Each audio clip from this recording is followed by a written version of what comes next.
started. So I believe for this first half, Justin's going to go ahead and take over and show us what's going on. And once we're done with that, we'll kind of shift gears as we go along and see how we go from there. So again, if you haven't started your VMs already, make sure to start your VM labs so that we can be able to follow along with what's going to be shown. And make sure that you are using the forensics labs for tonight, right? So with that, I'm going to go ahead and pass it over to Justin.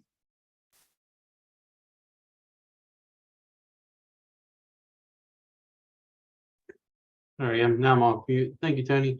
Yeah, so we're getting our labs up and running. Go ahead and start them. It did take mine a little bit longer since whether we didn't use them for a while or whatnot, but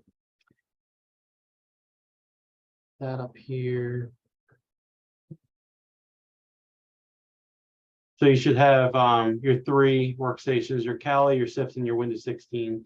We really just want this Windows 2016. Doesn't matter really what labs you're using, but we're going to specifically need Server 2016, and our current module, just the one set of labs actually has it. So have that open, and we will be running through this here very shortly. So we started 2 days ago on NIST Identify. Then you had your competency checkpoint, which went over everything from the last few days. So we're going to look on NIST Protect today. So that's really how you lock down your systems, put those group policies in place, get those identifiers to kick off, and really start that protection side of this framework. So now more than ever, it's important for your company to protect those systems, adopt that proactive mindset rather than a reactive one. So thinking kind of ahead, how would I protect my system? What is there certain things I want to do? Sometimes we disable our automatic updates for our computer because we don't want it to update in the middle of us working on something. Sometimes we set our phones to update in the middle of the night when we're sleeping because we know that they're going to go through. Apple takes forever to do an update, and they can reboot in the middle of the night, and then your alarm will come back on because most of us use our phones for alarms. Sometimes we have bedside alarms on clocks or whatnot, but you just think ahead, like, well, I want to make sure my stuff gets patched, gets updated when it's supposed to, and we don't want to wait too long. A lot of times you don't want to update your phone because you want to see if there's an issue. A couple years ago, every time you updated it, there was some bug out there that made it too slow, too laggy, camera wouldn't start working. Same thing with a computer, your servers. You've got something which they call Patch Tuesday, which Microsoft does, and everyone's waiting for that Patch Tuesday to come out so we can see what's vulnerable, what's there. We're going to talk patch management here in just a couple seconds, but you want your stuff updated because the vulnerabilities usually are taken care of with those patch updates. You want your computer to do those Windows updates because it does fix some of the frameworks, the .NET frameworks for communication, and it fixes some other bugs and gives you some enhancements still. So having your patches done on time on a regular basis is always good. That's that proactive mindset versus not doing it and being very reactive, like, oh crap, I've got a 0-day vulnerability. I should have patched it. Microsoft told me it was out. I should have patched it when the patch notes came out, or I just installed a new piece of software and there's an automatic update for it. Let me do that update so I'm not vulnerable. By looking ahead and anticipating those potential security incidents, the amount of time spent fixing and responding to incidents are greatly reduced when you take that proactive approach to security. We identify those vulnerabilities early, preparing for all potential things that can happen. So look at those vulnerabilities early. Looking at servers, you got a piece of gear, but there's times where you may not be able to patch certain things right away. And that's when we start looking at our managers to give us the okay and accept the risk if it's not patched. Because if you patch something, it could break another piece of software, another piece of gear, and you could be completely SOL. So you may need to wait a little bit longer to patch something. And that's perfectly fine, because when we look at Patch Tuesday here in a couple minutes, you'll see that there's a lot of times where certain things will be patched in the next week, certain things you have a month to patch.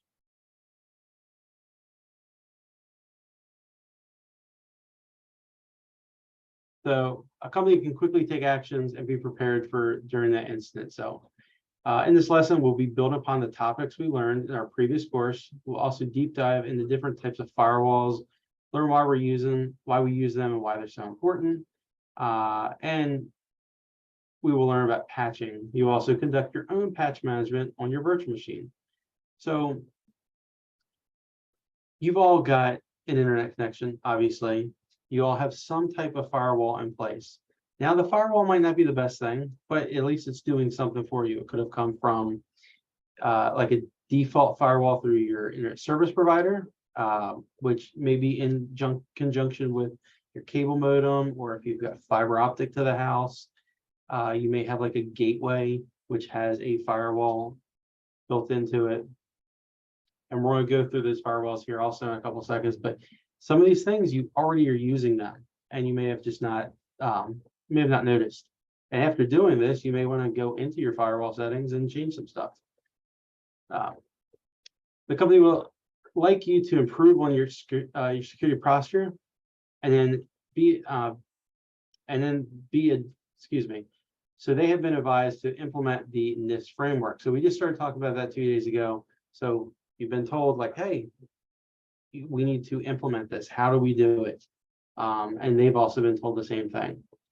Why? Because they want to protect the company, and you must deploy and secure these firewalls correctly, create a patch management strategy, and encrypt the data flowing in and out of the company. So kind of encapsulate it. Sometimes you hear like that they're a VPN or whatnot, but you want to make sure it's encrypted so it's not clear out in the blue that somebody could easily intercept and see that traffic.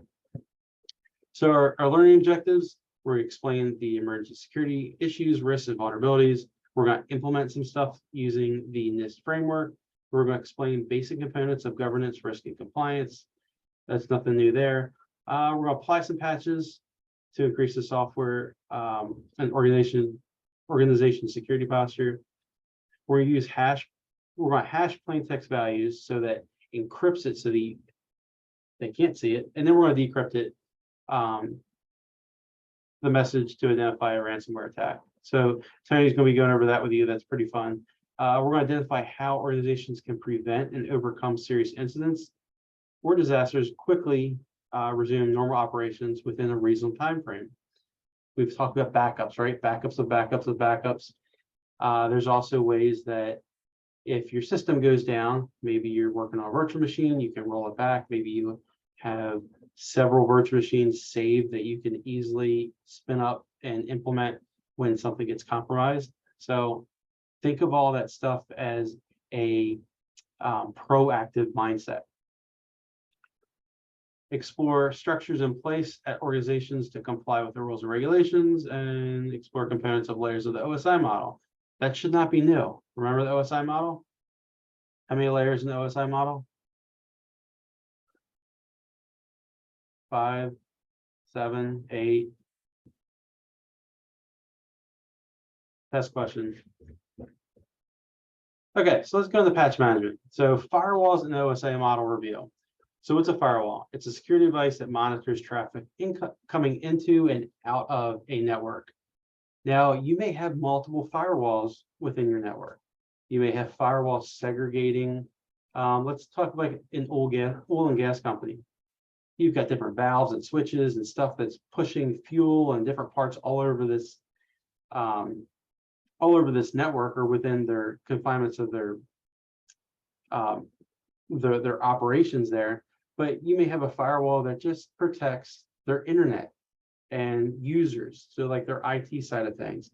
And then you have the OT side of things, that's just the operational technology. That's all those valves, that's what's the servers are running, saying, you know, this much product needs to go this place and turn on and turn off of certain things. You may have another firewall in place that helps regulate traffic going in and out of that network. You shouldn't have full access to it because then that creates a vulnerability, but you may have different firewalls for different parts of your network that helps regulate that traffic and filters it. You may not need internet access going from your IT to OT side of your network.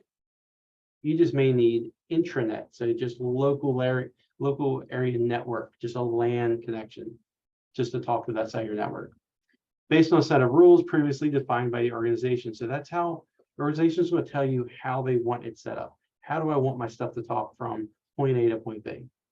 The firewall will block or allow data in and out. So you can block websites, domains, block IP addresses, block users down to even your group level and even just your single user level. The overall purpose of the firewall is to review the data coming in and out beforehand to prevent that malicious activity. The firewall is almost like a guard, but before anyone can pass through the guard or the firewall, it must check all those boxes so it can get through. Several types of firewalls can be used. You can do packet filtering, which will look at specific information or packets. You all know what packets are. They're trying to get through the network and match them to a predefined filter rule. The packet will filter rule will then filter these packets based on the source and destination IP. We've looked at the headers of packets before, so that should be that's how that type of firewall rule works. A stateful inspection firewall is another popular type of firewall used to determine which packets go through the firewall. This firewall monitors network connections and looks for potential traffic risk. It collects data on legitimate network connections to formulate that baseline. So it's doing some work for you. Once the baseline is established, the malicious connection is attempted, the stateful firewall will just block it, and it kind of like drops everything. So it sees it coming in, it's like, nope, that's bad, and it just drops it.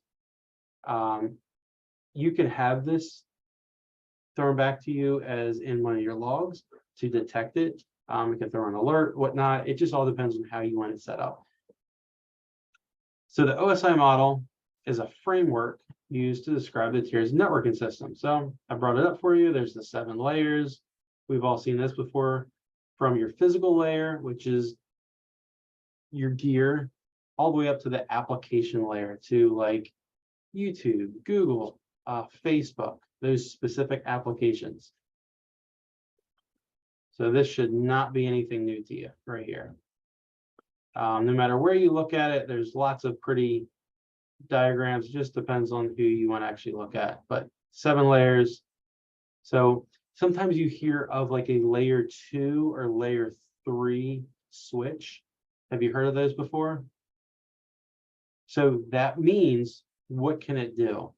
It's either at the layer 2 or layer 3 level. So how granular can you get with that switch? How many VLANs and different layers of protection or segregation, or how fancy you can make that switch, right? Most of your switches out there are going to be layer 2 switches. That's pretty much what everybody has in their house. If you go and buy like a Netgear or TP-Link or whatever, it's going to be usually layer 2. Layer 3 switches are much more expensive. They're more used in the enterprise level. And some of these other different layers here, you can actually virtualize those switches, and they don't have to be a physical piece of gear. The different layers overlap.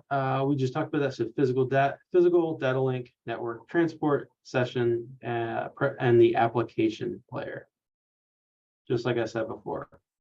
Any questions on these 7 layers? This should not be new, but if anybody wants to ask a question on it,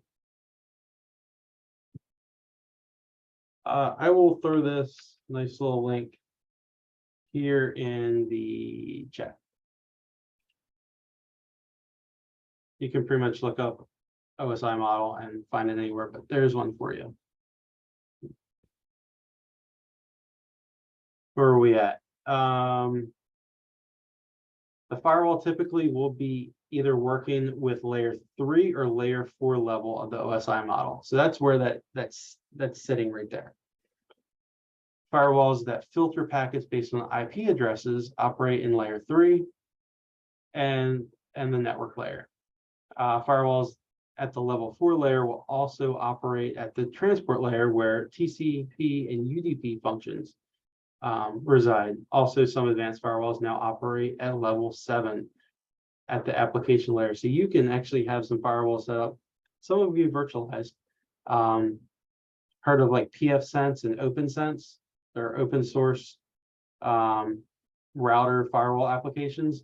You can get very granular down there to, from an IP all the way down to the actual application, saying if the application is on there, you can create the application and put it in there.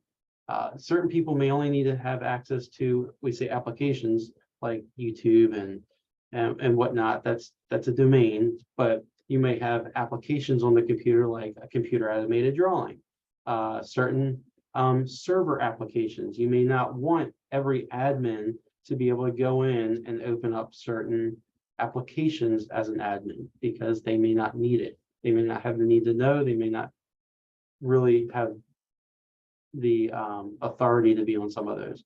So that's where the application layer will come in place. The 5-tuple is a set of values that the firewall policy uses to figure out whether to block or allow the traffic. The 5 elements are the source, destination IP address, source and destination port, protocol, which is what's a protocol, TCP, UDP, and can be referred to as next generation firewalls because they widen the firewall rules by providing more detailed controls and literally winding the 5-tuple. So that should have been a little bit of review, maybe some new stuff there. Is there any questions on what a firewall is and what the OSI model is? Not seeing anything in chat, not seeing any hands raised. So patch management, went over this briefly, but patch management is that process of patching your systems. Question, essentially, you can have more than one firewall. Is there a one end-all, tell-all firewall?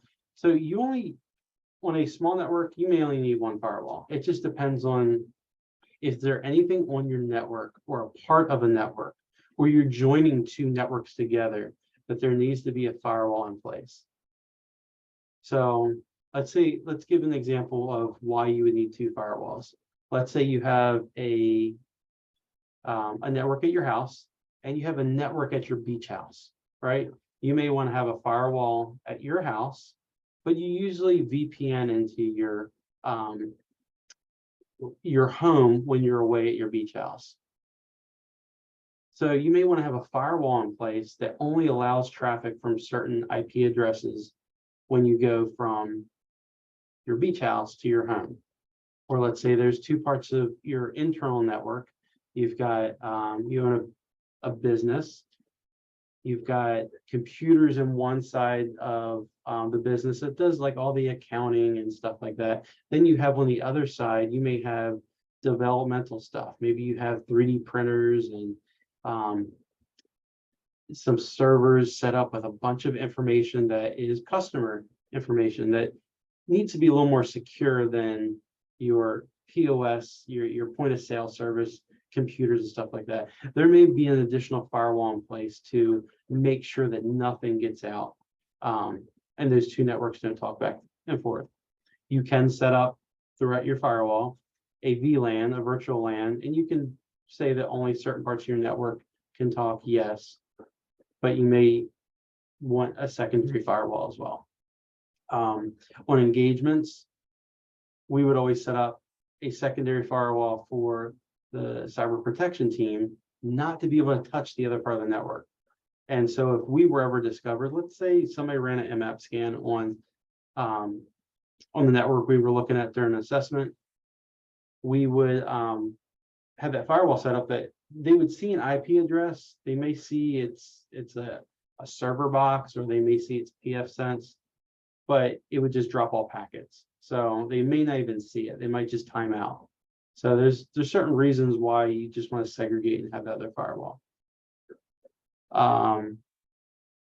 So end all be all firewall.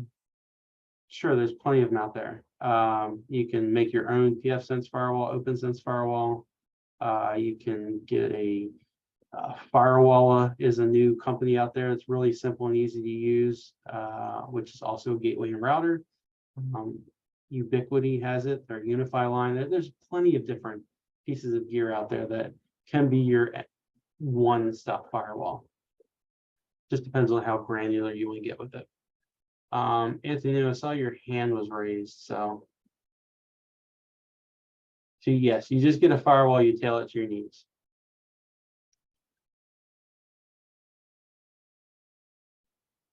Okay, patch management is a process of organizing, planning, and applying patches to software. So updating your software, making sure that any vulnerabilities that are out there patched, any updates to that software to make it better are there. Often it's important to patch software quickly to protect it from emerging vulnerabilities. Patch management is especially important to ensure that your environment assets are also protected.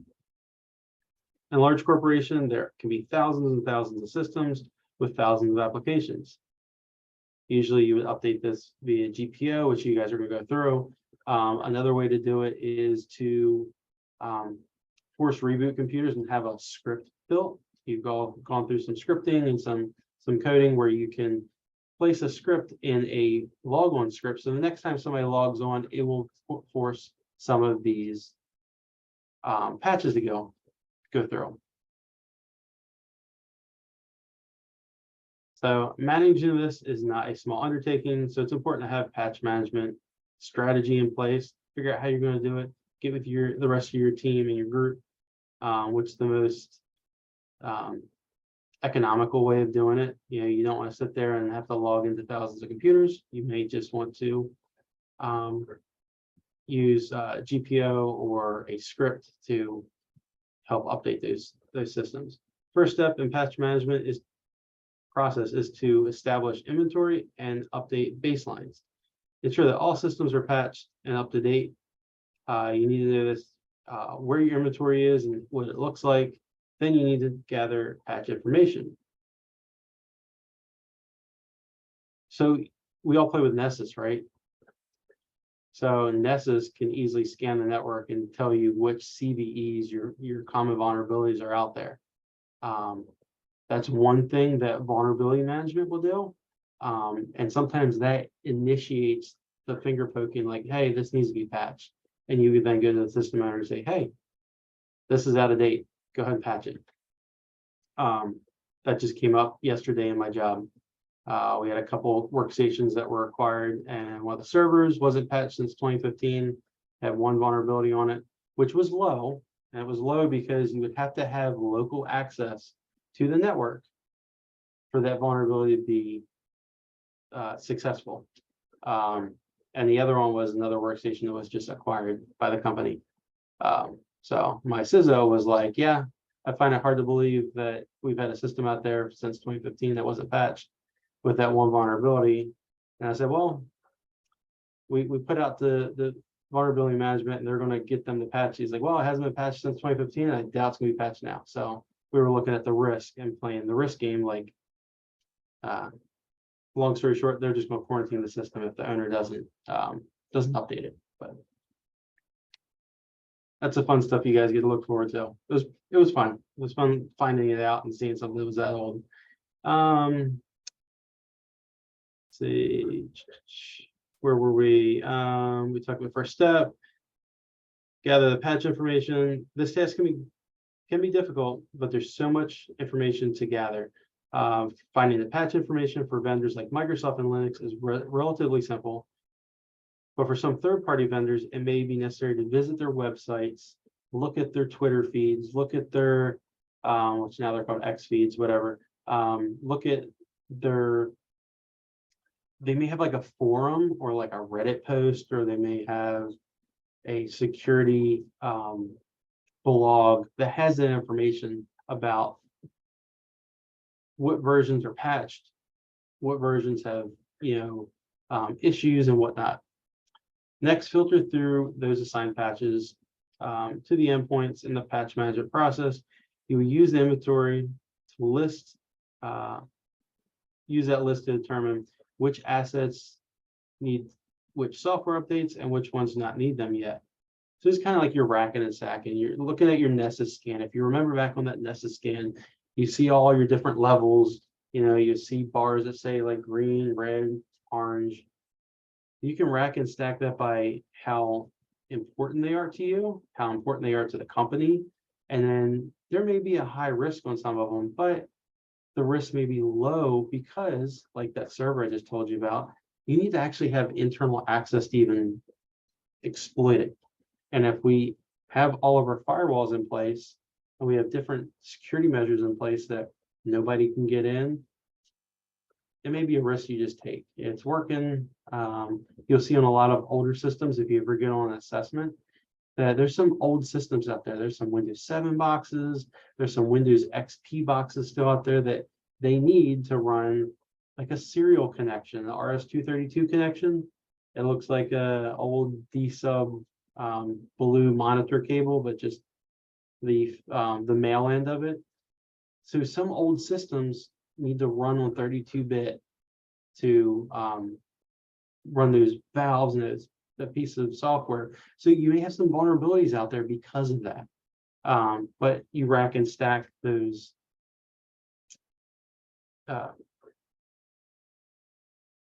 the systems to whether you're going to patch them or not. Then you review, approve, and mitigate. Before actually installing, it is important to review the changes that will be made and if it aligns with the organization. Furthermore, you may also need a manager to approve these updates. Why do they need to approve them? Just in case you might break something in the process. So that's your whole, just because you know there's a patch out there, there's a lot of research you have to do. If you're not that system owner, you may just be the vulnerability management team member, or that researcher, that security research that's just looking this stuff up.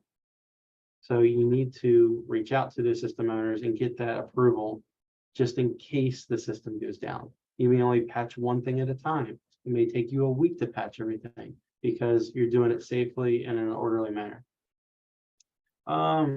Just goes right here, test and deploy the patches to ensure the changes have been documented and completed correctly. Patch management, any questions on it?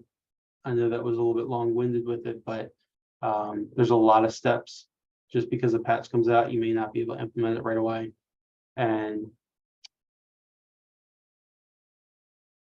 yeah, a lot goes into it, but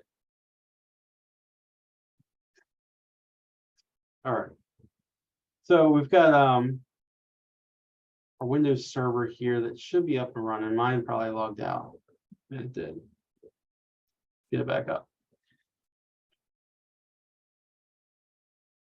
So we're going to go through the Windows system right here for GPOs and see how you can manage those GPOs.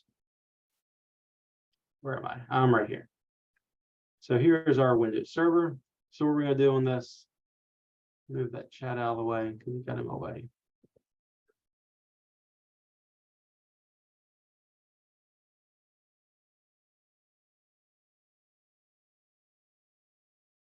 All right, so what do we need to do here? We are going to go over our 2016 server and our GPOs. So how do you modify and edit and your GPO management within server? Go to the start menu. We're going to go to our server manager here. From here, we are going to go to our tools. And I'll explain to you when we get into the actual next window why we're doing this. I'm just walking you through how you do your group policy management. So server dashboard, tools, group policy management. When we open this up, we're going to go to our objects right here. So contoso.com is this domain. Our group policy objects right here. So this will not be there on yours. That's what we're going to make. So right here are two default policies. So we have a domain controller and a domain policy.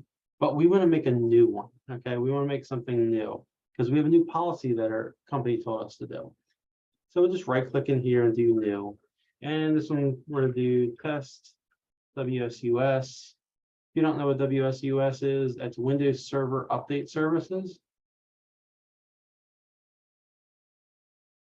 GPO. So now we created a new one. What do we have to do next? We're going to double click that, or you can do right click and edit. Is the same thing. So here's our go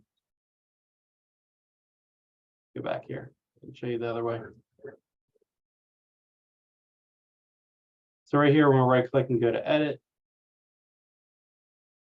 And you have this nice little window that pops up. We're going to go under computer configuration. And we're going to policies. And we're going to go to our administrative templates.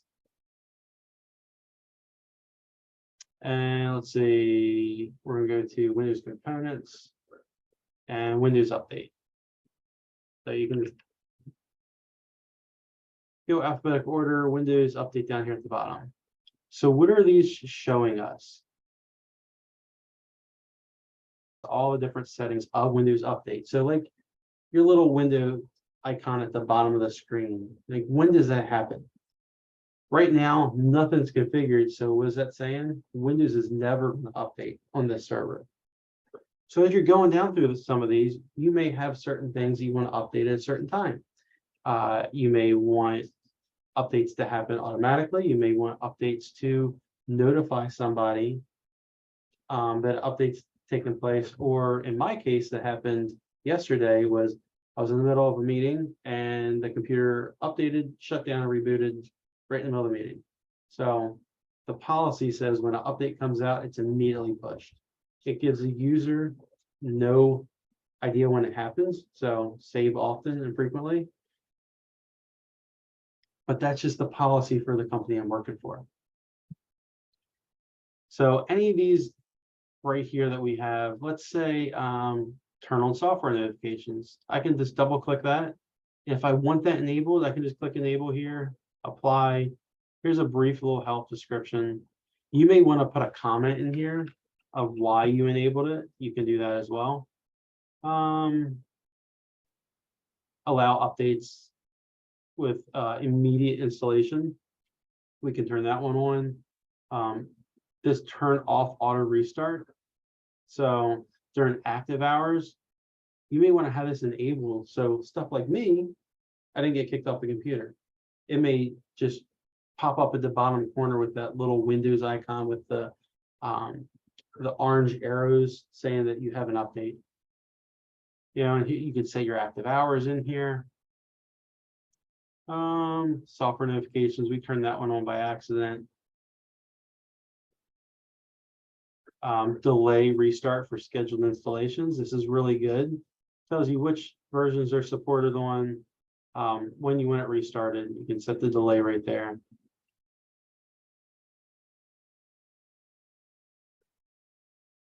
Scroll this window over a little bit.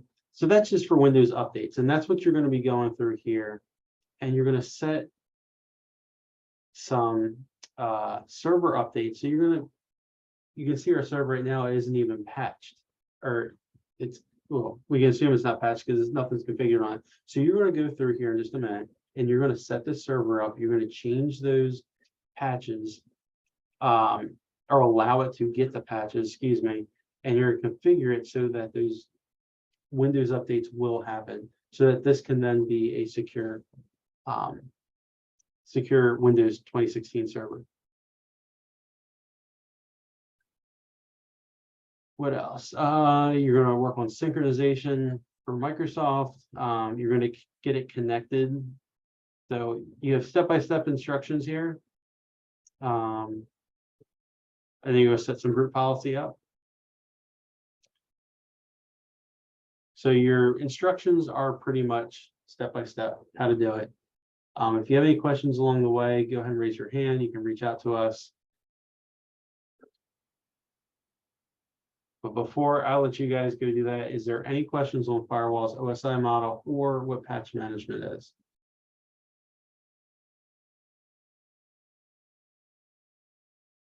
Not see anything. So how long do we give you? Was this 45 minutes to an hour for this one? I think 45 minutes they should be good for that one. Because this one down here, when we're doing encryption, might take also another 45 minutes or so.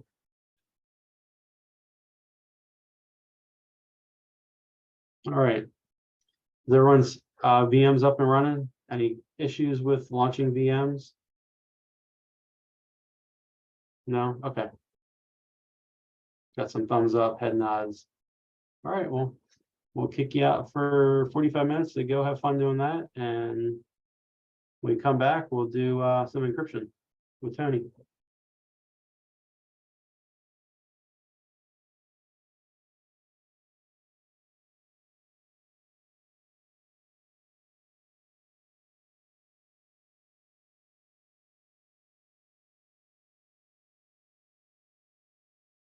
Fill that up for us, see where we're at. While you're filling that out, let me bring up my against this window.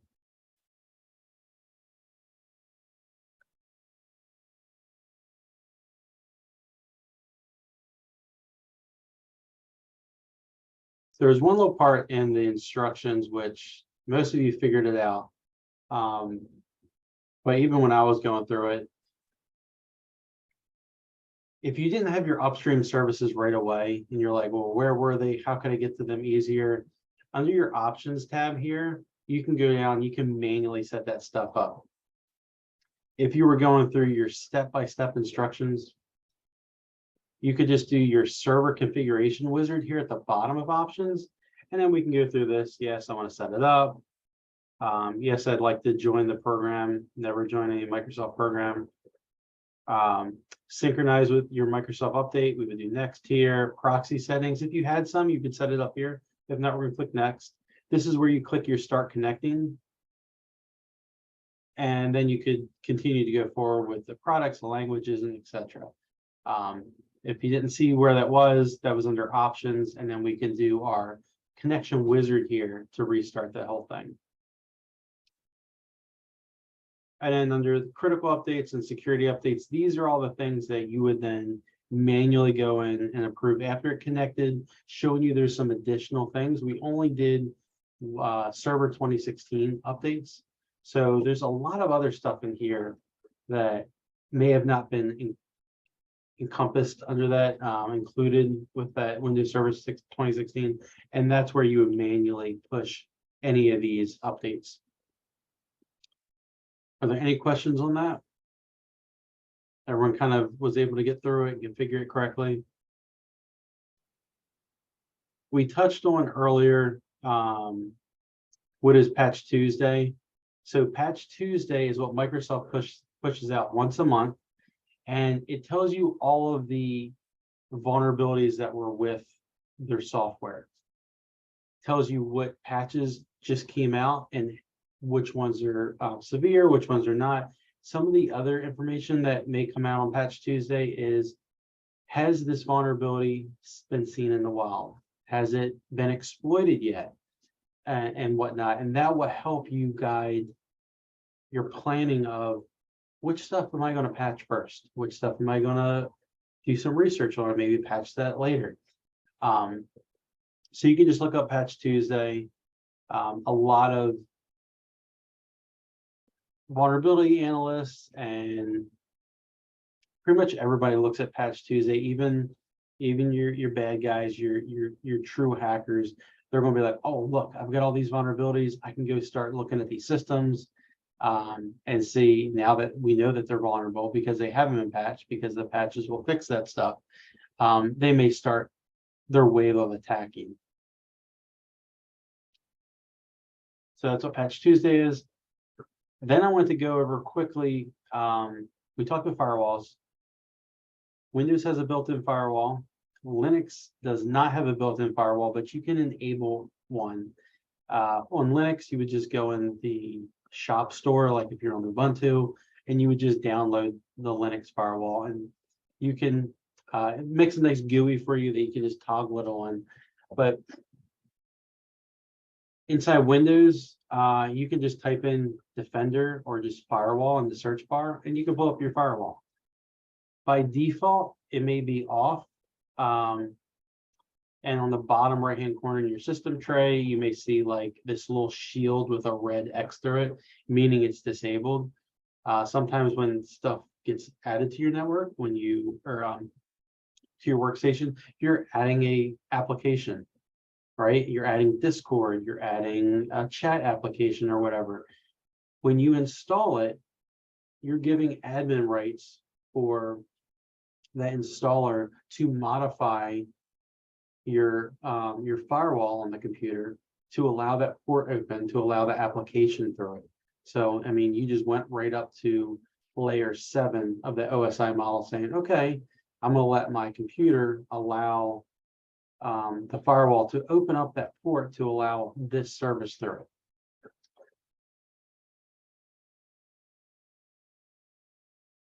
Personal firewalls. I mentioned briefly Firewalla. It's just another brand of appliance that you can use to as a gateway for your internet connection or set up an additional firewall. Some firewalls are set up very easy where you can use like your phone here, block different things, your applications here, your rule sets. Some of it can be very easy for you to play with and set up. You can dive deeper into the rule list, like allow something access, like if you want to allow your kids access on the computer or their IP address from their phone or whatever, only allow them to have access between 5 p.m. and 7 p.m. because that's when they're out of school, they're home, just allow those couple hours. And after that, it would turn it off. You can do that as a rule. You can also block stuff, adult websites, gaming sites, whatever. You can do that all within your firewall rules. So sometimes your firewall can be configured very easily. Other ways you can configure it for another application. I have a unified gateway here at my house. Going through the rules here, new, established, relative, related, invalid connections.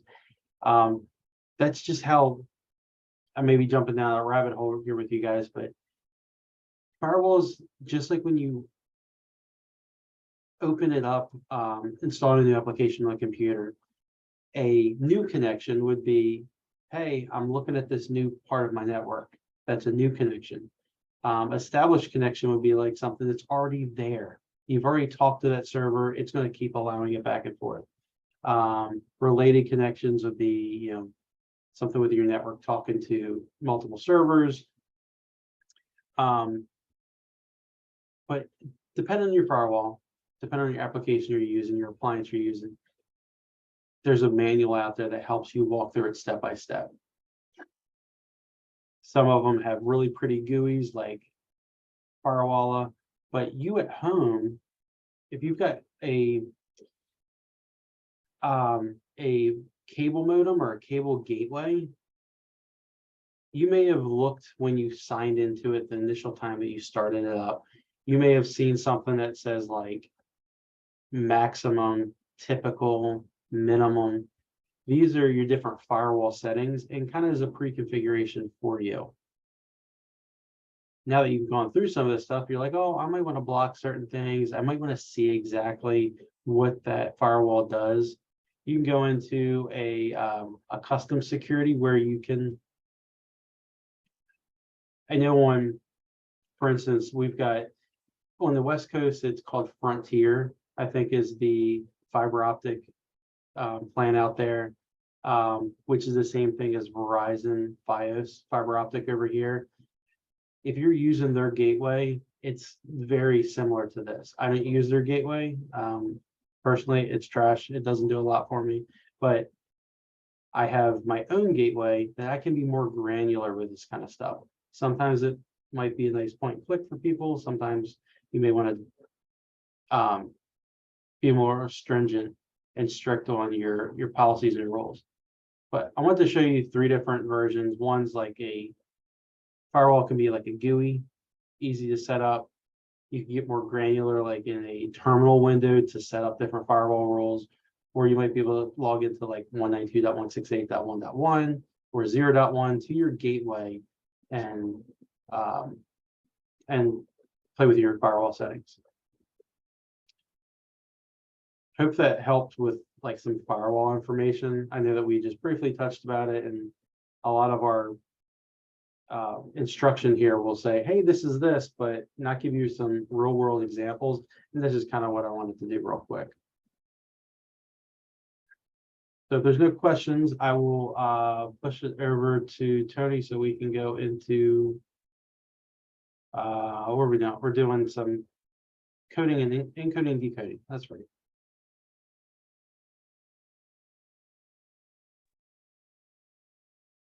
All right, let me go ahead and share my screen.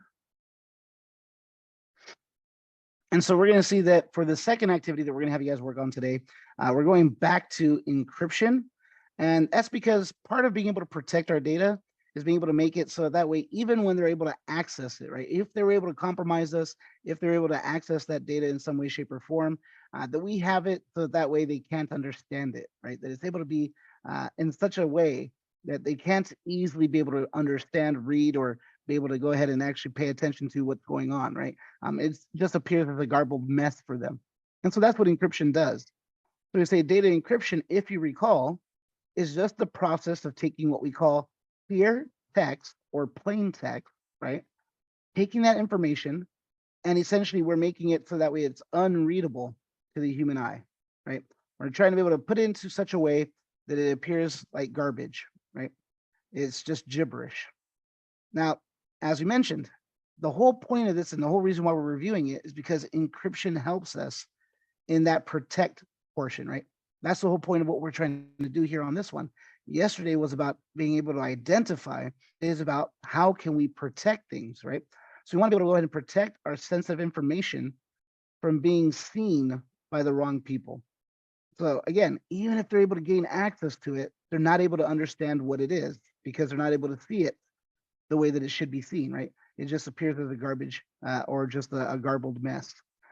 So we point out that it's important for information such as passwords, any personally identifiable information to be encoded with a strong encryption, right? So we want it to be that we're going to go ahead and pass it through this encryption algorithm that's going to go ahead and essentially change it from that plain text into what we call cipher text, right? And this way we're ensuring that our attackers cannot find and use this data to their advantage, right? Because again, even if they're able to access it, it makes no sense to them. They have no idea what type of information they have, right? Now, as we have previously discussed, our CIA triad of cybersecurity is confidentiality, integrity, and availability, right? And it is our data encryption that helps to satisfy that first part of our CIA triad, confidentiality, right? We're making it sure so that way, with proper encryption, only the person who's supposed to see it is going to be able to do so, right? And so therefore, we have that confidentiality. We know that only the proper people are going to be able to go ahead and read this. Now, there are two types of encryption, if you recall, right? When we went over encryption before in our boot camp, we mentioned this. There is symmetric and there is asymmetric, right? Now, what is the difference? Well, symmetric encryption is a bit simpler, right? It's a little bit easier. Why? Because there is only one key, right? That's why we call it symmetric. Both ends, if you recall, use the exact same key to be able to encrypt and decrypt. There is no difference to it. So he pointed out, if Jack wants to send Jill a confidential message, well, the issue is they both have to have the same key in order to read the message content, right? So then as long as they both have the same key, Jack can be able to encrypt the message with that key, send it over, and then Jill could be able to use that same key to decrypt it and be able to see what the message was. And while it's in transit, since it's encrypted, it would appear to garbage as or gibberish to anybody else, right? Now, the disadvantage to symmetric encryption is that since there is only one key to both encrypt and decrypt, it's much more vulnerable, right? If the channel becomes compromised, if we're able to figure out what's going on, or if we're able to intercept when they first send that message, if it's not being encrypted initially, right? Then we now know what the key is. And as long as we find out what one key is, since it's only using one on both ends, we now know how to encrypt and decrypt it, right? On the other hand, we point out that there's our second form, asymmetric encryption. Now, this is different because to encrypt, we use one key, but to decrypt, we use a different key, right? That's why it's asymmetric, since we're using two different keys. Now, typically we refer to this as a public key, right? This is what everybody can be able to have access to. And then there's a private key. This is one that only one person should know, right? So if I were to go ahead and have a way for people to communicate with me, I would form this public and private key pair. I would make one publicly available and keep the other one a secret that only I know, right? That way, anybody that wants to message me can do so with my public key. And then they would be guaranteed only I can be able to see those messages, because only I have the private key that then can decrypt it, right? So we see that happening here. If Jack wants to send a file to Jill, Jack would have to get Jill's public key. He would then encrypt it, right? And then to be able to make sense of that message, Jill would have to use her private key to decrypt it. And so when he sends it out, he knows if anybody's going to be seeing the contents of that file, it'll only be Jill, because only Jill knows that private key, right? Now, this is seen as more secure because the key distribution and exchanging an individual's private key is unnecessary, unlike symmetric key encryption. Now, one downside of our asymmetric encryption, though, is that it is a lot slower. And this is because we're typically using key lengths that are a lot longer. And then when we're having to transmit stuff, right? So we're going to see then what ends up happening is a lot of the times we're going to use symmetric encryption when it comes to being able to go ahead and actually communicate. And so what we'll do is we'll go ahead and do a form of asymmetric encryption, if you recall, to send over an agreed upon key. Right, so we'll encrypt it with asymmetric, send that key over. So now both people have a symmetric key, and then continue doing our conversations in symmetric key encryption, right? And as Antonino points out in the chat, yes, sometimes CPU power is kind of needed to be able to go ahead and develop these keys because of how large they are and how big they can be, and then to be able to go ahead and verify it, to be able to work with it. And that can be an issue, right? That's CPU power. Let's go ahead and take a look here. We're going to do a quick reminder, right? And then we're going to see what we're doing for our exercise. So we're seeing for our demonstration, we're going to go ahead and just do a simple Caesar cipher. And then we're going to see how we can be able to also use hash values, right? And then in your exercise, this is pretty straightforward. You're going to go ahead and you're going to take this encryption right here, right? And you're going to try to decrypt that following message. And you're going to be answering a bunch of questions about how hashing and encryption work in general. So I'm going to go here to this website. And this is going to be a very nice way to be able to kind of remember how our Caesar cipher works, right? So we see right here, I have this answer, right? Where it's going to go ahead and give us a thing that we want to encrypt, and we want to be able to then see what that would be. How can we encrypt it? So it says at the start of our puzzle, we'll be given a random shift value. In this example, in the picture, they tell us to make it a shift of 18. And then we have a random word that we want to encrypt, right? So we'll see up near the top, this is where we'll be able to specify what that shift value is. And then what's going to happen is we're going to see right here on the outer layer, we have our ABCs, right? The alphabet from A to Z in capital. And then we have the same thing down here at the bottom. So we're going to shift over, right?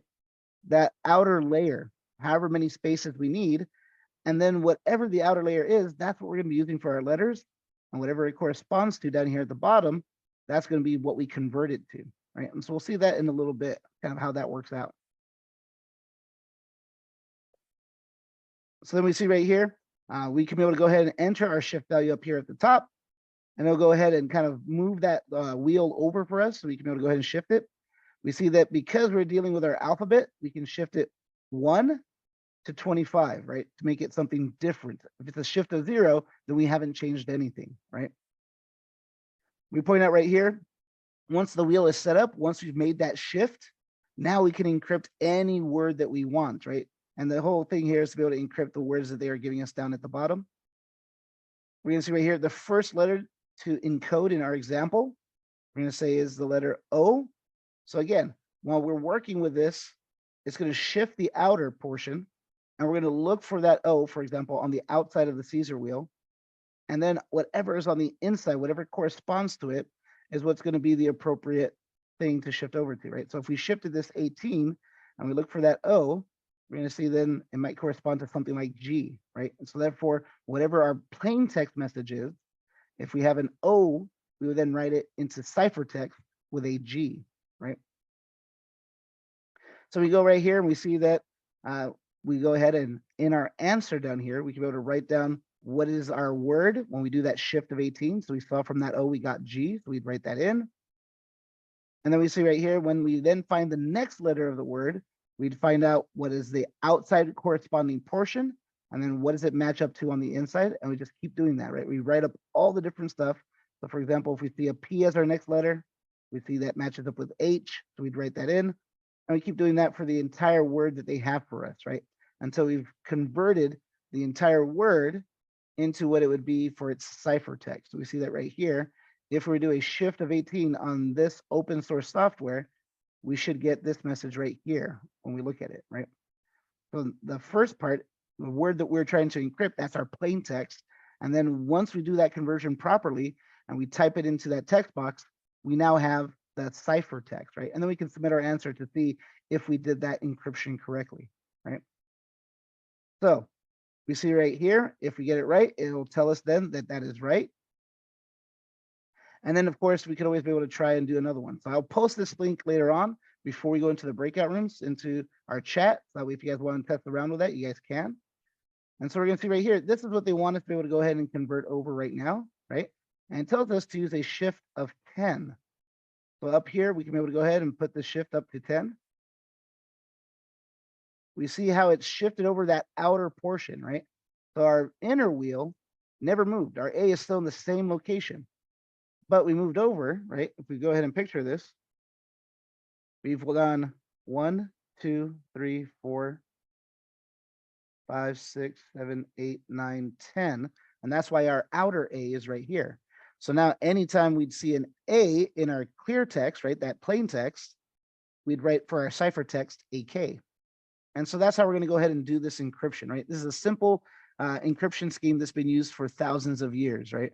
As a matter of fact, if we didn't go over it before, the reason it's known as a cipher, a Caesar cipher, is because of the fact that Julius Caesar kind of made it famous, right? So we see right here, the first thing we're going to go for is our letter M. So we on the outside look for M.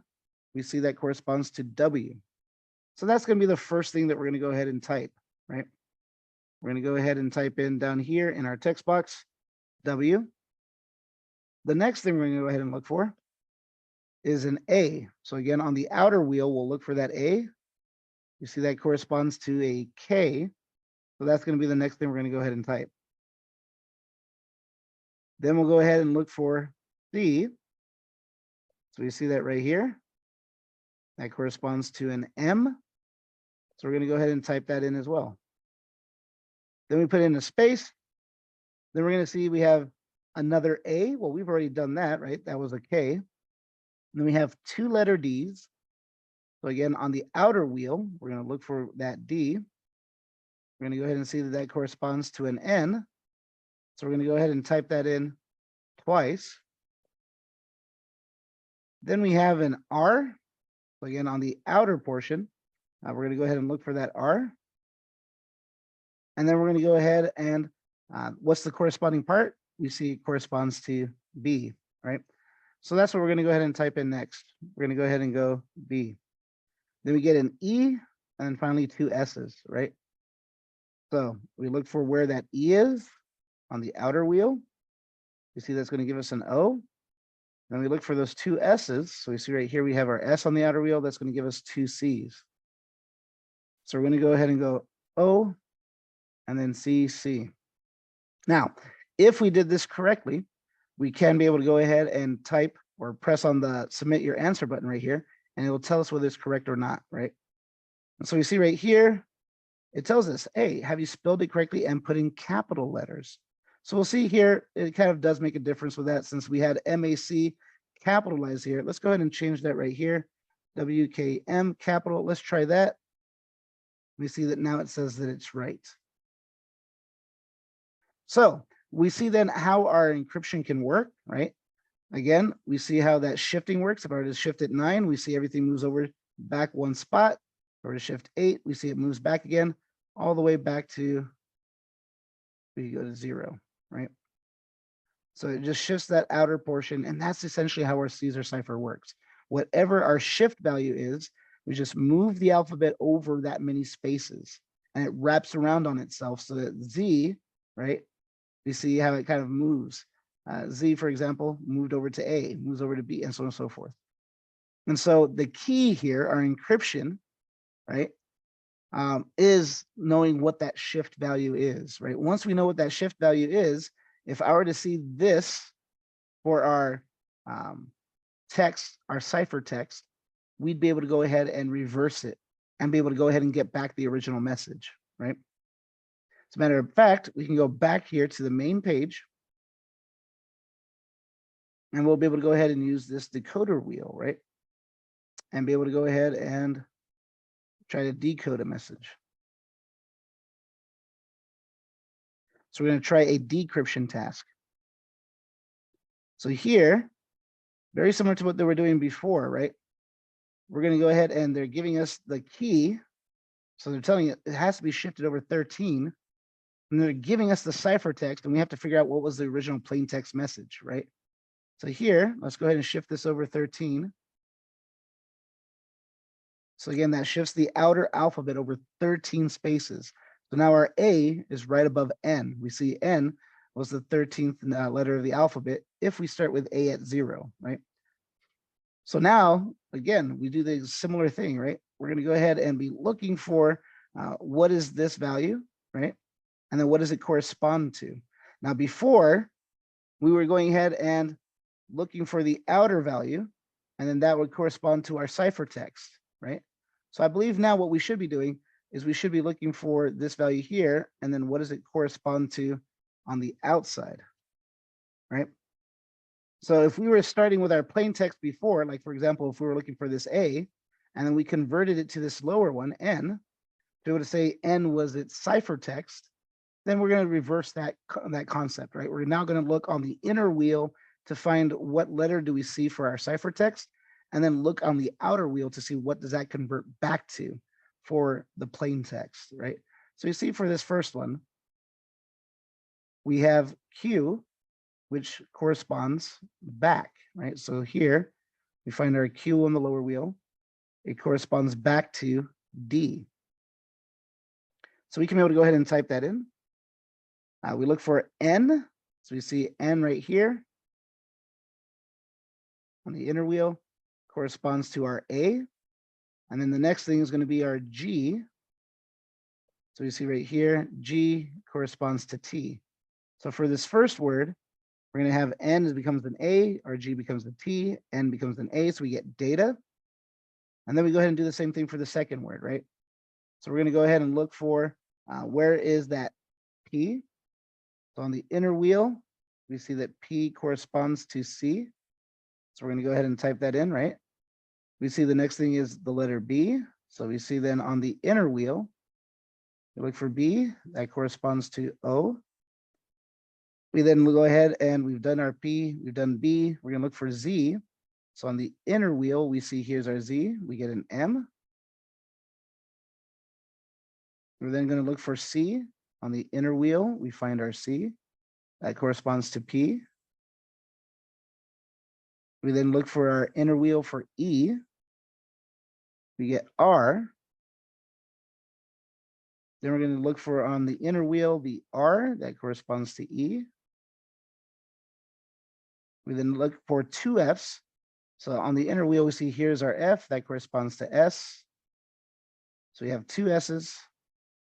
Then we get a V. So here on the inner wheel, we get a V that corresponds to I. Then we have the letter B once more. We've already done that. That's an O. And then we get an A. So on the inner wheel, our A corresponds to N. And so we'll see that comes out as compression. So if we go ahead and type that in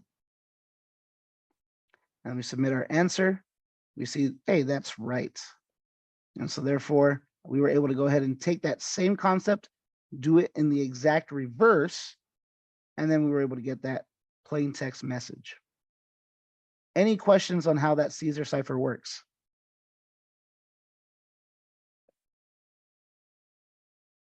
All right. So the next thing we're going to take a look at is our hash values, right? So we're going to see right here, we're also going to share this link, right? crypti.com. So it might start off, right, where we go ahead and have something like this, for example. It might start off with the Enigma machine and show us some weird things, right? But we're going to go ahead and see, we're going to change that. We're going to click the drop down. We're going to go down to the bottom and click hash function, and then we'll be able to deal with hashes, right? So we can be able to go ahead and type up some text, and we'll be able to go ahead and from that text, be able to throw it into a hash. We see that the default is hash 256, right? And once we toss it into that hash, we'll be able to go ahead and see how does it actually go ahead and convert this over, right? So here's a quote from Harry Potter. It says, Fox is a phoenix, Harry. Phoenixes burst into flame when it is time for them to die and are reborn from the ashes. Now you'll notice we have a certain length for our hash, right?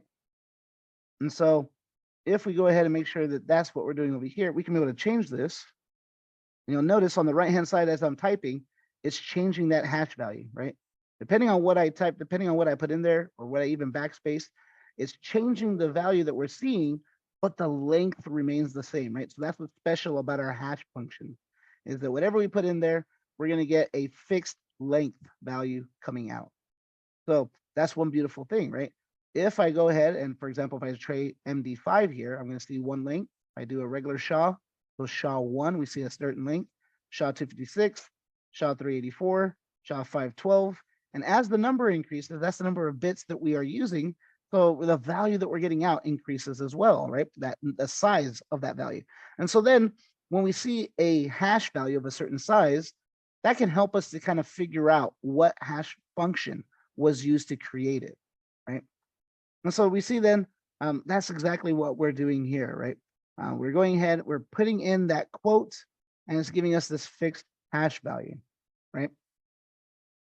Now, what we want to be able to do is remember that hash values, doing this to plain text and stuff like that, helps to protect it also, right? So our encryption helps to protect it, and hashing can help to be able to protect it, right? So this helps sort of keep our data from prying eyes, right? Because whereas encryption is able to change it over to something that doesn't make sense, and then we're able to reverse it, a hash function, if you recall, is a one-way encryption type of picture, right? It's a one-way function. So we can be able to make it look like this garbage on the right-hand side, and that's it. We can't reverse it, right? And that's kind of what our password protection is based on, right? Whenever we're dealing with passwords, we should actually be storing the hash value. And then what do? Anytime somebody signs into something, anytime we're asking for a password, what ends up happening is they need to type in what that plain text thing is. We pass it through our hash function. We'll get a hash value, and then we'll compare it to the hash value that's stored to see if it matches, right? And that's how we crack passwords as well. If you remember how we used John the Ripper, that was the way it cracked passwords, not by reversing the hash value, right? But by actually running through a bunch of predetermined passwords, running them through the same encryption or the hash function that they would have to go through for that password, and then seeing if it results with the same value, right? And once we found a match, we knew what was the password, right?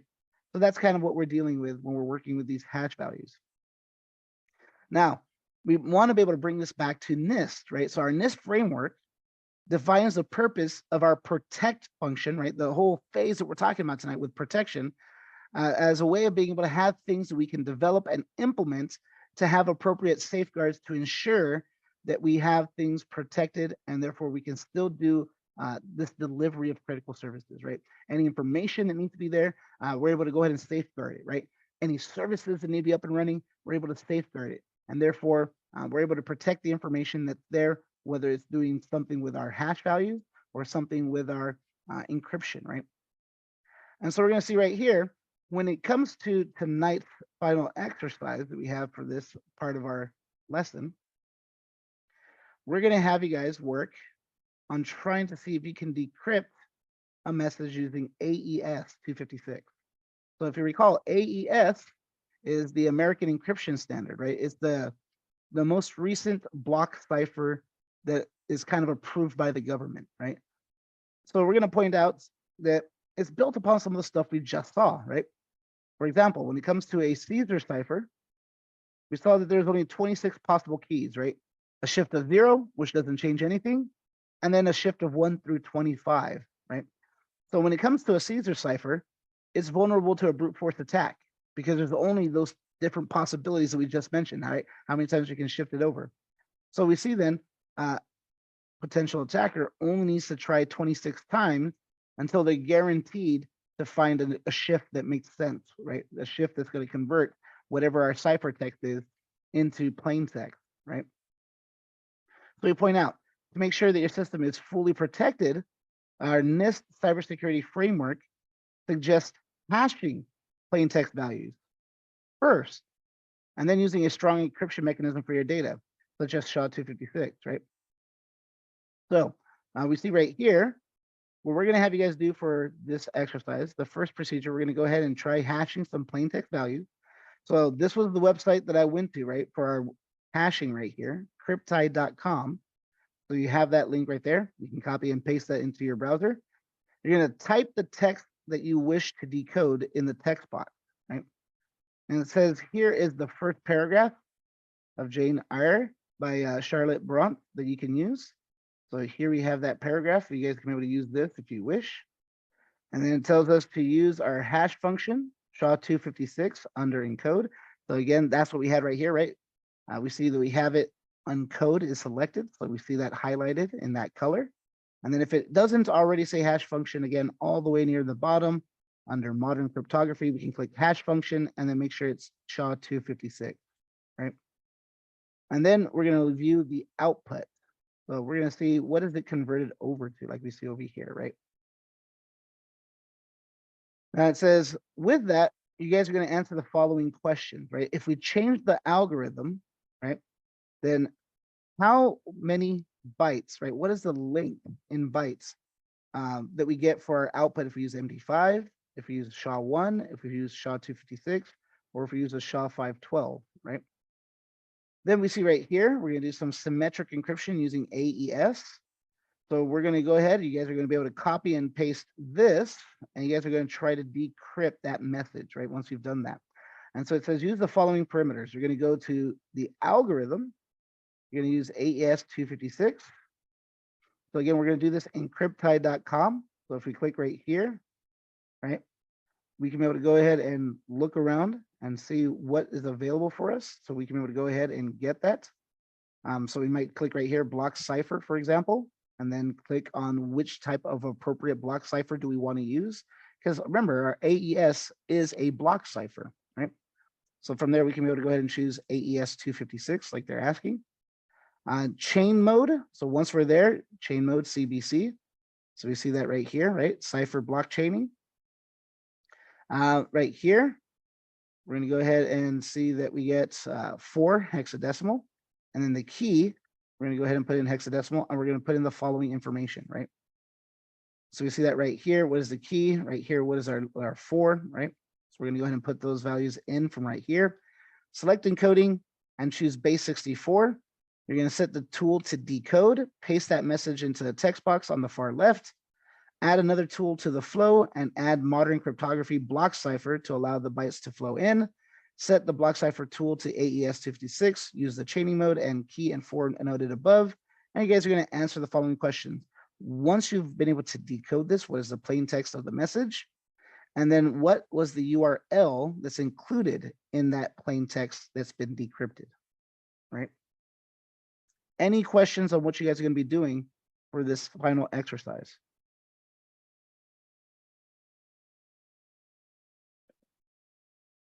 All right. So since it is pretty straightforward and you just need to be able to go ahead and kind of mess around with the website a little bit, let's go ahead and give you guys about half an hour. Shouldn't take you much more than that.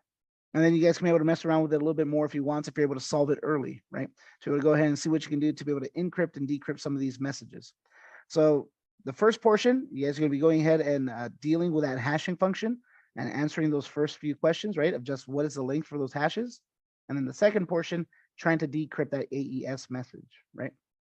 With that, once again, are there any questions, concerns, or comments before we open up the breakout rooms?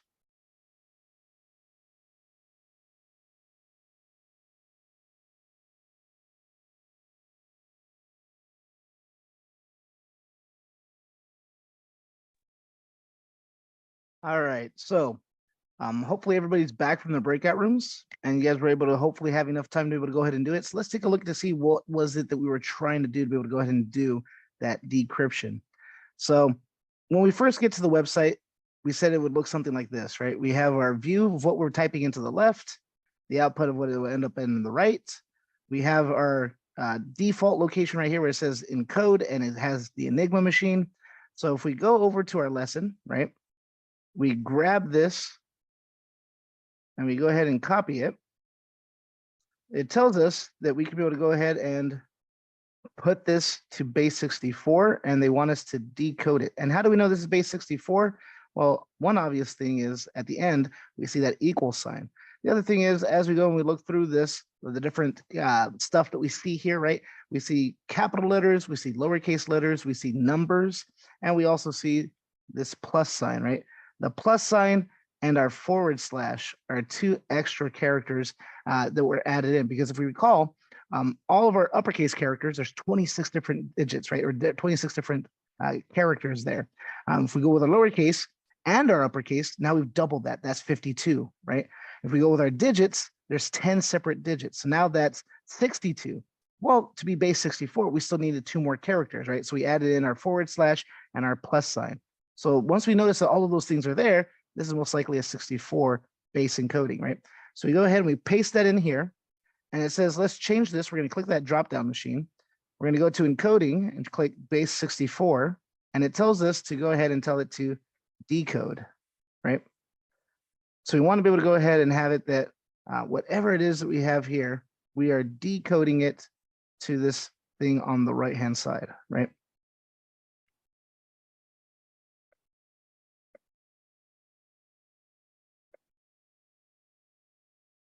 So let's see.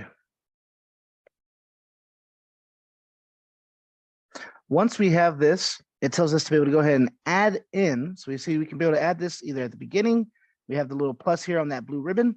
In between our text and our base 64, we have that little plus in between, again, on that blue ribbon, between our base 64 and our final output, or even after our final output, right? So we're going to go ahead and add that plus in between. And it tells us here, this is where we're going to go ahead and come down to our block cipher under modern cryptography.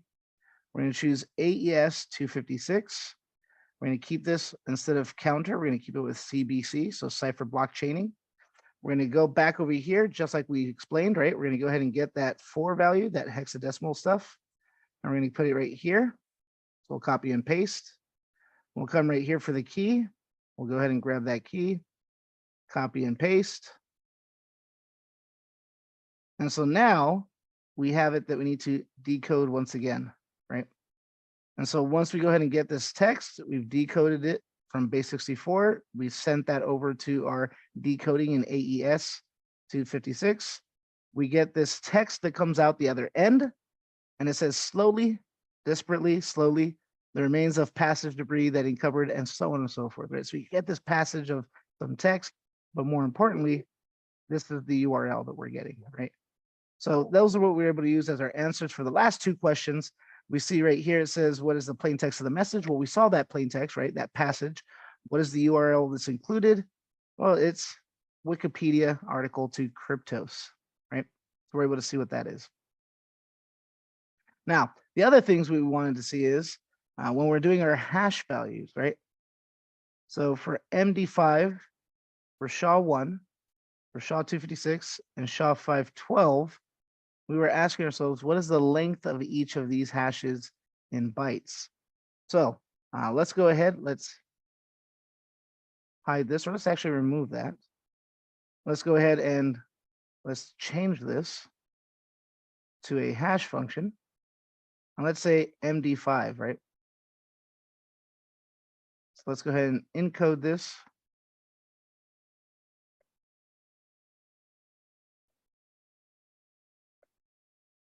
Let's see, here we go. We are showing it as bytes.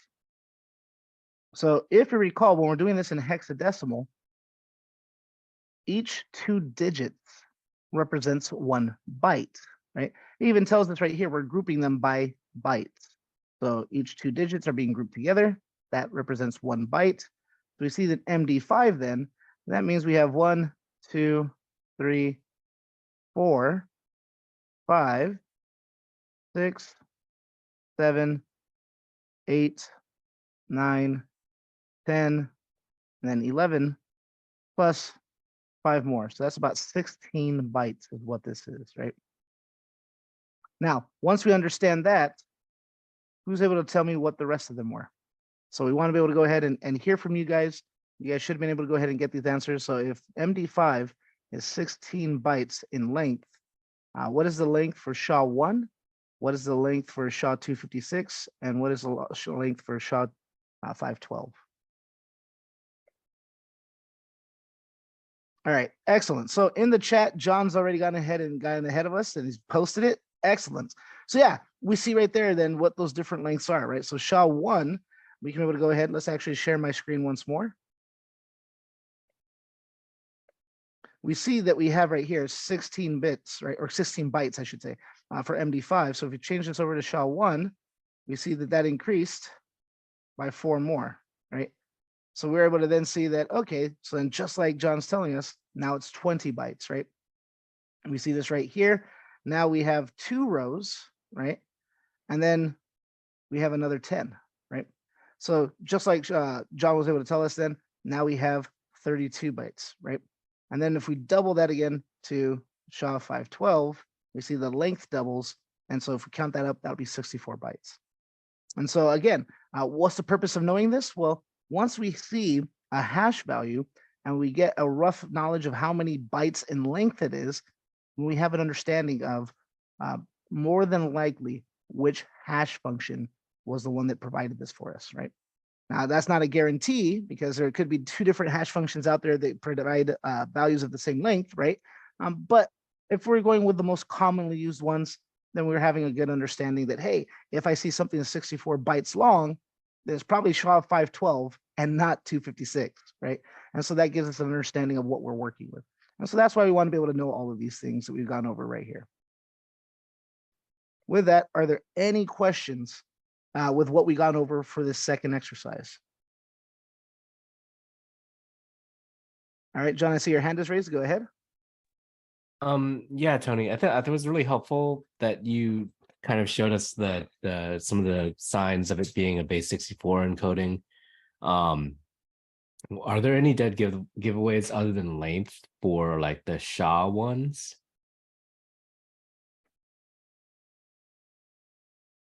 So with that, it's a little bit different, right? One thing we're going to notice is most often the representation we're going to see is exactly what we're seeing when we're looking at it in this website, right? So if I go back to that, we're going to see that this is most often the representation we're going to see it in. And what is that? Hexadecimal. So if we see that it's in hexadecimal, right? Depending on how we're viewing it, it might be grouped up by byte like this or not, right? But those are gonna be the 2 dead giveaways, right? That we see it that the value is coming in hexadecimal and that it's that same length, right? So if I see, oh, I got 64 bytes and it's just in hexadecimal, chances are this is a hash value, right? Okay, cool. Thanks. Yep. Any other excellent questions?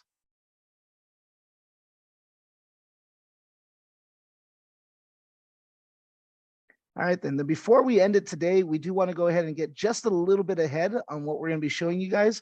So I think, Justin, were you wanting to be able to go ahead and show them what we're going to be going ahead and going over and getting started with tomorrow?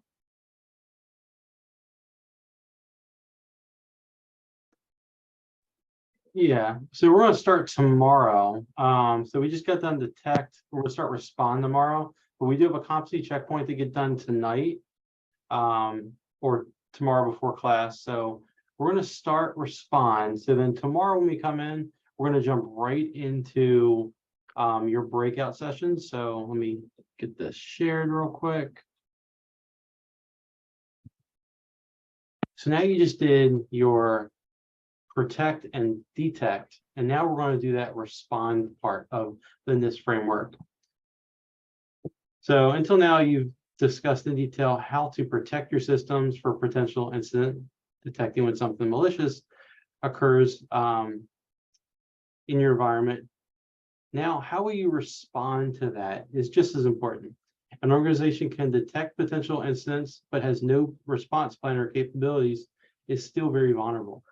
So responding to an incident means quickly identifying what's happening, taking the action to minimize any adverse effects and reduce and contain that damage. This lesson, we will go over building upon the topics we learned in our previous course and add on further to help add and increase our future security posture. We will learn how to create and use incident response plan to respond quickly to the incidents using our SIMs or SOARs, our EDR, XDR, so that's your endpoint detection tools to automate responses to incidents. So if your SIM is working correctly and your endpoints are loaded and installed and configured correctly, those endpoint agents could be on workstations or switches or whatnot. If they're all configured correctly, you should be able to see all this within your dashboard. So quickly be able to look at your stuff, not have to search around. You could be using an alert coming through Splunk. You could have an alert coming through another pretty dashboard that gives a big red arrow and flashes when something happens. Just depends on how you have it set up. So imagine that you're a SOC analyst by whatever company. Company's been hit with a ransom attack, and then most of the systems have been encrypted. So you just did some encryption right here. So that may come into play. It is your job to trigger and ensure that incident response plan is being used and your SIM and EDR tools mitigate the effects of that ransomware attack. So big picture, we're going to make it trigger and we're going to get a response back. And if that works, then you can successfully say, I tested this tool, it works, and now I can implement it throughout my my atmosphere here, my network. Justin, real So- quick, if I may. Yep. I think that's actually going to be for next week because I think we haven't gone over the detect stuff yet, right? Because detect is going over with stuff with Did I SOAR. jump too far? I think so. Probably. Get a little ahead of myself. We did identify. Oh, we're doing detect. Yeah. So Mhm. heads up, responding is just as fun as we get to play around with some of those EDR tools. So we talked about detection just a little bit. So in this part, we're actually going to look at how do we detect that stuff. We play with Nessus, right? So that's going to scan our networks. It's going to detect our and identify those vulnerabilities. So in this part, we're going to set that up. I kind of went ahead, sorry, but you're going to, that's how you're going to respond for those detections. Now we're just seeing how we actually get them to be detected, right? We could do those EDR tools. We can set up those EDR tools. We can detect things using Wireshark, right? So Wireshark is not active, it's kind of passive. You have to record it, send to a file or a log file or a packet capture file, .pcap, and then you have to examine it on the back end.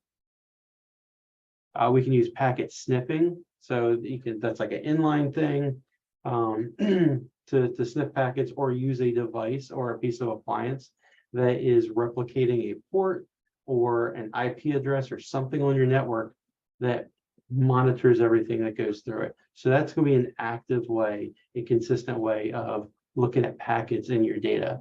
And you're looking for malicious stuff that goes through. So we've looked at packets, we looked at how packets are created, but you're looking specifically at information within that packet that's malicious and it will trigger something. We also learned the difference between intrusion systems and intrusion detection and intrusion prevention systems. So think of it, intrusion detection system, it will send something out. It will send an alert, say, hey, this is here. Intrusion prevention system is like that firewall. It's going to stop it. It's going to make sure it doesn't go forward. So you may want to have both of them implemented or just one or two on your network.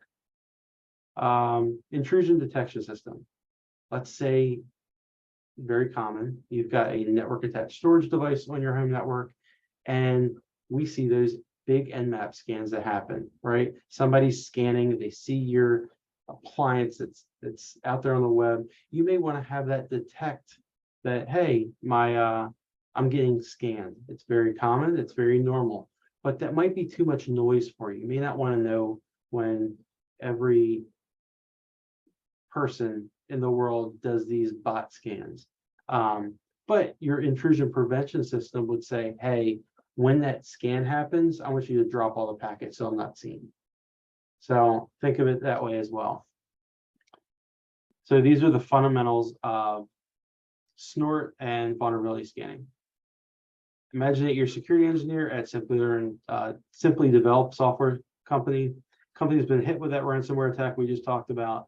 The systems must have been encrypted. It's your job to look back on previous logs and files and use your vulnerabilities tools that we've talked about earlier in this course to ensure that compromise will not spread further within that network.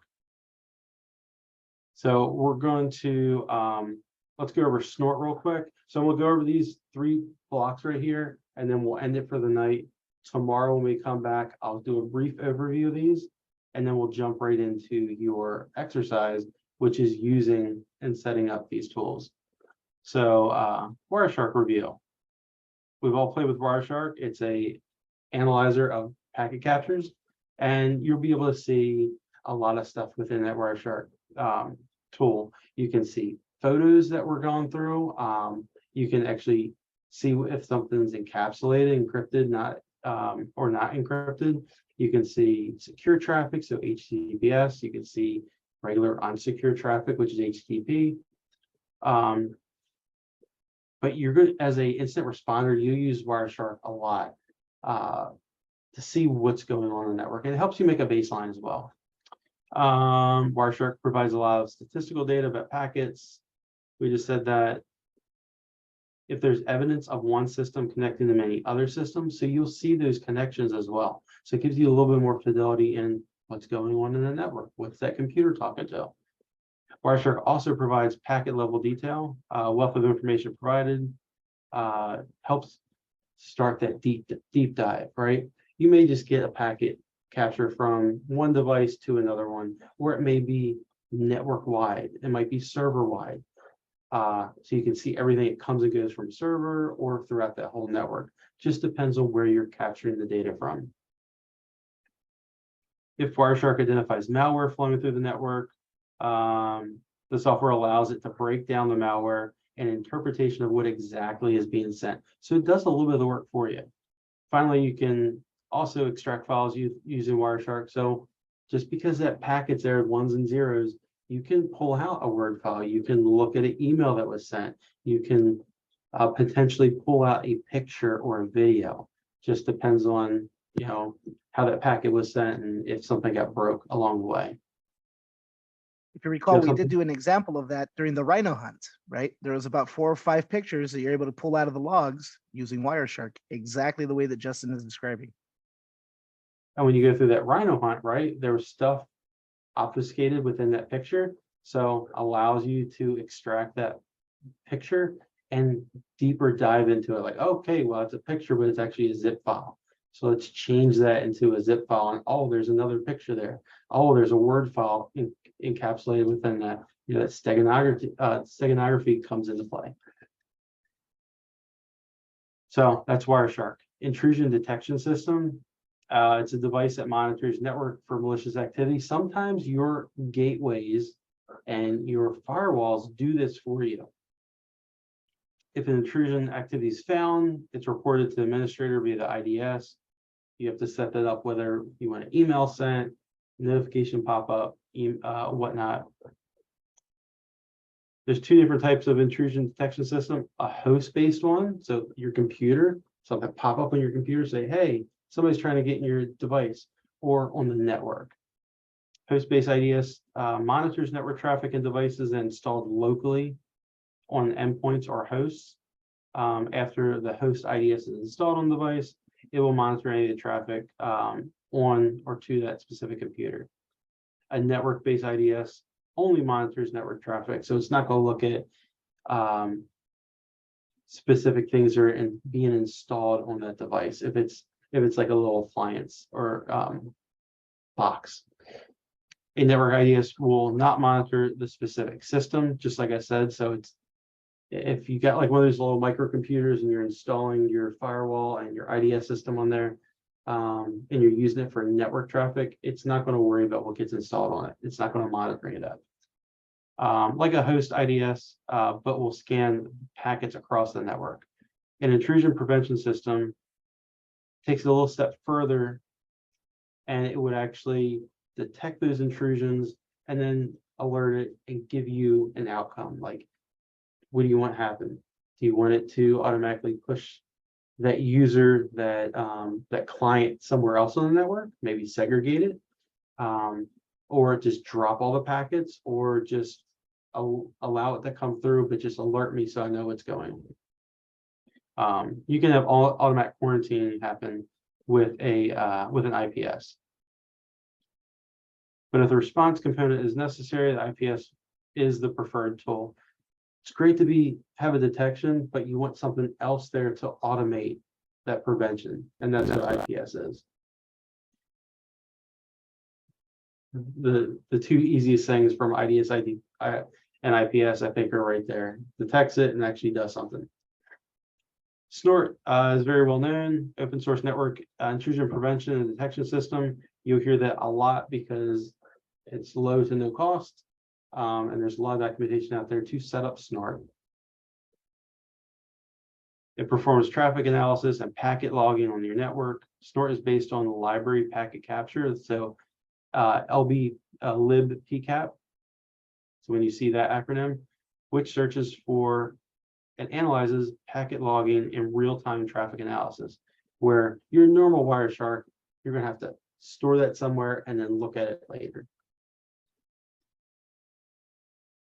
Snort has several different modes which can be used both in intrusion detection and intrusion prevention systems, so both IDS and IPS. As an intrusion prevention system, Snort monitors network and compares it against a rule set. So the main component of Snort applying rules to traffic alerts is when activity that contradicts the rule was set. So you're going to set those rules up, and those rules are defined by you, the administrator, or the company. So tomorrow we're going to run Snort in sniffer mode, run it in verbose mode, and in packet dumping mode. So we're going to play with those tomorrow on our Linux box. I know there was a lot in a short amount of time, but I want to kind of pre-brief everyone what was going on so we can jump into it. This is all an effort to next Thursday at the end of class. I would like to break you all out into your groups, get your assignments so that the following Monday that we're off, you guys can get together if you want to with your groups and start working on your final project. So we really only have another week of instruction. So me and Tony made the decision to jump into this real quick, give you a brief overview. Not like, I think there's only 2 things for tomorrow. Yeah, there's only 2 things for tomorrow. So knock almost half of this out really quick, just to give you more time tomorrow to run through this and kind of move our schedule up slightly. So to give you an extra couple of days really on your final project with your teammate. So any questions on, you'll be playing with this tomorrow, but any questions on detection off the get-go? Not seeing anything in chat. All right. That's all I right, have then. for tonight. Thank you so much, Before Tony and Justin. Yes, Tony, go ahead. I was just going to go ahead and mention the link that you posted into the chat just before we go ahead and end it for tonight, guys. If you guys can be able to go ahead and click on that link, provide us some feedback for tonight's session. That way, in case there's anything we need to change, as Justin pointed out, we only have 1 week of instruction left, really. But again, even in that last week, if we need to change anything, if we need to be able to go ahead and modify how we're approaching stuff, let us know so that way we can be able to do so. Yes, thank you, Tony, for that. And please make sure you fill out the survey form, and we'll see you tomorrow. Have a wonderful night, everyone.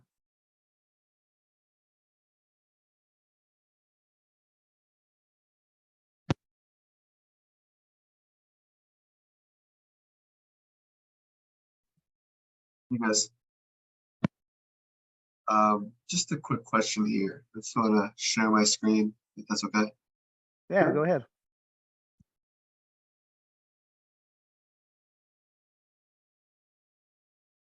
Can you guys see my screen? Yes.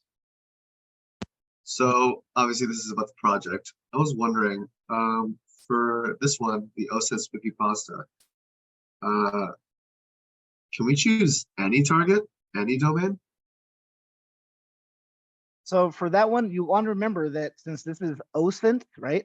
Open source intelligence, you can be able to choose any company, any target you want, but it's all about what can you publicly access, right? You're not going to actually go ahead and target, like, let's say if it were Facebook, you're not going to go and nmap scan Facebook, right? Because that would be active.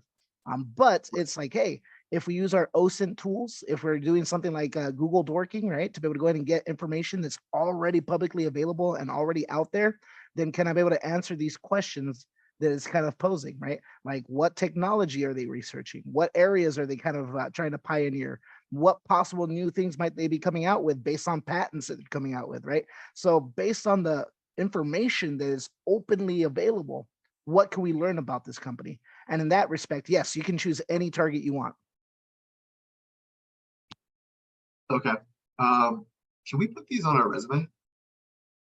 By all means, yes. Once you get this capstone project completed, that's going to be something that you definitely should put on your resume to be able to show off, right? And once you have something to be able to put it, like if you have some script or something else, right, or a report, put it up on something like GitHub or some other place where you can be able to host it on the web, right? And then put a link to that as your portfolio, right, on your resume. So that way any possible employers can go there and be able to see this and be able to see what you're able to accomplish and just what you were able to do and what your skills entail. So definitely. Yeah, I referenced it on my resume, but I'm assuming I should smarter thing would probably just to start a GitHub, right? Yeah. Okay. Mhm. And I wanted to inquire more about. I know we've talked about this before a little bit, but reading some of these examples of these potential, I guess, attacks. I wanted to inquire more about like some of the research roles. Justin, I know you mentioned in the past that like there are research roles on Red Team as well. Is this what you were referring to? Because I kind of went through a lot of these types of research attacks, and yeah, they definitely seem some of them a lot more offensive than I imagined. So yeah, I just want to ask you about that. Yeah, so cybersecurity research, it just depends on what role you're in. So you can be a threat intel analyst. That's what I'm currently in my current role on the civilian side. So I do threat intel research. I can come to a vulnerability, but that's not my job really to search those vulnerabilities. There's a vulnerability management team that does all the vulnerability research because they have their own sets of tools like Nessus and their CV databases. So, but then there's, offensive research that as a red teamer would want to do, because as a red teamer, you need to research and figure out what's vulnerable so that you can then attack it and be the bad guy on the network, right? Just like blue team research is like cyber threat intel. I'm on the blue team side right now, that I'm doing all the research to provide the proof and the information, like what's happening on networks that affect X, Y, and Z. Is this going to affect my network? If it does, I'll pass it over to the CERT guys so that they can then see that if they're getting those signatures. I might put in Yara rules and send a list of IOCs, whether it's IP addresses or file names or hashes, send that report over to the CERT to see if they actually are detecting these things as they're coming in. So it just depends on, what part, cybersecurity research is in every avenue of the job, Interesting. really. So I think it's just recon. Yeah, is that, or is that oversimplifying it? so you said, is it what? Recon? I said it sounded like how you described it. It's basically reconnaissance, or is that oversimplifying it? No, it's not reconnaissance. I mean, you could say it's reconnaissance. It's intel research. You're researching the problem. You're researching your sources. So there's a lot of, I gave you some sources, like the Hacker News and Sleeping Computer. Those are common ones. But then you have like FireEye, which is Mandiant, owned by Google. You've got CrowdStrike. You got Intel 471. You got all these paid sources that have threat intel that you will use as a researcher. And you may not have access to all of it. It just depends on your role. It's a subscription. It's a very, very expensive subscription. You and I won't own one, but you work for a company that pays for it. Okay, cool. I think I have a better understanding of it. Yeah, I definitely think I know what I want to do for a project. It seems fun. I'm excited. Can we do more than one? Like one just for fun? Do we have to just pick one? So for the capstone project itself, you're going to be choosing just one. But afterwards, if you want to be able to go back and do some of the other ones, you're more than welcome to be able to go ahead and work on it on your own time after the boot camp is completed. Yeah, because we could probably put as many as we want, I'm assuming, right? Of these projects. Cool. Yeah, you can, if you don't have a GitLab or GitHub, or GitLab, Git page. There's a lot of people that when you do on your resume, it would say like, what's your Git profile? And you may start contributing to other pages as far as edits and modifies and tweaks and stuff. I'm not a big personal Git. I've used it a little bit, but that's another way of putting your effort, your contributions back to the cyber community. And a lot of hiring managers are going to look at that like, okay, you say you do this, you say you do that. Like, well, what are your contributions? Like, what else do you do? And doing that, like you can do this research and you can post it on a blog and host it on your own Git page and share it. And then that just boosts your contributions back because it's like all one team, one fight. Doesn't matter where you work, what you do, which company you work for. It's all one team, one fight. And you'll soon see that like if somebody's got a vulnerability, they're not going to like put their head down and say, oh no, man, I'm going to get hacked. They're going to work with every other close entity to hopefully stop that from ever happening again. Figure out the root cause of it, because it is really one team, one fight. It doesn't matter where you're at. It's kind of cool, really. Yeah, it is. I'm actually, I mean, I was excited for the other projects too, but this one definitely, there's some really cool options here. Cool, thanks guys. I appreciate you answering my questions. I'm glad you're excited about it because it is an exciting part of the course. Yeah, definitely. I've been using a lot of like OSINT tools as well because I think I'm just really fascinated with the idea of doing recon on a target. It's just really fun for me. So yeah, I'm gonna probably choose that one. But thanks again, guys. Have a great night. No worries. Have a good night. Anyone else have any questions? Don't see anybody unmuting. So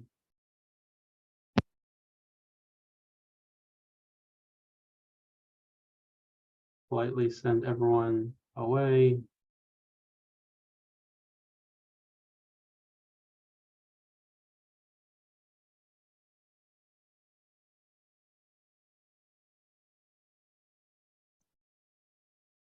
That was a good night.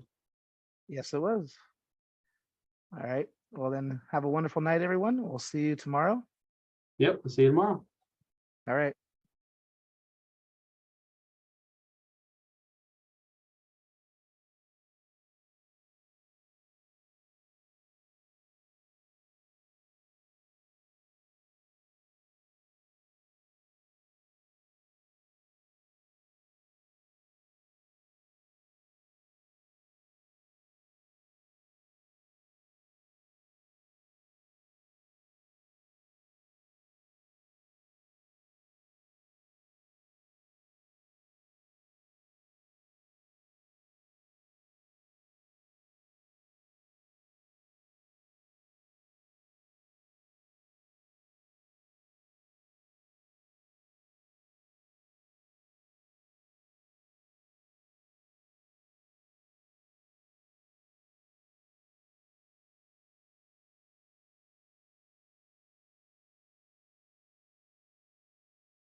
Good evening, everyone. It's about 30 after the hour. We're gonna wait a few more minutes, get everyone online here. We will not be using Vocarium tonight. However, we are going to register our Microsoft 365 Defender to run through that lab. So if you're willing and able to, go ahead and turn on your camera so we can interact during the class. And I'll wait a few more minutes and we'll get started here.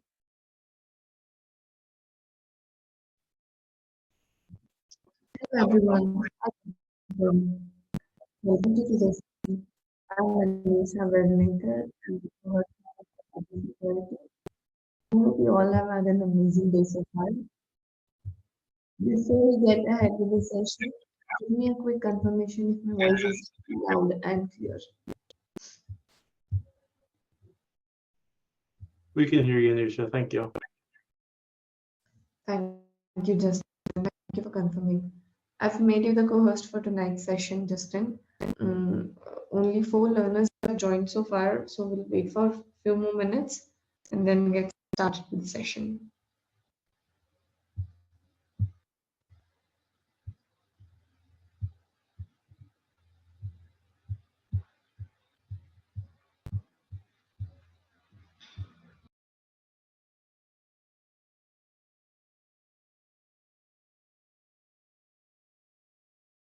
Wait a few more minutes.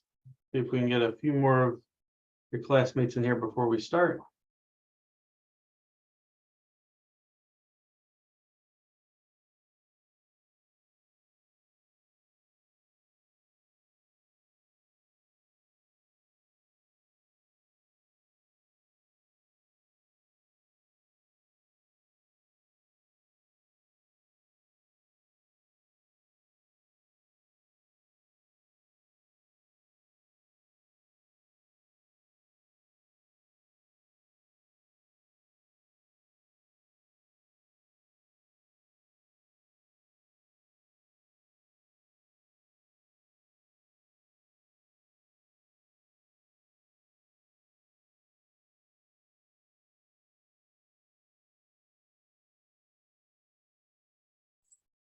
Are we gonna have a certain lab open? Yeah, Ryan, we're going to go over the Microsoft 365 Defender lab that we touched on last Thursday. Okay, It's under demonstration. I put the link inside of Slack. However, I will bring it back up and we'll run right through it quickly, and then we'll go in our breakout groups where then you and the rest of the class can sign up for an account if you haven't already, and then we'll run through the lab. all right, thank you. Hope you guys had a great weekend. You too. Except for throwing my back out on top of my knee. I'm falling apart. This old age is not fun. I hear you.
Hey, Justin, sorry to bother you again.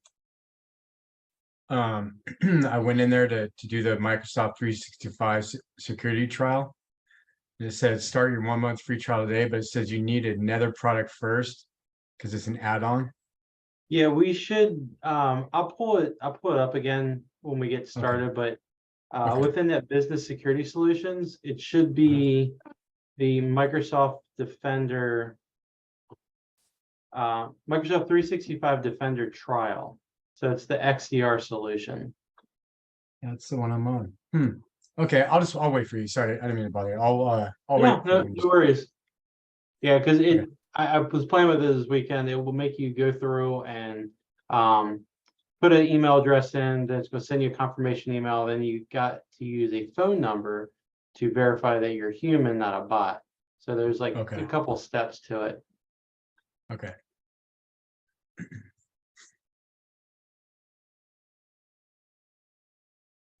Yeah, Ryan, I was having the same issue. So we'll see what happens. Okay.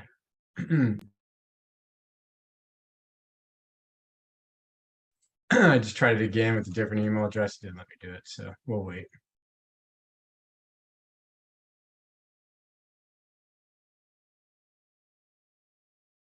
We got 15, 16 people in here. Okay. So I want to quickly go over what we did on Thursday before we closed out the session. We're in NIST Respond. We kind of are a half day ahead right now. And we're pretty much going to stay that way for the rest of the week, which gives us additional time on Thursday since we're losing Monday. So the whole idea is to start our case study tonight. And then tomorrow we're going to go into career prep, give you all day, on Wednesday, give you all day Wednesday on career prep, finish out early Thursday on career prep, and then go right into breaking you out in your groups and starting on the final project. Since Monday the 4th, we are off on a holiday. And then you'll be on project for the next 3 weeks, and then we get graduation end of the month. All right, share my screen here.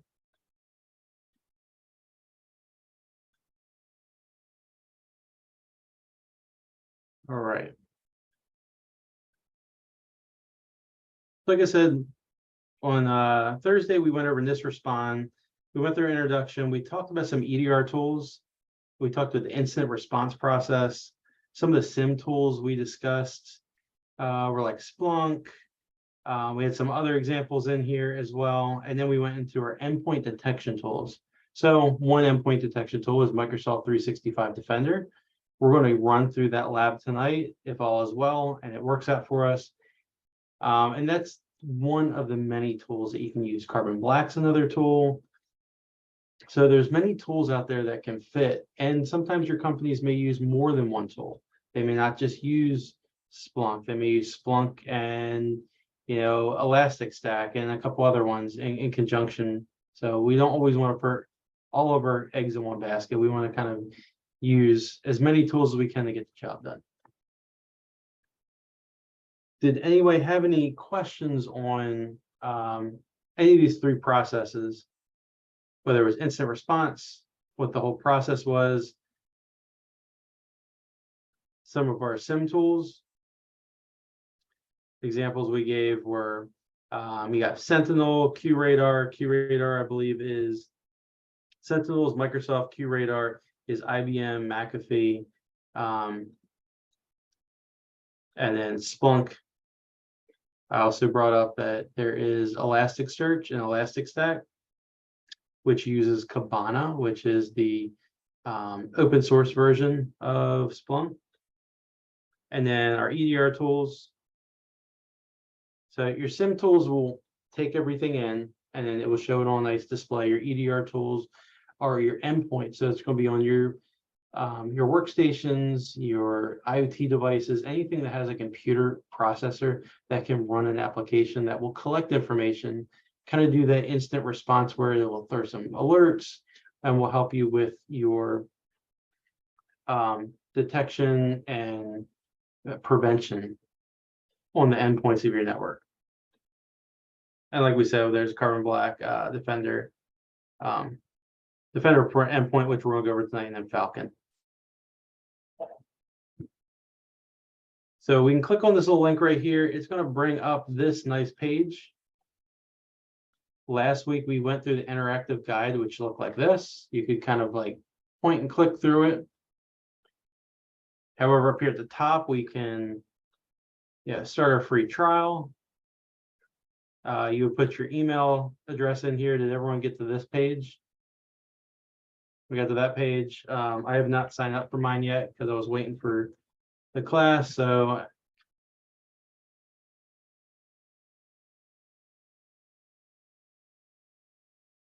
I should get an email.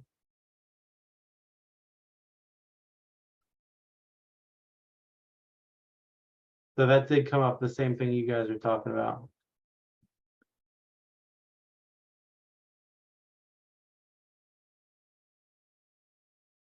Okay.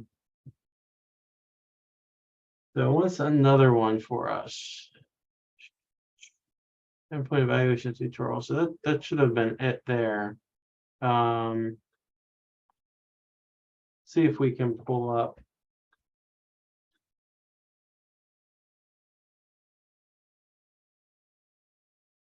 This is the same one, I believe.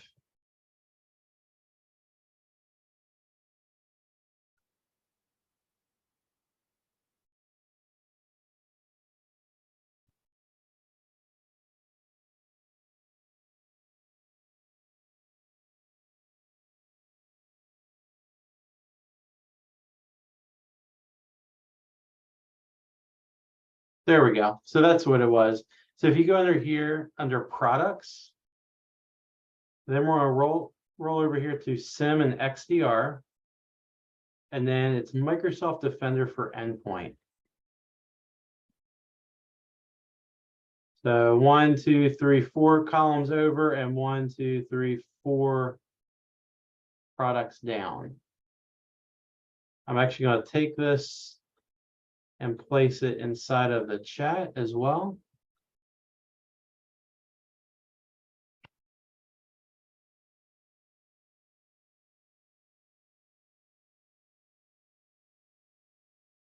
And then you should be able to set up your account that way.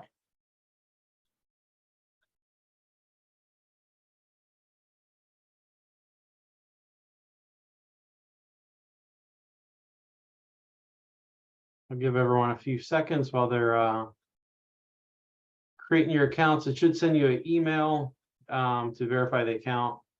And it may ask you for a password, or excuse me, a phone number to verify you are who you are. If you already have a Microsoft account, you can just add this to your Microsoft account as well. Because then if you have 2FA enabled or whatnot, or if you just have a trash email account you want to sign up with, that's fine as well.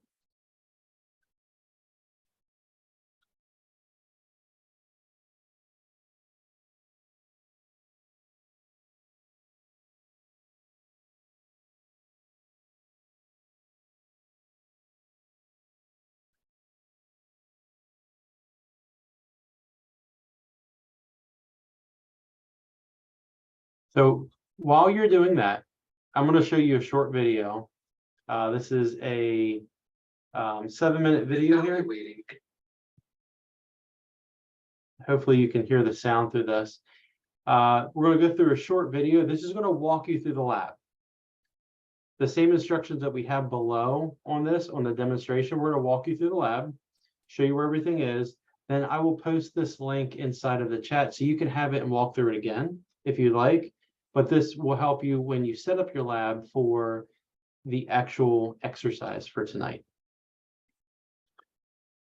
Then we'll start the video. If somebody could just give me a thumbs up if you can hear it. And this will be 6.5 minutes. And then when we're done, if there's any questions, we'll be here to answer those questions for you. Endpoint security solutions is challenging. However, you can skip the complex proof of concept configuration.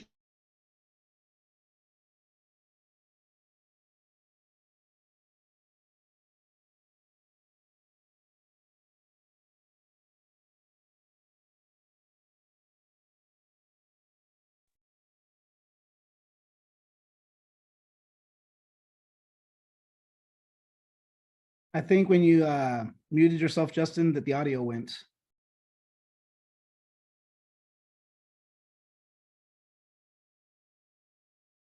You might have to try sharing it again, and then when you choose the screen to share, go ahead and click. Yeah, I'll share the actual application. Yeah. Yeah. Let me pull this one out.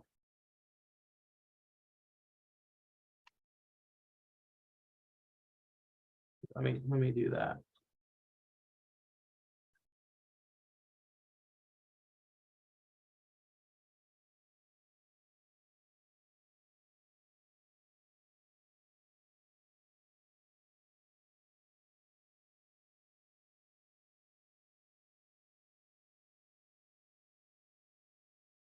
Where's this one?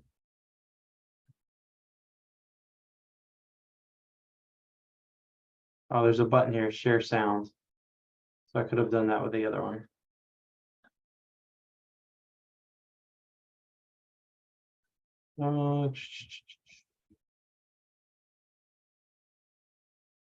Here it is.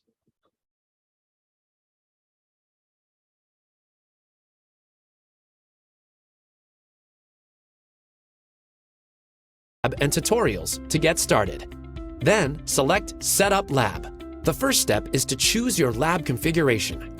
There are 3 available. You can choose to run 3 machines for 72 hours each, 4 machines for 48 hours each, or 8 machines for 24 hours each. The best choice depends on your evaluation priorities. More time with each machine versus testing larger scale attacks.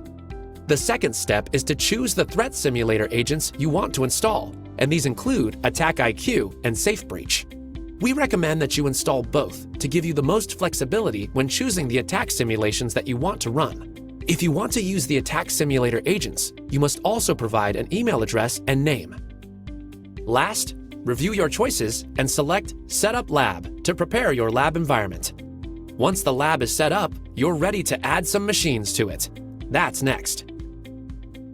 Adding machines to the evaluation lab is simple.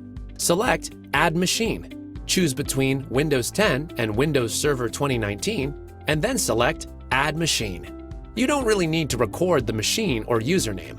However, you do need to save the password, since this is the only time you'll see it. Select Copy and paste it somewhere safe. When you're finished, select Done to return to the evaluation lab dashboard. You can add more machines later, or you can add them all at once, like we did here. Each of these machines have useful software pre-installed, including Microsoft Office, sysinternals, and Java, helping you get up and running quicker. Notice too that these machines are on their own virtual network, which allows you to run advanced simulations like lateral movement without worrying about the safety of your environment. In the next segment, you learn about the simulations we provide that you can run on these machines. Under Evaluation and Tutorials, select Simulations and Tutorials, and then select the Simulations Catalog tab to see the simulations we provide that you can run in your lab. The catalog has 3 categories. Microsoft simulations are files or scripts that you run on machines. More on that later. The next group of simulations is powered by Attack IQ, and they require the Attack IQ simulation agent to be installed on the machine. Select Learn More to pop up the Details side pane to learn more about each one. The last group of simulations is powered by SafeBreach. As before, these simulations require the SafeBreach simulation agent to be installed on the machine. Next up, you'll see what it looks like to run an attack simulation and view the results. Running a simulation is simple. On the Evaluation Lab dashboard, select Create Simulation. Then, in the Create Simulation side pane, select the simulator and the simulation to run and the machine to run it on. In this example, I'll run the SafeBreach Known Ransomware Infection Simulator on Test Machine 4, mainly because it's a bit more dramatic than other simulators. You can check the status of your attack simulations at any time by selecting the Simulations tab. If you're curious what the attack looks like on the machine, you can connect to it by using Remote Desktop. Just select Connect and follow the prompts to connect to the remote VM. Once connected, you see the virus and threat protection notifications in the Notification Center. Select one to open Protection History, which shows you what I meant by dramatic. There was a lot of activity related to this attack. This attack also triggered an automated investigation, which the automated investigation page shows. Select the investigation to see the details side pane, and then select Open Investigation page to see all the gory details, like the investigation graph, and associated alerts, machines, and evidence. You can certainly rely on the attack simulators to evaluate Microsoft Defender for Endpoint, but you have full access to the machines. Therefore, you're free to run any simulation you need on them. That's next. The Evaluations and Tutorials page provides tutorials with sample files and code you can run on your machines. While these are a great start, you're not limited to them. You can run any code you need to run on the machines. Some tutorials provide a file, while others provide a script. In this example, I want to explore the fileless attack tutorial, so I'll copy the Windows PowerShell script to the clipboard. Then I'll connect to Test Machine 3 by using Remote Desktop so I can run the script on it. Once connected to the machine, run Windows PowerShell as administrator and paste the PowerShell script that I copied to the clipboard and run it. After a few seconds, the script opens up a text file in Notepad that describes the attack and what to look for. Of course, like the previous attack, this one triggered an automated investigation in Microsoft Defender for Endpoint. The last thing I want to show you is how to view the lab report. Coming up next. The top of the Evaluation Lab dashboard gives you a nice overview of your evaluation. Select See Full Report to get more detail. It includes a list of the incidents you generated, active alerts and their severity levels, threat categories and the number of alerts in each, detection sources, and actions taken by automated investigations. As with most of Microsoft Defender for Endpoint, you can select an incident in the report to open a side pane with more information. The Evaluation Lab in Microsoft Defender for Endpoint helps you more quickly evaluate the product's capabilities without complex endpoint and environment configuration. See Microsoft Docs for more information about it.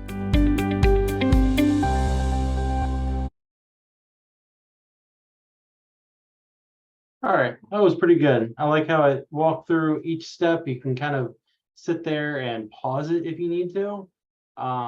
You can put it on the second monitor to the side of your screen. All of these things, they're full Windows VMs, and you've got everything at your disposal to play with. So I'm gonna throw that here in the chat. Also gonna throw it onto our Slack channel as well.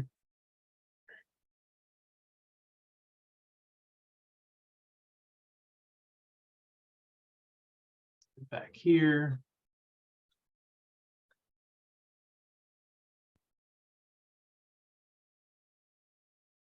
All right, so that kind of walked us through how you can set it up. You're going to walk through again doing the multi-stage incident. But that little video kind of shows you everything. Looking at this stuff down here at the bottom, or excuse me, on the demo, kind of walked you through how to get them on. We were using 3 devices for 72 hours. You can do the 4 as well. That's just how long those those actual workstations are going to stay alive. But now that you have that, you've got a nice little walkthrough. You've got questions on it. We're going to break you up in your groups in just a few minutes, and then you can walk through this. When you get this completed, if you want to walk through any of the other simulations, go ahead and do so. There's a lot of time that we're going to give you for this. We're going to give you an hour, and then at that point, we'll bring you back. If there's any questions, anything else you want to go through, but you have this for 30 days to play with. So again, this is one of those EDR tools. It's very intuitive. It's very easy to use.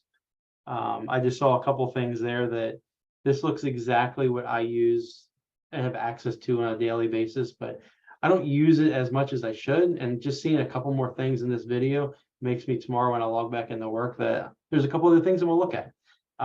So nice little refresher for me, but it's like all Windows applications, all Microsoft applications, very intuitive and pretty much easy to use.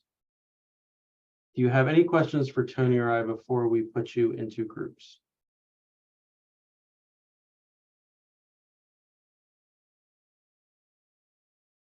I don't see any questions.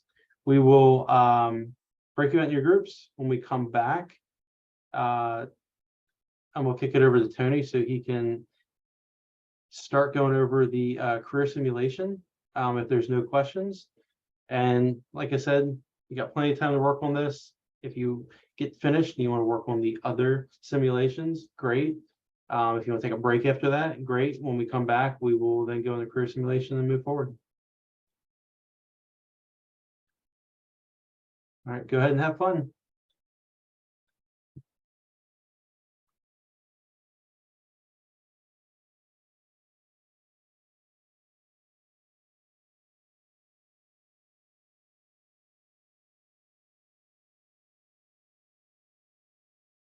Hello and welcome back, everyone.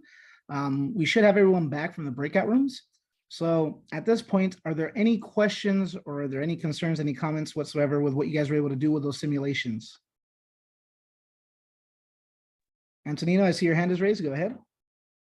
Yeah, we were trying to decipher alert story age. Is there like a spot that says alert story age verbatim in Defender, or is that just saying throughout the story of the attack where it was the first alert? So I'm going to go ahead and let Justin handle that since he's more familiar with Defender than I am. Can I answer that one again? So in Microsoft 365 Defender, we were at the alert story age, number 1. Is there something that says it verbatim in there that we're supposed to be looking for, or is there a story, of the suspicious attack that has a story age alert? I don't know what it's asking for. Can you share your screen? Ryan had the screen. Ryan, do you have it? Oh man. There we go.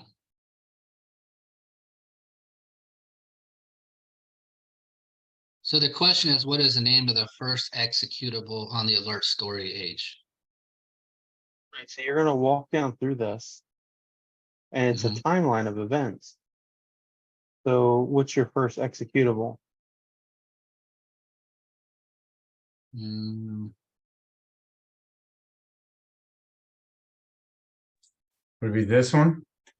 Yeah, so that's what ran first. And then Yeah, that see. spawned Which service one host. second? You can look right on the left-hand side right there. Oh, yeah. So that was when the image was created. First executable on the alert story age. Okay, so this whole thing is called the alert story age. Mm-hmm. Top left, you see it Gotcha. right there, alert story.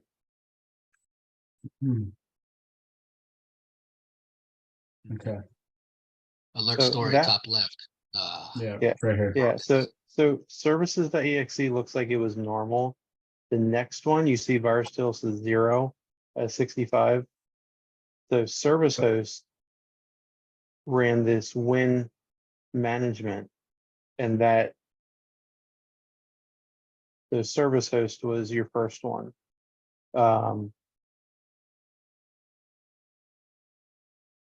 Yeah, it should have been service host right there. The suspicious process discovery,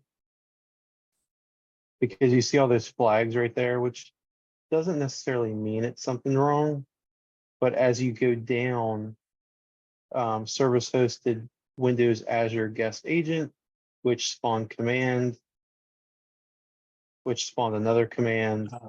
You had an enabler script, and then you had your first big medium right there. Okay.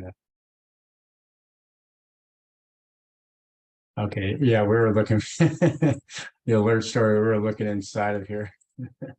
Trying to find it. All right, thank you. Yep.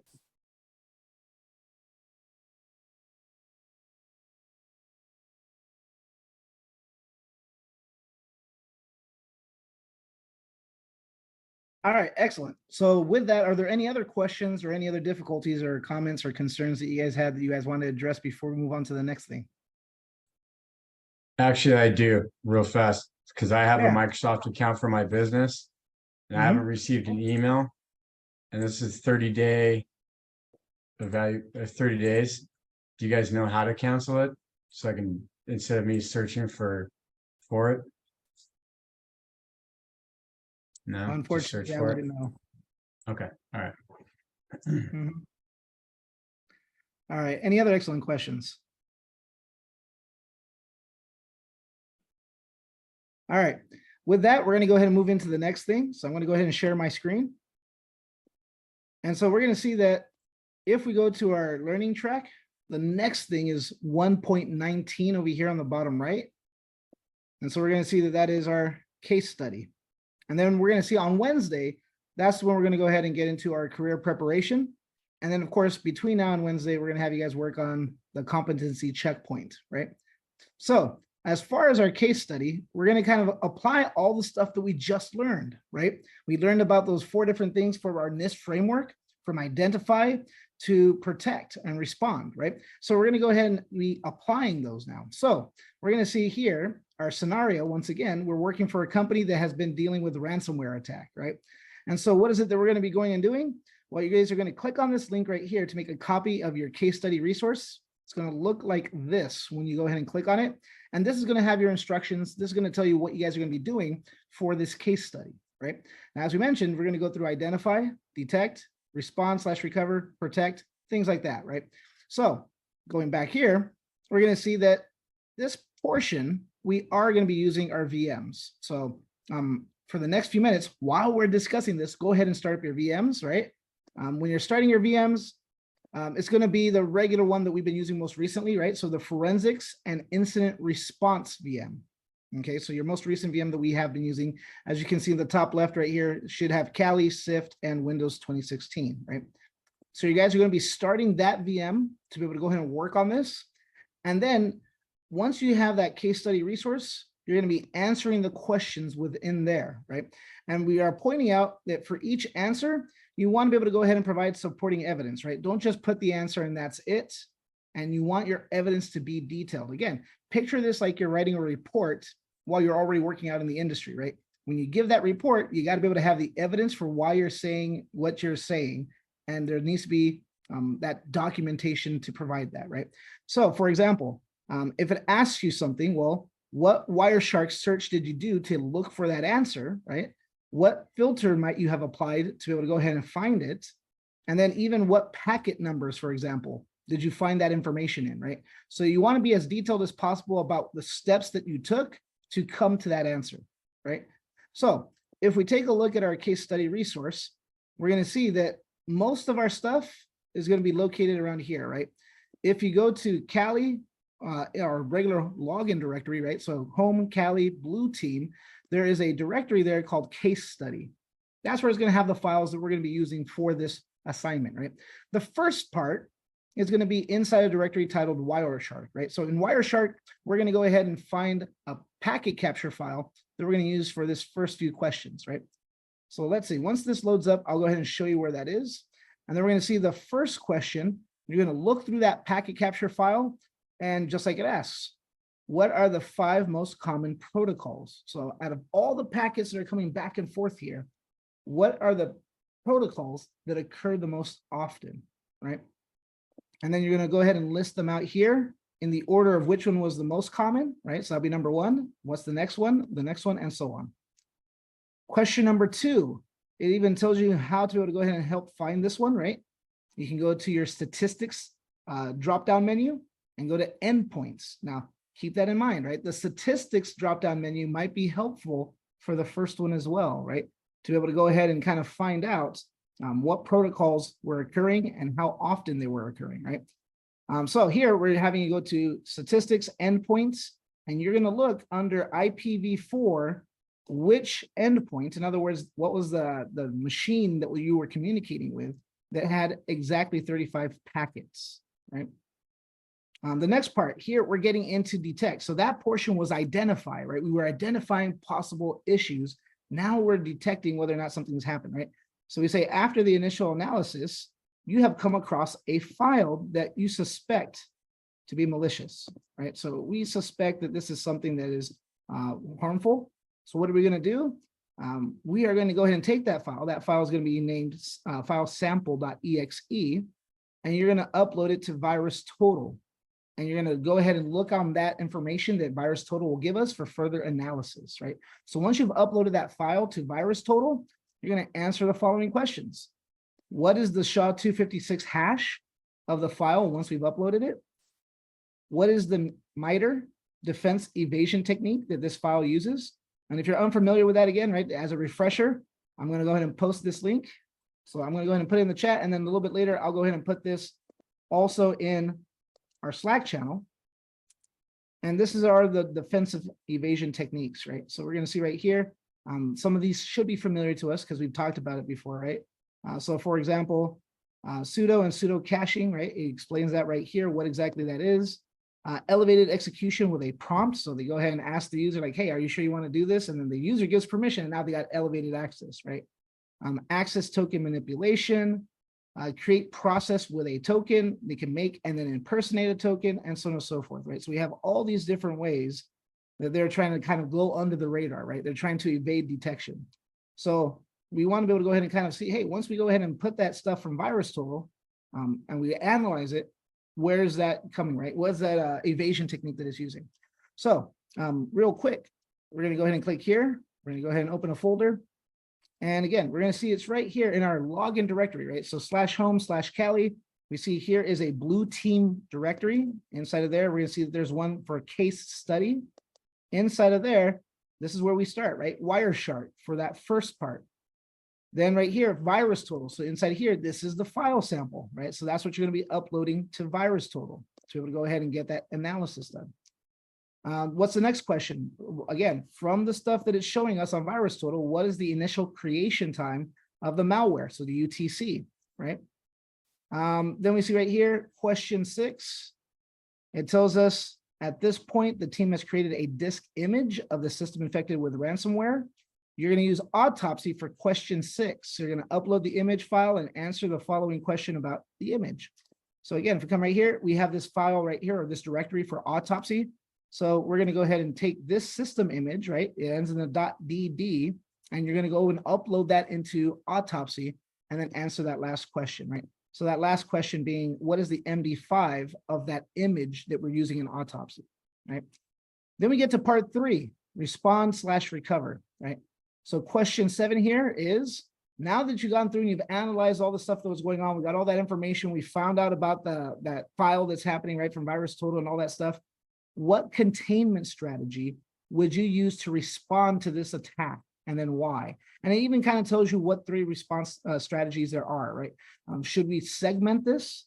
Should we isolate it? Or should we completely remove the device from our systems, right? So which should we do? And then again, give your reasoning for why.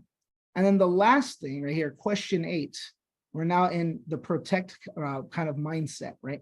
So right here, once we realize what they did, how they attacked, and what went on, well, what is one defensive tool or one defensive measure that we could have had in place that would have prevented this attack from occurring, right? So what could have stopped this in its tracks had we implemented this tool or measure?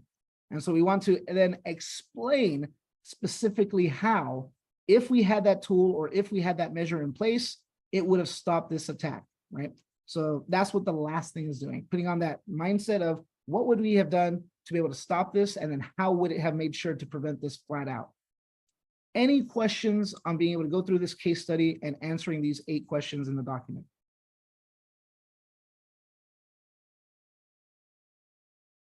All right, then I'm going to go ahead and stop sharing my screen. We're going to give you about as much time as we went ahead and gave you for the previous assignment, right? So about 60 minutes. Again, if you finish early and you want to be able to go ahead and continue forward, you guys can. If you want to go back and review something else, or if you want to be able to go ahead and do some of those other simulations like Justin was pointing out for Windows Defender, you're more than welcome to be able to go ahead and do that as well, right? And then, of course, if you guys get any questions or if you're getting stuck while you're trying to be able to go ahead and work on this, reach out to us, either message myself or Justin, or be able to go ahead and post it in Slack or something, right? And that way we can be able to come in and be able to go ahead and help you out. With that, are there any questions, concerns, comments before we go ahead and open up the breakout rooms and have you guys work on the case study? All right, have fun working on this and being able to go ahead and solve this.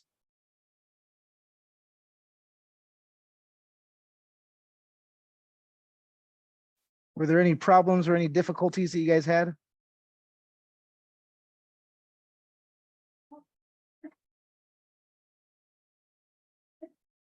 All right.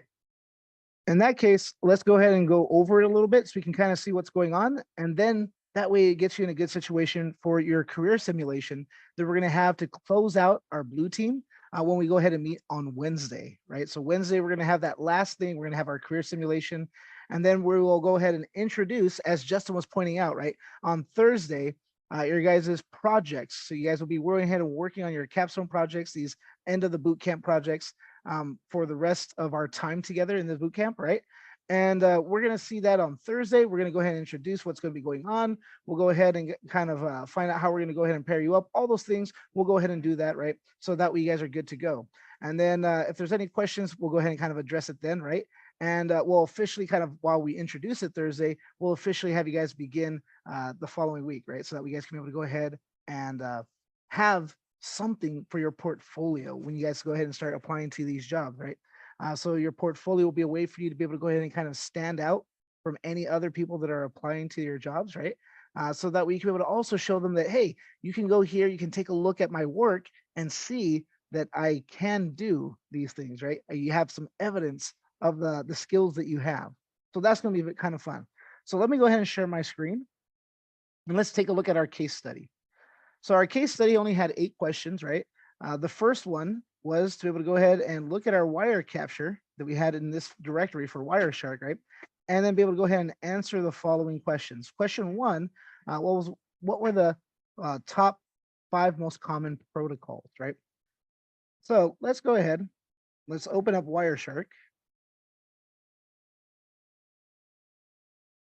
And then once we have Wireshark up and running, we'll be able to go ahead and kind of take a look at that, right? We'll be able to go ahead and kind of see exactly how we're able to go ahead and kind of find out these answers. Where can we go to? So let's see if that goes ahead and starts up. If that doesn't, let's go ahead. Let's try it like this. There we go. All right, so we have Wireshark up, right? We can be able to go ahead and we can be able to go open. We can go to our blue team. We can go into case study. We can go to our Wireshark and open up our network traffic, right? Now, we pointed out, we kind of hinted heavily, right? Statistics can be a good way to be able to go ahead and find out some of these answers because it's able to analyze the entire packet stuff all on its own and let us know, right? So for example, if we go right here to capture file properties, we can be able to see a lot of the information about right here. And one of the things is there's 300 packets. So 300 packets is a lot to go through, and this is still going to be considered a pretty small file, right? So to be able to kind of go through all those things and answer some of these questions, it might be difficult if we're doing it manually. So that's why the statistics menu is there for us, right? To kind of make these things a little bit easier. So we can go right here to statistics, and then we can go to protocol hierarchy, right? This is one way we can be able to find this answer, but you're going to see that like a lot of things when it comes to computer science or software, or in this case, cybersecurity, there's usually more than one way to do it, right? So if you did it a different way and got the answer, wonderful. This is just one way we could be able to go ahead and use our tool to be able to figure this out. So if we click here, we're going to see that it's going to list out protocols, but it's going to go ahead and also kind of categorize it in different ways, right? So for example, here we have everything according to our Ethernet, right? That's pretty much everything that we're getting here because it wasn't on Wi-Fi. But then we're seeing right here, everything that's a part of what we call our logical link control, right? And so everything in this area is part of that. Everything part of IPv6 is right here, right? Everything that's under IPv4 is right here, and so on and so forth, right? So it's categorizing all of that for us. But we see right here on the columns, right? We're seeing the percentage of packets that each one of these things is a part of, right? So we can be able to go ahead and click on there, and it'll organize it by that percentage, right? So the higher the percentage, the more packets we're using that protocol, right? So for example, we see right here, 53 is right here, 53% of all of our packets. But what do we notice? Well, that's everything that's IPv4, right? So if we're going to go a little bit deeper into the actual protocol that's being used, well, inside of IPv4, we're seeing that 28.3% was UDP, right? So UDP is the protocol. We're going to see then if we close UDP, because that's containing everything that was being transmitted using UDP, then the next thing is 65 packets or 21.7% was TCP, right? Transmission Control Protocol. We're going to see that right here, this is really the largest percentage, right? So 35.7% of our stuff was Address Resolution Protocol, or ARP, right? So ARP has 107 packets. UDP, right, was 85. TCP was 65. Those are the top three protocols, right?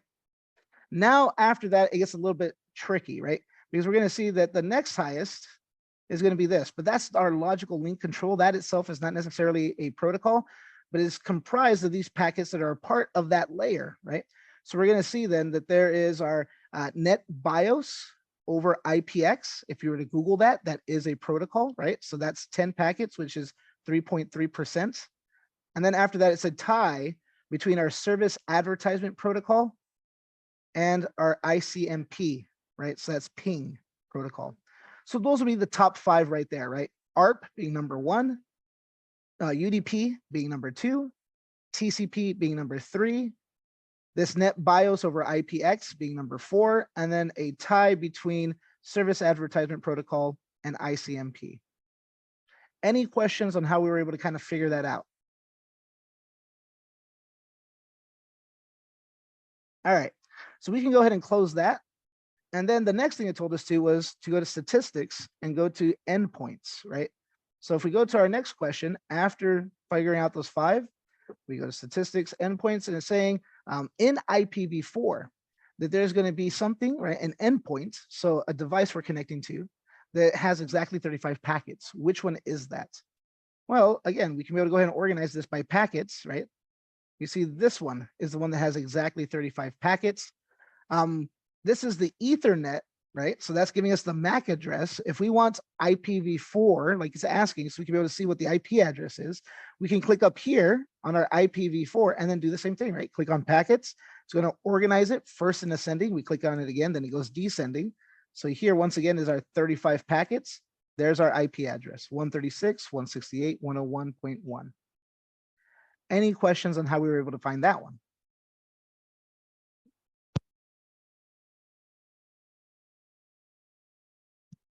All right, let's see. After that, if we go back to our case study, we're going to see that the next question is dealing with our detect. It says, let's get that file that it was mentioning, and then we're going to upload it to VirusTotal. And then what is the SHA-256 of that file, right? So if we go here, here's that VirusTotal information, right? And it automatically gives us this hash right here, right?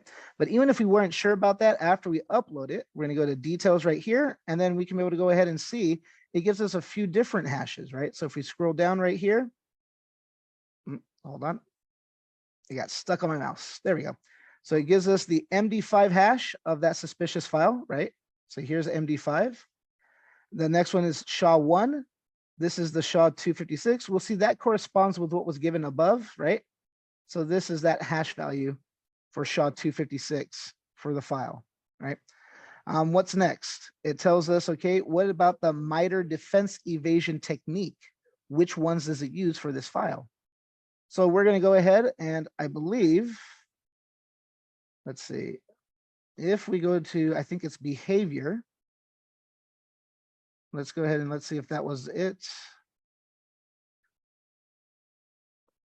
Let's go back here.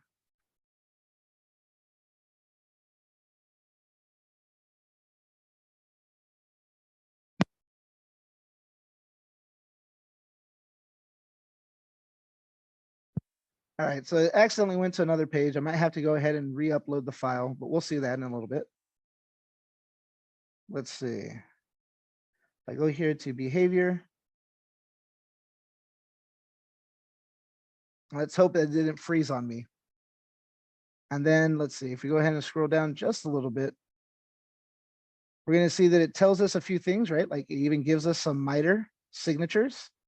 So if we go ahead and scroll down on those and take a look, we're going to see that it does give us some attack tactics and techniques, right? And then one of those things is our defense evasion techniques, right? So if we go ahead and expand that, it tells us all the different ones that it's using. So we see T1027, right? It's obfuscating files or information. More specifically, in addition to that, right? It's also software packing since it's a Trojan, right? So we see that it's T1027.002. We scroll down a little bit further, 1036, 1055, 1134, 1222, 1497, and then the last two techniques is 1564.003 and 1574.002. And we can see what those names are right there, right? So it's using all these different techniques to try and evade detection, right? So that's where we're able to go ahead and find that out. So we saw what defense evasion techniques are being used. And then finally, what was the initial creation? It says time, but it might have heard me as I were going over it initially. It's really initial creation time, right? So if we go back here, we can go back, I believe, to details, and then it should be able to go ahead and give that to us, right? So if we go right here to details and we scroll down a little bit, we see right here in history, creation time, and it shows us what it is, right? So that's where we can be able to go ahead and get that information. Any questions on how we were able to go ahead and get those things from VirusTotal so far?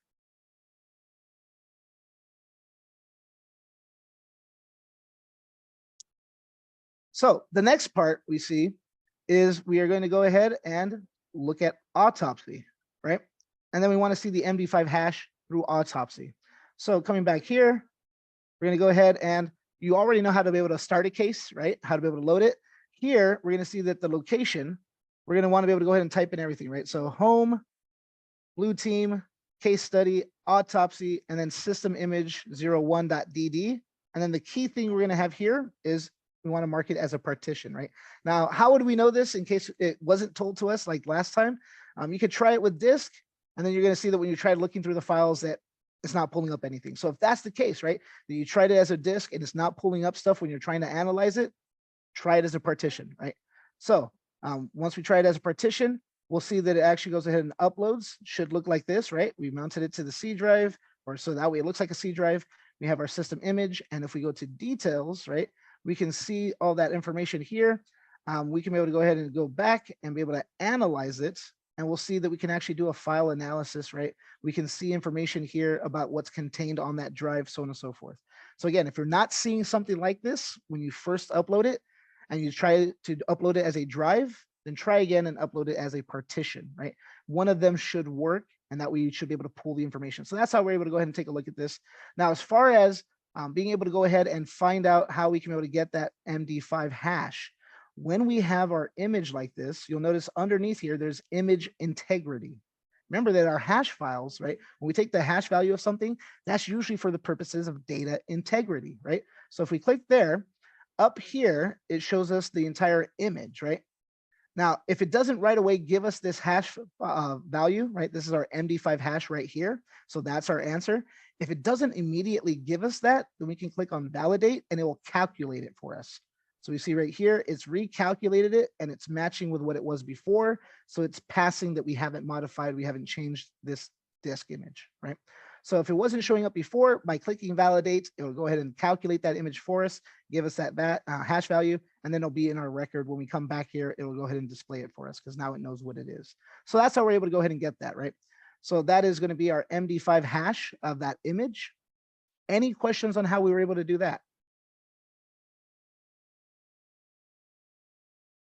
All right, last two questions, right? The first one is with our respond and recover, and then the last one is with protect.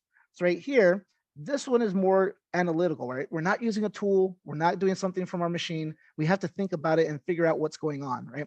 So we're going to see right here, it's asking us what containment strategy, segment, isolate, or remove would you use to respond to this ransomware attack and why? So we see that this ransomware attack, if it's that suspicious file that we've uploaded to VirusTotal that caused it, that was a Trojan, right? That they had to have downloaded and activated, right? So there's that's going on. So if we come here, this is just so that we can see a definition that kind of clearly defines what are the three different things, right? So here, we're going to see that when it talks about segmenting as a response, the segmentation process involves limiting the scope of the incident by leveraging existing segments of the networks to use those as barriers to prevent the spread of that virus or that infection to other segments, right? And this can be defined as occurring either on layer 3 or layer 2 of our OSI model, right? Now, in addition to that, we see if we scroll up a little bit, that there is an explanation for isolation. So we said that there was segmenting, isolating, and removal, right? So isolation, this is implemented in two ways. Either we block all traffic, right? So we have something like a firewall that's just preventing anything from communicating with this device, or you just flat out shut down the device's interfaces, right? So their network communication, we're taking it offline, we're isolating it, right? But the key thing here, our machine is still left on, right? So we show that this works well for a single compromised system, but it can get cumbersome if a lot of our devices are involved, right? To be able to go ahead and do this to every single one of them. Now, what's the difference between that and removal? Since technically we're taking it off of the network, right? We're isolating it by removing it from the network. Well, removal we see right here is that we are shutting down the device, right? Instead of just shutting down the interface. So we see right here, shutting down the device instead of just shutting down the interfaces is a technique called removal. In this case, or in a lot of cases, right, it is not advisable to remove a device until digital forensics has been completed. Because as Justin pointed out to us, right, if we have information in the memory, that is volatile data, right? And so if we turn off the machine, if we shut it down, anything and everything that was in the memory is gone. We can no longer analyze it and figure out what was going on, right? And we do have software that can analyze those things. We kind of went over them and Justin mentioned those, right? So here, if we are removing a device, it's that we are completely shutting it down, right? We are taking it offline. We're making sure that it is not powered up anymore, and we can lose that data that's in memory. So in that case, from all of these options, chances are isolation would probably be best, right? Especially if they're doing that ransomware attack. And we want to be able to answer questions from how did this get installed? How did it get into our systems, right? How did it compromise this machine? Things like that. We probably want, as it says, digital forensics to have at least get an image of this device complete with everything in memory before we try turning it off, right? So isolation is probably the best response here. So between those three different containment strategies, it'll likely be that we want to isolate it, get an image to be able to analyze and figure out what was going on. And that's the reason why, right? To be able to go ahead and be able to have more data to figure out what was going on so we can be able to try and prevent this in the future. Now, the last thing, protect, we see that it says, what's one defensive tool or measure that could have prevented this attack from occurring? And then we can explain what tool or measure may have specifically stopped this attack. So in that case, I'm going to open it up to you guys for this last few minutes that we have available. What would we have been able to do, or what tool, or again, a measure could we have put in place that could have possibly stopped this attack from happening? Who thinks they have an answer for that? Go ahead, John. I see your hand is raised. We came up with a couple different tools. I'll share one. We said you could use a smart firewall, which could have potentially dropped the file from the network on the detection of the known signature, seeing as it was a known malicious file with a signature. Excellent. So yeah, that's definitely something they could have been able to go ahead and worked on there, right? So like you pointed out, the file has a known signature. So if we use a smart firewall, when that traffic is coming in and it analyzes that hash and sees, oh, this is a known signature of malware, it could have dropped it so that way it doesn't get installed, right? So something like that would have been perfect for this. So that is an excellent answer. So with that, are there any questions, any concerns, any comments with regards to our case study?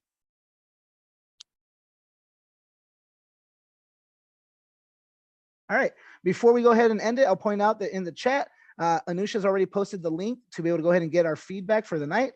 Make sure to be able to go ahead and fill out that feedback so that way we can be able to go ahead and again, if anything needs to be course corrected, if anything needs to be changed, we get that information so we know to be able to go ahead and do so.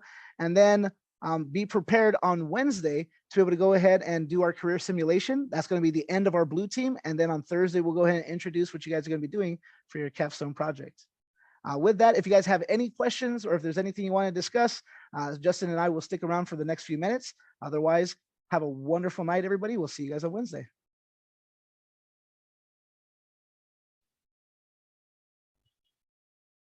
Thank you, Tony and Justin. Thank you for an amazing session.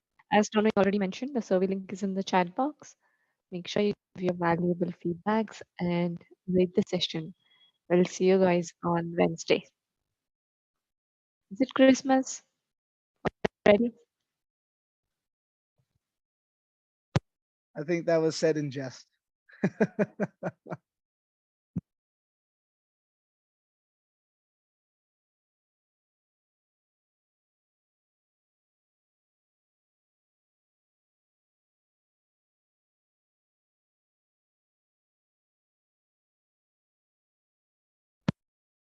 All right, for those of you that are still here, if you have a question or anything you want to be able to comment on, you can be able to type it into the chat. You can unmute yourself and be able to ask. Otherwise, have a wonderful night. We'll see you guys on Wednesday.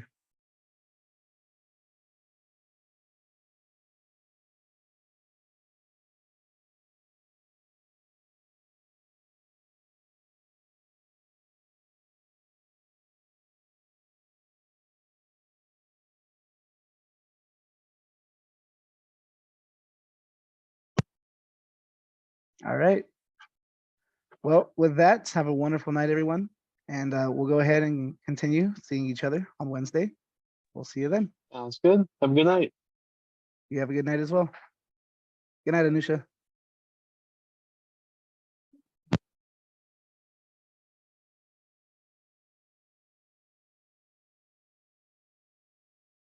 With logging into LMS or open up your labs, please let us know.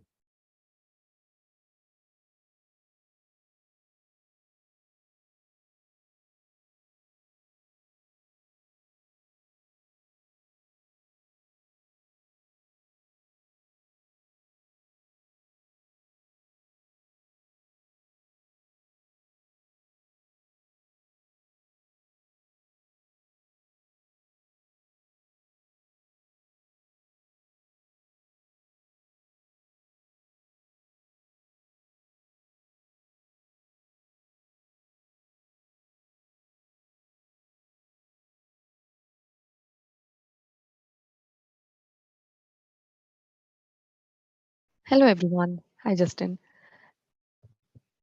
Welcome to today's session. I'm Manusha Virnikar. I'm the cohort manager for cybersecurity.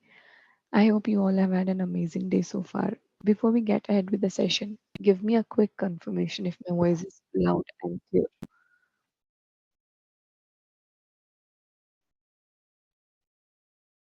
Thanks, Justin. Thank you for confirming.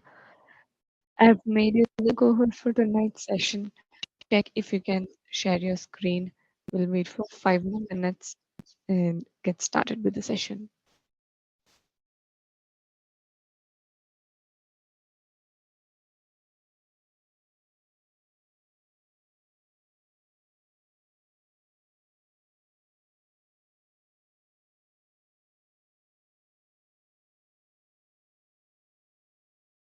like we said before, we should have our forensics labs up and running.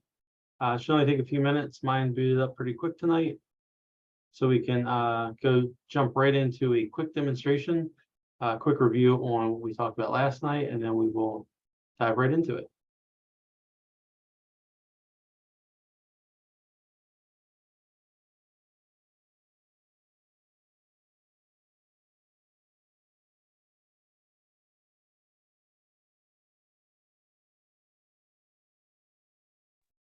Hey, Justin, are we opening up all three of them, Kali, Stift, and Windows?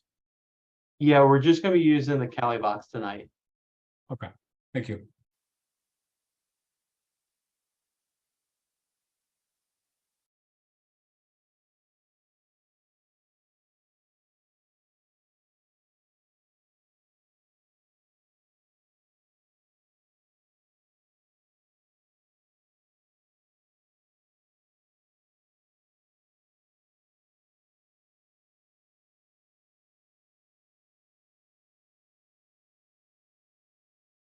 We just have about 13 people here. Maybe wait one more moment. Like we said before, make sure those workstations up and running under the forensics labs, so that after I do my review, do a quick walkthrough of the commands you'll be using, then you can jump right into your breakout sessions and run through the commands with your classmates.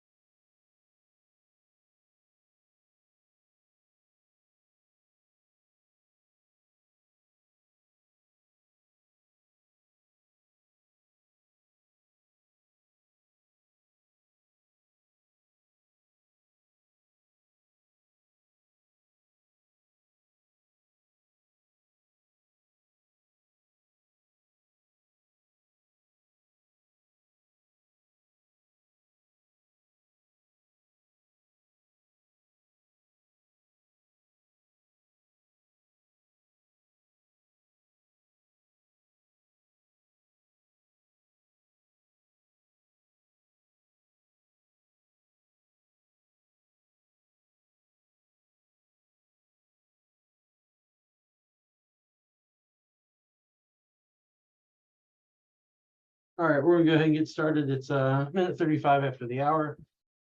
So tonight we're gonna go back over NIST Detect. I know I briefly brought it up last night. Share that screen for everyone.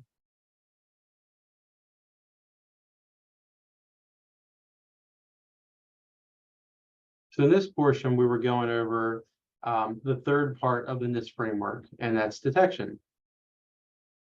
So some of the pieces of gear you'll be using, pieces of software, is Snort. It's open source. You can download it on any Linux environment. There is a Windows version as well. The majority of the time, it should be pre-installed on a Kali box, but if not, you can easily install it if you're using Ubuntu or whatnot. So we went over Wireshark. We said it was a passive collection, right? It wasn't active. It's not able to actively do something as far as collecting packets and sniffing them and looking at them in real time. You have to actually use that pushed out to a log file. And then from that log file, then you can pull it into Wireshark and look at those PCAP files. But there's Snort. So Snort runs where it can be active and be scanning all those packets as they're coming through and look at your web traffic in near real time. We then went over intrusion detection systems and intrusion prevention systems. So your detection system is going to detect something when it happens, whatever those rules that you have set. Your prevention system is going to actually do an action, whether it drops the packets, whether it stops it, whether it allows something through, whether it alerts you in some other way. So you have your IDS and IPS. Usually they're used in conjunction with each other 90% of the time. Then we went into Snort. It's a very well-known open source intrusion prevention and detection system that is actually using a lot of the functionality that you would have in Wireshark. It's going to look at that stuff in near real time. And it's going to use library packet capture. So libpcap, you'll see that the acronym pretty regularly. So I'm going to demonstrate snort, what it looks like in sniffer mode, verbose mode, and packet dumping mode. So inside your Kali box here, we're just going to open up a terminal. And we're going to check and see if snort's really installed. So how can you do that? You can do snort tac big V, little b would be like verbose, but you see it's red.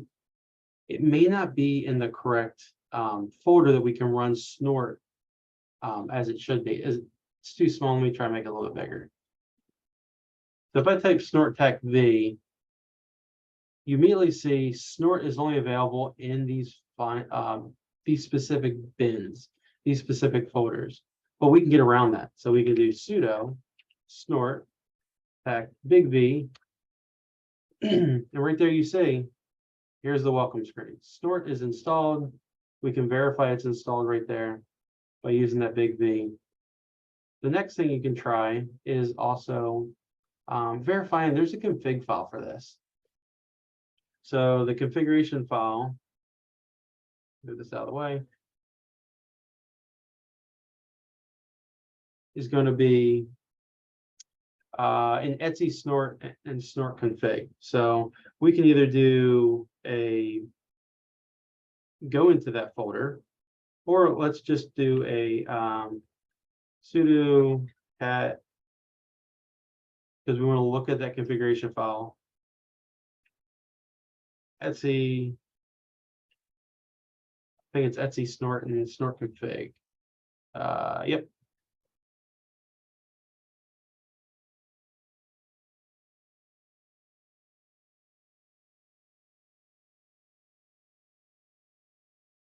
So right here, this is a huge file. There's a lot of different parts in here.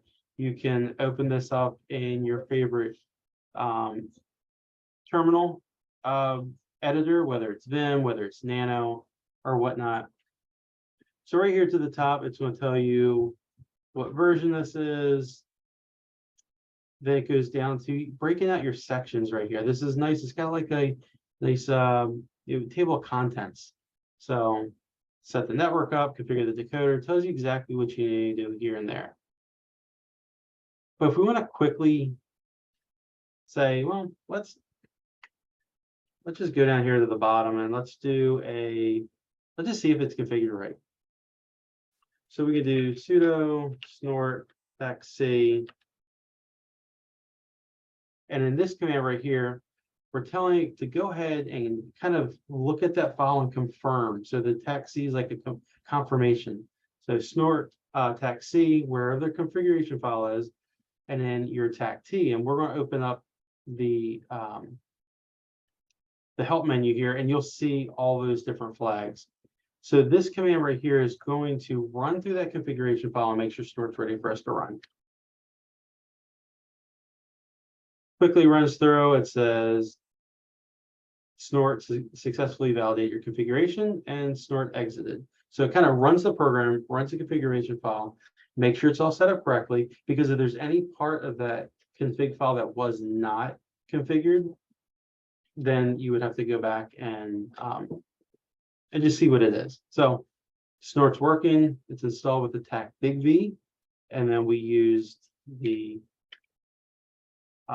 tac c little c with the file destination, and that would actually make your snort verify your configuration files correctly. So it's kind of the easy stuff. Check my chat here, just make sure nobody asks me a question. All right, so what do we want to do now? We actually want to run this. So we know we use our help, our tac H flag to show the help menu. And in here, you've got some really cool flags. We've got ones that will, verbose mode's always great because it will show you what's happening. You've got dump modes, which will show you a little bit extra. If you want to add an interface name, you can do attack I. There's a lot of stuff in here Snort can, the configuration of Snort will allow you to maybe even dump it into a different directory or a different location, which is good for us because depending on how that configuration was originally set up by default, it should go into your var log folder under Snort. We can actually redirect it to another location. Ryan, I see your hand up. Did you do, you said attack H, is that what you said? Yeah, attack H for your help function. So is it the sudo snort tac H and then the etsy? Because I So tried, my first command I ran was a sudo snort tac big V. So I got that's that, yeah, I got all signifies those. that it's running. The next Okay. command I ran was snort tac little c to confirm the configuration. And at the end, it's purple, you can't see it. It's a large tac T. Okay, got that one, all right. And that tac T right up here is called test the configuration. Okay. So Thank you. we did little c, which use the rules file. So you're pointing to something. So you're kind of making Snort run it for itself. So you're saying Snort, run this file, which is the configuration file. Now then test it. Okay.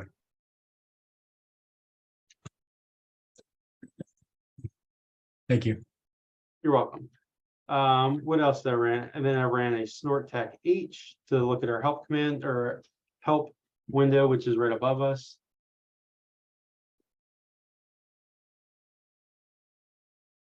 We just briefly went over the small c, which redirects to a rules file. Let's see, what's the next one? We did attack H for help.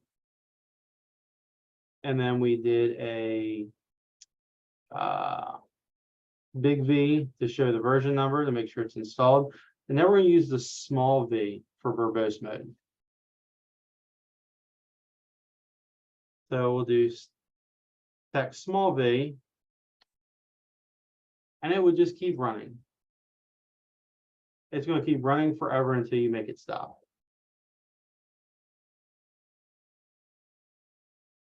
So if we want to stop it, we do a Control C, and you'll see snort stopped. So where should that file be? The file should be under, if we do a cd/var log snort, it should be under there. However, it's not. Another location it could have been was just under var log. And I did look at this beforehand. And it wasn't there either. So how can we get around that? Real easy. So we're going to actually direct it to a spot we want the log to output. It's always good. You can, just like we do our redirectors, you can do your, we could do snort tac V for verbose mode. And then we can do output right here. Now, since I'm in the var log folder, it's going to do the snort output into that folder. So always remember what Active Directory you're working in and where it's outputting. So I may not want to put that there. Where else could I put it? I can put it pretty much anywhere I want. So we'll run it here. I'll show you that this is one example.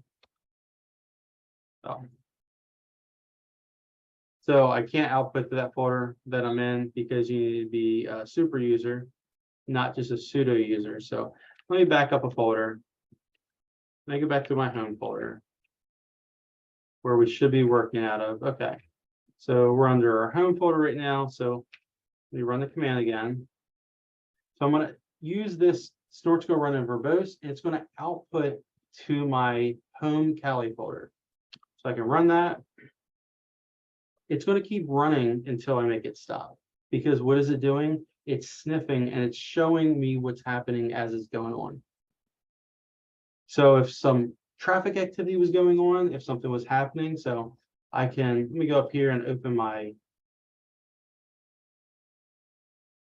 Firefox. Let me go to google.com.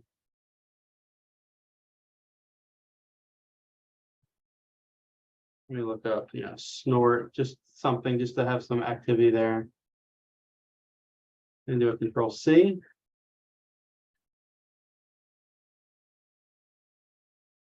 Do a ls, and here it is, snort output. So everything above here was just outputted to that file. What else can we run? We can, so we just did verbose mode, which is your small v. Another one you can do is dumping mode. Now, dumping mode is like verbose mode, but more information. But maybe we don't want to output that file right there in the snort output file because we already had one there. We can run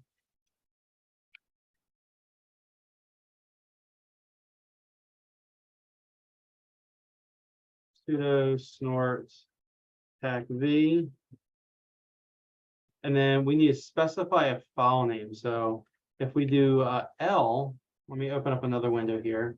So we're all following along. So if I do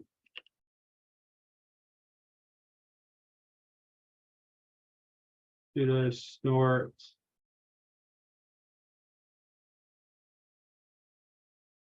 the reason why I want to show you the tech L file is because that will help you put it somewhere else. So right here, log2 directory ID. So if I want to do a tac L and say, well, I want this to go on my home Kali downloads. So now it's going to run verbose. Then I'm redirecting it to a specific log file, a directory I want. And it's just going to run. Same as before, you can either do the caret and push it out to a folder, or you can use this tac L. We'll do a control C. I'll go in my my downloads folder just to show you what it looks like.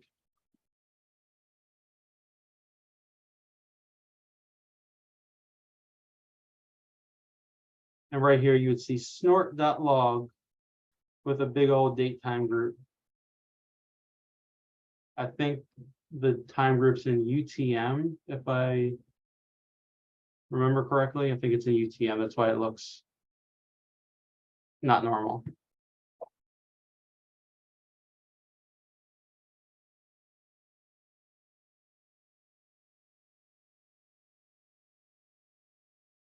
Additionally, so I showed you verbose mode, I showed you dumping mode.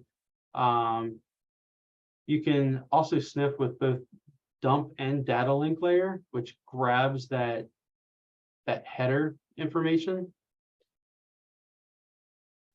And that's going to be tac DE.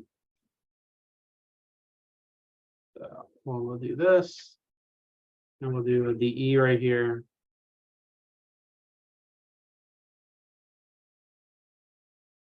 There's not a lot of traffic going on right now. That's why you get a bunch of warnings. But in a real environment, you have some information coming back. Do a control C real quick. I'll ls it, and there's our 2 log files that we just did. Any questions on that? Let me see what else I can show you here before I.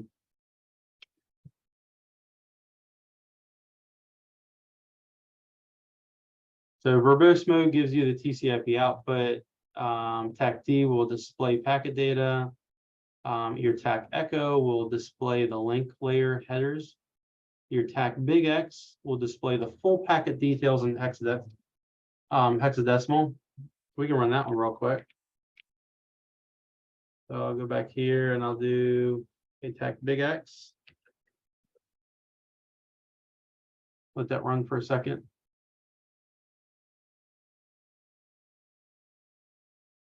And we should see some hex data coming through because that one did work just a few minutes ago.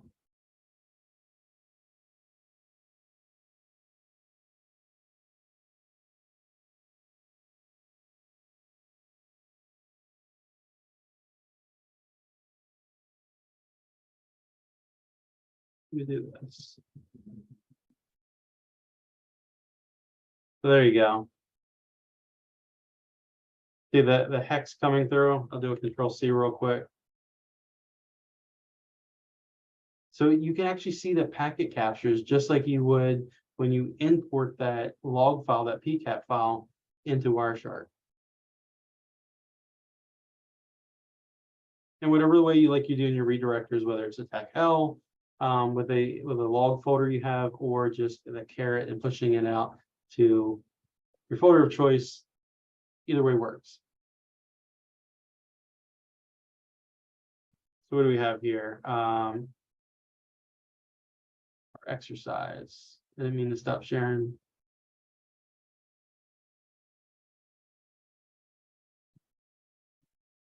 So I just demonstrated these three modes right here.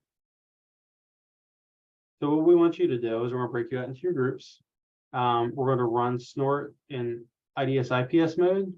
You're going to have to look through the help file and figure that out. Google's also your friend as well. You can do that. Use Wireshark to capture packets, analyze those packets with snort. Create some snort rules. So here's your procedure. This is how you're going to run it, just like I did before. Snort tech V to make sure that snort's installed. You can then see your version number. We're going to test the configuration to make sure it's correct. And then you're going to run these following commands. So we kind of brought it out right for you. Tell you where you can run Wireshark, which is in Kali. And then when we get back, I'm going to give you at least an hour for this. So you have plenty of time to run through this. And if there's any issues, go ahead and ping me. I'll be glad to jump into your groups. But take your time with this.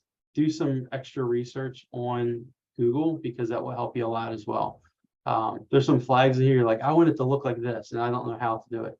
Sometimes the help function won't be cut and dry where this stuff is. Use Google and it can pull it out for you.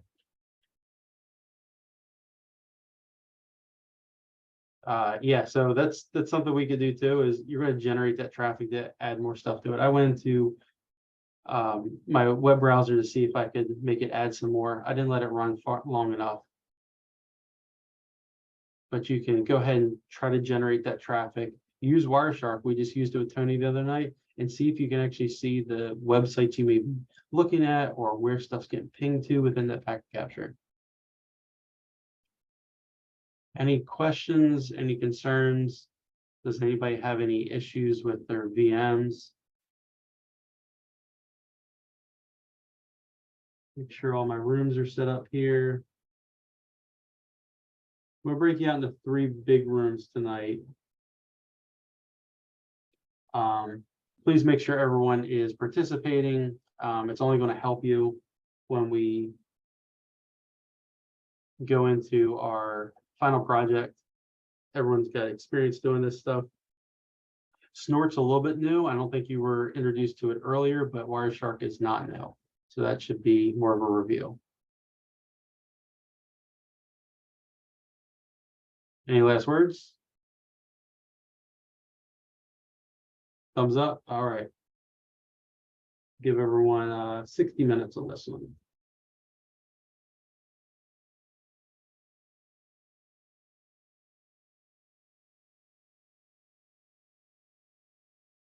Have fun.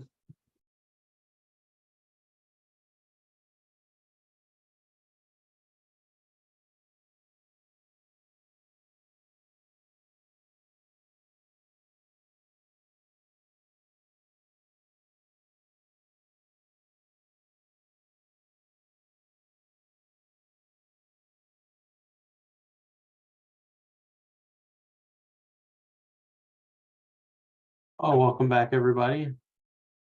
Did I give you enough time to get through that? I think I gave you more than enough time for that one. Did anybody come up with any issues or anything of the sort?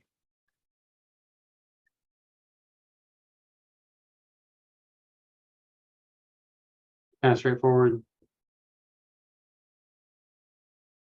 We got the poll up here. If you can quickly answer that for us. we did run into one issue where it said session exceeded configured max segs to queue. Okay, it might have been running too long. It might have been something in the configuration file that we could have extended the amount of time that it could run. It could have just ran out of, I wouldn't say space, but just ran out of the amount of time it could stay open. Something we can look at in the configuration file. See if mine. Also, speaking of the configuration, was there a way to tell if it was running in IDS or IPS mode? We started looking on the Snort website because the exercise didn't really, it said like learn to use the Snort rules, but it didn't really go into that at all. It was just like run Snort these different ways. And we're always using the default rule set within that base configuration. Yeah, and I think a part of that is because in these courses, we can't go so far. You gotta touch the surface on it and show you just enough that gets you familiar with it, because your next job, you might not use it. You might use it a year or two down the road. So it's boot camps are always, here's all the different things you have. We're gonna touch on them a little bit at a time, and then you're just gonna keep going forward to the next topic area. Some of my tests have been that as well, like taking some SANS test where it would be like, okay, you're running this command to get this to do that. And you're like, okay, well, great. Well, how did I get there to begin with? Right? Like running John the Ripper, right? When you're cracking those passwords, there's actually a pot file that's stored on the computer, and it's in a hidden directory. And sometimes you can't run John the Ripper the second time because that pot file there needs to be, it's got like history and some metadata in it. Won't run again, you won't get the same output. But in the whole training, they don't tell you about the pot file. It's just like you're in the middle of a test and you're like, oh crap, it's not working. Why isn't it working? And you have no resources and stuff. And you just got to sit there, and I drummed through a couple of the folders. I was like, this is really weird. It was just created a long time ago. So I deleted it, and then I reran John the Ripper and it ran again. So I know it can be frustrating. I know it can be kind of confusing, but we get to touch the top of most of this stuff, and we don't get to dive too deep down into it. But we've got time tonight, and I would like to pull up the configuration file, and we can like walk through it a little bit more and just kind of like look at it. And if there's something that pops on there that you want me to stop at, we can kind of go over, maybe pull up a website and dive deeper into it. I'll be more than happy to do that, because I don't like seeing where it's a boot camp. Yes, you get a lot of information. I know this is a long boot camp, but you get a lot of information, all these different areas, and you just get flooded with it. And then you're like, I don't remember what I'm supposed to do. Or you just forget for whatever reason. I mean, we all do that. So if there's times where I can sit there or Tony can sit there and we can say, okay, let's go through this a little bit more. Like, we really want you to grasp it as much as possible. So at least you can make your notes. Not expecting everyone to remember this all, because nobody's going to remember all this. You know, when you get to your next cybersecurity job, you'll be like, oh yeah, I remember using that. How did that work? I have no idea. Let me look it up again. Let me look at my old notes. You know, I've got a whole shelf back here behind me full of all the different courses I've taken, even the indexes and the notes with it, because I can go back and refer back to it.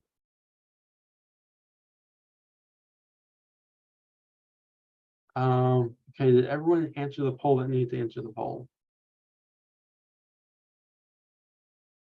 We'll leave it up there for another minute or so. Oh, I'm not sharing my screen like I wanted to.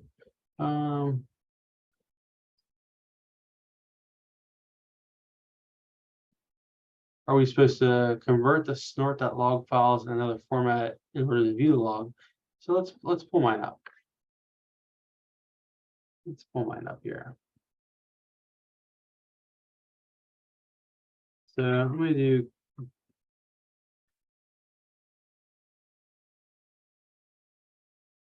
the no such file directory. Okay. Oh, where am I at? Okay, I'm there. So yeah, so let's look that up real quick. Let me share my screen.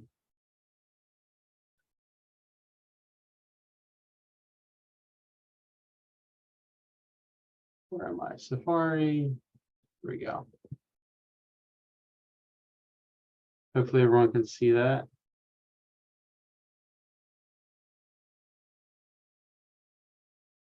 Let me open up a new tab here.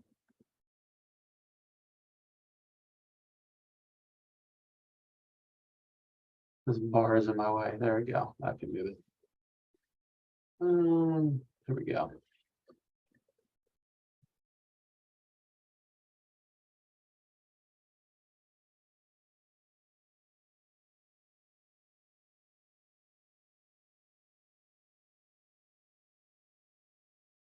Let's see.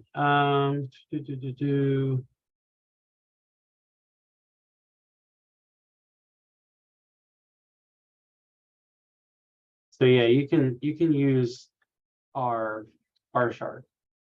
So we open up Wireshark.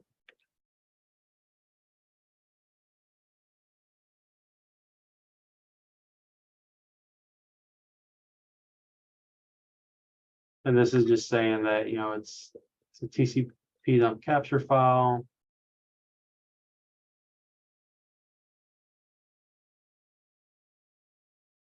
Oh, right there. You can read them. Snort tech R with a log file name. So perhaps do sudo snort tech R to read.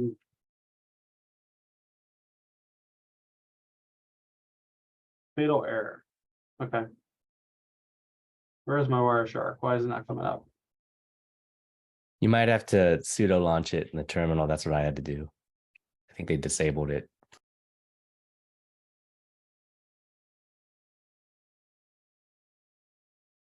I can't spell. There we go. Thank you. All right. So file, open in my downloads. Let's open one of these up. There you go. Yeah, you just have to open up in Wireshark.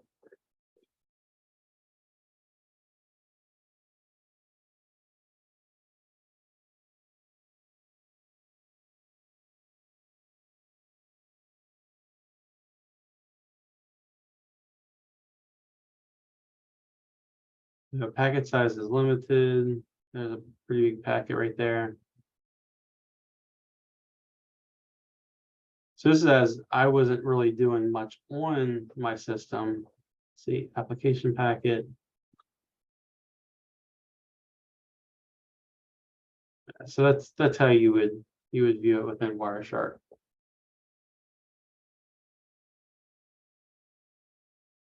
I don't think there was anything specifically we were looking at for this one. This is just getting you to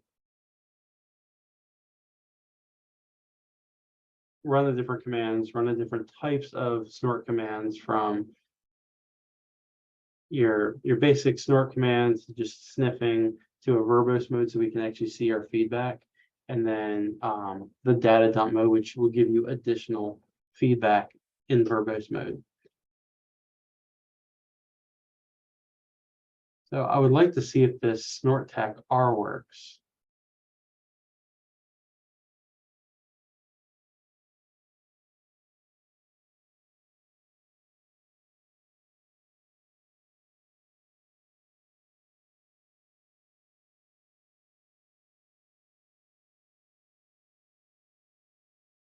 Okay.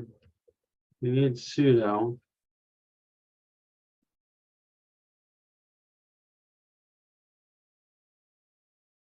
Okay. Well, the best thing to look at that is within Wireshark. So that is working.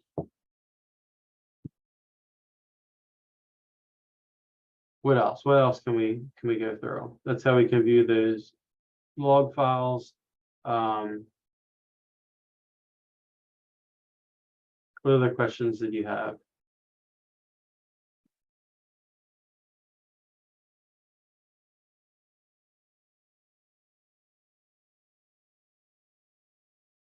So vulnerability scanning, I'll quickly go over this one. We ran Nessus. Did anybody actually like sign up for the account and actually getting emails from Nessus? I was like getting, was it Nessus or no? It was what was the other application we used? We signed up for another application. I forget Was what it it was. Splunk? Splunk Enterprise? Yeah, it might have been Splunk. I don't know. My phone, my one email that I use is just blowing up with, hey, did you use it? How did you like it? Was it Medium? Tanium? Did you say Tanium? No, I was trying to think. I don't know if it was Medium or it's one thing. I was getting a bunch of emails from. I think it was Medium, but I don't know if it was. In that blog we were looking at. Yeah, that's that- what I remember that. But I was just trying to. I'm trying to see if it might spark something. I forget. I forget a lot lately. Anyways, so vulnerability scanning review. Your vulnerability scanning is a process of identifying any of those flaws and weaknesses in your software. So Nessus is that great application we can run, and it can search everything on the system. Another vulnerability scanner is if you get on an enterprise network and they have the Windows Defender. Windows Defender will scan some of that stuff too. You can point it to either a directory, a part of the network, IP range, and it will scan everything. So Windows Defender is a great vulnerability scanner. It's going to show you those CVEs, but I would lean more towards Nessus because Nessus is going to be the one that's actually scanning the network for everything. Vulnerability scanner is designed to assess computers, networks, and applications. This can help you protect and detect organizations from that breaches and exposure. There's several popular scanners on the market. Some of them being most popular is Nessus and OpenVAS or OpenVAS, however you want to pronounce it. So OpenVAS is going to be some people from Nessus had kind of broken away and they did their open source completely free one. So if you like playing with Nessus, but you don't want to have that that license, that subscription to it, you can download OpenVAS and you can run that as well. I'll pull it up real quick. OpenVAS.org. It's an open source application. They did have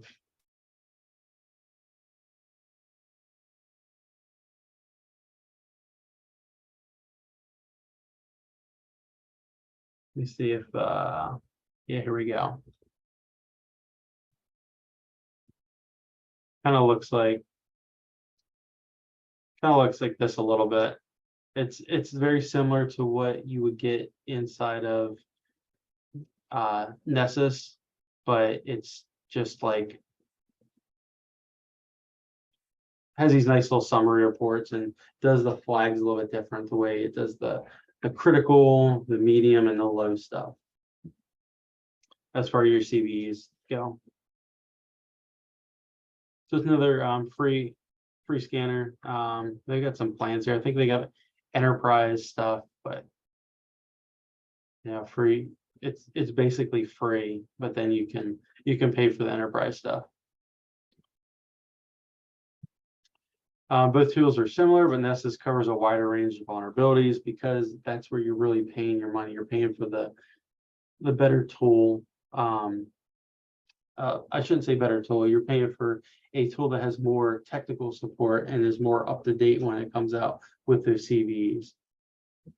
OpenVAS does the same thing. You just might have to do some more manual, like going out searching, pulling those vulnerability in the databases and reconnecting them to make sure it's updating all the time.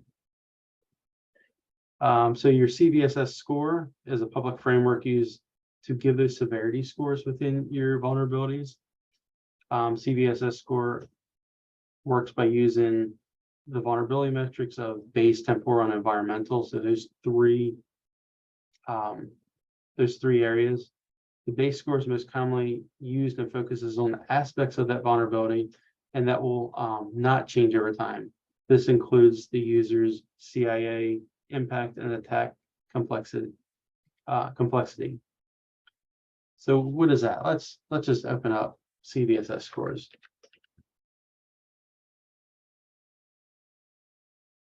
Let's see.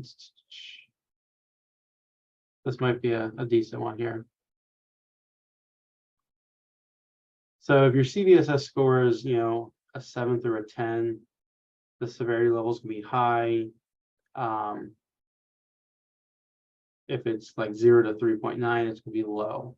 And then right here is gonna be in the middle from 4 to 6.9. And when you do your scans, you know, Balbix is another software. I've never used that one.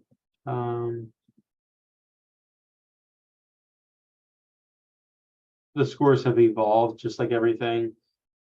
This is where the old scores used to be. They broke out into 4 sections now, from low, medium, high, critical. The biggest thing I want you to take away from this is the rating levels on 3.0. There's 4 different levels here, 4 different categories. And what Nessus will point to them being critical, high, medium, or low, or that color, is due to the scoring here. You're never going to be scoring this stuff.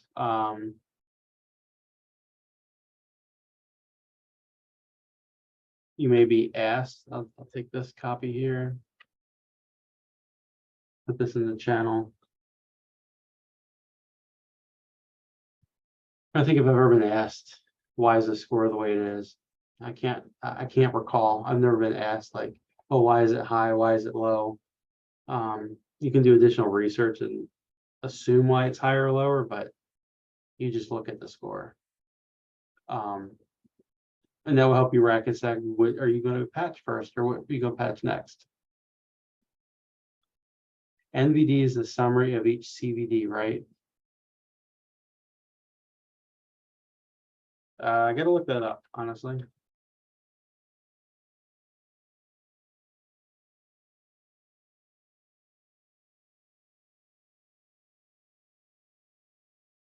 Yeah, so NVD is National Vulnerability Database. So that's the database that has all the CVEs in it.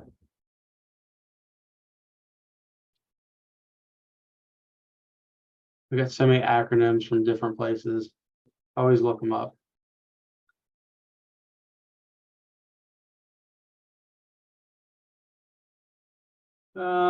Let's see. What was the last thing I want to show here? Temporal metrics represent the property of vulnerability that changes over time. So these vulnerabilities will change. They may get more complex, and it may raise the score a little bit on these CVEs. If a new patch is released, some of these temporal values also include exploit code maturity. So let's say a vulnerability says, well, you need to have general knowledge and access of a specific application, right? But maybe you need to have specific local administrator access, right? That CV might be a little bit lower than somebody. Then the code matures to the point where all it needs to see is a account, right? You may not even need that privilege escalation to get into that account or to compromise it. So that right there would change that score to make it higher, because now anybody that has an account may be able to access it or exploit the vulnerability, versus needing a very specific, oh, you need to have a domain admin. You may need to have a local administrator for that computer. So that's code maturity. It gets more complex. It matures over time. Remediation level and report confidence. So these are all some temporal values that go into that CVSS score. Finally, the environmental metrics allow organizations to adjust the base score to fit their own risk appetite. So just because the score might be low or high in the CVSS score, you may have a separate score, like CISA has their own scores, Cyber and Infrastructure Security Agency. They may raise or lower those scores in their mind, in their database, versus what the actual CVSS score is. Your company, your place of work, employment may raise or lower some of those scores depending on your network. We just went over the scales from 0 to 10. While they may not sound similar, CVSS is quite different from CVE, which is common vulnerabilities and exposures. CVS is a total score assigned to that vulnerability, while the CVE is just a list of different vulnerabilities. So your CVE is the actual vulnerability, and your CVSS is your score on the assessed vulnerability value.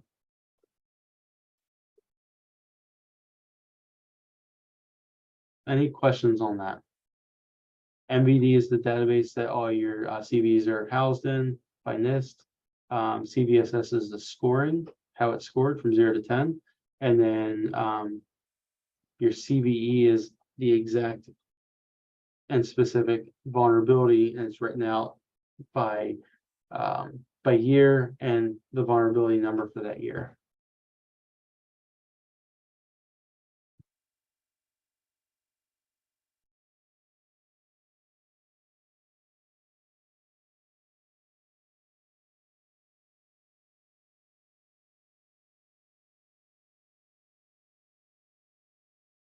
Tony's kind of joking with everybody there in chat. All right, what else? So we can, this is the end of this detect. Was there any additional questions that you want to ask Tony or I on this detect, or would you like to jump right over into NIST response?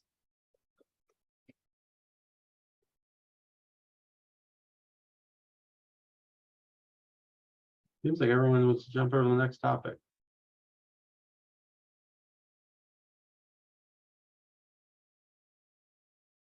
We do have a competency checkpoint. Let's see. How many questions are here? What was it 17?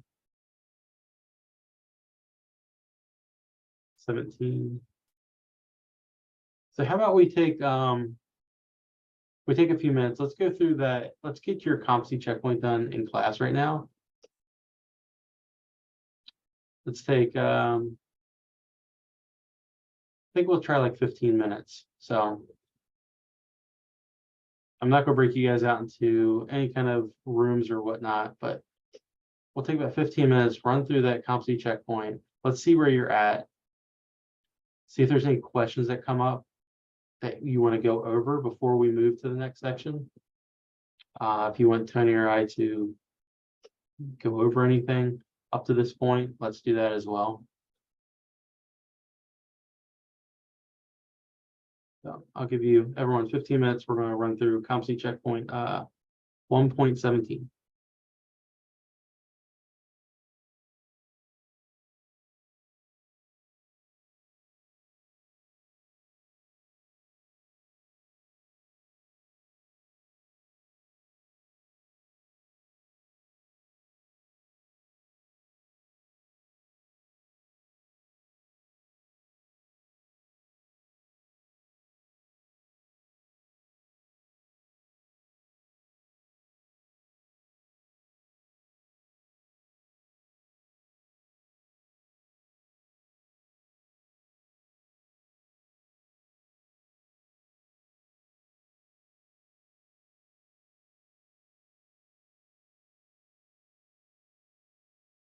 And since it's only a few questions, when you're done those questions, just go ahead and give me a thumbs up, and then we will go from there.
Saw a bunch of thumbs up here.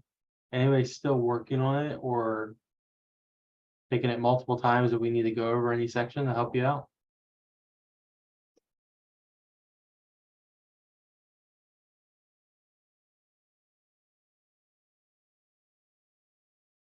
Not seeing anything. Okay.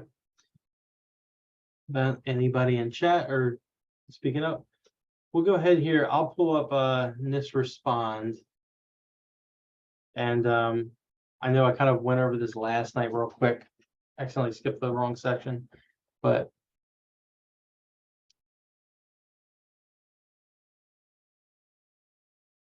now you've gone through, you know, the detection aspect of it. Now we're actually going to see how we can respond to those incidents, what kind of tools we're going to use, your SIM tools, your endpoint detection tools, your EDR tools.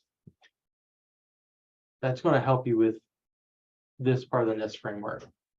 So until now, we've discussed in detail how to protect your systems from potential incidents and detect when something malicious is happening. So like your IDS, IPS is occurring in your environment. But how do you respond to them?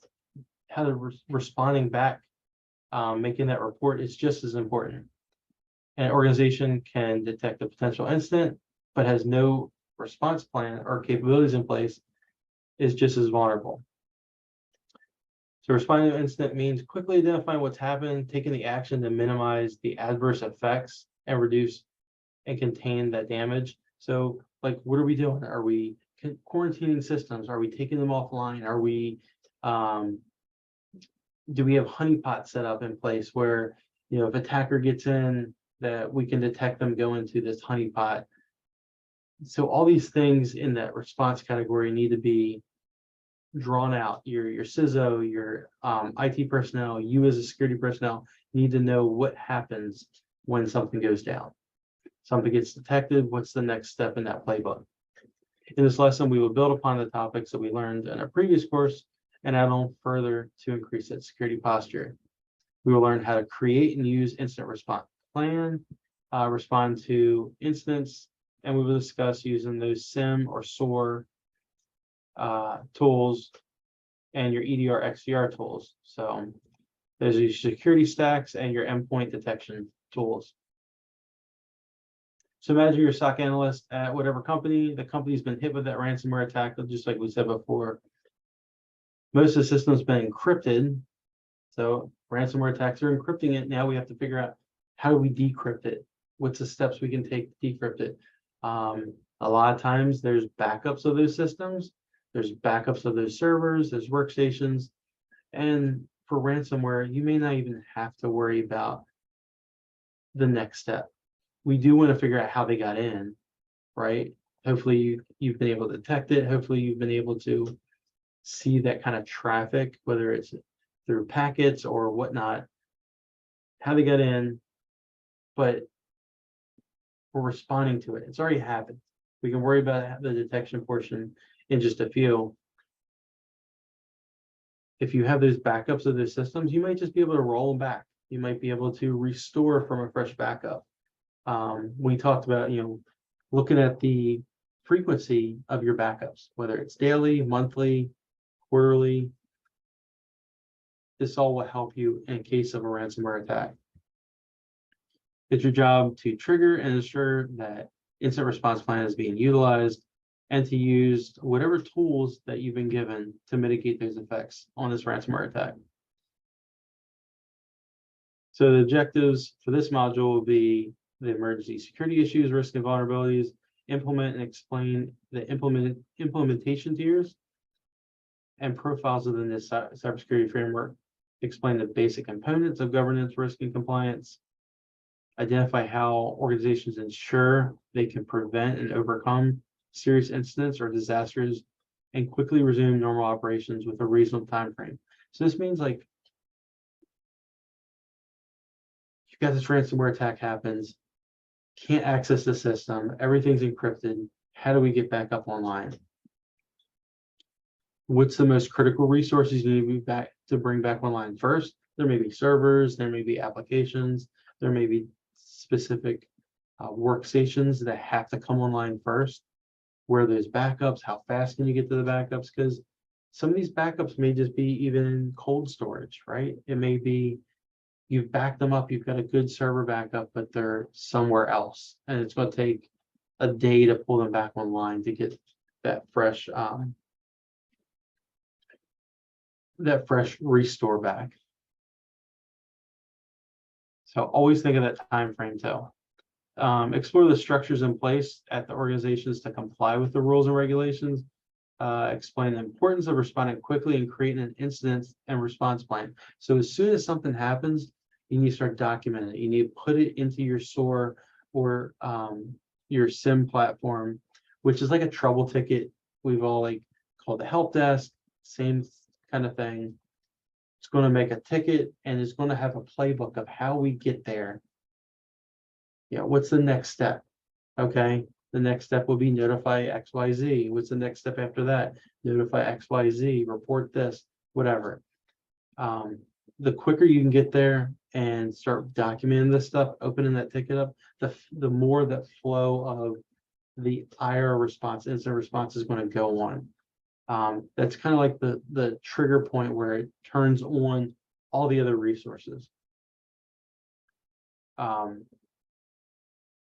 Will also help that one check mark of, hey, we need to divulge this information to the rest of the unit, the workspace, the business company, XYZ. Finally, incident response plan by deploying the SIM SOAR tools and utilizing endpoint detection response. We just went over those.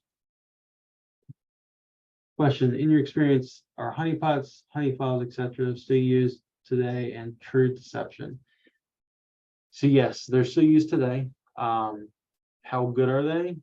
That's, I guess, subjective to whatever company and network you're on. But some people are really smart. Some actors are really smart when they see that honeypot and they get like, oh man, this is like wide open. This shouldn't be wide open. Let's say like like an oil and gas company or a energy company, and like somebody can quickly get through the back door and find an open server. That's very suspicious because usually they're locked down a little bit more than that. They should be, at least, but some people do fall for it. Some actors do fall for it. But they also may fall for it and keep looking around the network as they're already in.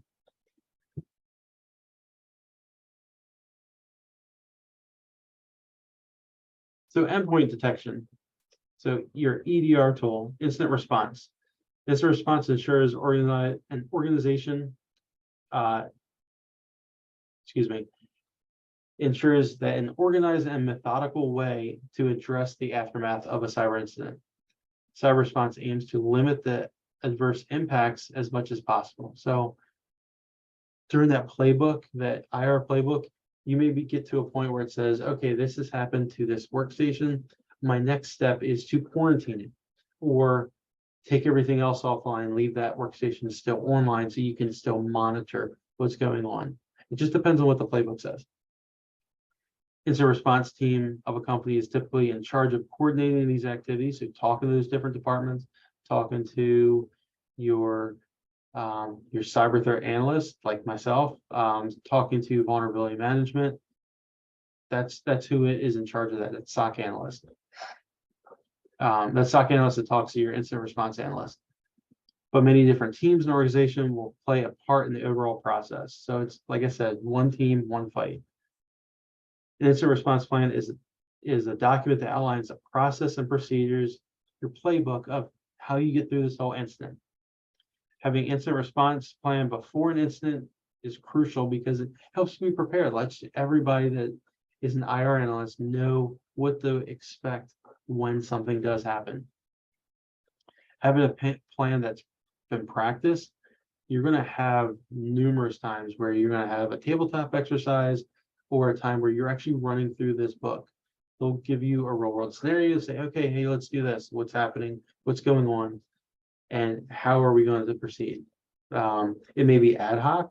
It may be a test that just your managers come up and say, hey, let's do this. Or they may not even tell you that, and they'll be like, oh, we got ransomware on this possible computer. Walk us through how we're going to get through it. So make sure it's practiced, make sure it's widely accepted throughout the whole organization, which will make the IR process much easier. The incident response process includes preparation, detection, and response processes. To respond, it is important to conduct an analysis of what's happened, establish that root cause now, figure out how that person, the entity got on the network, and then continue to improve the environment. So extra things might need to be in place. An extra firewall may need to be stood up. Modifications to some of your tools may have to happen. After an incident has been resolved, it is also important to conduct a post-mortem with the involved individuals. So that like hot wash. This is what happened. This is how we got through it. Let's put it all on the table and figure out what the next step is to make this not happen again. During this, it's important to discuss just what I said. It's also important to discuss what can be done in the future, not happen again. Any questions on EDR? Or excuse me, incident response. SIM tools. So your security information and event management tool. We play with Splunk. Splunk is a SIM tool. You've got another tool by IBM. That's another SIM tool. So I'll pull up some SIM tools real quick.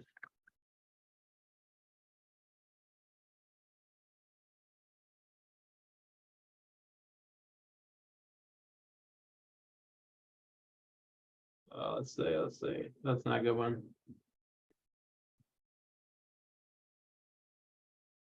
Let's see. Splunk. Sorry.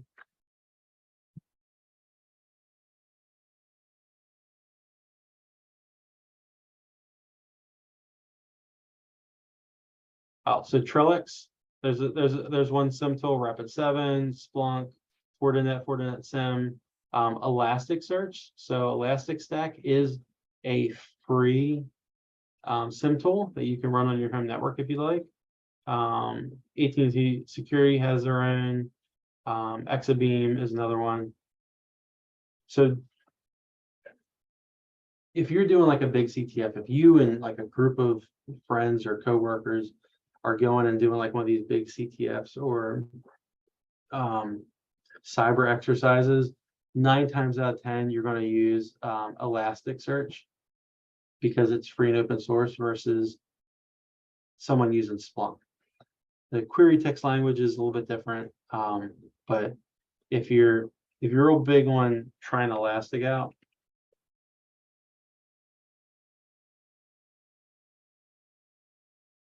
this is what it looks like. It's called Elastic.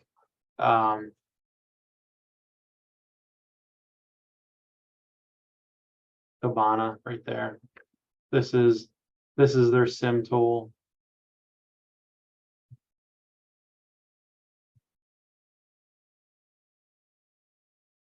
You can look up Kibana, and it's a free and open source SIM tool. Super popular too with a lot of companies. Companies with low budgets will use Kibana and Elasticstack. They allow organizations to take data from several sources, aggregate them to one place. SIM tools provide a central place so that we can look at those alerts and see what's happening. During the analysis, different threats may be discovered or additional threats may be discovered, allowing organizations to proactive in their response. As we've discussed in previous lessons, Splunk is the industry-leading SIM tool, including with Splunk. Elastic, I would say, is probably the second one up there. IBM, I think, is the other one, is up there as well. There's lots of different SIM tools. It just depends on which company or agency you work for. Splunk can search through the information, generate alerts, reports, and visualizations. We saw a couple little graphics right there. You can see what's kind of going on here. The bottom right-hand corner. Splunk will do the same thing. We'll bring up a little map and you can see where some of your communications are.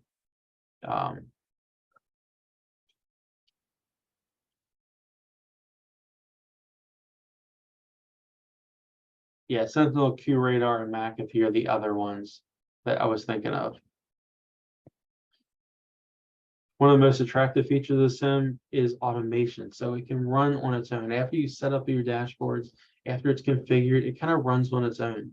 You get to kind of not sit back and relax, but you can sit back and concentrate on other things like training and whatnot while the tool's running. But automation tool can be programmed to automatically take those certain actions to respond to alerts. So let's say alert X goes off, something possible intrusion, right? It triggers the next step, right? It may open up that playbook and digitally go through the playbook, say, oh, this happened. Let me kick off an alert in the email, right? And then that email may be sitting there. So maybe that's one step. So you don't have to sit there and watch the dashboard all day. That's the first start. It already made an incident, it already kicked off an email to you to notify you, your distribution group, or maybe another team as well. So it starts the process for you. The automation really helps out when you get thousands of alerts.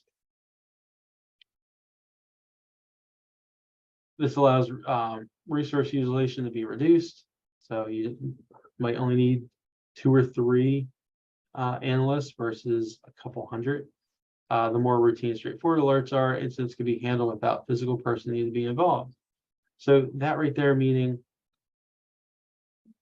possible intrusion detection, right? It could just be a bot out there doing an Nmap scan, right? And somebody just knocking on the door saying, hey, is anybody home?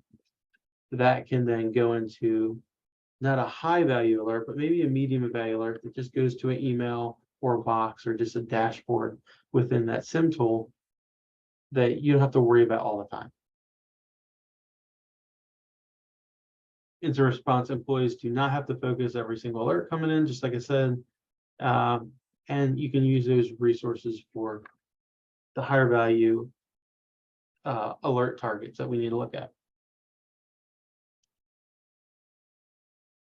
So now let's go into those EDR tools. So endpoint detection and response helps security teams eliminate anomalous and suspicious activities during occurring on those endpoints. Endpoints being like workstations and stuff like that.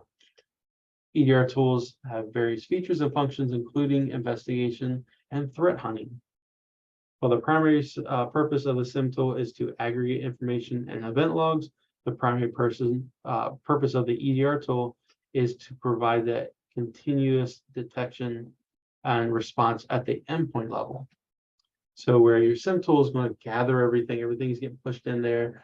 Your EDR tools and your endpoints will start feeding that information to those logs to that SIM application. The EDR tool is actually doing all the stuff on the back end, saying, let's make sure that when something does happen, it can take action on it. And it constantly is monitoring everything on that endpoint. EDR tool will only collect from the endpoints and nothing else. So it has the application, that endpoint detection application must be on the endpoint for it actually to work. And that's mainly because it's going to have root or admin access to that workstation. While SIMs can collect information from many other sources, a SIM tool and an EDR tool complement each other very well. Having both in place can give that big picture of understanding to that network owner of what's going on. Popular tools are like Carbon Black, which is by VMware, Microsoft Defender, and then Endpoint.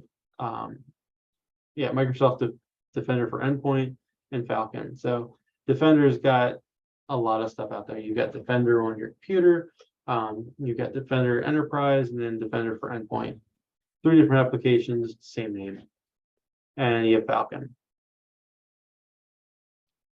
Any questions on incident response, SIM tools, and EDR tools?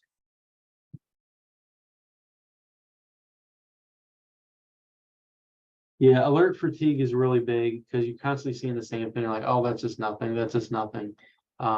There's times where you do have to do an audit where you go through those alerts and see if something actually was there. Or you may get, let's say you work for Exxon, right? And then something happens with Shell.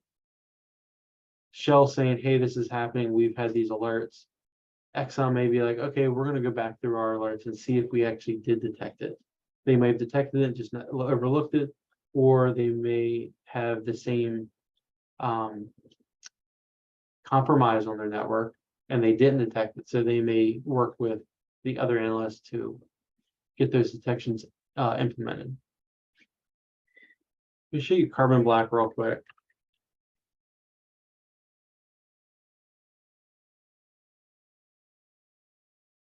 See if we've got a cool little picture of it or whatever.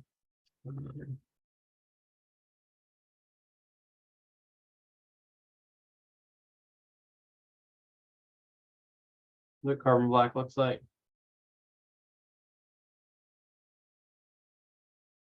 All these stupid ads everywhere.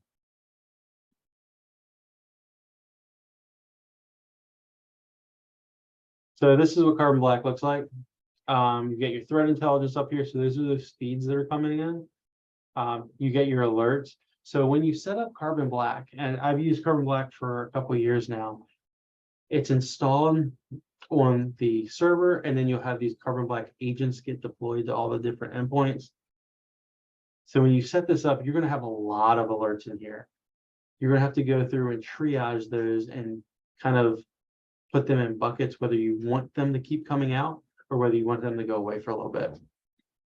And the alerts will have like these scores on them, give you a lot of information what's going on within those alerts. But you would then set your baseline after you triage alerts. It may take a week or two, it may take a month, just depends. When we do a 2-week engagement, we fly out 2 to 3 weeks early. We'd set everything up, and then we remote back into the server from here back home and triage those alerts, so that when we get on site and start the engagement, we have a nice baseline. This is good for some companies that have this in place already, so a baseline chart will be set when you come in. But if you're on like a deployable unit or a deployable assessment for whatever reason, or a hunt, you may want to have this stuff set up way ahead of time. Anthony, I see your hand up. Yeah, I got a question. As far as the score goes, are those CVSS scores, or are those scores that are inputted by maybe the risk management analyst or something, and that's based off certain metrics and KPIs and how it maybe data loss, and I don't know what they use, but is that CVSS score? Is it that basic, or? So the scores inside of Carbon Black are like VMware's scoring. Don't kind of like forget about the CVSS and CVE scores. You can have your threat intelligence come in, and that will use some of that CVSS and CVE scores to rack and stack them from high, medium, low. Yes, but this score right here has nothing to do with that. It's the EDR tools. Okay, it's not like a health score. Like, okay, this is No, how detrimental it is to our system tailored. here's, let's see if this one pops up right. I just saw the graphic. That's watch list. I was just asking because some companies have data, or if this server goes down, or if this gets compromised, is there a severity? Is there a score to that? And does it, There you can is. I tailor wish it I had to a alert? graphic of it. Like here's this is an older dashboard. If it comes up, it goes this one. So this is an older, this is old Carbon Black Defense. This is the old version of it, but it would come up right here when the endpoint actually was able to block different things, and that's a culmination of what threat intelligence feeds are coming in and all the other databases. So when you look at this, you're like, oh wow, this EDR attacked 310 new malware. That's down 20% from the last time. Whether this is the past 30 days. stopped 145 suspected malware, monitored a potential attack. So it will give you a nice, pretty dashboard. It's pretty easy to read. This is an older dashboard. It doesn't look like this anymore. It looks like this. It's this nice blue now.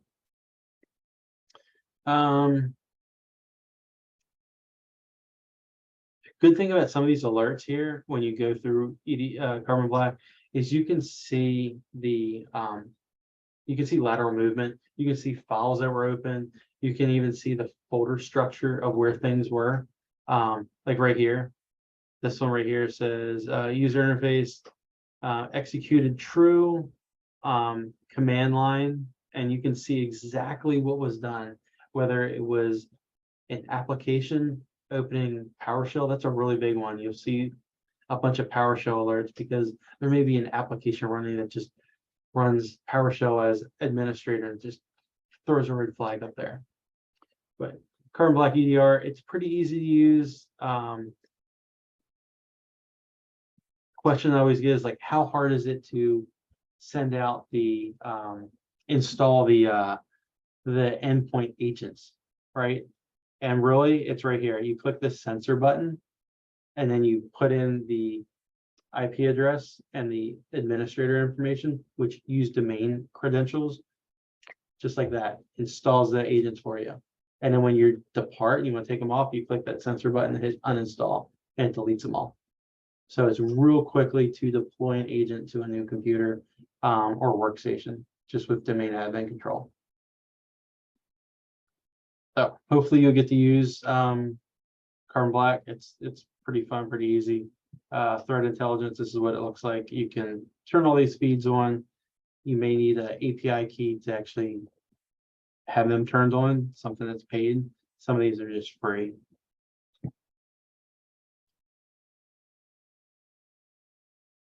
What else? What else do we show here? Sentinel and Q radar. Let me see if I can show.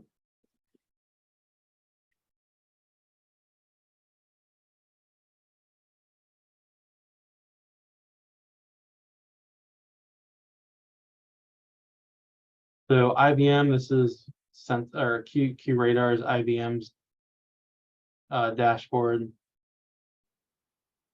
See if they have a picture of it.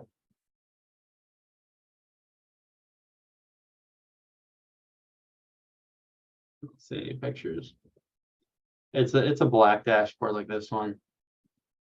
Very similar. You get some alerts and stuff that can go on and pop up. Customized dashboards. I've never used it, so I can't give you any more information than that on it.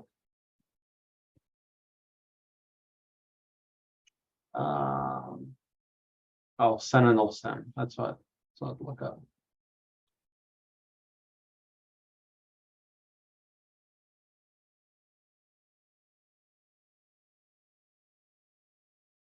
To do, let's say, do I have anything here?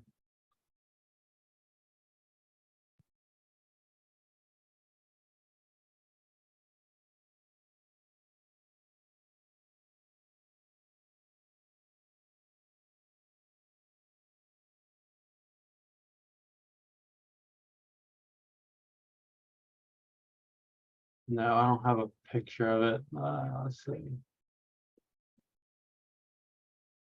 There we go.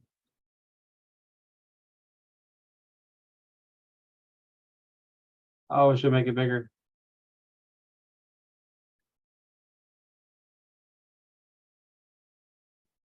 I don't know if you can see that. This one pop up better.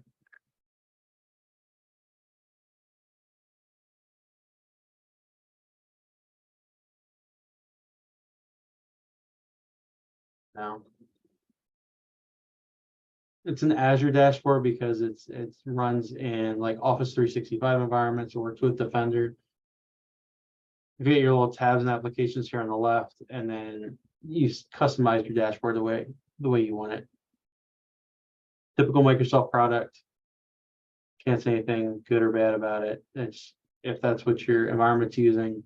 And also know that you can use a multitude of these different tools together. Some of them work easier than others in my experience.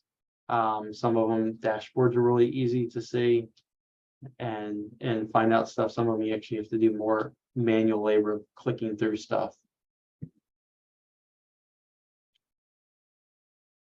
All right, that's all I have. Let's see, exercise. Do we want to jump into this exercise? What do you think, Tony? I think we can be able to go ahead and show them the, what is it, Microsoft 365 Defender website. It does have a link right there. And then we should probably go ahead and get into that next week. So that way they have some time to be able to go ahead and kind of take a look at it, get familiar with it. And then we'll go ahead and demonstrate it and get into it so that way they can be able to do that exercise when we meet back in our next class.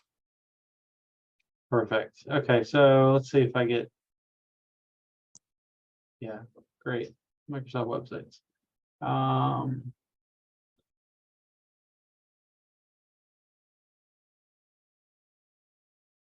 Oh, there you go. That's a better picture of Sentinel. In my current job, we're using Defender. Here's a view the interactive guide. Is that going to pull it up?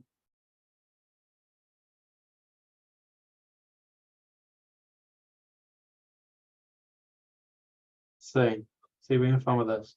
In this interactive guide, you'll to navigate this interactive guide, follow the Microsoft 365 Defender. Oh, there you go. Is a unified enterprise defense suite. So let's do that. Comprises the Microsoft Defender for Endpoint, Microsoft Defender for Office.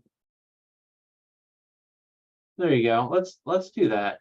So I muted it. Well, allow me to do it. Yeah. So instance, here's your instance. If something pops up and Defender actually is getting it triggered, you can see what the incident name was, the severity level of it. And you can click any of these categories to re-rack them and readjust them. If there's any active alerts, and then impacted entities. So this is really big where you can see the workstations. You'd also see the user accounts associated with it. I'm in Defender almost every day when an alert comes in and I need to see where and who was affected, or even like a piece of email, like maybe a piece of spam email that came through that could have a malicious file. We can see it within Splunk, but we also jump over to the Defender to see who did it go to, or maybe somebody clicked in and opened it, and then we can actually see the accounts where it went. And that's where it would be over here. So you're saying, okay, click on this incident. The incident will then pop up additional information showing a couple of computer accounts, some user accounts, risk levels, the summary. So this is kind of like that log that would happen. Let's see. I know it's talking here in the background. I turned it off. So click on a malicious file. You can see additional information on it. Malicious file was detected based on indication provided by Office 365. Low. This one was resolved.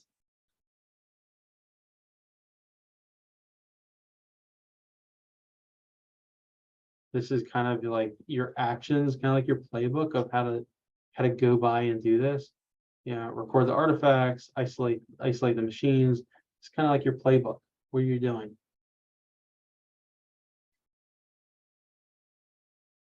Here's an example of an investigation. And you have this link. You can go ahead and play with it as well. You go here on demo, you can open up the security solutions. So what are we seeing here? A malicious file was detected based on indication provided. Here's the graph of, here's the file, the computer, all the entities that were analyzed by it.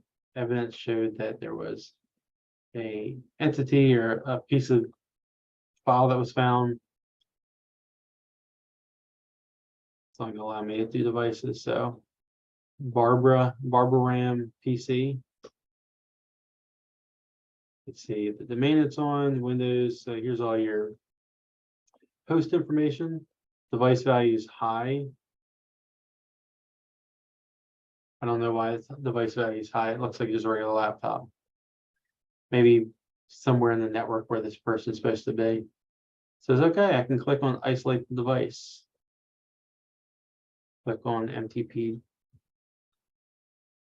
Kind of jumping around here. Here's some more alerts. Here's an email message containing malware removed after delivery. And this is the automation, where the automation comes in play, where Defender's already doing it for you. Malicious thing happened. We're going to take care of it. We're going to quarantine that that part of the email. They just deleted the message or quarantined the malicious file. Can we scroll down here? It's not letting me scroll down.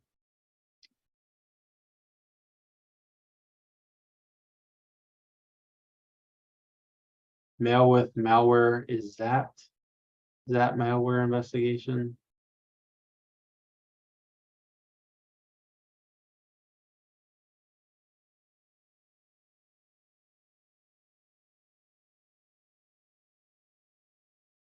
So what I want you guys to do is so you can actually listen to it as it's playing through this thing. This is only 15 minutes long. Or hold on, how long is this?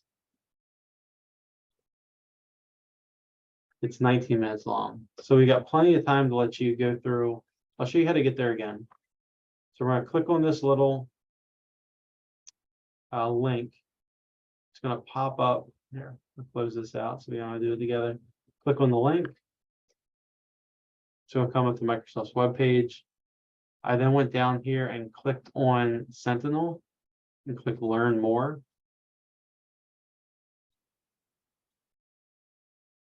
Excuse me, I did Defender, didn't I? Yeah, I did. Yeah, Defender. You should be able to click this link here. And then view interactive guide.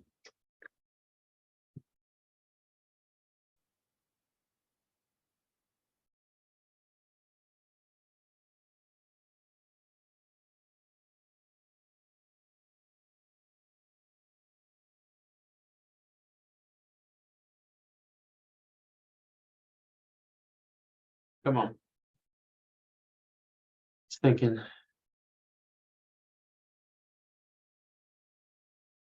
Let's do that. Let's have you actually walk through, be able to listen to it in your own speed as they walk through that whole thing of Defender. It's pretty easy. Can't really. I haven't been able. I messed up a lot of stuff, and I haven't been able to mess that up yet. So you can quarantine stuff. So I guess you could say you could mess that up, but there's a big button there, and I don't remember if mine says I have access to it or not, but it's a great way to get some host information off those computers and actually see where on that network it was infected. So, yeah, we'll throw you back out in breakout rooms. Maybe I have them still set up.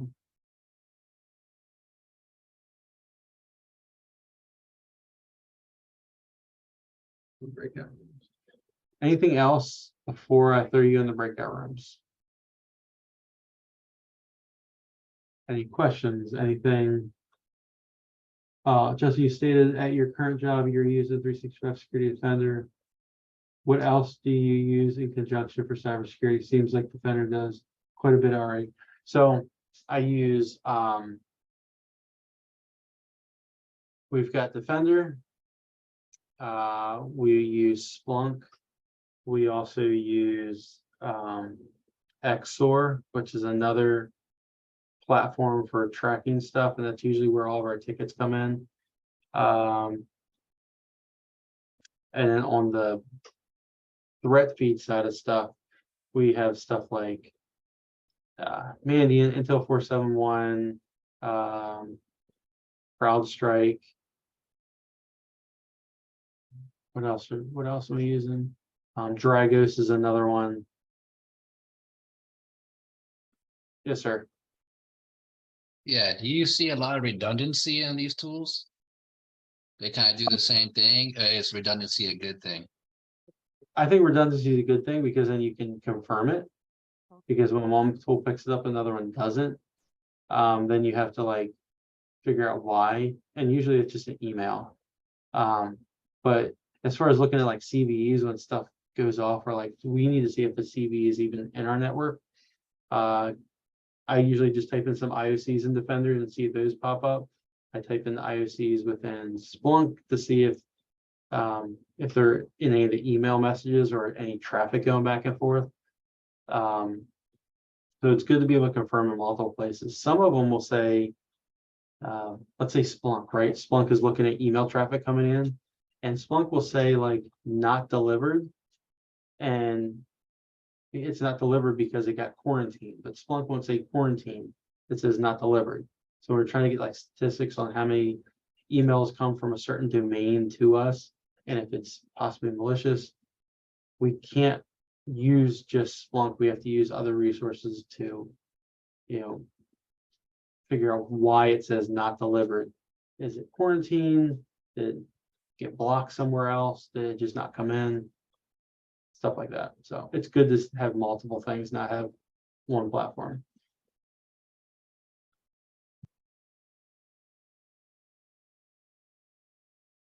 So as a SOC analyst, are you expected to know everything? No. So you may know a little bit about the tools, but they're going to teach you how during your onboarding, your NDOC, how to run these tools.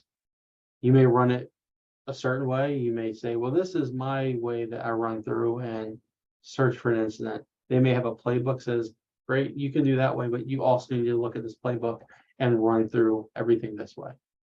Because they may want you to check a couple boxes, use a couple different sources that you may have not used in the past.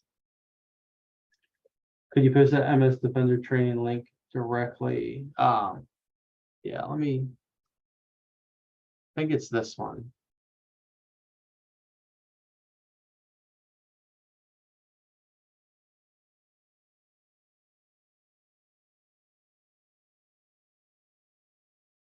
Yes, that's the one I just put in chat.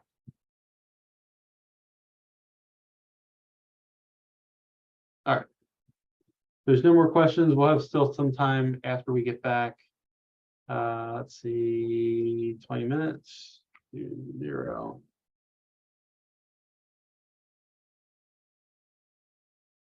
All right, have fun.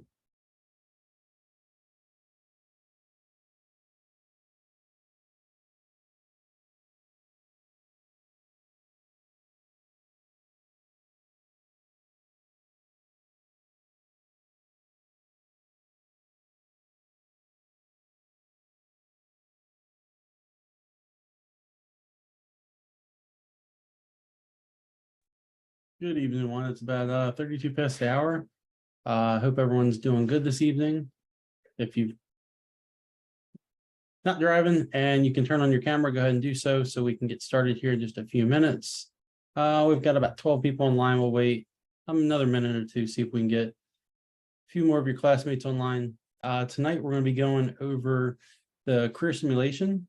We're going to break you out into groups and go through that. And then we are going to hopefully finish that so that we can introduce you to your final project, or at least get you into your groups tonight, so that tomorrow night we'll be full-fledged into your in your groups, breakout sessions, and whatnot. So give you a few more minutes.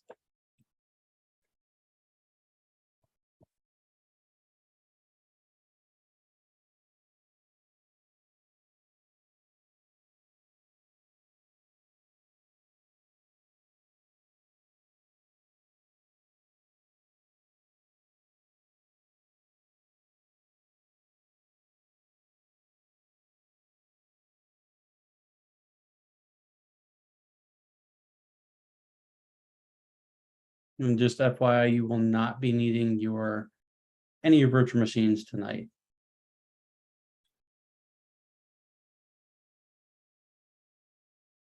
Hello everyone. Hi Justin. Welcome to today's session. I'm Anusha Vernikar, I'm your Learner Success Manager for today. I hope you all have had an amazing day so far. And before we get ahead with the session, give me a quick confirmation if my voice is loud and clear. Thanks, Tony. Thank you for confirming. I've made you both the co-host for tonight's session. Check if you can share your screen, and we'll wait for 5 more minutes and then get started with the session.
Hey, Tony, Justin.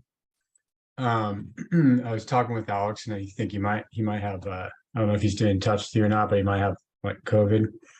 And so I was just talking to him. I was wondering, is this class tonight something where he can watch, um,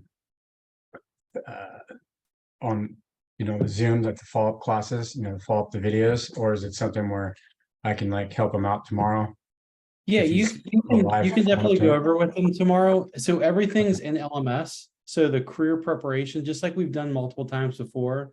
And Okay. we've got there's a sheet in here that he can download under part 2 interview. So there's a feedback form to help you guide you through some of those questions and the feedback on, possibly hiring this fictitious candidate. So yes, there's Okay. yeah, you can definitely go over it with them. Okay. I'll let him know. Thank you, gentlemen. Appreciate it. No worries. All right, so we've got just enough people on here. We can go ahead and get started. Tony, you have anything you want to kick off with first, or do we want to go right into it? Let's just go right into it for now. Okay, so I'll share my screen.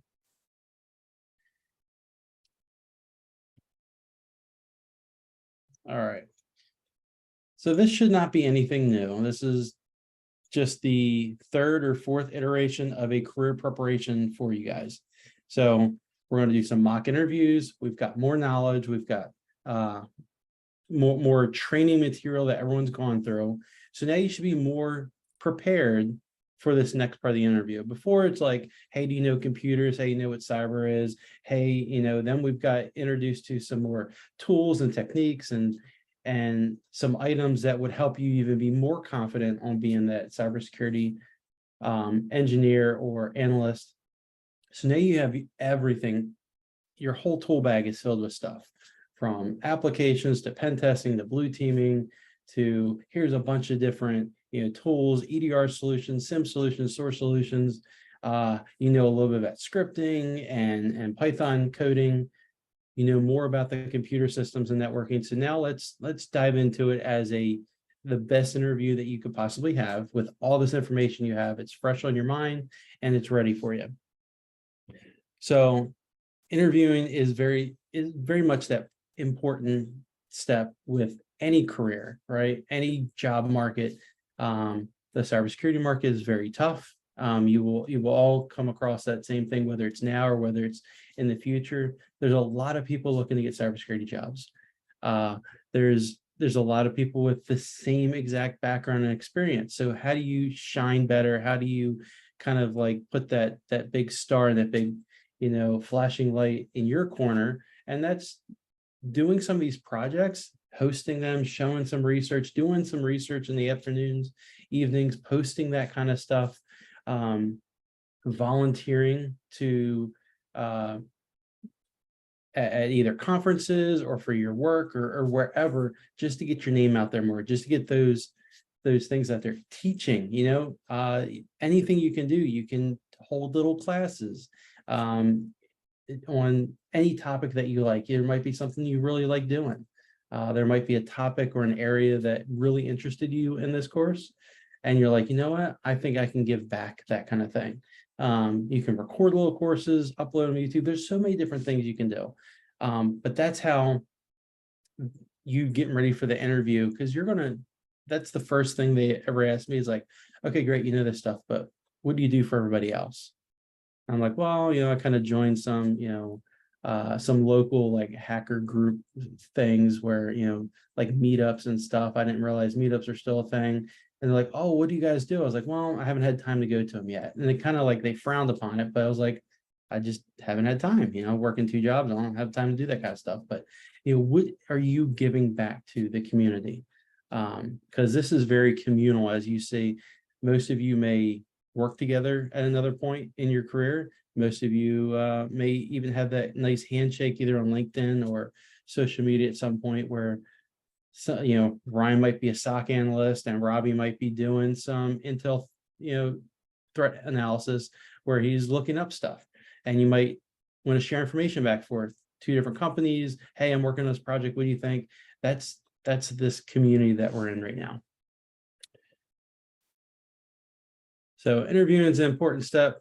It gives you the opportunity to demonstrate your skills and experiences, what you write down, what you create, these products, hosting them on like GitLab and your own blog, per se. We understand the interviewing process is intimidating. Not maybe, it is intimidating. Like the first time you do it, it's going to be tough. The next time I do it, you're going to see a lot of the same questions over and over again. And write down those questions. Have it right in front of you. Have a nice yellow notepad, because some of the interviews may be digital. Have it right in front of you. Write down those things and be able to refer right back to them. If somebody asks you a question, like as soon as somebody asks me a question, I'm looking down and writing down the question, so I know what it is, how it came across. And if you don't know anything, if you don't know the answer to that question, it's perfectly fine to say, you know what, that's a really good question. I don't know right now. Hemming and hawing, be like trying to think about it, can kind of hurt your perception. They may think like, does this person really know it? Some people, like me, brain fart all the time. I don't know it off the top of my head. I can't speak and think that fast sometimes.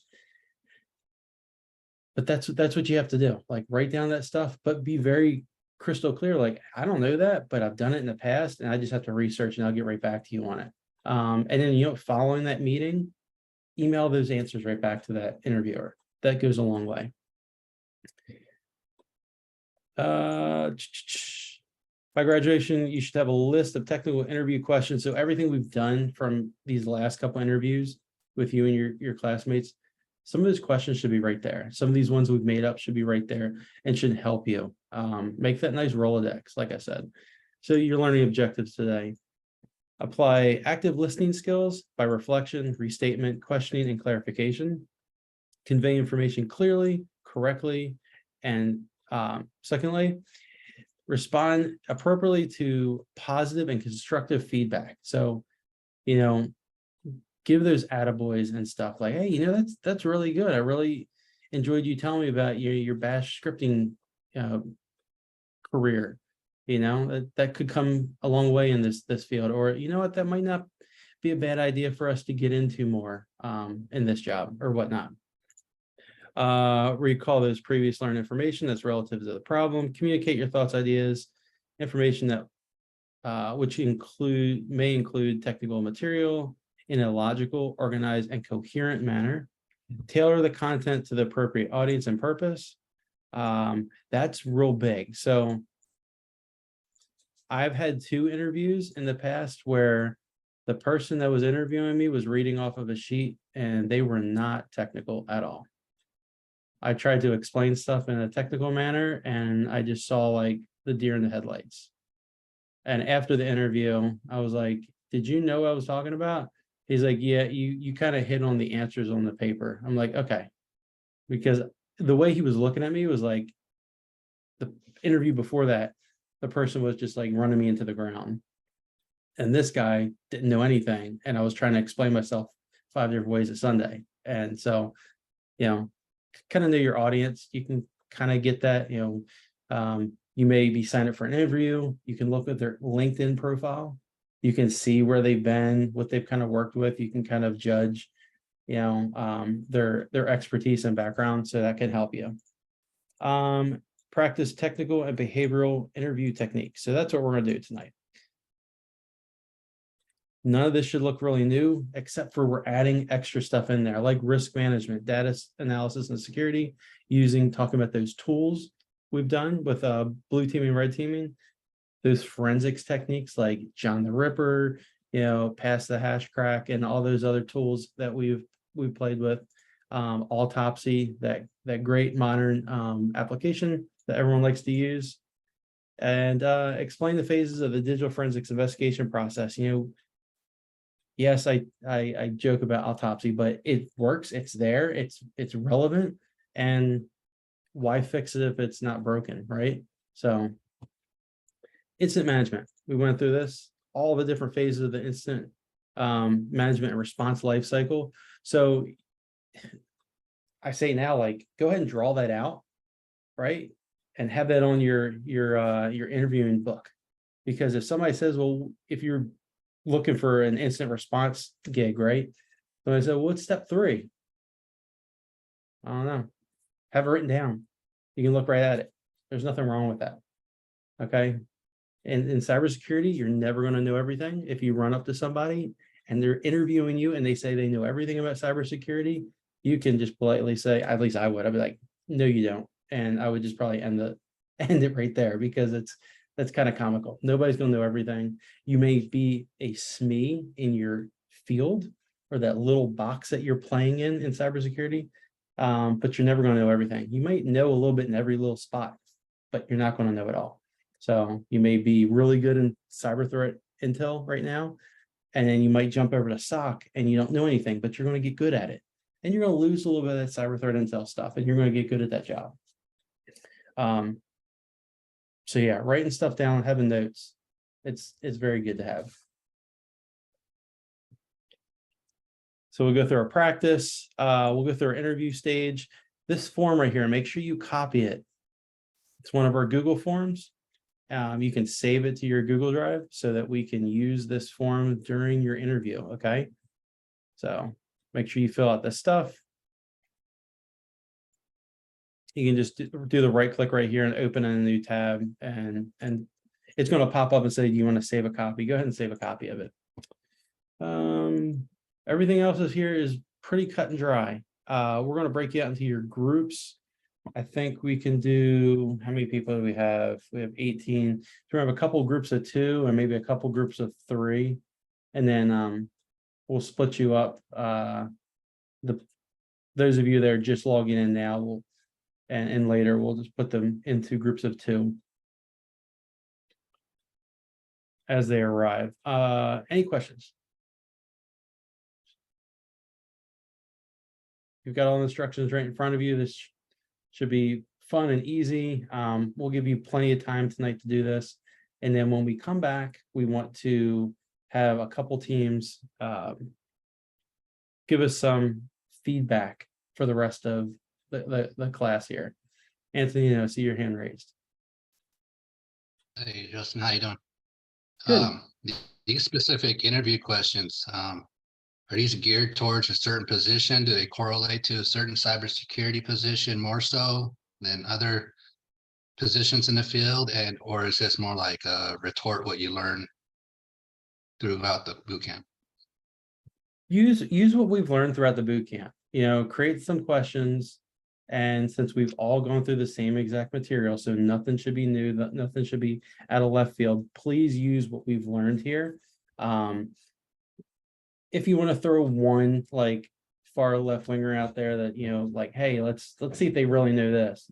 Okay, great. If you want to have it as like, kind of a, have a break the ice question, you always start out with that, like get the person, comfortable with speaking to you. Sometimes they start off, hey, what do you like to do for fun? What kind of hobbies are you with? This and that, just to kind of get to know and establish that rapport with that, between the interviewer and interviewee. So that helps a lot. It helps with interviews, and it helps, with any kind of talking to another person. So do that break the ice question, get some good questions, formulate those, and then we're going to practice. When you formulate the question, also make sure you have the answer too, just like here on one of those first bullets. So question and answer, so you know exactly what you're looking for, right? So you're not thinking about it. Don't write a bunch of questions down that you don't have the answer right off the top of your head. Formulate the question, formulate the answer. Yeah, that should really help you out. Any other excellent questions?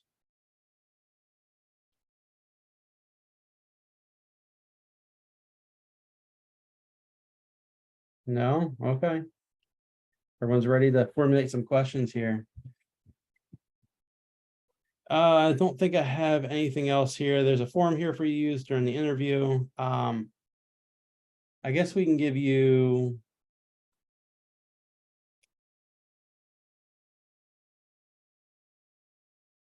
What do you want to do, Tony? Do you want to just give them an hour and a half to oh, you're still on mute. I was thinking probably 40 minutes for the practice.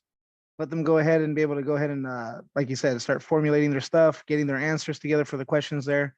And then for the interview portion, we can be able to go ahead and bring them back.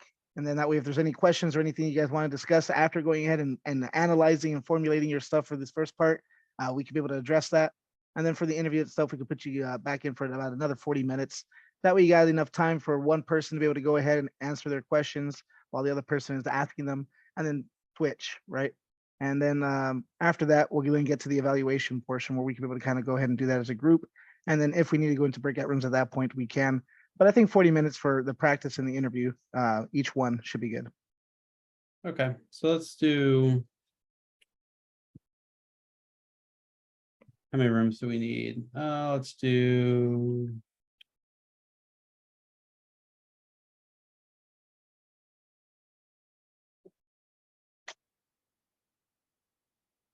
So we're going to switch everyone up also when you'll be in like bigger rooms right now with a little bit more people, but we're going to break you out into smaller groups during the actual interview.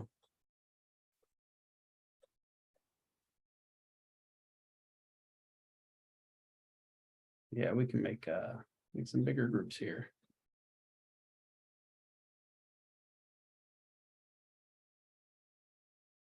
All right.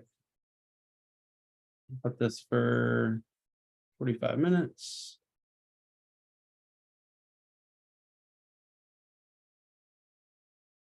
Any other questions before we start? Antonino wants to work with John. Okay, got it. Have fun.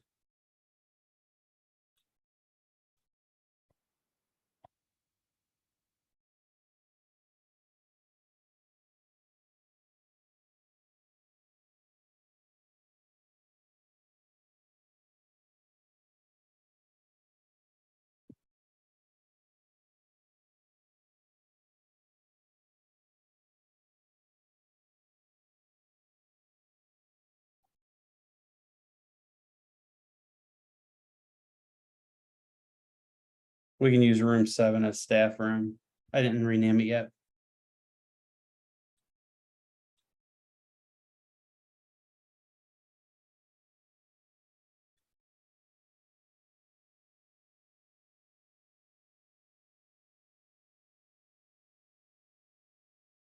Is to be able to go ahead and make sure as soon as possible, we make sure that we get that hash, right?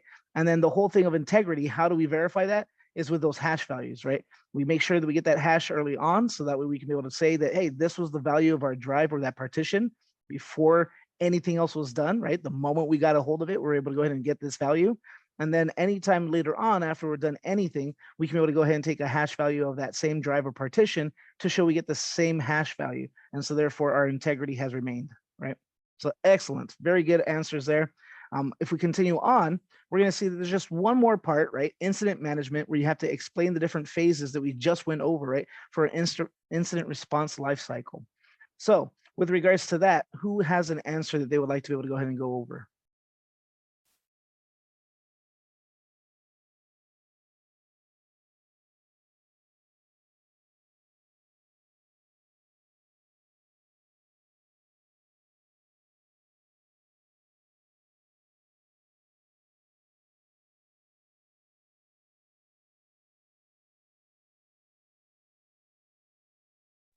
Go ahead, everyone speak at once.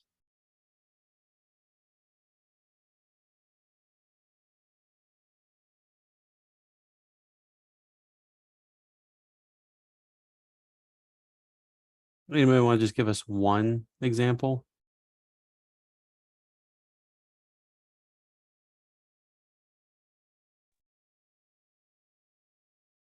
I could go. Okay, All right, thanks. Robbie, go ahead. So there's about like 6 stages to the incident response lifecycle. The first one obviously is preparation. So this is more about like establishing and maintaining incident response infrastructure and capabilities. Yeah, this could include things like training the staff or equipping them with necessary tools and resources, things like that. A lot of times the existing frameworks will help with this as well in order to like prepare for an incident. So you're not, creating a strategy on the spot. Playbooks are very important in this process. The next stage would be detection and analysis. This phase is more about like actually utilizing like IDS or IPS to detect when something happens live and analyze and compartmentalize the level of threat and what type of action should be taken. What is the financial risk? What type of assets are at risk? And if more than one asset is at risk, then what should the company prioritize? Because obviously each engagement with a threat can cost money, and it's really important to the bottom line, especially for the executive and C-suite. So once it's detected and analyzed, the next phase would be containment. So even if a threat isn't fully analyzed or it can't be fully stopped, the worst case scenario would be to contain it at all costs. That way you can minimize the damage of what you can't fix. Basic strategies for this would include like maybe network segmentation or even just pulling the infected endpoints off the network entirely if necessary. Doing whatever you can to implement like short-term containment or even long-term containment as well. The next phase would be eradication. This is more about, once the threat is contained to the best of the organization's ability, then you have to wipe out the root cause of the incident or completely remove the incident from the environment or the organization itself. This is the kind of the last stage of the response. And then after that would be the recovery, which is really just establishing back to baseline what these systems were meant to do and how they should be operating prior to the incident. So you can continue or go back to just regular business continuity. Sorry. And the last one would be, I guess, lessons learned, which is more just about creating creating intel for future incidents and maybe, for future playbooks that can be adjusted to prevent further incidents from being, a risk as well, or reducing risk for further incidents, I should say. Excellent. So yeah, the most important part about that is that last part, right? Because it's not a matter of making our system 100% foolproof. there's always going to be a time, right? It's not a matter of if, it's a matter of when there's going to be a compromise, right? Someone's going to get compromised, their system is going to get infected, and we'll have to deal with it. In that case, the best thing we can do is that last part. What did we learn from this incident? How did it happen? How can we be able to prevent it? What can we do to be able to minimize the chances of this occurring again, right? So that way, every time that something happens, we're able to go ahead and toughen or strengthen our defenses or the training that we have, right? Or something similar. So that way, this doesn't happen as easily the next time around, right? Because again, no matter how much we go ahead and tighten security, no matter how great our systems are, it's not a matter of if, it's a matter of when, right? Nothing can ever be 100% secure. What we can do is just make it impractical or more practical for them to go after someone else, right? Antonino, I see your hand is raised. Go ahead. Yeah, this kind of takes me back to my project and program management days where we did lessons learned. But what I found out, when you're not dealing with project managers, program managers, they hate doing lessons learned as much as I try to implement them. How is it like that in a technical world in cybersecurity? Is it like mandated that you go over lessons learned? Is it a choice? So it's really going to be different depending on the organization or where you end up at, right? So Justin can be able to speak a little bit more to that with the experience that he's had, but it is going to be different everywhere you go. And then there's, just like you were saying, right? There's going to be people that enjoy doing it, and there's going to be people that like, I'd rather do anything but this. But it's still a very important part of the thing, because the main thing is, if you go through an incident, if you have an experience and you don't think about what can I learn from this, how can I be able to improve things, how can I do better next time, you're just going to repeat it, right? History repeats it when you don't learn from history. So yeah. Yeah, Yeah, you problem always we have were some kind of hot wash. Oh, okay. All right. Yeah, because the problem that we have, the projects were happening so fast and no one wanted to take the time to do lessons learned, and they just wanted to move on to the next project and the next thing. I'm thinking cybersecurity is probably the same, but I guess it depends what organization you work in. So that makes sense. Yeah, because your CISOs and your head cyber folks are going to want to see, what do we do? How do we remediate it? What can we do better next time? So they're going to want that. They're not going to want you to keep chasing fires without figuring out how do we put out the fire so they don't happen again, or do better the next time. So yeah, you're always going to have a hot wash of some sort, whether it's just impromptu, some notes. But yeah, leadership is always going to want to do that.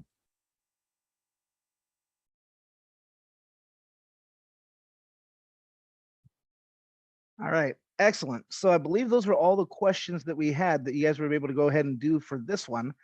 So I'm going to go ahead, we're going to bring into the next thing. So with our career preparation that we just went through, that's officially the end of our blue team phase, right? We've officially covered everything. There's really nothing more to be able to introduce from there, but I'm going to go ahead and share my screen, and then I'm going to hand it over to Justin. For this next part, we're going to go ahead and see that when you're in your LMS, you should be able to go ahead and see that there's that assessment track, right? So you can be able to go ahead and click there. All the way down at the bottom for that is our capstone career simulation. So that's going to be your capstone project. When you click there, there's going to go ahead and be this form, right? It says download the complete problem statement here. You can click on there and be able to go ahead and download that. And this is what we're going to be working on for the next few weeks, right? We're going to go ahead and find a way to be able to pair you guys up with other people. And then we're going to have you guys working on these projects. And then that's what's going to be kind of your portfolio that you guys want to be able to show off, right? We've talked about this a little bit in brief before. So what you guys are doing here, you want to be able to do something that's going to show off the knowledge and things that you've gained, right? All your skills that you've learned throughout this boot camp. So when you guys select the project that you want to do, make sure that your goal is ambitious enough to show off your knowledge and skills, but also keep in mind, we only have a few weeks, right?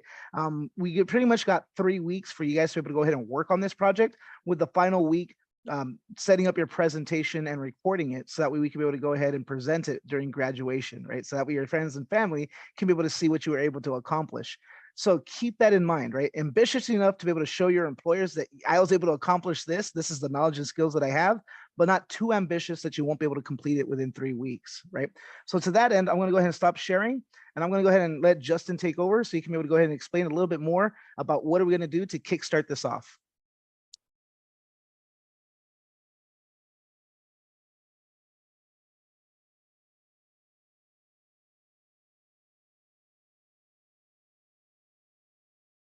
All right. So when you download this document, like Tony just said, this outlines everything we're going to do for our final project. But when you scroll down to the kickoff, so the kickoff's going to be tomorrow. We're going to kick this off tomorrow. We're going to go into this.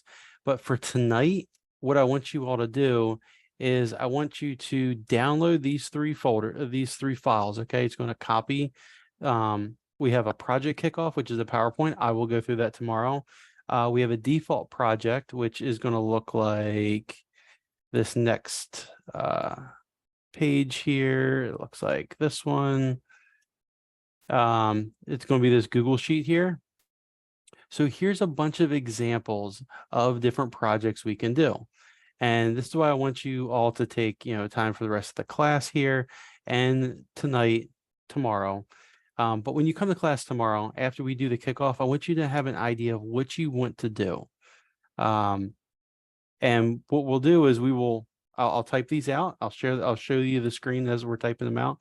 Whichever project you want to do, I'm going to assign your name to it. And then if there's somebody else in class that wants to do the same project, right? You guys already may have figured out somebody else you want to do a project with. That's great. You can bring that to us tomorrow, but here's some other examples. So we've got scripting and we've got research projects, like Apache, if you were talking about some Apache and PHP servers. Here, the description side over here, you'll be able to read through this, but this is an example of help guide you through what the project name is here on the left. If you like looking up CVE detection stuff, talk about malware, stealthy malware. That's kind of fun. There's a lot of stealth-like malware out there. Go through a walkthrough before you run through. So going through like a hack the box, try hack me, Vulnhub kind of CTF, trying to teach somebody else how to do it. You want to talk about some web scraping, whatever. There's some good examples here, and we want you to look at them. So when you come back to class tomorrow, you've got an idea of what you want to do. Outside of this, if you've got another topic area, go ahead and send it over to Tony and I in chat on Slack, and he and I one of us will respond back and say yes or no. So that's how that part's going to work. So we want to look at this tonight, because tomorrow I'm also going to introduce this to you as well. You'll be able to screen capture this. I'll share it again tomorrow. The steps that we're doing this project. So proposal and team contract, that's going to be due by next Wednesday. We're off Monday. We're a day ahead, which is great. So we get to start tomorrow. You have the whole weekend to work with your teammate on the project, and you have almost a whole week to get your proof of concept back to us. So plenty of time, and we'll be talking through this as we go. So you don't have to worry about it right now. Don't get overwhelmed. This is a lot of stuff. We'll go through the meaning why we're going to be here teaching or side saddling the class as you were in your breakout sessions each of these nights, working with your teammate on them. But over the next 2 weeks, it's just proof of concept. What do you want to do? Kind of your outline kind of thing. Here's some examples. And yeah. Also this sheet right here, I put the dates in here. This is just me and Tony's kind of brainstorming effort, but you all have this same sheet that's coming off of your overview sheet right here. Your team will be required to send it to Tony and I as we go along. So as you hit your milestones, you'll be able to send this to us. And we'll put our emails out in chat if you don't have them already. But yeah, is there any questions on that?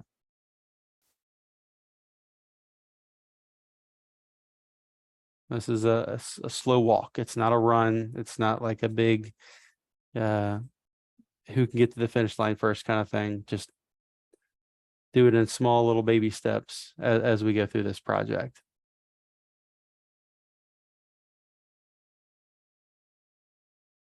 Hey, sorry, Justin, are you going to be going into more in depth for each of these projects?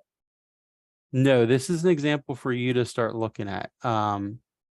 If you want us to talk about them a little bit, we could, but Tony, do you have anything else? What I would say is that these are general ideas to go ahead and kickstart what it is that you want to do. You have to come up with the specifics, right? That's the whole point of, if we go back to that other one with the dates, Justin, that's the whole point of what this is, right? You'll see that first part, it says proposal and team contract. So what's going to end up happening, we'll talk more about this tomorrow. That's where you and whoever you get partnered up with are going to come up with the specifics of exactly what your project is going to entail, right? So like if you wanted to do an OSINT research project, right? Well, that's really all it's going to tell you, right? It's going to go ahead and say, oh, OSINT, well, you got to be able to go ahead and look at some companies, try to be able to find out some information based entirely on what is publicly available, right? Well, what company are you going to do that on? What information are you going to try and be able to discover? What is it that you're going to try and be able to pull off of from that intel, right? At the bottom, it says, what intel can you gain from their job postings? So maybe you're able to figure out, oh, they're hiring a lot of jobs in this area, like maybe AI. So they're trying to be able to do something in AI, right? Something like that. So in that case, that is going to be up to you and your partner to go ahead and figure out what exactly are going to be the specifics of your project, right? What is going to be your goals? What are you going to have completed by the time the project is considered finished? And then again, keep in mind, you're going to have about only 3 weeks to do this, right? So you want it to be, again, ambitious enough to show off what you're being able to accomplish throughout this boot camp, but not so much that you're biting off more than you can chew, right? So if you have any ideas or if you have any questions about what you want to do, by all means, you can ask Justin, you can ask me, we can be able to go ahead and kind of clarify it or help you to hammer it out, right? But the actual specifics of what each project is going to be or what it might entail, that's going to be up for you and your program mate or the project, right? That you're paired up with to be able to go ahead and kind of figure out on your own. Yeah, these also can be some of that stuff you can add to your portfolio as well. So maybe you're going to get a little bit of it done now, right? Enough to get through the class, but you may want to expand on this and make it much more in depth and deeper later. It might be one of these daggone blogs that you start creating how to get from point A to point B, and you just keep updating it every 6 months as a big long-term project. So think of it that way. Find something here you're really good, like man in the browser attacks, these cross-site scripting things, malware detection. You know, there's a lot of cool stuff. This is supposed to be really fun and interactive for you. So pick something you're going to enjoy, have fun with. It's not going to burden you, and possibly even make it part of your portfolio of what you've done for cybersecurity so far. Any other excellent questions like that?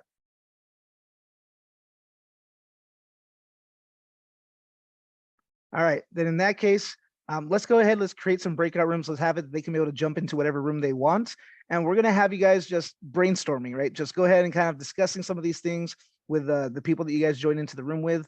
And then just coming up with a good idea that you might want to be able to have as that project proposal, right? So tonight, we want you to be able to go ahead and just be thinking about it. What is it, the area you want to go into? Do you want something that's a little bit more blue team oriented? Do you want it a little bit more red team oriented? Do you want it to be more research, or do you want it to be more scripting? Things like that, so that we get a good idea of what is your target project, right? And then, like Justin said, tomorrow we'll kickstart this. We'll actually go ahead and officially introduce it. We'll go over that PowerPoint that's available, right? And then we'll go ahead and have you guys go ahead and let us know which project ideas you were thinking of doing. And then we'll start pairing you up, and we'll give you your groups officially tomorrow.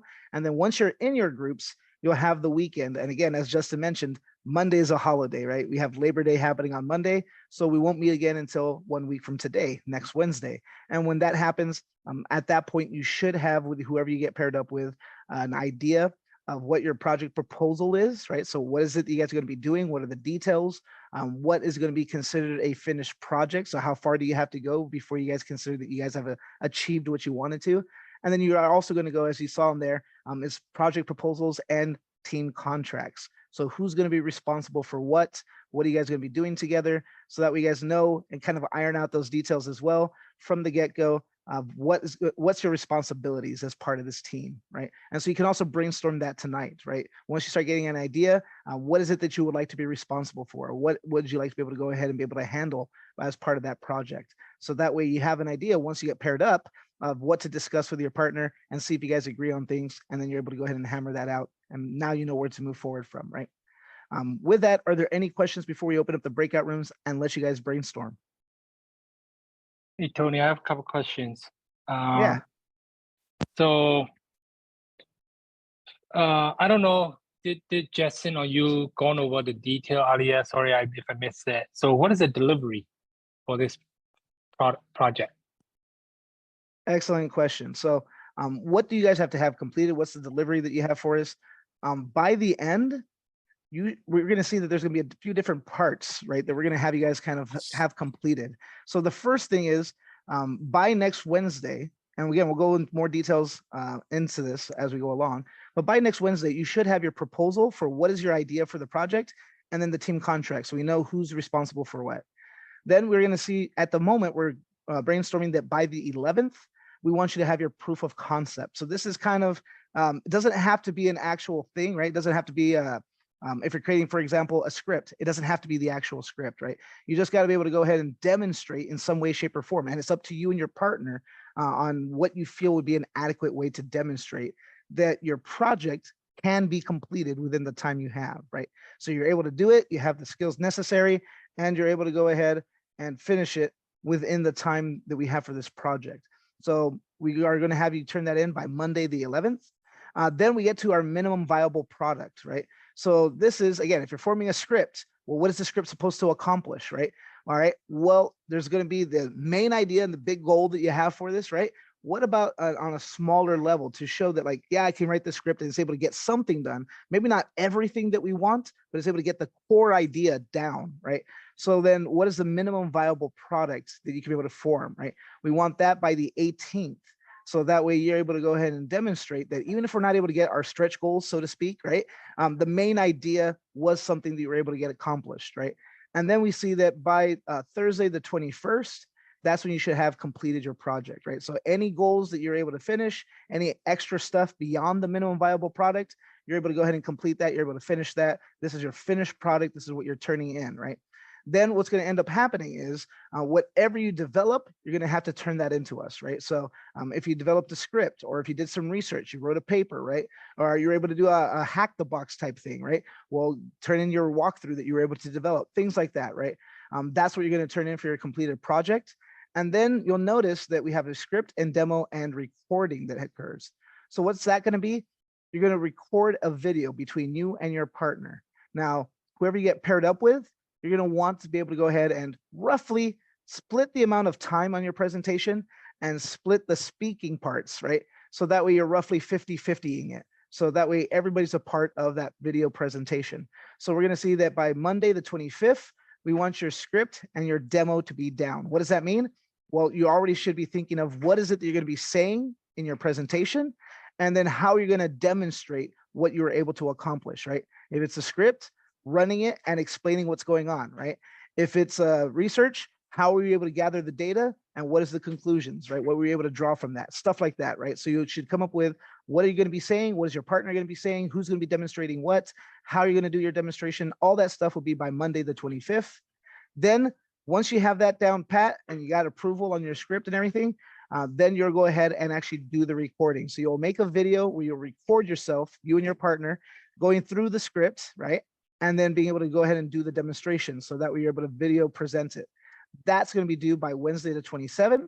Once that video has been submitted and turned in, we will go ahead and use that during the graduation ceremony to show your friends and family what you've been able to accomplish throughout the boot camp. So that's going to be what we want you to turn in, what we want you to submit. Go ahead, John, your hand is raised. Go ahead. Yeah, I have two sort of follow-up questions. One question is on the presentation, is there like a target length that you guys want, and a target like video like redelivering like an MP4 or whatnot. And then the other thing is because I looked at some of the projects and some of them are very like, I mean, they're even categorized into research and scripting. So say we really wanted to focus on research, or say we really wanted to focus on scripting, and maybe we figure that out tonight.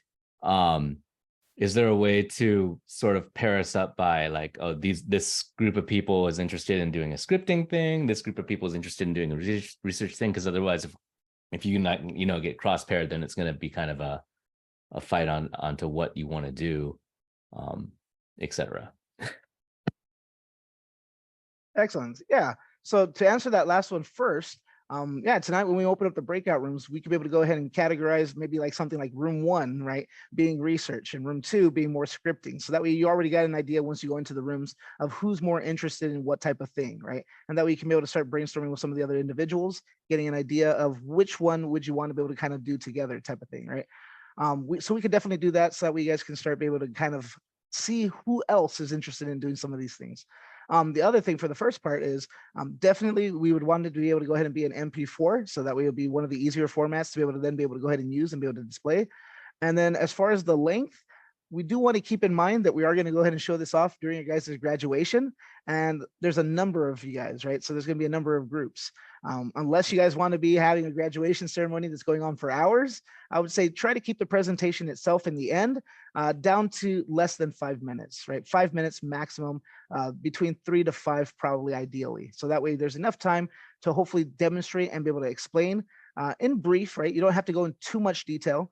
But just enough for that way your friends and family can kind of understand what it was that you were able to accomplish, what it was that you were able to do. And then also because you might want to be able to use that video as well as part of your portfolio to kind of show it future employers like, hey, this is what I did, this is what I was able to accomplish, here's my video presenting it. So that way you can be able to also toss in a little bit of things during your presentation to address that, right? So that way they can be able to see it and see that professionalism, maybe add some words about how you were able to accomplish it, right? A little bit more detail, but not too much.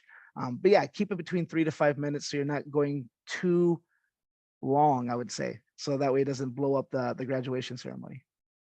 Go ahead. Thanks, Tony. One last question, maybe because I work in entertainment.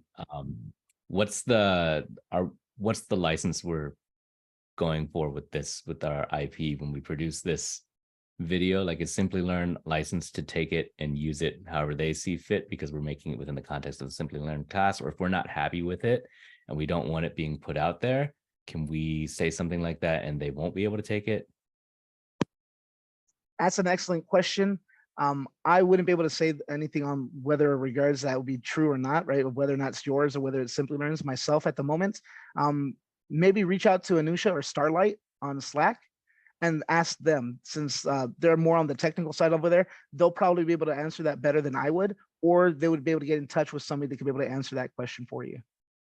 Thanks, Tony. Yeah, I'll ask and I'll post the answer in the CS channel, just because I think in today's times, like, everyone deserves to know exactly what's going to happen with whatever we make. Thanks. I agree. Very excellent question there. All right. We will point out that there is a poll that has been running. If you haven't filled it out yet, please go ahead and give us your feedback. Let us know so that way we can be able to go ahead and take that consideration as we move forward. Other than that, are there any other questions before we go ahead and start getting ready the breakout rooms for you so that we guys can be able to brainstorm for a few minutes before we end class? Hey, Tony, sorry, one more follow-up question. You talked about graduation. What kind of graduation are you talking about? So the graduation ceremony? Yeah. Yep. The last day of class, right? The 28th of September, we're going to have a graduation ceremony. So that we're not going to be having a class per se where we're bringing in new instruction or we're having you work on something. The 28th itself is just going to be the graduation ceremony from the boot camp, right? They're going to go ahead and have an entire ceremony where they'll kind of like in the regular graduation where they'll say your name, they'll go ahead and display a certificate. You won't, to my knowledge, get the certificates that night, right? Your official certificates. They'll follow through with that afterwards, but they'll go ahead and do the whole ceremony where they kind of, if we had a stage of this weird person, right, where they say your name and have you walk across, do the handshakes and stuff like that. We'll have it so that way you can be able to go ahead and invite friends, you can invite family to be able to go ahead and watch. And we'll say a few things about what you guys were doing throughout the entirety of the boot camp, right? What type of skills you guys were able to accomplish. And then we'll also go and display the movies. So every group that we have will be displaying your videos so that we're able to go ahead and see that. And then your friends and family can see what you've been doing the past 6 months, right? What you were able to accomplish.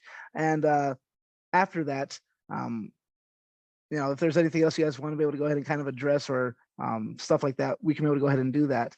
But for the most part, it's just a little ceremony to be able to go ahead and conclude our time together with this boot camp and how you guys were able to go ahead and complete everything that we put together for you. Got it. Thank you. Sorry for so many questions here. No worries. I do have one question that I wanted to see what your, you know, what's your recommendation would be. Like, do we have to be doing it as a team, as a pair, or you think that something can be done individually?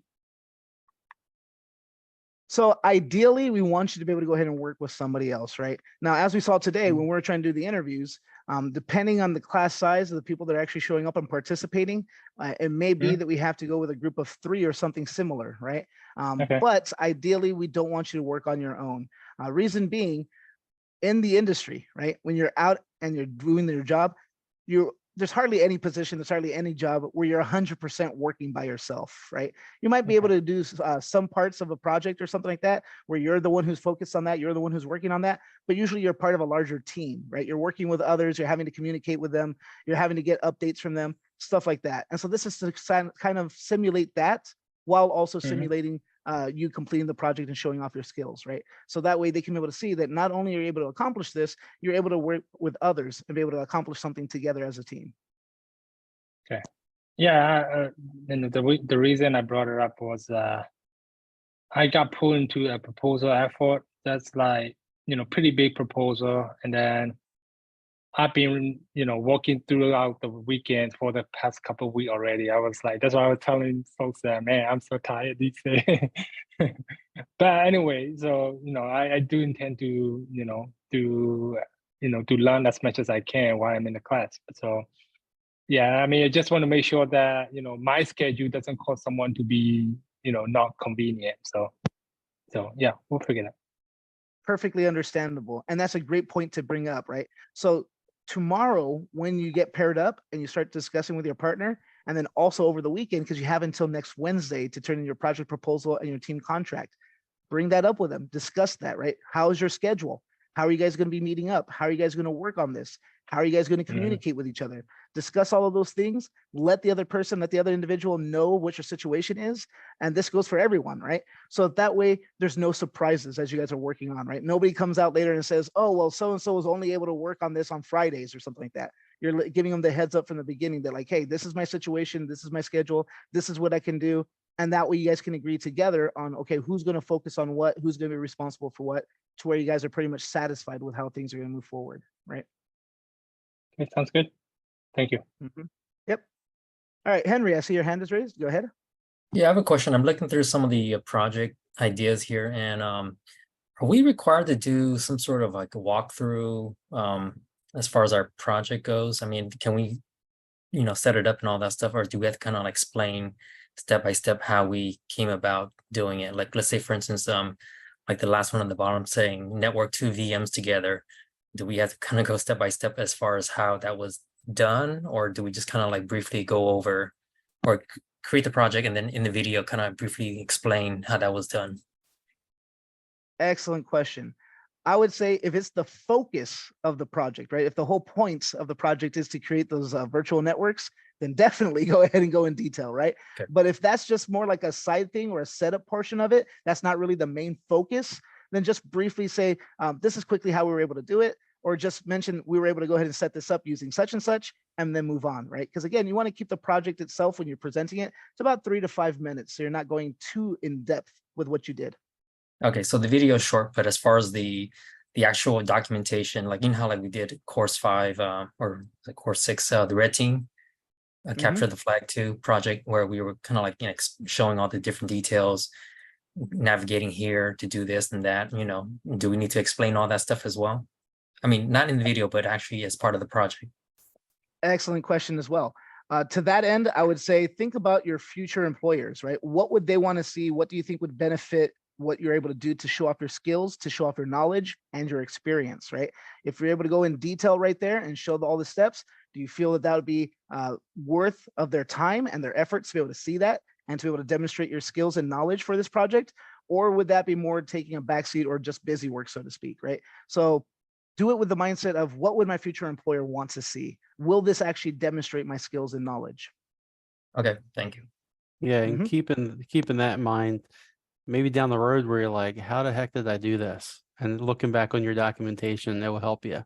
So just depends on what you're doing. If you play around with VMs all day and you're very fluent in them and you're setting one up and doing some private networking, you may not need to do it. But if it's not something you do all the time, it's good to have that documentation. Whether you leave it in the project or not, that's up to you. I would at least mark your steps down, take screenshots throughout the whole project. So you can decide at the end, should I put it in? Should I, or whatnot. I've created a couple rooms here. I want to give you guys some time to go through this and give us still time at the end that we can discuss more. I'm not going to do an auto close for the breakout room. So I've got researchers, scripting, OSINT, brainstorming because you don't know what you're going to do. And then if you're just completely lost, it's where am I is the last group. So without further ado, let's open these rooms up. Pick your own room.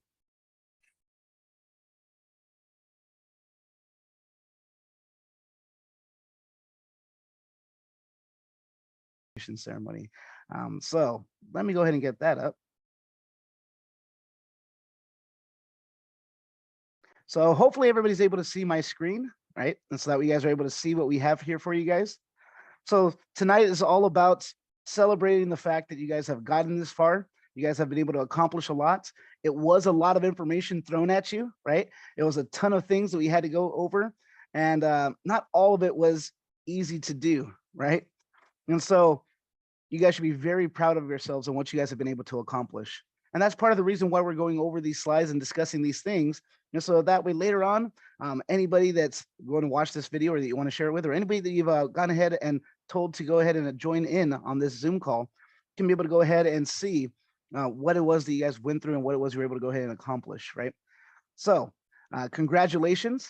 You guys can go ahead and give yourselves a pat on the back or whatever you want to be able to go ahead and maybe take a deep breath, right? A sigh of relief that you guys have been able to get here and that you guys are now graduating. So congratulations on accomplishing that.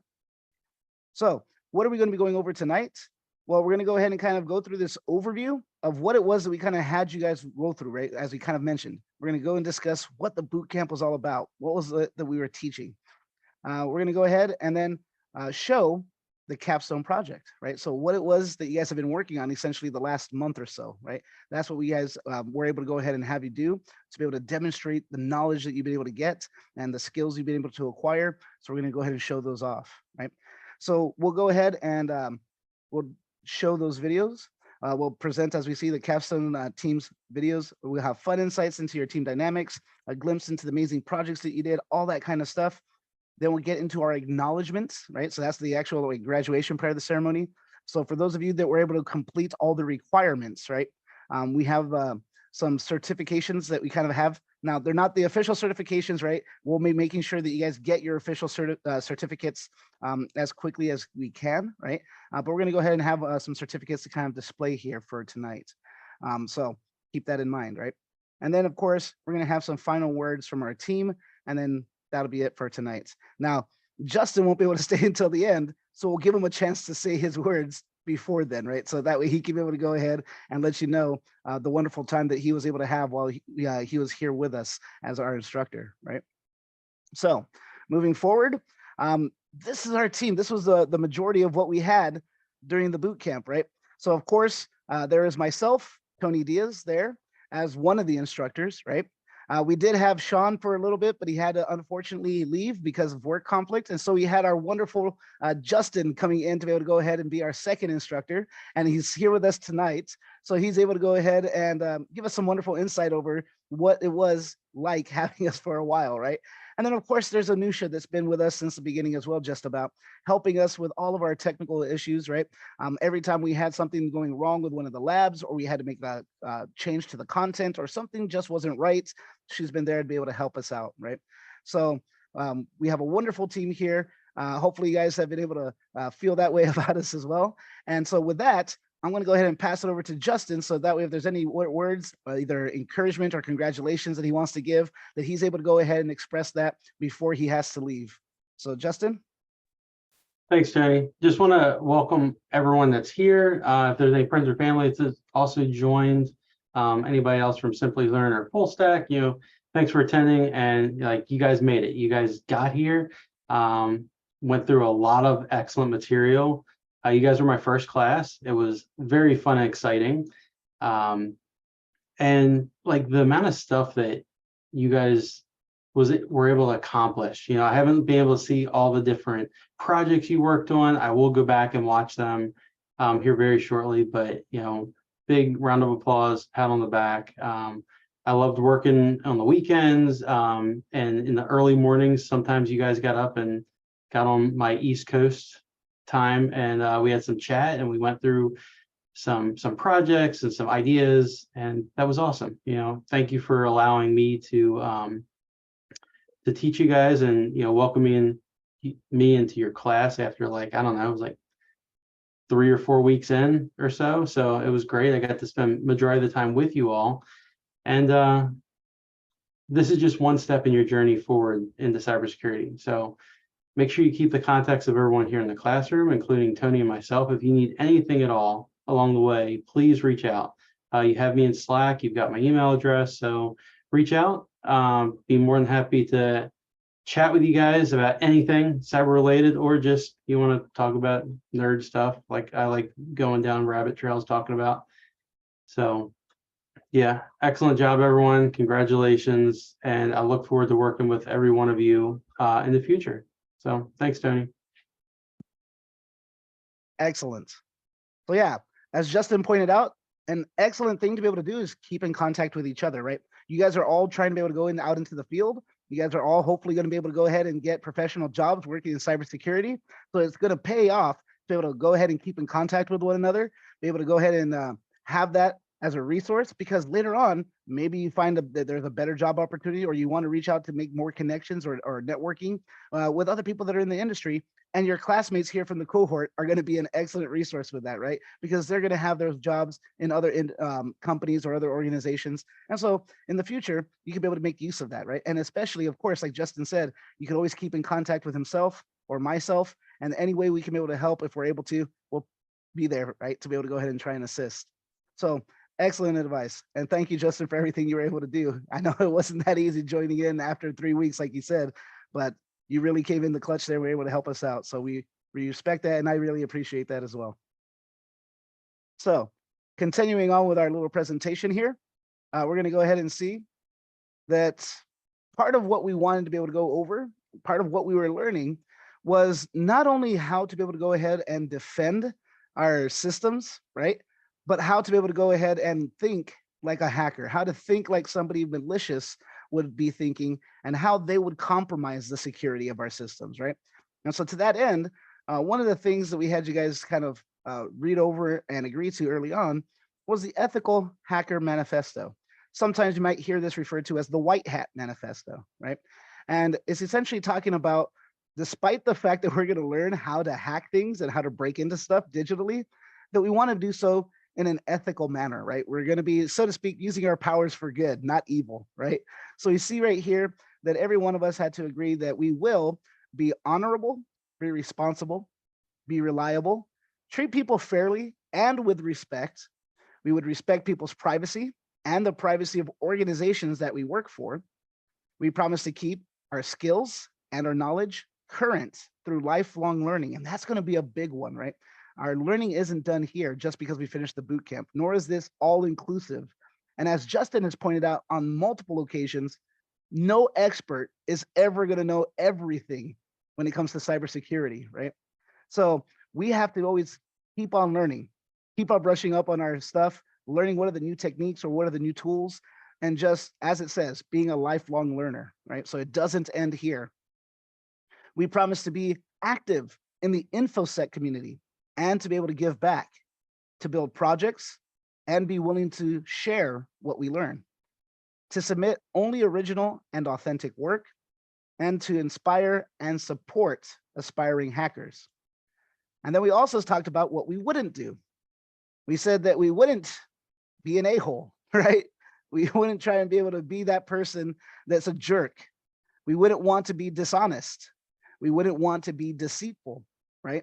We wouldn't want to do things that are illegal. So even though we've learned a lot of things that can grant us access to a lot of areas, one of the primary guiding things was we can't do things that are illegal, right? So when we learn how to be able to hack something, or when we learn to get entry into a system, we said, we want to make sure that we only use those things when we have been given permission, or it's something that we own, right? So we can use it on our networks. We can be able to mess around on our machines, even if it's a virtual machine we created and stuff, but we shouldn't be doing things that are illegal. We shouldn't be hacking into networks we have no control over, that aren't ours, and so on. We also said we won't make any misleading or false representations to anyone. We won't raise unnecessary alarms or give unwarranted comfort. We wouldn't disclose any confidential information without the specific consent of the owner of that information. And we wouldn't work in InfoSec just for the money, right? Part of what we want is, we want somebody that's interested in InfoSec, right? Somebody that wants to be a part of cybersecurity beyond just what they can get out of it monetarily. Because if this is something that you're interested in, if this is something you're passionate about, you're going to want to do the best work you can do, right? And that's kind of what we want in the industry. We want people that are doing it because they want to do it, because they care about security. They care about how others are going to be dealing with their information, and so on and so forth, right? And then at the very bottom, we say that I will do what I can to help make the world a safer place. I promise to only hack hardware, software, and/or networks in ways that are consistent with the values above. In resolving conflicts, I will first consider public safety, then duties to individuals, and finally duties to the profession. And so this is something that all of us have agreed to, right, from the very beginning, whether we remember it because it's been so far back or not. And this has been our guiding thing, right, that we're going to teach you these skills, but we want to be able to have it that we're thinking about how can they benefit everyone, and how can we be able to continue using them and building them. So to that end, what have we had you go through while we've gone through this boot camp, right? Well, if you recall, we broke it up into different phases, or different units, we may refer to it as. And so the very first thing we went through was our cybersecurity fundamentals. With the cybersecurity fundamentals, a lot of that was just understanding the basic concepts of what cybersecurity is and isn't, of how we can be able to navigate in a Linux environment, for example, right? Issuing Linux commands and being able to go ahead and just use an environment that we are probably unfamiliar with, right? Because a lot of people, the majority of people, I would say, that are out there typically aren't familiar with Linux unless they need to be, right?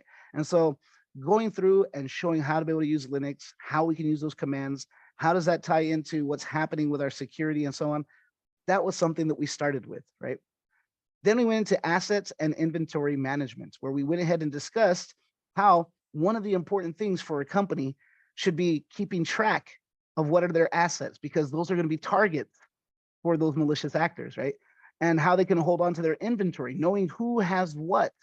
Because if you have a computer, a device that's been issued out, and somebody goes ahead and gains access to that, right, that shouldn't have access to it, and that computer can connect to your systems, can connect to your network, that can be a vulnerability, right? So we need to be able to have a way of being able to keep track of all these things. And we discussed that for a period of time. We went over how networking works, right? So network systems.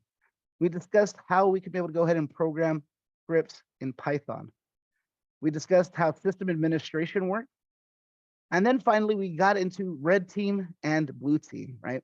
And for those that are unfamiliar with those terms, our red team was all about essentially how we could be the hackers, right? How we could be able to go ahead and put on our thinking caps and be able to think how a malicious actor would be, and be able to gain access to any machine, whether we had authorization or not, right?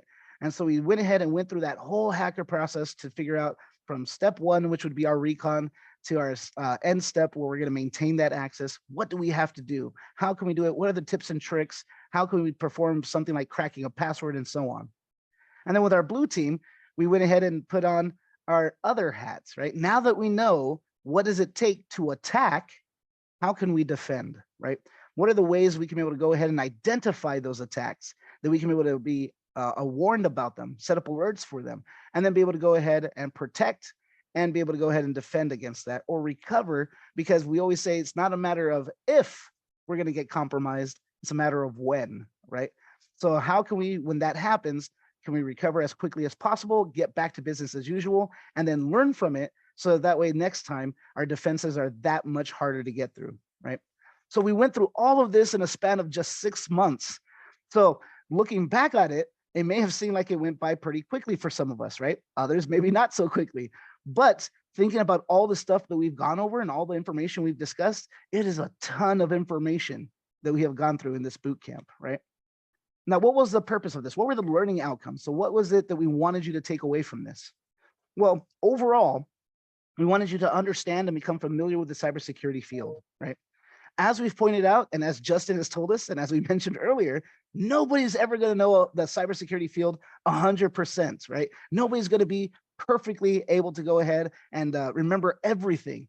So out of everything we've discussed that we've gone over, if you don't remember all of it, no worries, right? You just need to be familiar enough with it that if you have to go through it or discuss it again, you're able to refresh, you're able to remember, you're not completely lost, right? So we want you to be familiar with these concepts. We want you to be able to go ahead and develop and manage an information security program, right? So that's part of what we went through. We talked about what is necessary, right? What are the things you would have to be responsible for? What are the type of information you would need to know to be able to manage these type of security things, right?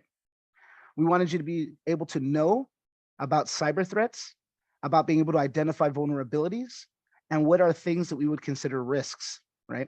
So again, that whole concept of what is a threat, what is a vulnerability, what is a risk, because those are differences, right? And that might be something that they'll ask you in an interview.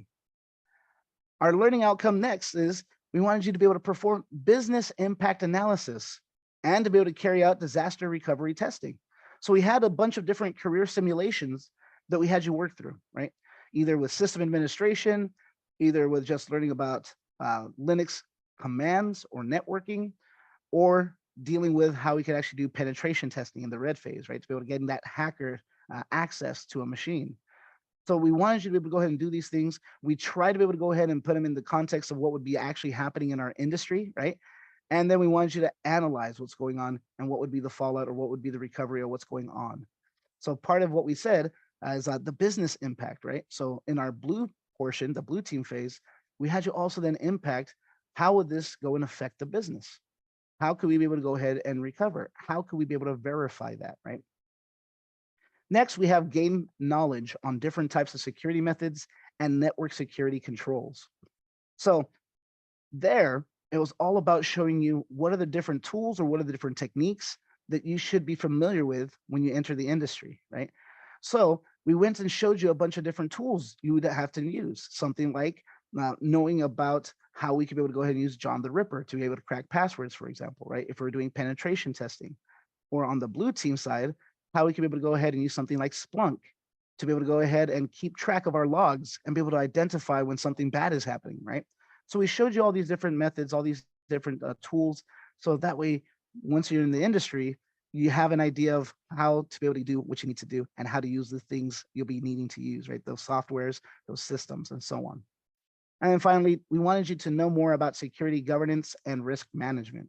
So this was something that Justin was able to help us with, right? Talking about, hey, once you're out in the industry, these are the things you have to be kind of mindful of and keep intact, right? When we're going through this stuff, what is the information that we have to be careful with, that it has to be sensitive?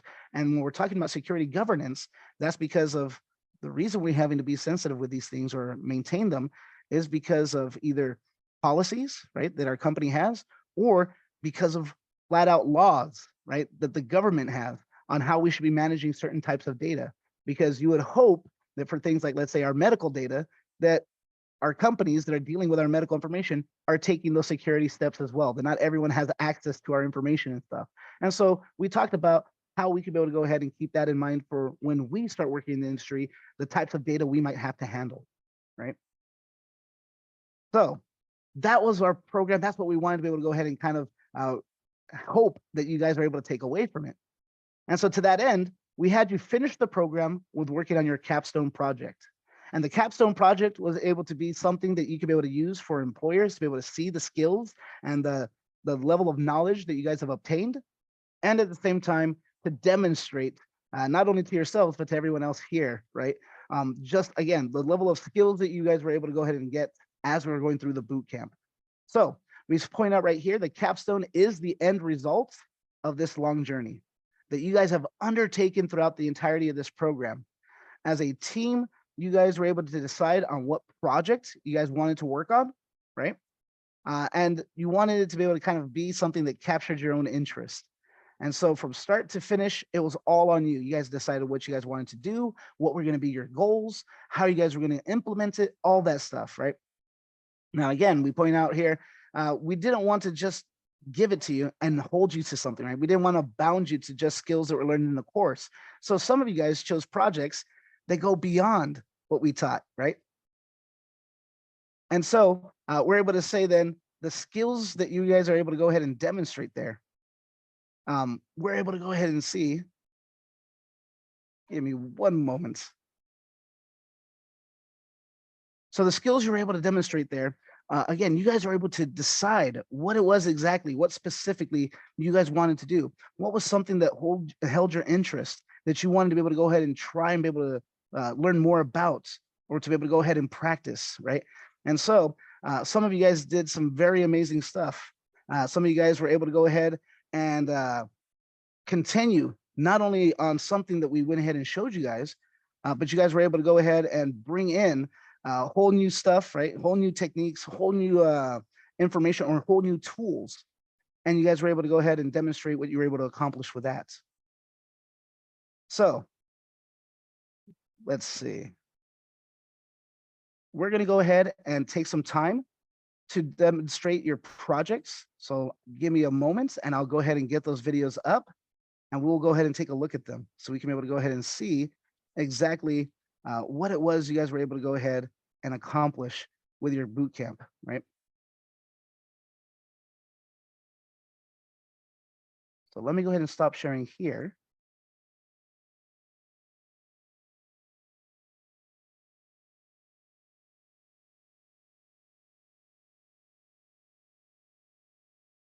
And let me go ahead and start sharing the videos.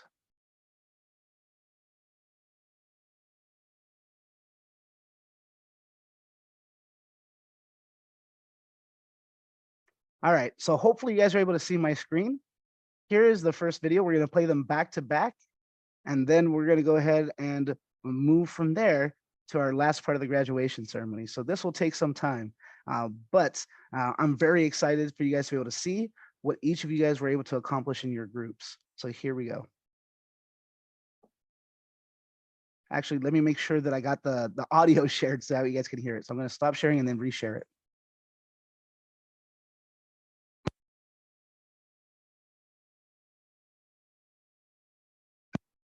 All right, here we go.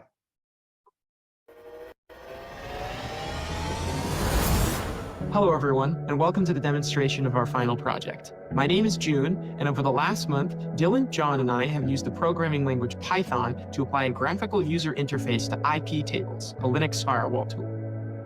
Over the past 6 months, as we've delved into the world of cybersecurity, one significant lesson has stood out. The security of a company or organization is directly tied to the vulnerability of its weakest link. The issue becomes even more critical when we consider that many employees are provided with computers without a clear understanding of how secure or insecure their usage habits might be. In simple terms, a single insecure user can potentially open up security vulnerabilities across the entire network.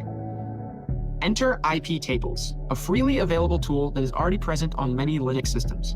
Think of IP tables as your computer's digital bodyguard, tirelessly protecting it from potential threats on the network. The solution seems straightforward. If every user were to enable a firewall using IP tables on their system, we could mitigate the aforementioned security problem. However, setting up IP tables requires users to use text-based terminal commands, a process that not everyone feels comfortable with. Consequently, this powerful security tool often remains unused, leaving your digital bodyguard dormant. To bridge this gap and encourage more users to take advantage of IP tables, we've developed a graphical user interface, or GUI, that allows users to create firewall rules with a simple click of a mouse. This approach significantly increases the likelihood that users will utilize the tool, configure their firewall, and eliminate one or more potential targets for cyber attackers. Thanks, June. Hi, my name is John, and I'm going to take you through the development of our GUI. Our team decided to use the following technologies: Python, an easy-to-use scripting language; Tkinter, a graphics package available in Python; PyCharm and Ubuntu, a standardized development environment allowing our code to run on any of our team members' machines; GitHub, a cloud-based version control system to track and manage changes made by each team member. First, we drafted a few rough sketches of the end result to transform our ideas into a tangible target product. After that, we broke down our model into functional blocks that could be turned into assignable tasks. This approach allowed us to work separately but efficiently, with each team member handling a different and independently testable part of the whole project. The first of these blocks, iptable.py, is dedicated to handling user inputs and translating them into iptables commands for listing, adding, deleting, and inserting rules into the firewall. Since Python doesn't inherently support direct iptables commands, this block acts as a bridge, enabling our code to communicate with the terminal seamlessly. The verify.py block has the important role of detecting and managing user errors, such as incorrect inputs that our digital bodyguard may not understand. Lastly, the main.py code block is primarily focused on engaging with the user. It takes care of displaying the firewall by providing users with text boxes, buttons, and windows for manipulation. This block contains functions responsible for visually presenting information and facilitating user interaction. Now, Dylan will demonstrate how our GUI operates. Hello, my name's Dylan, and I'll be demonstrating a few features of the GUI. Let's go ahead and jump right into the application. The main window displays a current list of all of our firewall rules. From here, we can toggle dropping all internet traffic by default coming in or going out. We can even add a rule, insert a rule, or select a rule in the list and delete it. Let's test our firewall. Here we can see the IP address of our current machine. If we want to, we can ping that machine from another computer on our network, proving that there is open communication between the two. If someone with malicious intent wanted to gain access to our system, they then might try to successfully ping our machine before attempting to probe it for vulnerabilities. Let's use our GUI, tell our firewall to block all incoming pings by adding a new rule on our input chain to drop all ICMP traffic. After applying our rule, we can see our machine is no longer responsive to any ping requests on our network. We could also use our firewall to block entire domains. Let's visit reddit.com using our browser.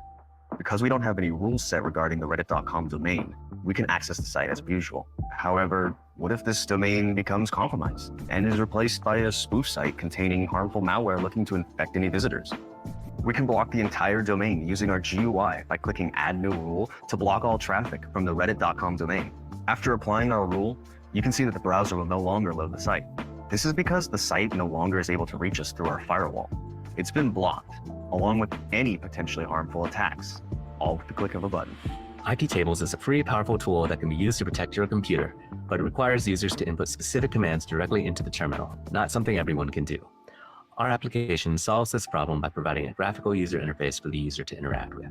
In the future, we hope to further improve our GUI by supporting more iptables functions such as saving and recalling common firewall templates to make keeping your network protected even easier. Thanks for watching.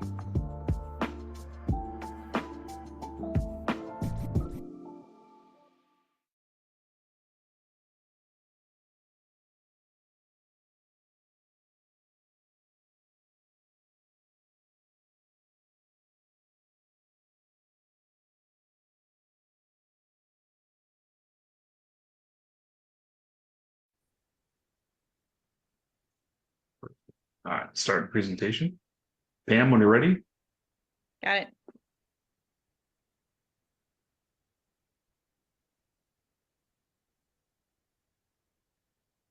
What is OSINT?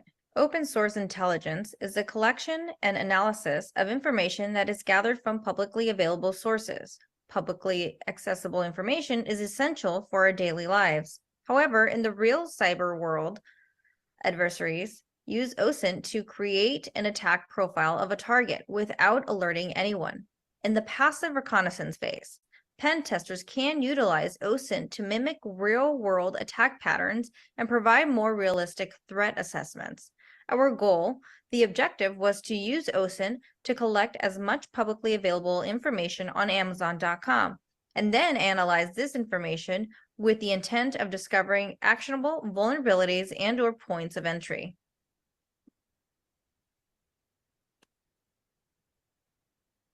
Our method was to find information and identify vulnerabilities within the following areas and domains.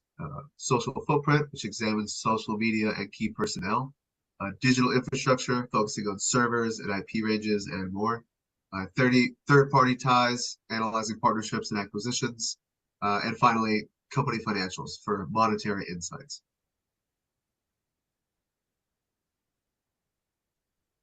This is Shodan. It is a specialized search engine that scans the internet for connected devices, often revealing Internet of Things devices, servers, and systems with potential vulnerabilities.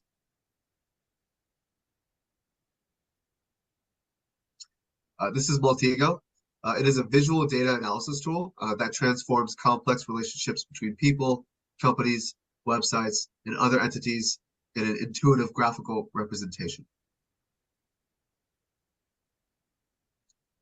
So this is Recon NG. It is a modular reconnaissance tool designed for extensive information gathering and footprinting of potential targets during the early stages of the penetration testing. This image is a small snippet of a much larger output where we gain over 50 points of contact, including full names, country of origin, city, email, and phone numbers. This is Crunchbase. It is a comprehensive platform that aggregates and presents data about companies, funding rounds, mergers, acquisitions, key figures, and market trends. On the left here, we have a snippet of the different acquisitions that we got from Crunchbase, which could be potential targets. This is Spiderfoot. It is an open source intelligence automation tool that aggregates and analyzes data on domains, IPs, network infrastructure, and a multitude of sources.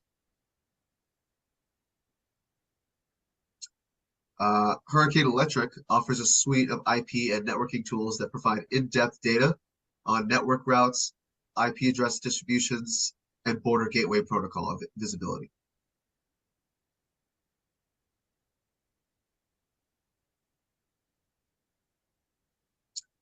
The Harvester is a robust data harvesting tool that scours public sources to accumulate emails, subdomains, hosts, and associated data for a specific domain or company.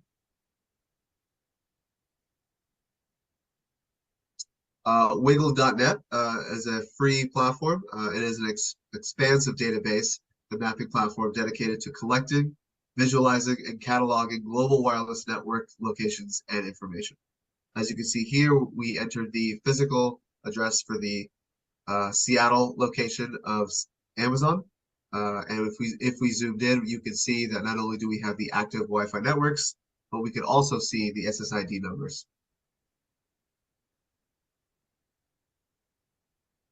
Amazon is huge. We encountered endless DNS servers, domain controllers, SSL certificates, linked URLs, subdomains, etc. For C-suite employees and rank and file employees, we uncovered email formats and addresses, email physical addresses, phone numbers, employee geolocation data, SSID numbers, and social media profiles. This data allows malicious actors to target and affect these individuals through social engineering attacks like phishing, smishing, vishing, etc. Ultimately, the greatest vulnerability in any digital system is the people who use it. This makes social engineering among the most effective attack vectors, especially against larger organizations. Readers of the Wall Street Journal and the New York Times are aware that Amazon has collaborated with the National Defense Complex to enhance its cloud capabilities. However, using OSINT provides analysts deeper insights into Amazon's activities, allowing for more precise predictions of its development, products, and acquisitions. Based on all the information that we gathered on Amazon, we decided the best course of action to attack Amazon would be to use its size against it, meaning the vast number of employees, both national and international, opens them up for social engineering attacks, specifically phishing. Using the contact information that we pulled from Recon NG, as well as Crunchbase and Shodan, we can construct an effective social engineering campaign against Amazon's employees. In our demo, I'm going to demonstrate that. We first created a phishing email targeted at Amazon employees, disguised as an HR email. It contains a link to our hosted webpage. And then using a PHP script, we save their credentials on our server. And I'm going to demonstrate that now.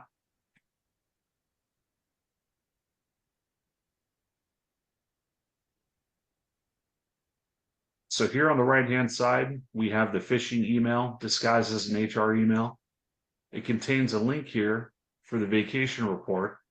And when you click that link, it'll bring you to our page where you can input credentials. For example, Jeff with the password. And we're saving that into our entries.txt file. And as you can see here, it's timestamped. And that's the credentials I just entered.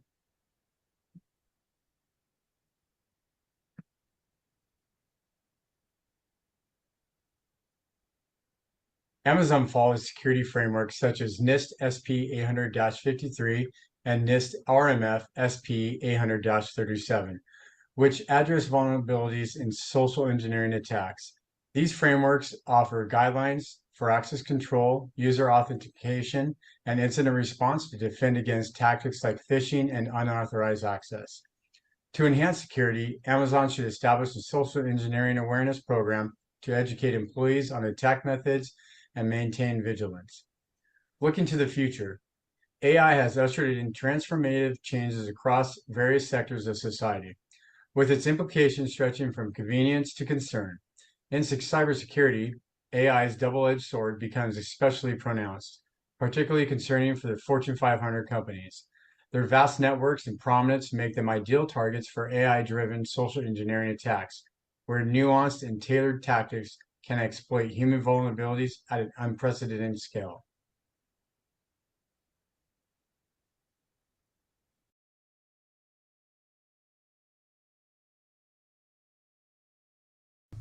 Hi everyone, my name is Edo and my partner man. This is our cybersecurity capstone final presentation, Sleepy Defense Software. Agenda: CBE detector overview, purpose, scope of work, required tools and applications, and demonstration. CBE detector overview: a tool to check vulnerabilities of software applications installed on a Unix-based system to support auditing, system hardening, and compliance testing. Purpose: provides effective solution to security auditing, penetration testing, vulnerability detection, and system hardening. All right, our scope of work is what we need to do to meet the minimum viable product here, right? So we first create a Linux virtual machine, and then we install all the application that is necessary to be able to build up a website. And then we install the Linux security auditing tool to be able to scan the vulnerability on the system. And then we create a cron job to be able to perform the security scan periodically and then save the report. And then we did analyze the report and to see how we can best present these on the web-based GUI. And then we build a website in PHP to be able to present the result in a more user-friendly format. And then lastly, we demonstrated that we can access the report via the web browser, and then everything works accordingly. Here's a list of tools and applications that we had to install in order to meet our goal. So first section is that we created the virtual machine, and we use the Ubuntu for our operating system, and then we build it on top of the VirtualBox application. And then we install Git to be able to check in and out code. And then we also install a bunch of application to be able to host a website. And then we finally install these Linux security auditing tool to be able to perform the vulnerability scans. And next is we're gonna go into the demo. So here is a screenshot of what our page look like, and then we're gonna show you a live demo here. So as I mentioned, there were a bunch of tools we installed, and then the tool that we use to scan vulnerability is called Linux. So this is what the Linux report looked like after we perform the scan. So everything is a test base, and then this is where we use the PHP to be able to parse the information and translate these test base result into a GUI base. And then next is the PHP code that we wrote to able to process that report and then able to translate into this web page. In addition, we have this cron job created to run the report at the top of the hour. So we periodically run a report, generate a new report, and then every time we access the website, this website right here, it will give you the most up-to-date result. So the structure of our web page is that at the top we have a summary that show you different category of what the findings are, and then how many counts we identify for each of these category, and then they will color coded accordingly, and then these color match the colors shown in the bottom. So the bottom section really is show you detailed findings and then all the detailed results. So in this case, the first one is called corner hardening. So this is where the tool were expecting these hardening to be something, but what we found was different. So we noted those and then count those up. We have 16 of them, and we have some export services. Some services are medium, some services are protected. So all these were counted here, and then there were some unsafe services, as well as some warning and suggestion the tool provided. So a quick summary here, when you expand these individual sections, you will see the detail of what the findings or what the information that the tool was trying to provide here. And then this is when you initialize program, these are the information associated with that. And so we kind of group them into these easy to access expandable format that user can basically do the deep dive into the area that they're interested in. Like for example, this boots and services, where we have a bunch of unsafe services identified, so the user can do the deep dive into that if they're interested in. All right, so with that, let me go ahead and then switch back to the presentation real quick. And as a summary, right, we met all the minimum viable product criteria, and then our product function as expected. So with that, that will be the end of our demo. Thank you all for joining, and appreciate your time.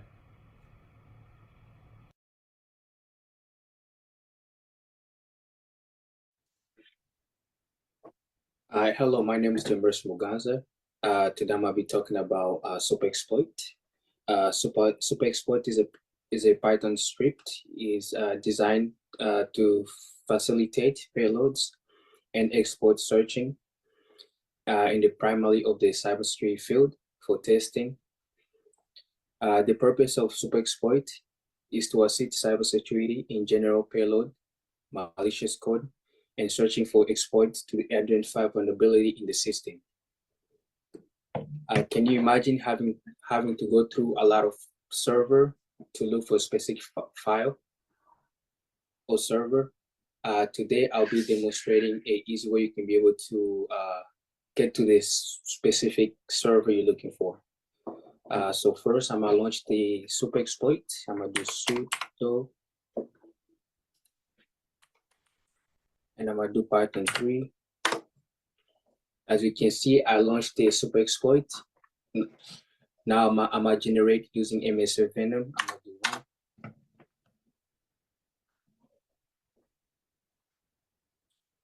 And then for the payload type, I can just copy paste the example they gave us, which is the reverse underscore TCP.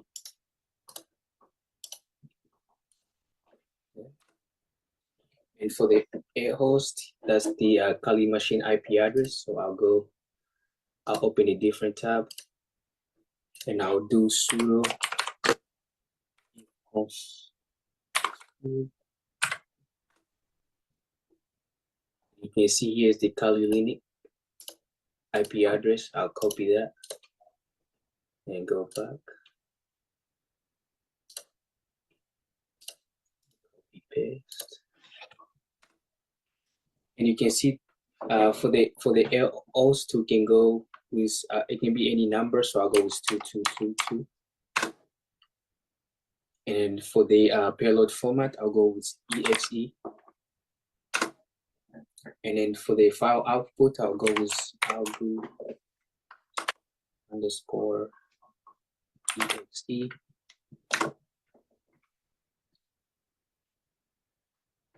As we can see now, it's generating the payload.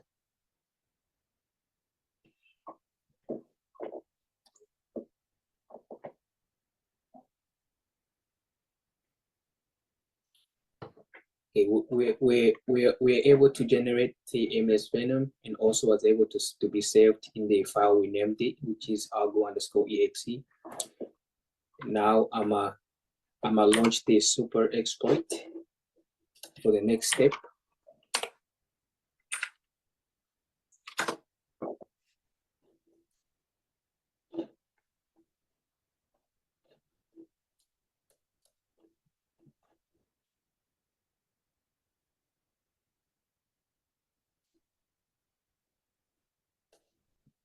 For the next step, which is the local exploit, I'll do 2. I'll press enter. And then for the target OS, I'll go with Windows. And then for the target service or application, I'll go with Apache in this case. Or you can also go with HTTP. As you can see, we're able to get the server Apache. In this case, I'll go with 1. You can go with any that's listed on there, and then see if I want to copy to the current directory, which is the super exploit, or copy to the /tmp. So I'll go with C, which is the current directory, and then the name of the exploit, I'll call it aguzi underscore exploits. As you can see, we're able to analyze the local exploit. Now for my next step, I'm gonna launch the super exploit again. I'm gonna do sudo python 3. In this case, we're on step 3. And in this case, I'm gonna go with Windows again. And then for the target service, I'm gonna go with Apache.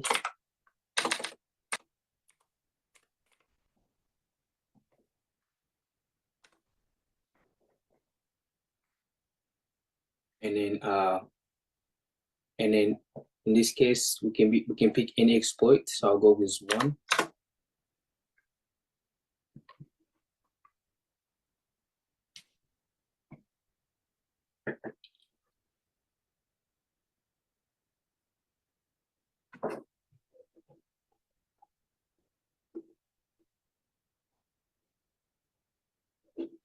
As you can see, we're able to get into meta exploit. Thanks for listening.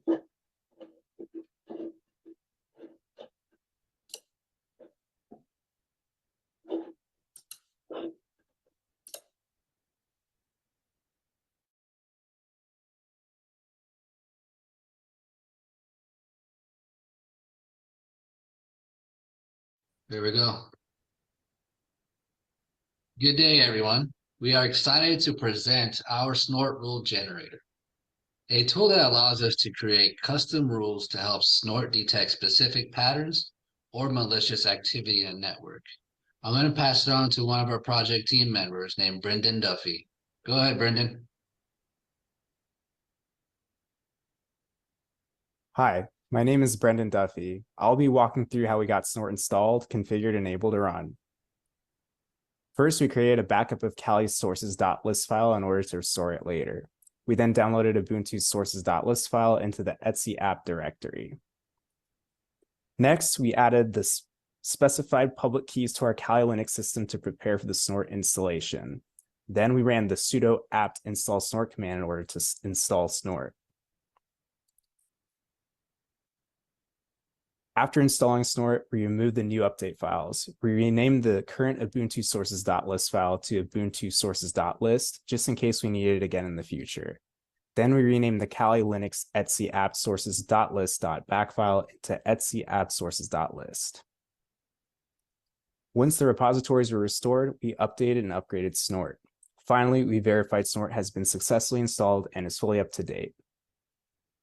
As for generating an actual Snort rule, we built a Python script that asks you for some rule details like action, protocol, IPs, ports, and a message. Then the script writes up a custom Snort rule and saves it for us. Now here's Joel, who will help us understand how we got an FTP connection established. Thank you, Mr. Duffy. I'll take it from here. Greetings, everyone. My name is Joel Celis. I'll briefly discuss the FTP server setup. To rigorously test our custom Snort rule, we need FTP servers on each virtual machine. Our top priority was ensuring that port 21, crucial for FTP, was open and operational. I'll let Irvin explain the rest from here. Thank you, Joel. So after successfully configuring the script on our virtual machines, we proceeded to test our customized Snort rule. For the test, we initiated the source from our VM1 and set the destination as VM2, executing a FTP transfer from VM2 to VM1, and our Snort rule nailed it. It was successful in detecting the FTP get command, just like we wanted. Having discussed our project setup, let's now dive into a brief demonstration of our Snort rule generator. Antonino, take it away. Thank you, Irving. We appreciate it. Well, basically here, the Snort rule that we're going to be generating is to have Snort notify us if VM number 2 is trying to establish an FTP connection to virtual machine number 1. So after generating our script in Python here, we executed the script. And now we have this. It says, welcome to Snort rule generator. Enter an action. So what we want to do is we want to have Snort alert us. So we'll type in alert. And then we want to enter our protocol. And for this instance, we're going to use the transmission control protocol, TCP. And now we're going to enter a source IP. And the source IP for this one is going to be 192.168.216.132. And then it asks us to enter a source port. And for this instance, we're just going to say any. Now we're going to enter a destination IP. And that destination IP is 192.168.216.130. And it's an FTP protocol, file transfer protocol. So port 21 is what we're going to need here. And now we're going to enter a rule message. And here we'll type in, we passed this boot camp. And when I press enter, it's going to save into a folder in the rules folder. There you go, rules saved. And there's the pathway into my custom rules.rules file. And now what we're going to do is in virtual machine number 1, we're going to open the Snort console. We're going to sudo Snort. Going to ask me for my password. And there you go. Snort is now running on virtual machine number 1. So we're going to go to virtual machine number 2. And we're going to FTP and try to establish an FTP connection of virtual machine number 1, which is this IP address. Okay, so what we should see is an alert on virtual machine number 1. And there we have it. Snort, the intrusion detection system, did notify us that we passed this boot camp successfully. Thank you.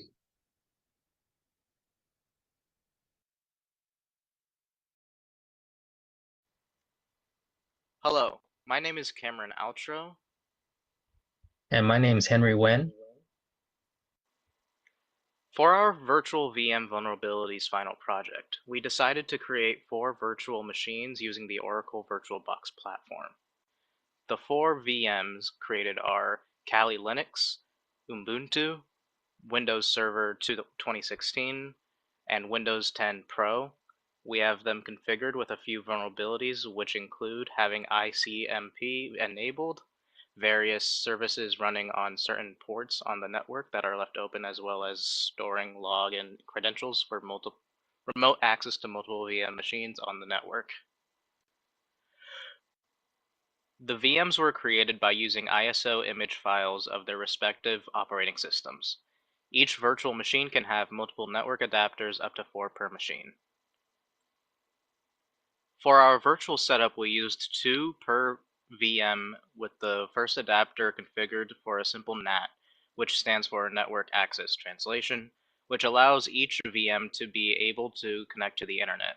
The second adapter used is configured for the NAT network, which is configured as a secondary internal network for all the VMs to be able to communicate with one another on the same subnet. In vulnerability scenario 1, the Kali Linux virtual machine is running an Apache web server, and all the other VMs are able to connect directly to it via a Firefox web browser using the Kali machine IP address of 10.0.0.6 on port 80. In vulnerability scenario 2, the Windows Server 2016 machine has ICMP enabled, which allows other VMs to be able to ping it and confirm it's an active IP address. As a best practice, it's not advisable to have the file and printer sharing echo requests enabled. In vulnerability scenario 3, the Windows 10 machine was configured by a user who saved the Windows Server 2016 RDP connection profile along with the administrator login credentials. This allows the Windows 10 workstation to easily connect to the server at any time and make various changes to the network using the domain admin privileges. In vulnerability scenario 4, the Kali Linux machine is also running as a SSH server, and the Ubuntu machine is able to establish a SSH connection to it. The Ubuntu machine was also able to generate a public-private RSA key pair and save the SSH ID to the Kali machine so that it won't have to re-enter the login credentials again every time it makes the SSH connection in the future. These virtual VM vulnerability network scenarios are just a small sampling of many other possible vulnerabilities that are present in today's IT infrastructure and networks that can be exploited for malicious and/or monetary gains, such as ransomware. In the emerging cybersecurity field, we need to establish best practices and follow protocols and guidelines to ensure that all our networks are secured and protected against hackers. Thank you.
So congratulations, guys. You guys did an awesome job. As you guys were able to see, you guys went through a lot. You guys did an amazing amount of work here with your guys' projects.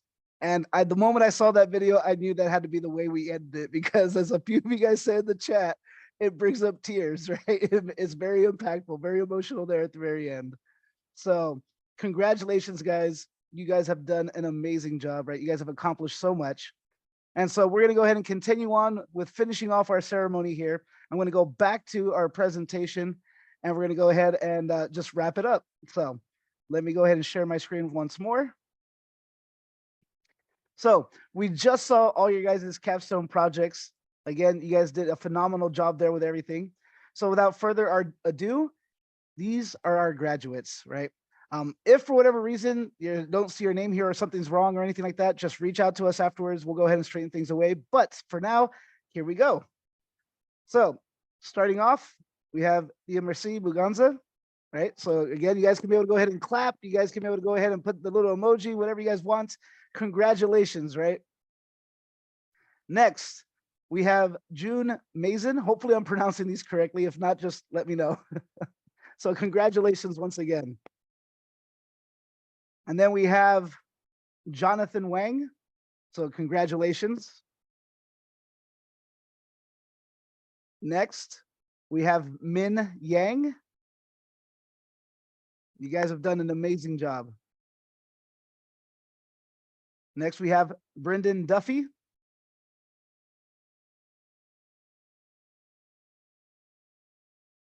And then Henry Wen.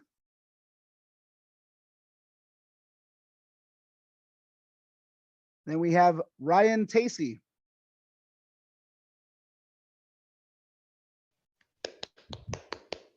Thank you. So I'm not the only one clapping. We have Wilson Van.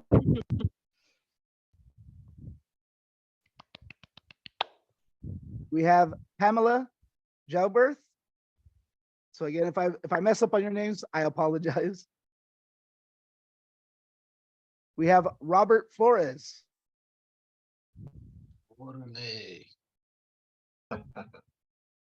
We have Crystal Alvarado.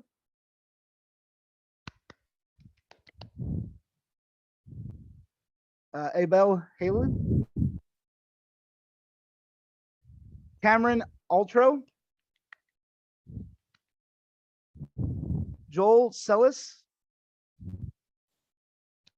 Typing right now. Antonino Garcia. Snap. Griffith Newmark.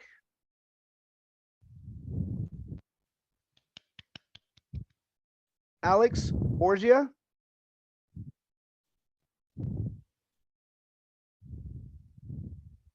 Dylan Biasati.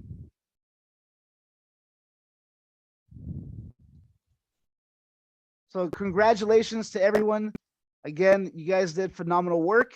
You guys accomplished a lot. There was a lot of information. It was a lot of effort, and you guys have come very far.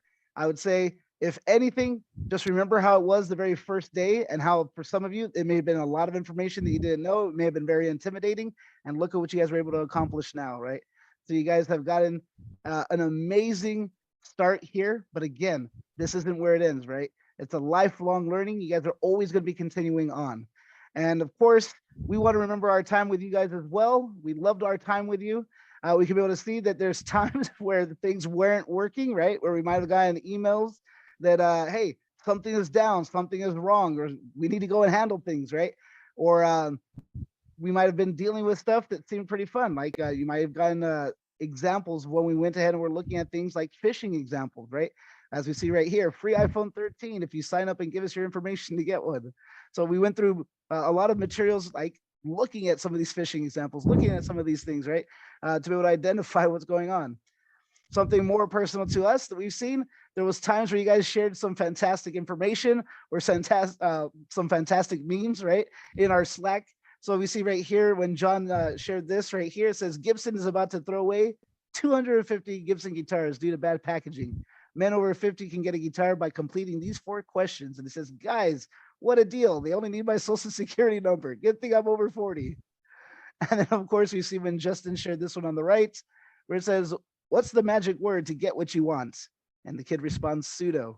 Because if one thing we learned right throughout the boot camp is if you're trying to do something in Linux and it says you don't have the permissions or you're not able to do it, all you have to do is just go back and type in sudo to be able to have that permission, right? To be able to do what we want. So thank you guys.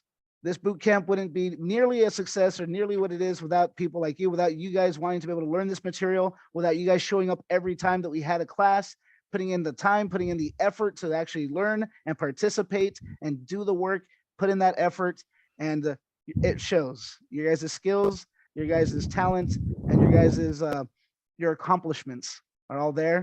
And so I know that you guys are going to be able to go ahead and take this, move into the industry, and you guys are going to do phenomenal out there.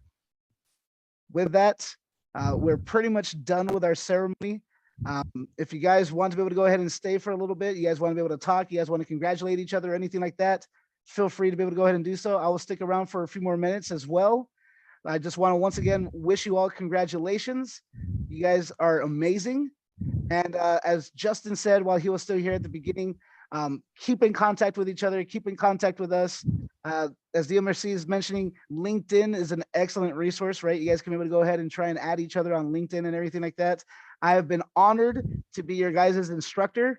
You guys have been phenomenal. And I hope to continue to hear from you guys and keep in contact with you guys as you guys move forward in the cybersecurity industry. Before you guys leave, I will say, let's go ahead and take a screenshot. I know Starlight wasn't able to make it here tonight, so she does want us to be able to go ahead and be able to, she wants to be able to go ahead and see what we were able to go ahead and do. So let's go ahead and take a screenshot so she can be able to go ahead and see it. So for those of you, if you guys can, please turn on your cameras. Let's go ahead. We're going to take 2 photos. The first one, I'm going to take a screenshot.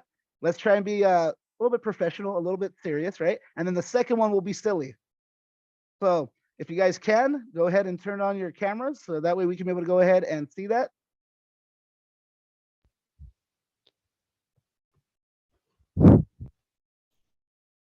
And then I'm going to go ahead and I'll count to 3.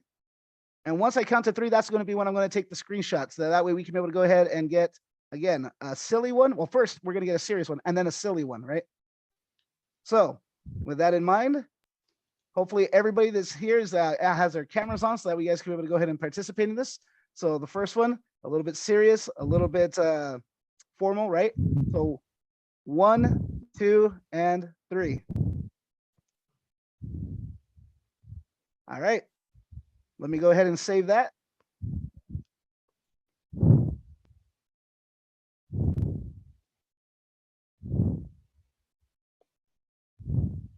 Okay. And then this one, you guys can be able to go, keep it still appropriate for something, excuse me, keep it appropriate still for something like school, right? But if you want to do something silly, if you want to do a silly pose or anything like that, feel free. This is going to be a silly one that we're going to go ahead and do. So once again, once you guys find your pose, we're going to go ahead. I'll count to 3 and then I'll take a screenshot. So go ahead and pose. And 1, 2, 3. All right. I'm going to go ahead and save that. Oh my God, I'm loving this.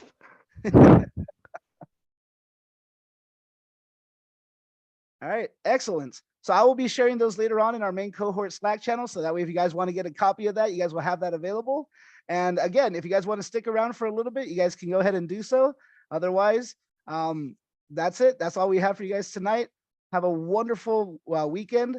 And if you have any questions about anything, right? If you are wondering when you guys will get your official certificates, you can be able to go ahead and reach out. We'll try and see what we can be able to answer about that or anything like that. Otherwise, again, it was an honor to have been your instructor, guys. Congratulations. You should have breakout room parties afterwards. Right? It's Should. cocktail hour now at this point. With martinis. Absolutely. Yeah. Great job, everyone. All right. Great Yeah, job. Great good job. stuff, everybody. I don't know what else to Good do seeing with you guys. the rest of my week, honestly. It's been fun. Study, study, study. You That's guys are right. all awesome.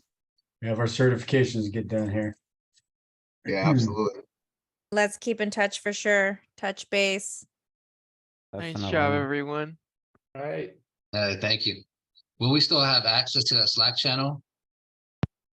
I believe you guys Yes. will have access, but not for long. I think it's how long is it? Are they going to have it, Anusha? So we did discuss it yesterday, and it is gonna be up for at least 2 or 3 months. So go ahead and Oh, spam nice. us. Because But I there's a will stay point in out. touch there that Ryan made. Excellent. So yeah, you guys can be able to go ahead and still stay in touch and stuff like that. You guys do have that information. You have Justin's email pinned to the top of our main cohort Slack channel. You have my email pinned to the top there as well. If there's any useful links, if there's any useful information that you guys want to keep from what we've posted in there within those next few months, right? Because as Anusha mentioned, you're not going to have it forever. You're only going to have it for a few months. So if there's any useful resources or links or anything like that, go and get a copy of it while you still can, while you still have access to it, right? A disclosure, Tony won't accept you as a friend on LinkedIn. If you send a request, I'll eventually log back in on LinkedIn and I will be accepting them. It's just I Yeah, don't go on right. there too often.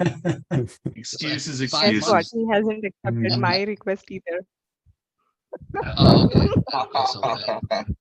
Okay, so that means we got to do some social engineering on our end, guys, and try to find him. Agreed. Yeah, all centers, get on it.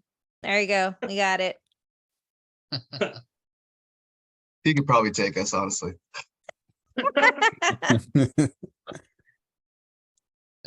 Tony against all of us? Yeah, I think we lost. Yeah, for Yeah. sure we lost. Yeah. Easy Look. loss, man. Yeah. This has been a great experience, guys. It really has. Yeah. Learned a lot. And Tony, I just want to say you might be one of the best instructors I've ever encountered in my life. So I think I speak for on behalf of all of us. Thank you so much. Here, Trying here. to network, Brendan? Yeah. We're trying. Brendan's We're trying to trying. This is my first step in the real world, baby. Well, I say thank you. I've always tried to take an approach as an instructor, as a teacher of what is it that I felt that I needed? What is it that I wanted when I was a student? And I try to keep that in mind. So whenever I'm teaching something, I always try to be able to go ahead and say, okay, if I were the student in this situation, what would I want the teacher to go over? Or what would I want them to explain? Or how would I want them to answer this? And so on and so forth. And so hopefully that's what makes the difference there. It showed you were truly incredible. You really were. Absolutely. 100%. Yeah. So cocktails? Yeah, where are the cocktails, Heck guys? New Zoom link. Tony, you're welcome. Outside of We're not your students anymore, so I mean. yeah. Right? True. Anusha's asking where's her invite. Anusha, Hey. come join. Where's Justin? Yeah. Where's Sean? Let's get him. Let's get them all here, man. Yeah, let's all meet at Coachella. Heck yeah. I'll be there. All right, let's go. See you guys there. Tony keeps getting instructors fired, so. Yeah. It's because I Now work the by truth comes Highlander out. rules. Nice. Nice. There can only be one. Yeah, Heck yeah. yeah, exactly. As it should be. Yeah. I respect that. Funny. We gotta be one of your best cohorts. Come on. For sure. Definitely you guys are. Hands down, yes. Awesome. He's just saying that. Right. Mm. But like Brendan, we got a network, right? That's Yeah. right. That's right. Yeah. Hey, True. he said best, not smartest. Ah. I never maybe said the- that maybe being the the best funniest. wasn't the smartest. It's Oh, up to you guys to decide what's the best. maybe the funniest. And I blame June and John for all the digital media they did on their Oh my capstone. Lord, that was. Oh. Why'd they have to go guys. first? Yeah, Tony, that was a tough act to follow. That Yeah. hurt, man. It's Yeah, like, for oh. sure. So that way I bookend it, right? Something amazing at the very beginning, and then the way that it ended, bookend it. That was an Yeah. epic ending. Guys, Yeah. bye. Later. Man, Good good to see you, buddy. Nathan. Take care. Great job, And good man. luck in your cybersecurity careers, guys. Thank Yes, you. for You sure. take care, you Yeah. guys. Have a good one. See Yeah, ya. you too. Good Bye. stuff. Bye, Let's stay in guys. touch as well. Thank you guys for Absolutely. everything. Take care. Mm-hmm. Keep in touch, guys. Definitely will. Absolutely. We will. Thank you, everyone. We'll find you. Bravo, Kelly. Let's get together. We'll find Yeah, you. absolutely. Yeah, let's do it. I'll see you guys. Take care. Tony, Later, thank you. everyone. Appreciate You're you. welcome. Absolutely. You're Yes. awesome, Thank you man. so much. All right, thanks, Tony. We can't Thank say it you. enough. That was a blast. Later, guys. All right. See ya. Later. See you guys. Yeah, thanks again, Tony. Really appreciate it. This has been an eye-opening experience, especially for someone who didn't come from IT. So it's just kind of like took a crowbar to my awareness of the world in a way. You know what I mean? Just like prying it open. So I love that. For Thank you sure. for it. Mm-hmm. Yeah. Have a great one, guys. Take Well, care. see ya. Bye. See ya.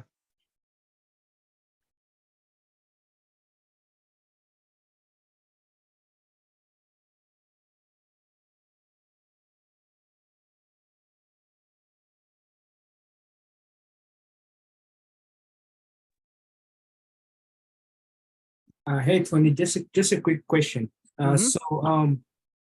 So do you guys give us assistance to like fix our resume? So I would be willing to look over it and give feedback. So if you Mhm. want to do that, since you do have access to Slack and other stuff like that for the next few weeks or a few months, Okay. yeah, by all means, you can go ahead and send a message over. You can be able to go ahead and send a copy, and I'll be willing to give it a look over and give my feedback on that. Okay. All right, Tony. Thank Mhm. you very much. Take care. You're welcome. You as well. All right, Wilson, if you have any questions, if you have any comments or anything like that, feel free to be able to go ahead and unmute your mic. Feel free to go ahead and type it in the chat. Otherwise, congratulations, and we'll look forward to keeping in touch.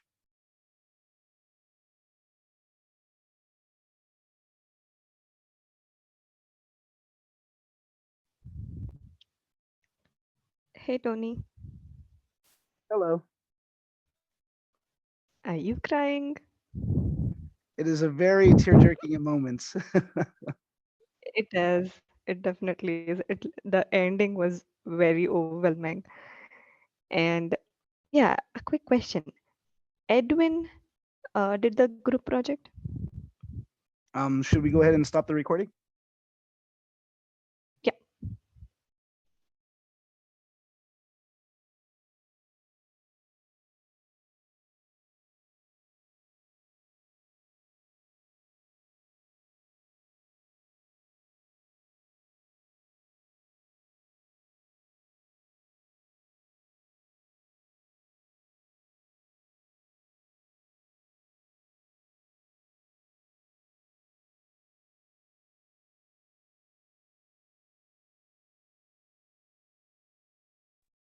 Good evening, everyone.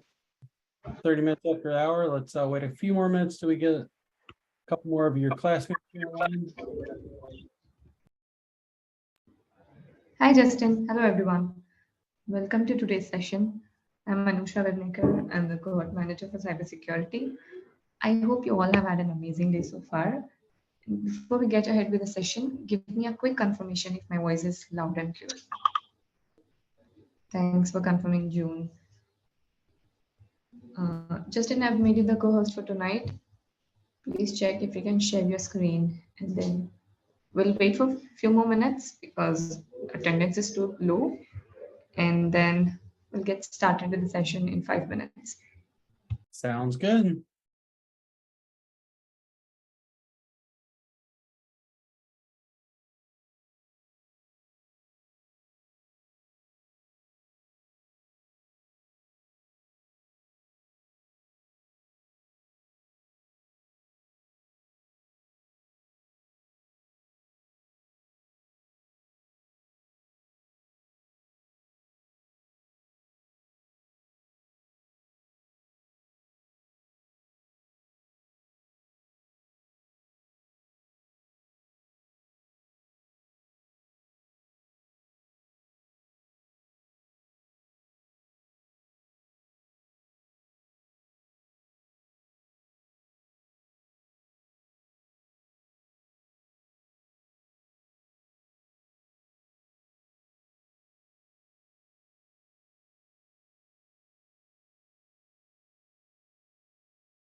I'm gonna try to wait just another minute or two. We're still a little bit ahead, so.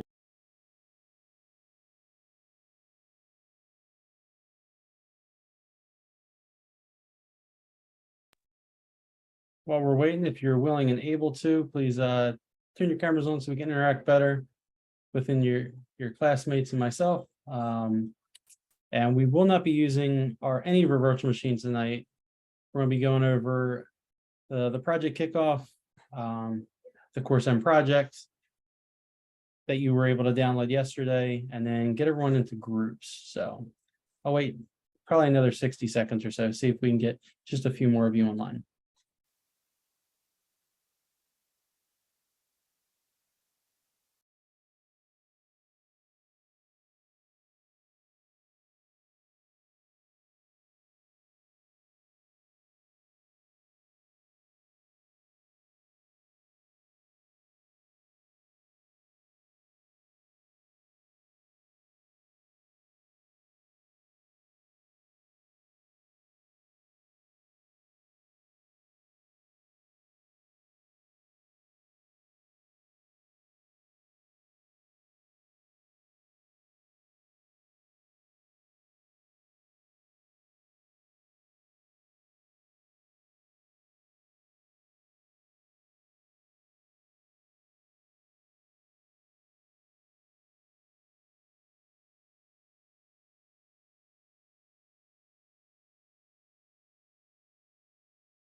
All right, it's minute 36 after the hour. So let's go ahead and get started here.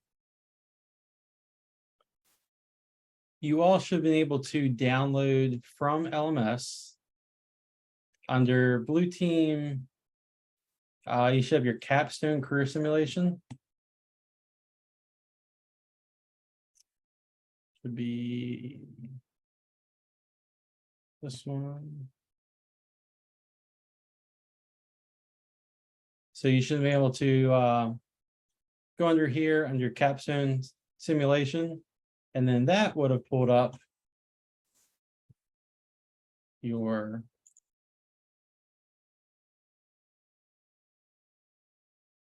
this little pamphlet here. It's 4 pages. Inside this capstone gives you a little bit of each part of what we are doing. So here's your Defense Blue Team Course End project. So here's our introduction. We talked about this a little bit last night. How all of this encompasses into what your end of course project would be, how we're going to use our skills, our problem solving, the communication techniques. So we're going to do our group creation tonight.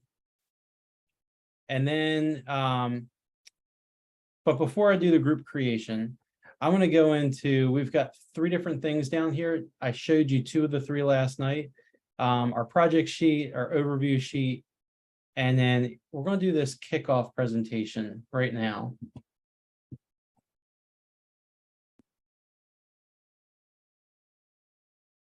This one. So let's, hopefully everyone can see this. There we go. There's full screen. Get a thumbs up if this is clear and legible. We're good. Okay. So here's your project kickoff. So our agenda, we're going to look at the goals. We're going to look at a quick overview, collaboration, and then the overall presentation. So your project goals. Project Annie goals. Change the world and cybersecurity at large. We're not going to be doing any of that. Avoid collaboration and teamwork. You know, these are all the things we're not going to do, right? We're going to make sure we have fun with this project. We're going to collaborate with everybody here in the class, whether they're in your group or not. So feel free, if you've got a question and you can't get it answered within your small little group, go and ask some of your other classmates. We're all here. Okay. If you have a question, you forgot something, you can't locate something within the documentation that you have, feel free to reach out. That's what we want to do. Okay. You want this communication because that's the mindset you should always be in within cyber. So make sure you have fun with this. And this can be one of those things you add to your portfolio. We said that last night, we've said it numerous times during all these end of the course projects, your end of your different lesson projects, anything you create, add it to your portfolio because it's going to help provide that extra bit of who you are and what kind of writing skills you have, what kind of research skills you have. So we want to demonstrate your skills as cybersecurity professionals, improve and examine a process as a red or blue teamer, accurately explain your solution, how you got there. Okay, there's 5 different ways to Sunday. We know that just because one person does it one way, you do it another way, doesn't mean either one's right or wrong. Okay, so just see how you get there. I know that we were doing the red team project. I talked to a few of you and you're like, well, I got it here. I got the answer here. And they're both correct as long as you document how you got there. Focus on that collaboration and teamwork and professionalism, and we're going to have fun. So here's our overview. So 1 week prior to kickoff, group creation, we're doing that tonight. We did some brainstorming last night. And then the project preference form, we gave you ideas last night. When we break you, before we break you out into those groups, I want to hear what you want to do your project on. I'm going to write it down. You're going to see it on the screen as I'm typing it in, and then we're going to start forming those groups. We're going to do the kickoff tonight. That's what we're doing now. Your proposal and team contract, that is due next Wednesday. I'll show you the timeline of events here. Where is it? Right here. You saw this last night. I'll let you all copy that down as well here shortly. Your proof of concept. So that's kind of what you're doing. You brainstormed with your partner or your team. I don't know if it's going to be 1 person or 2 people per group, but proof of concept. What is it going to look like? This is what I want to do. This is kind of how I envision the end of it. That's your proof of concept. You're not doing a lot. You may have done a little bit of research, but what's that proof of concept? The minimum viable project. So this is like the bare minimum you can do to pass this project. When is that due?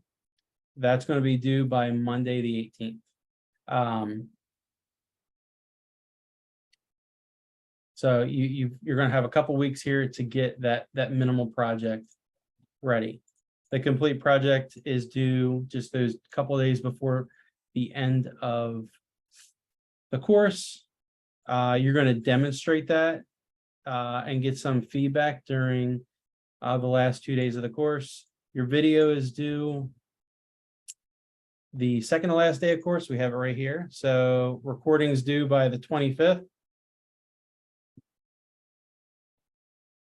And your video is going to be shown at graduation. So you've already recorded your whole project. We're going to get to the feedback. I know it was asked last night, is like, how are we going to use this? Is this going to be properly or simply learned? Is it just going to be deleted after the course end? We will get that information back to you. But we'll present that project during your graduation on the 28th. It's coming up very soon. types of projects. We talked about this last night. Scripting, red team focused, blue team focused, purple team focused, and research. So these are the 5 different types of projects. Now, we're not limiting you all to this. If there's something different you want to do, that's great. Just shoot the idea to me when I go around the room. I'll put it down on a piece of paper. If somebody else in the room also wants to work with you on that project, we're going to put their names down, okay?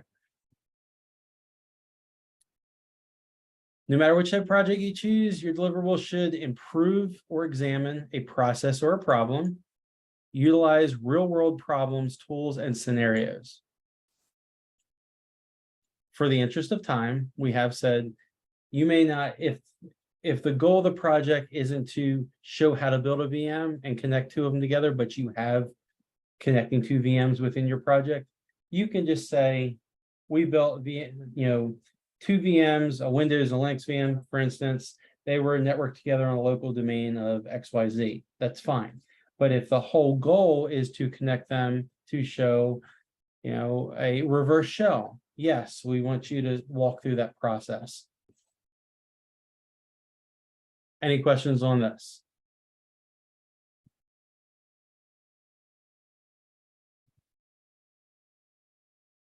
Collaboration. Develop constructive and cooperative working relationships. You all have shown that you've done that very well in this course.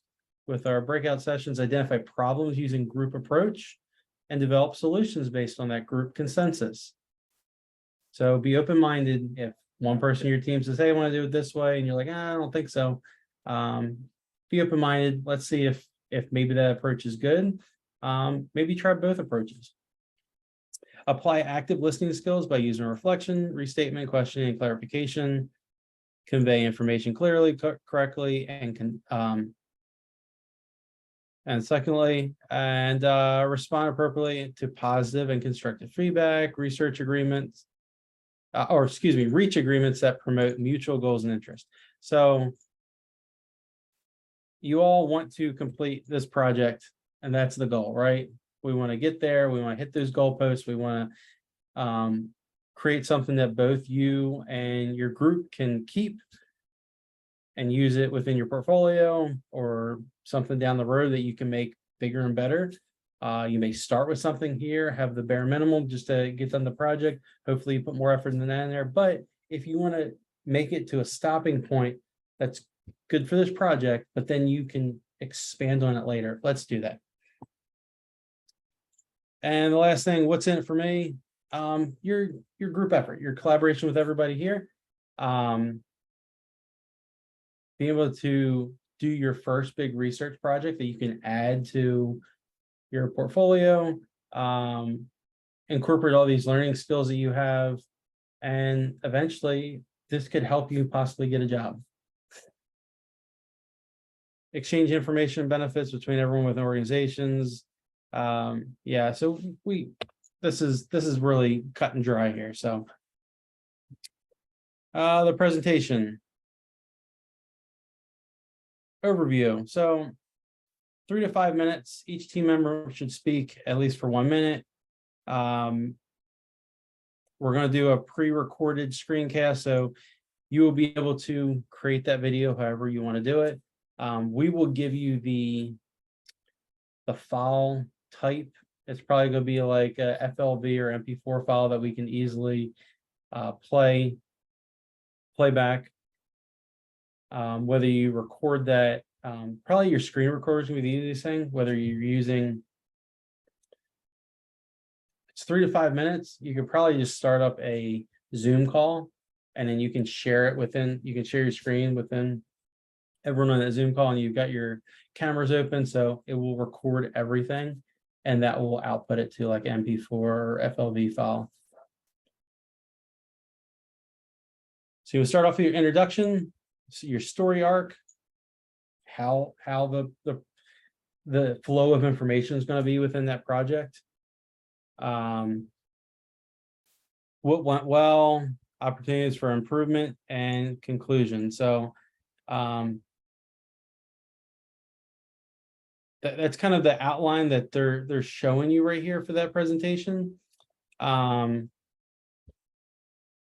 But in that presentation, make sure you have a good flow, right? Hey, here's who's who in my group. This is the problems that we have.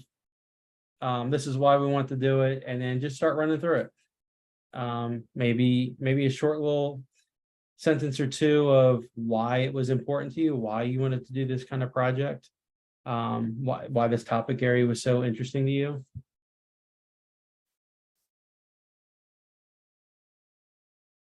How you want your introduction done, introduce yourself by your team name, briefly explain the problem solution process of your project, identify the major takeaway from the project. So, reverse shell, let's just use that one for example. Hi, my name's Justin, we're the blue team, briefly explain the problem. Reverse shells are very common and can happen if there's vulnerabilities in your network. Major takeaway from this project would be, reverse shell can happen out of any vulnerable process. It can happen from a spawn process, and if your computer's not protected, you can keep it back to work, whatever.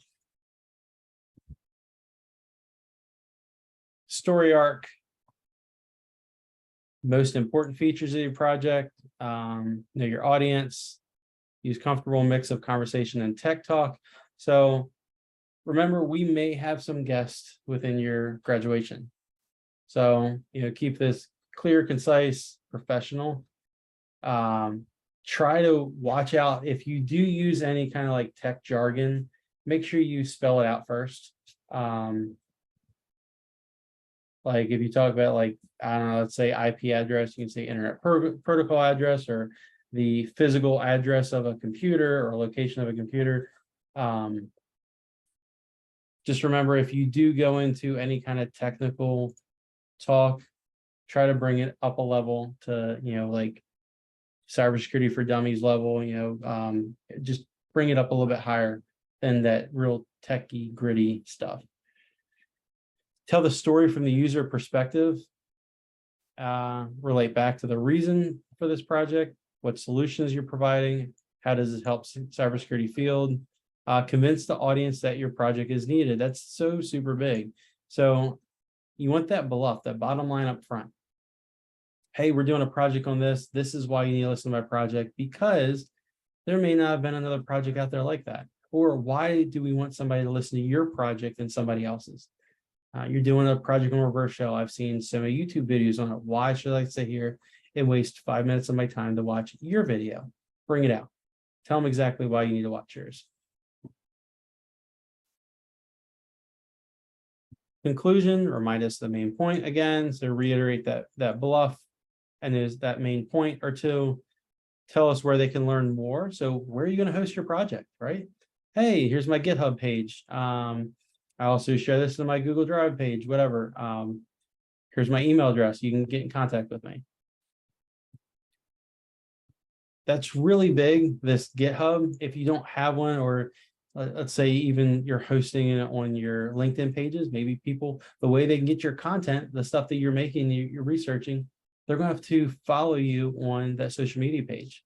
LinkedIn's great because everybody that clicks your page, unlike Facebook and other ones. LinkedIn tells you when somebody clicks and views your profile. So if you're starting to put stuff on there, at least you kind of know who's looking at it. It's just not a bot per se. But that allows them to connect with you passively, because like, oh, I'm just going to follow this guy. Robbie's putting some great stuff out there. I'm going to go ahead and follow his page. He looks like he's trying to get a SOC 2 analyst job.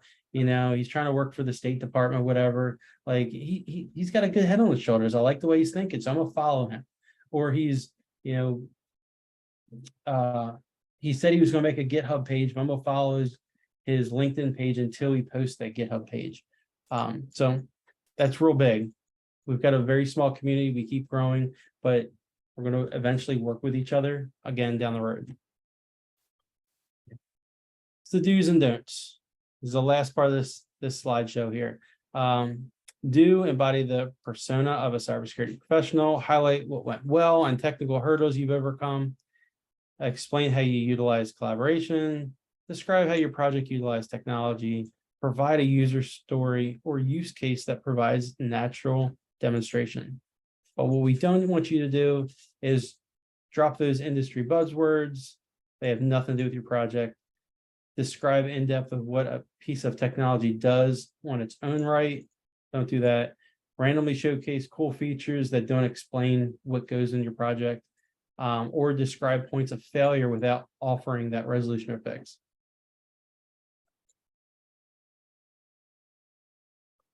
So there's just 4 don'ts here. Everything else, I think you all are going to have fun with this. I think you're going to get into that research mindset. You're going to build something really great, and we're all going to enjoy it.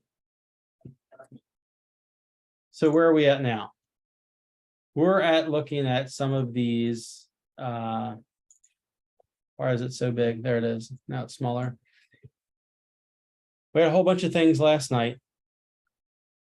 Told you to download this, look at it, kind of like soak it in a little bit. Does everybody kind of know what they want to do? Okay. So what I'm going to do is I am going to pull up my little spreadsheet here. I think it's this one.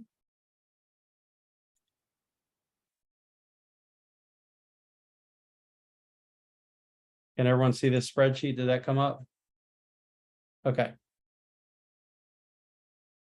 So I just have group name, topic, and you don't have to worry about grade. There's no grade on here right now. I just kind of making something.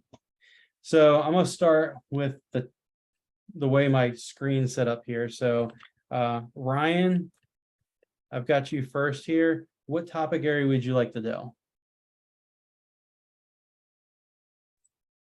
We're going to do the OSINT spaghetti pasta.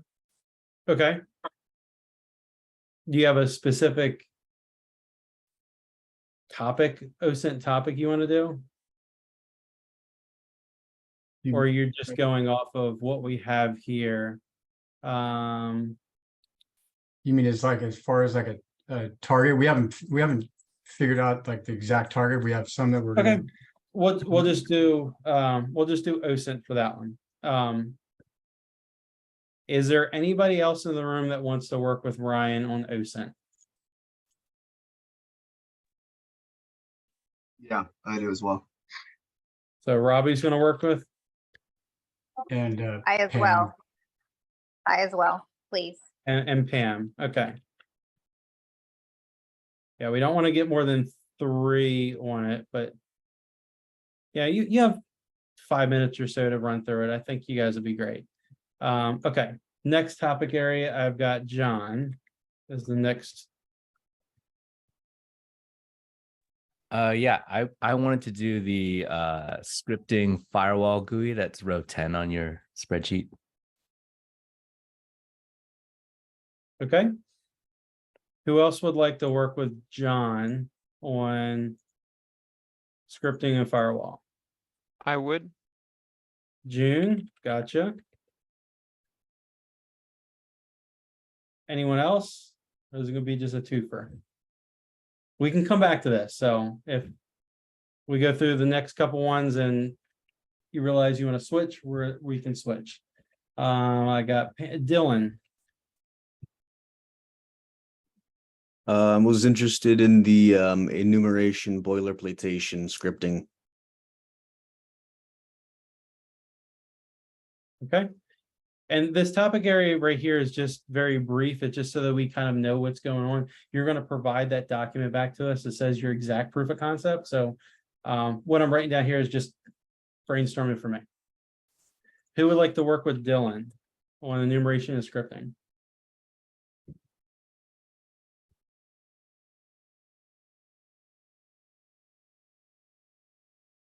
We still have a few students not in the class right now.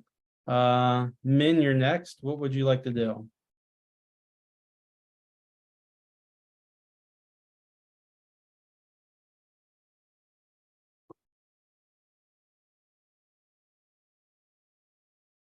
You're muted if you're talking, Min. Yeah, sorry, I was on mute. I have 2 things that I was thinking, but I haven't made the decision yet. Okay. We can put both down, and then when you show us your proof of concept, you can then pick one or the other. Okay, so I know there was one about the authentication. Let me see which one. Sorry, yesterday we gone through that quickly with the group. Yeah, let's see. You want to do you've got the scripting, the OAuth TOTP on line 16. Oh yeah, that's one of them. Is that line 16? Yes, that's what I have it. So Yep, make that's the right. utility to save and retrieve time-based OTP codes. Yep, that's one.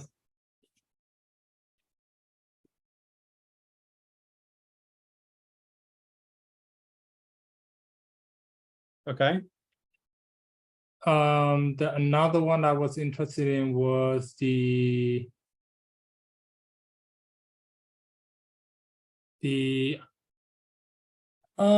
one about the email. Sorry, my bad. I wasn't as prepared. So there was one. I remember like one of these scripting projects is about like checking for the email and then I mean scanning the email, make sure there's no vulnerability in the email. Let me go look for the keyword. See Yeah, I can... I'm Do you know what I'm talking about? Let's see. There's 3 email words in here. Oh, really? There's a spear phishing attack, which is a research one, and then there's check installed software against vulnerable APIs for vulnerabilities. That's line 7.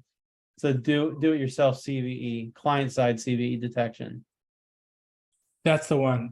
That's the one. Client side. See, which one's that? Line 7. Okay, yeah. Yeah, line 7. Does anybody else want to work with Min on this one? I'll pick one of those, and then after I get better ideas, and we'll make the decision. Okay. We're still a little bit light on attendance tonight, so that's fine. I'll share this like little picture within Slack here very soon. Who's next? Got that Willie.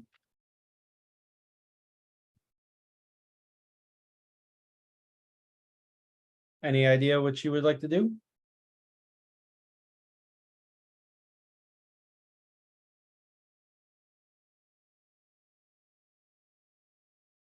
The MRC, do you have something you would like to do?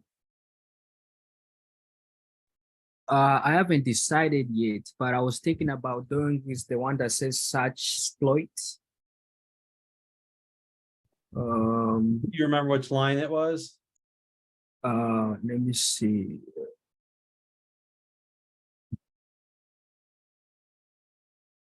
Yeah, I'm still thinking actually. So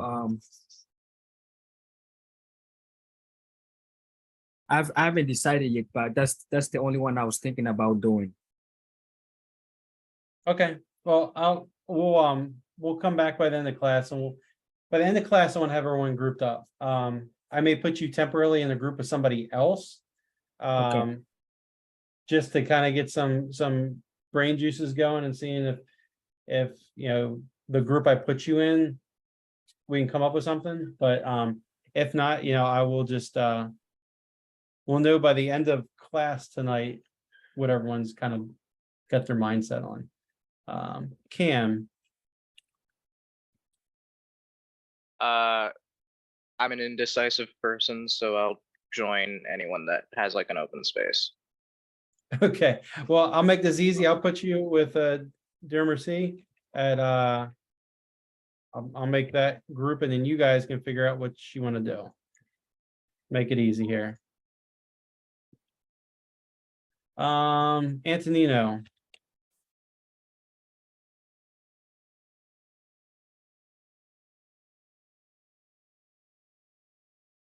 Wilson.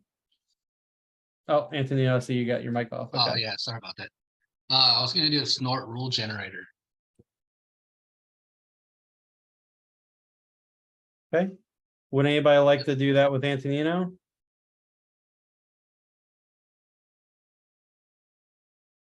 Actually, I think that's one of the options that I have selected. But actually, I'm down to like 4 options. So you want to do it with him, Henry? Unless someone else has something else, but I think yeah, I kind of want to do the snort rule generator, but I also want to do the virtual lab, the make and break, and the enumeration boiler platation. Does anybody want to do virtual lab with Henry?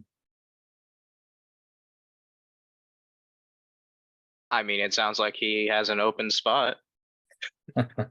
Okay, so if you want to do virtual lab, I'll do Henry and Cam for that one.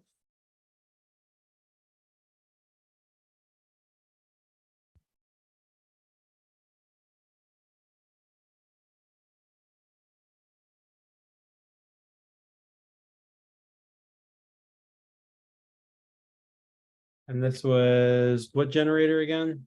Sorry. Which one? What did you want to do, Henry? You want to do VM, the virtual machine generator? Yeah, the virtual lab. Okay. I got Pam Wilson.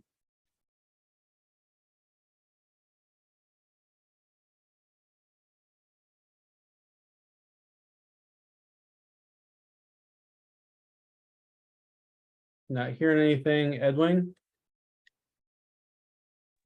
Hello. I have Hello. 2 in mind. Okay. Research, break and fix. I think that's line 33.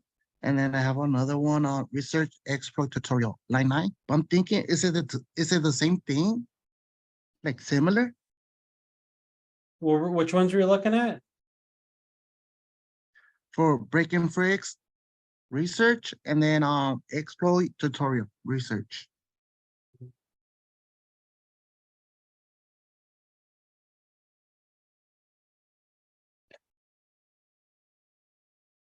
Break and fix. Got it. Yeah, break and fix.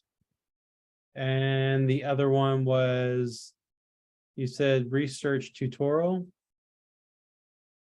Exploit to line 9. The exploit tutorial. Yes. Got it.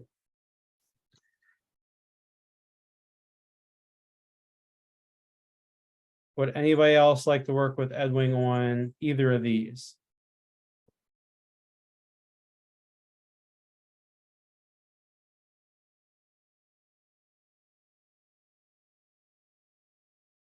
Seems like we're missing a lot of people.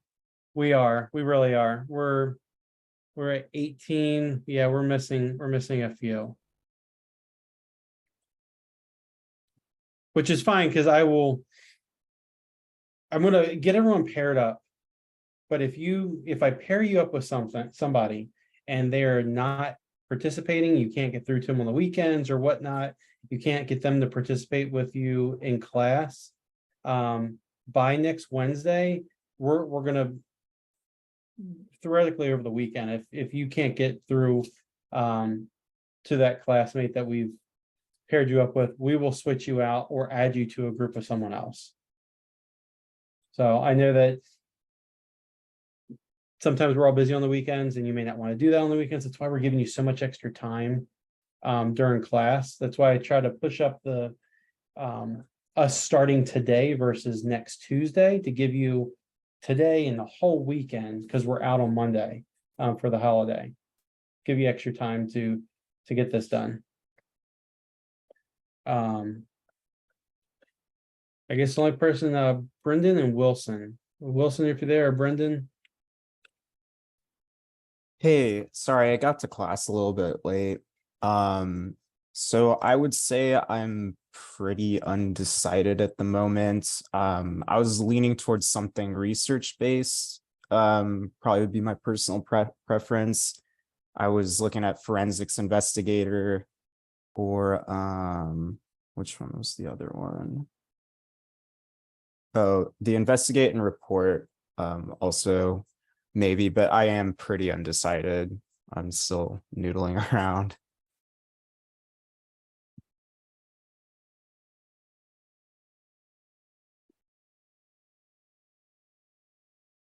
All right, so I've got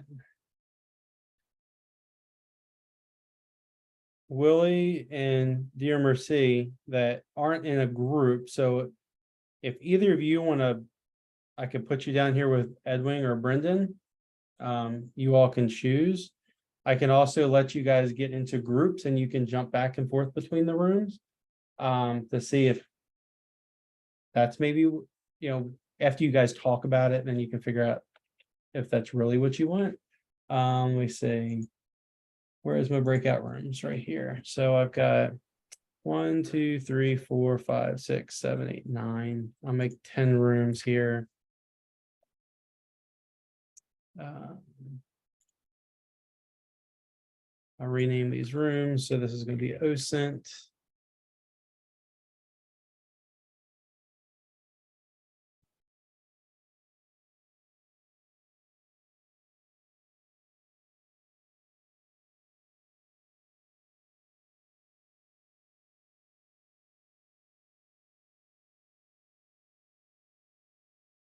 Oh, it didn't take it.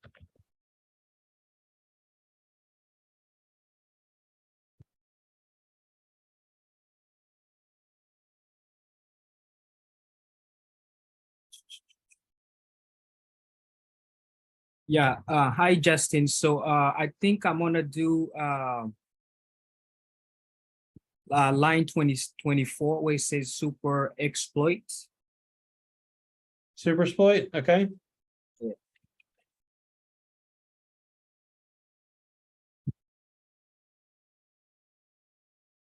Got it.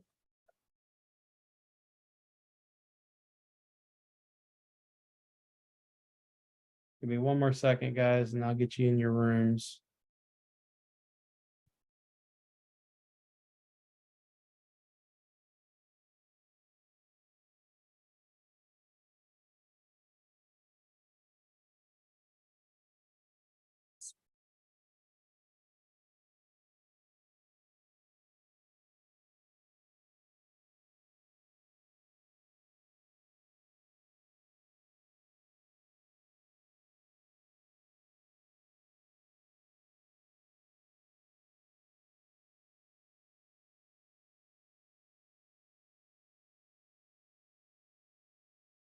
Forensics investigator. Yeah. Okay.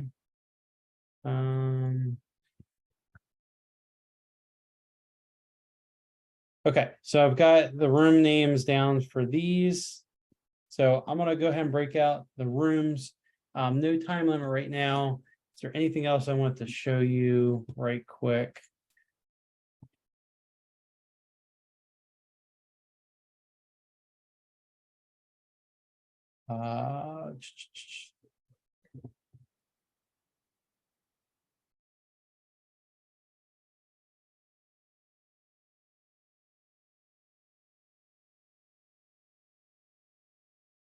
Copy this.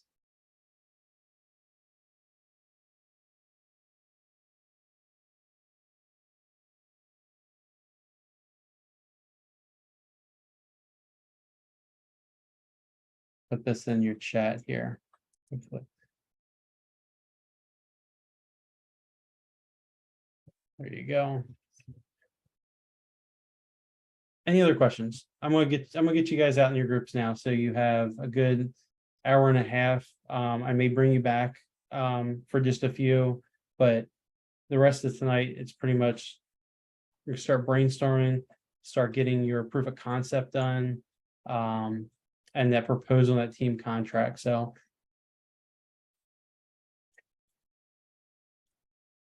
yeah, that's all I have. I was just looking through any of these other documents that we have. All right, I will open the rooms up. Go ahead and join the room of the team you want to be in. Make sure you download all 3 copies of part 2 in the project kickoff. So it's a default project and the project overview sheet, so you can put your team information in there, which looks identical to the screenshot I just posted without the dates in there. Irving just joined us. Wait till he joins with some audio. Irving, good evening. We're breaking ourselves out into groups. Some of the groups we have, let me share this screen again with you.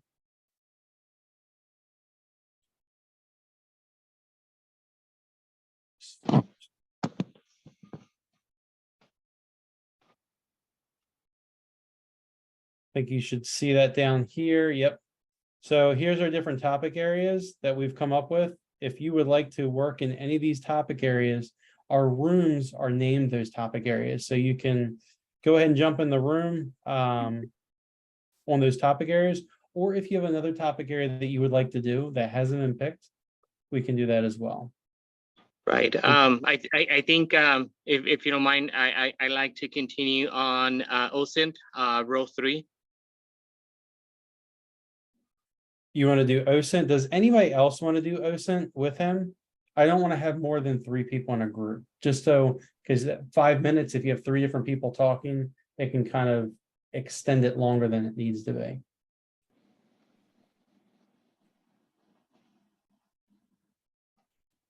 Or if they have enough people, they can have 2 versions of OSIM, right?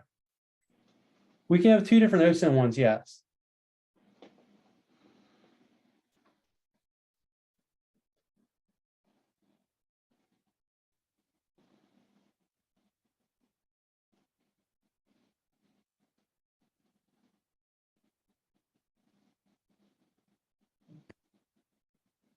All right, I'll let you jump in there, Irving, with them for right now. I'd like to get one other person. I don't want any more than 3 people in a group. I'll discuss with Tony when he jumps on here in just a few minutes.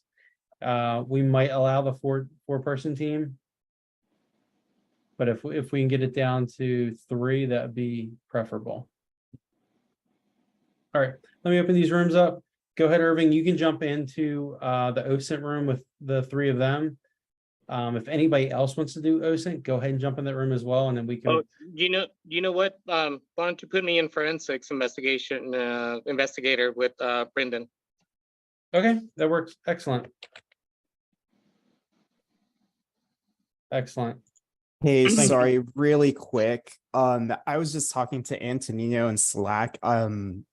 Sort of convinced me to join him on Snort Rule Generator, which sounds really appealing. So I might be paired up with Antonino if that's okay. Absolutely. You want to do that with them, Irving? Sure. Okay. Cool. Make that. Yeah, I've got no problem with a 3-person team because you can still get done.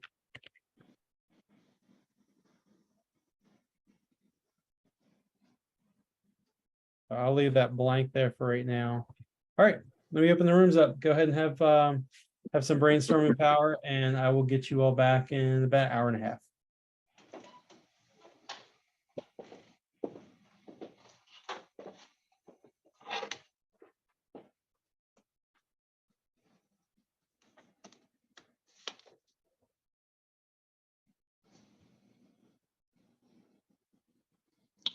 Is there a way that you can force me into that group? I'm still at work and I'm connected with my phone, so Yep, I I'll don't put you have in. that capability. I'll put you in there. Awesome. Thanks so much.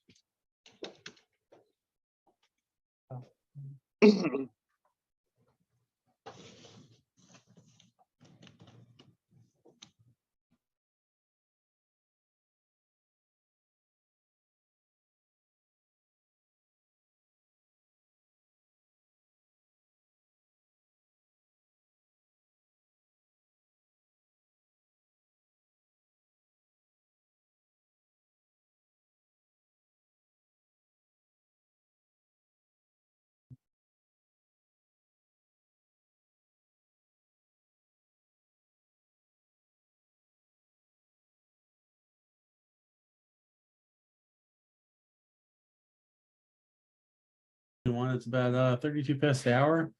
Hope everyone's doing good this evening. If you not driving and you can turn on your camera, go ahead and do so we can get started here in just a few minutes. We've got about 12 people online. We'll wait another minute or two, see if we can get a few more of your classmates online. Tonight, we're going to be going over the career simulation. We're going to break you out into groups and go through that. And then we are going to hopefully finish that so that we can introduce you to your final project, or at least get you into your groups tonight, so that tomorrow night we'll be full-fledged into your in your groups, breakout sessions, and whatnot. So give you a few more minutes.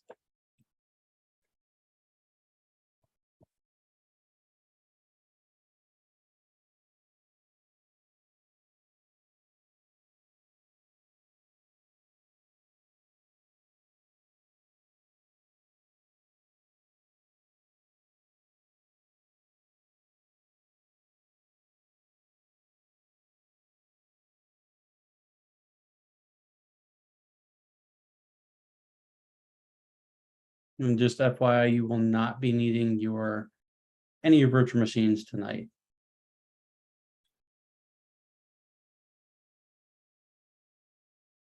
Hello everyone. Hi Justin. Welcome to today's session. I'm Anusha Vernikar. I'm your Learner Success Manager for today. I hope you all have had an amazing day so far.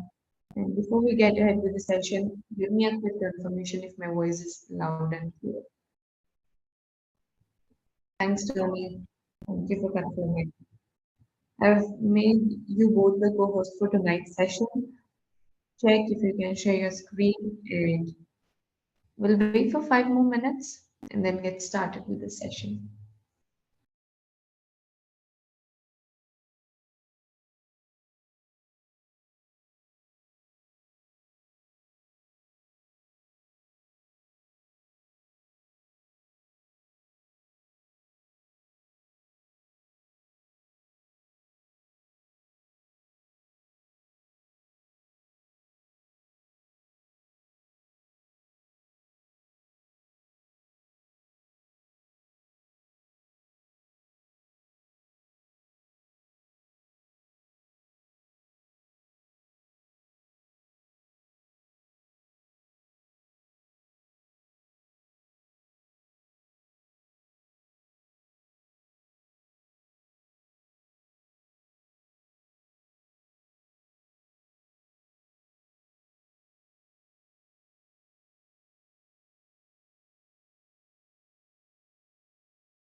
Hey, Tony, Justin. I was talking with Alex, and I think he might have I don't know if he's in touch with you or not, but he might have like COVID. And so I was just talking to him, was wondering, is this class tonight something where he can watch on the Zoom, like the follow-up classes, follow up the videos, or is it something where I can like help him out tomorrow? Yeah, If you he's can alive, definitely okay. go over with them tomorrow. So everything's in LMS. So the career preparation, just like we've done multiple times before. And Okay. we've got there's a sheet in here that he can download under part 2 interview. So there's a feedback form to help you guide you through some of those questions and the feedback on, possibly hiring this fictitious candidate. So yes, there's Okay. Yeah, you can definitely go over it with them. Okay, I'll let him know. Thank you, gentlemen. Appreciate it. No worries. All right, so we've got just enough people on here. We can go ahead and get started. Tony, you have anything you want to kick off with first, or do we want to go right into it? Let's just go right into it for now.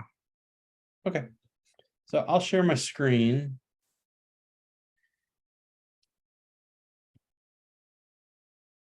All right. So this should not be anything new. This is just the third or fourth iteration of a career preparation for you guys.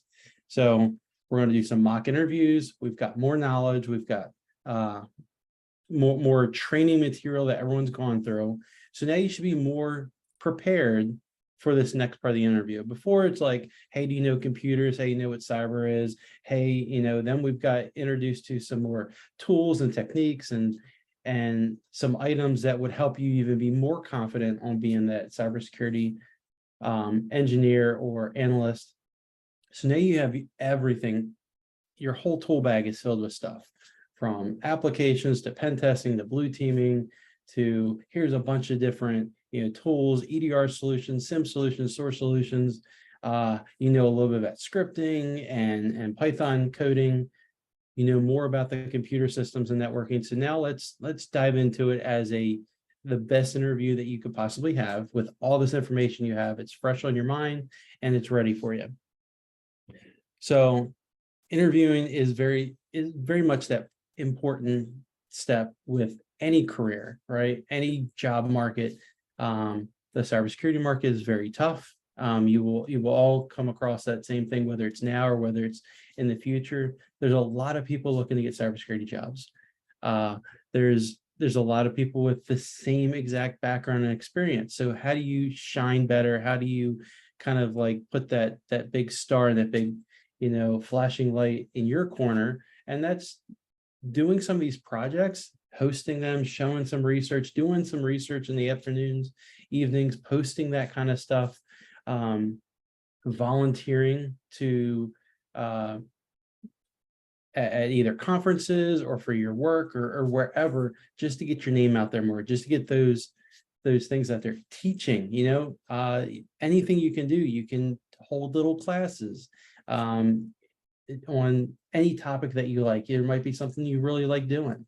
There might be a topic or an area that really interested you in this course, and you're like, you know what, I think I can give back, that kind of thing.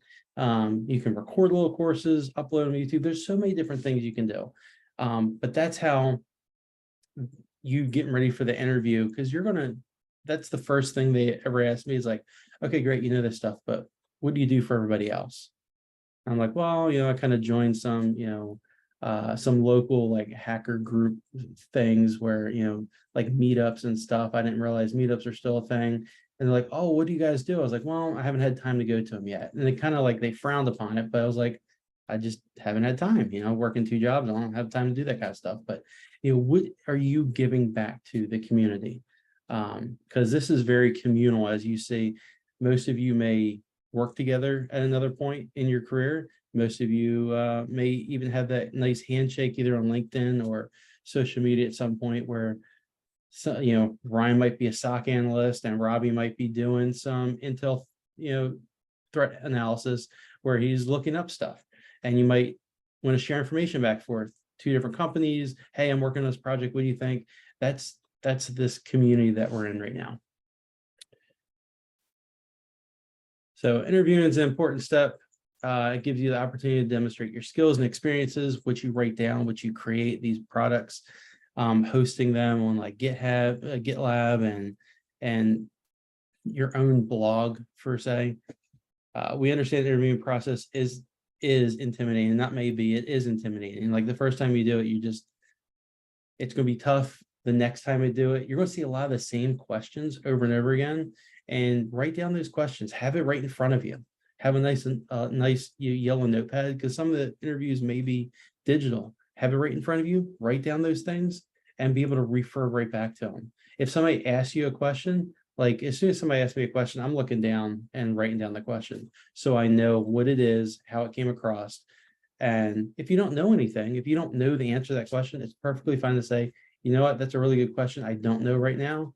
Hemming and hawing, be like trying to think about it, can kind of hurt your perception. They may think like, does this person really know it? Some people, like me, brain fart all the time. I don't know it off the top of my head. I can't speak and think that fast sometimes. But that's what you have to do. Like write down that stuff, but be very crystal clear. Like, I don't know that, but I've done it in the past and I just have to research and I'll get right back to you on it. And then, following that meeting, email those answers right back to that interviewer. That goes a long way. By graduation, you should have a list of technical interview questions. So everything we've done from these last couple interviews with you and your classmates, some of those questions should be right there. Some of these ones we've made up should be right there and should help you. Make that nice Rolodex, like I said. So you're learning objectives today. Apply active listening skills by reflection, restatement, questioning, and clarification. Convey information clearly, correctly, and secondly, respond appropriately to positive and constructive feedback. So, you know, give those attaboys and stuff like, hey, you know, that's really good. I really enjoyed you telling me about your bash scripting career. You know, that could come a long way in this field. Or, you know what, that might not be a bad idea for us to get into more in this job or whatnot. Recall those previous learned information that's relative to the problem. Communicate your thoughts, ideas, information that which may include technical material in a logical, organized, and coherent manner. Tailor the content to the appropriate audience and purpose. That's real big. So I've had 2 interviews in the past where the person that was interviewing me was reading off of a sheet and they were not technical at all. I tried to explain stuff in a technical manner and I just saw like the deer in the headlights. And after the interview, I was like, did you know what I was talking about? He's like, yeah, you kind of hit on the answers on the paper. I'm like, okay. Because the way he was looking at me was like, the interview before that, the person was just like running me into the ground. And this guy didn't know anything. And I was trying to explain myself 5 different ways a Sunday. And so, you know, kind of know your audience. You can kind of get that, you know, you may be signed up for an interview. You can look at their LinkedIn profile. You can see where they've been, what they've kind of worked with. You can kind of judge, you know, their expertise and background. So that can help you. Practice technical and behavioral interview techniques. So that's what we're going to do tonight. None of this should look really new, except for we're adding extra stuff in there, like risk management, data analysis, and security, talking about those tools we've done with blue teaming, red teaming, those forensics techniques like John the Ripper, you know, pass the hash crack, and all those other tools that we've played with. Autopsy, that great modern application that everyone likes to use, and explain the phases of the digital forensics investigation process. You know, yes, I joke about autopsy, but it works. It's there. It's relevant, and why fix it if it's not broken, right? So, incident management. We went through this, all the different phases of the incident management and response life cycle. So, I say now, like, go ahead and draw that out, right, and have that on your interviewing book, because if somebody says, well, if you're looking for an incident response gig, right? So I said, well, what's step 3? I don't know. Have it written down. You can look right at it. There's nothing wrong with that. Okay. And in cybersecurity, you're never going to know everything. If you run up to somebody and they're interviewing you and they say they know everything about cybersecurity, you can just politely say, at least I would. I'd be like, no, you don't. And I would just probably end it right there, because that's kind of comical. Nobody's going to know everything. You may be a SME in your field or that little box that you're playing in cybersecurity, but you're never going to know everything. You might know a little bit in every little spot, but you're not going to know it all. So you may be really good in cyber threat intel right now, and then you might jump over to SOC and you don't know anything, but you're going to get good at it. And you're going to lose a little bit of that cyber threat intel stuff, and you're going to get good at that job. So yeah, writing stuff down, having notes, it's very good to have. So we'll go through our practice. We'll go through our interview stage. This form right here, make sure you copy it. It's one of our Google forms. You can save it to your Google Drive so that we can use this form during your interview, okay? So make sure you fill out this stuff.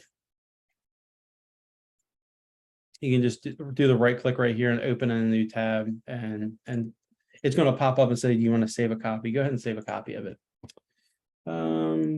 Everything else is here is pretty cut and dry. We're going to break you out into your groups.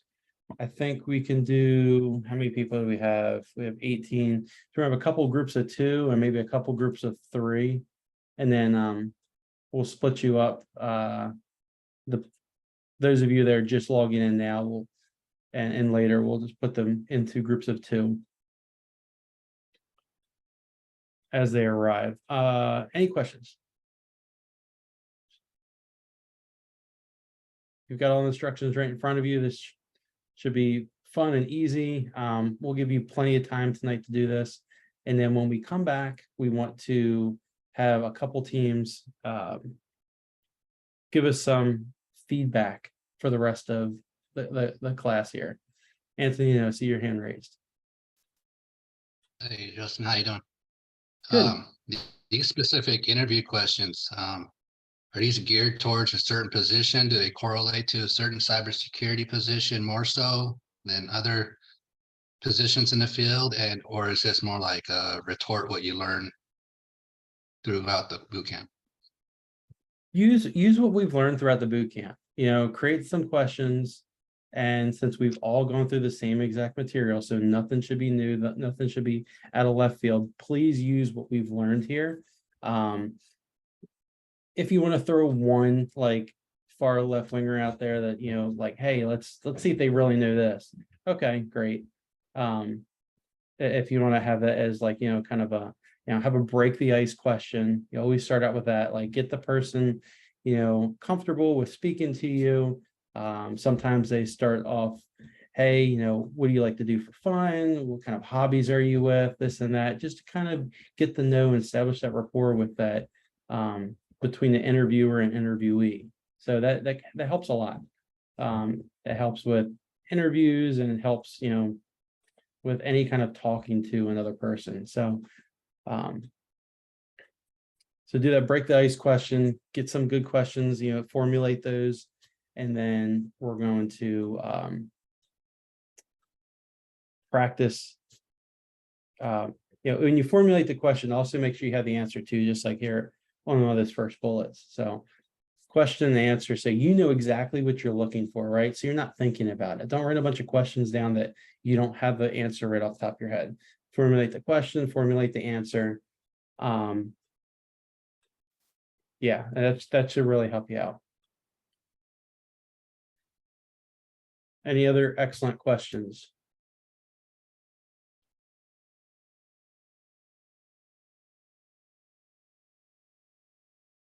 No? Okay.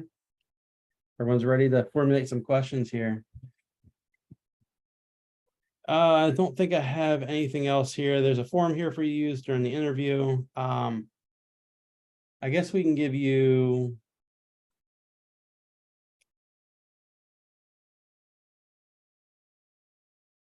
what do you want to do, Tony? Do you want to just give them an hour and a half to oh, you're still on mute. I was thinking probably 40 minutes for the practice. Let them go ahead and be able to go ahead and, like you said, start formulating their stuff, getting their answers together for the questions there. And then for the interview portion, we can be able to go ahead and bring them back. And then that way, if there's any questions or anything you guys want to discuss after going ahead and analyzing and formulating your stuff for this first part, we can be able to address that. And then for the interview itself, we could put you back in for about another 40 minutes. That way you got enough time for one person to be able to go ahead and answer their questions while the other person is asking them, and then switch, right? And then after that, we'll then get to the evaluation portion where we can be able to kind of go ahead and do that as a group.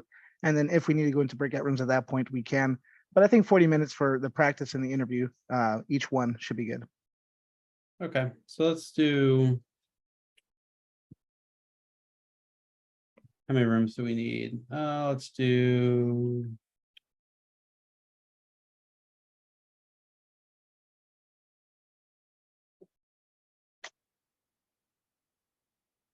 so we're going to switch everyone up also when you'll be in like bigger rooms right now with a little bit more people, but we're going to break you out into smaller groups during the actual interview.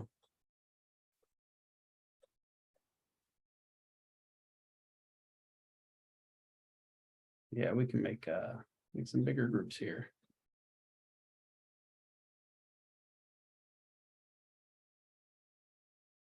All right. Put this for 45 minutes.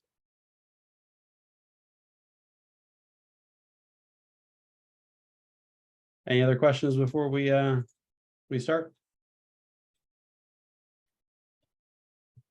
Antonina wants to work with John. Okay, got it. Have fun.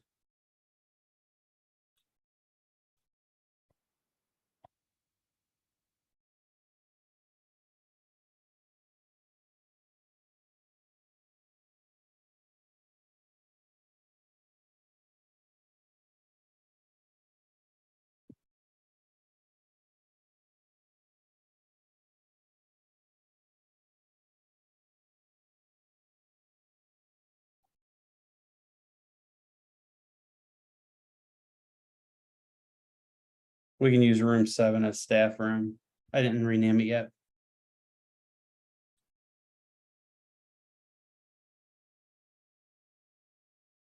I have a hot wash of some sort, whether it's just impromptu, some notes. But yeah, leadership is always going to want to do that.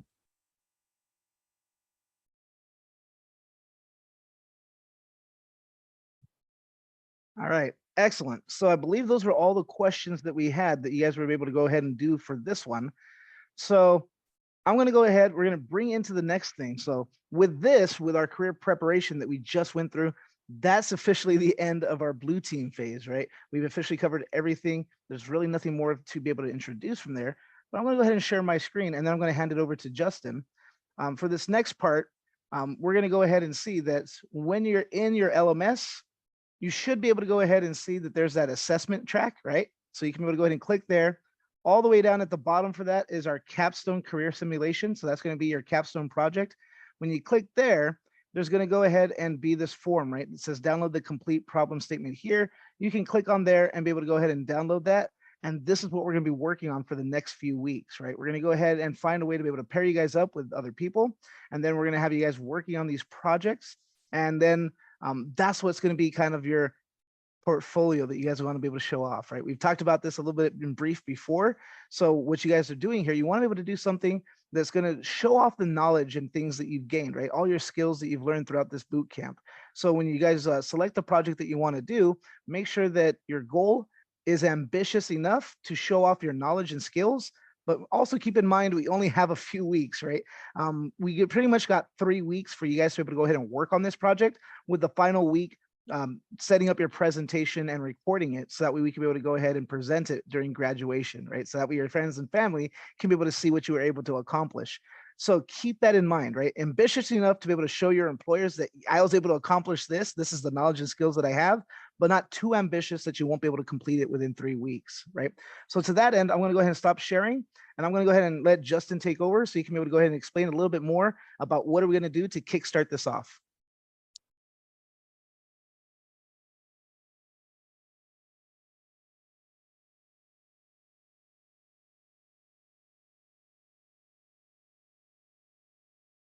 All right.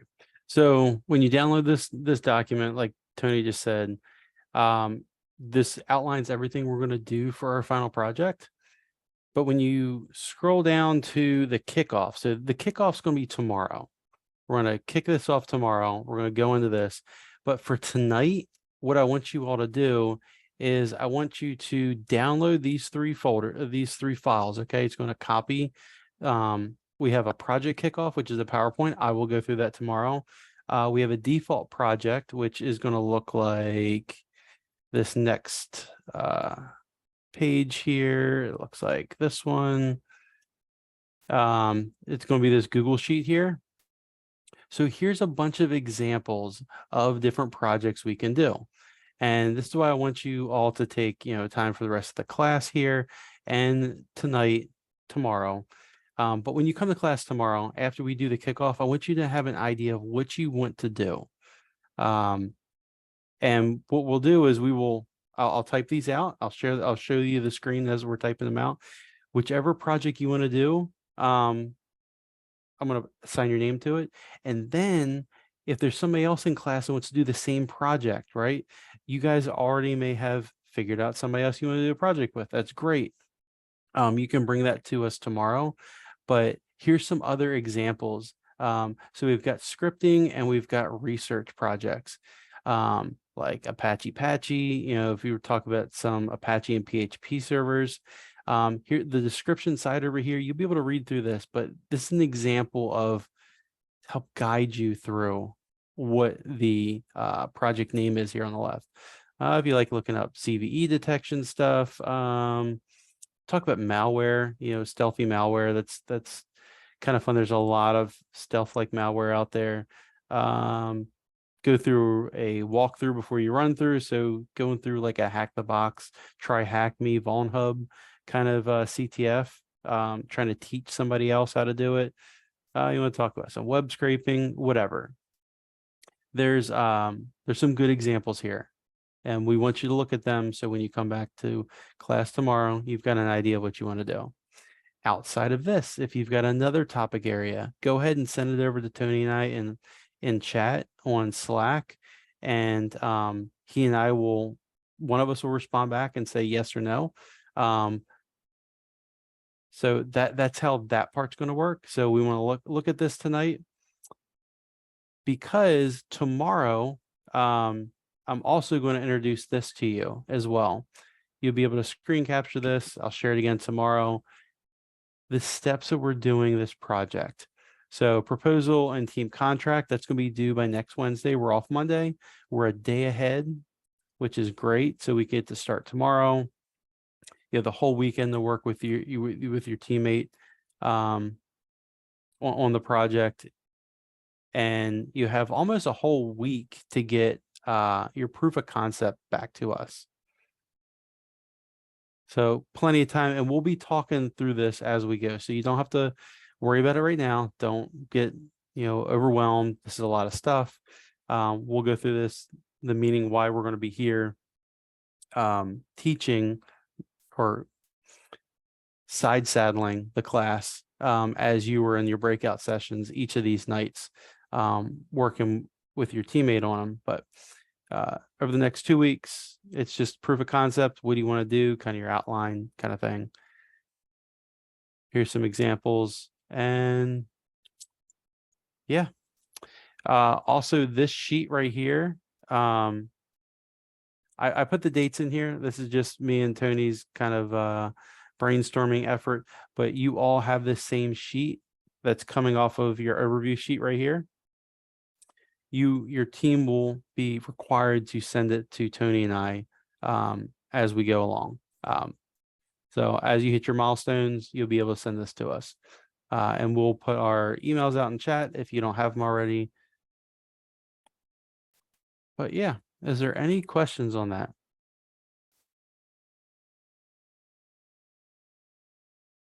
This is a slow walk. It's not a run. It's not like a big who can get to the finish line first kind of thing. Just do it in small little baby steps as we go through this project.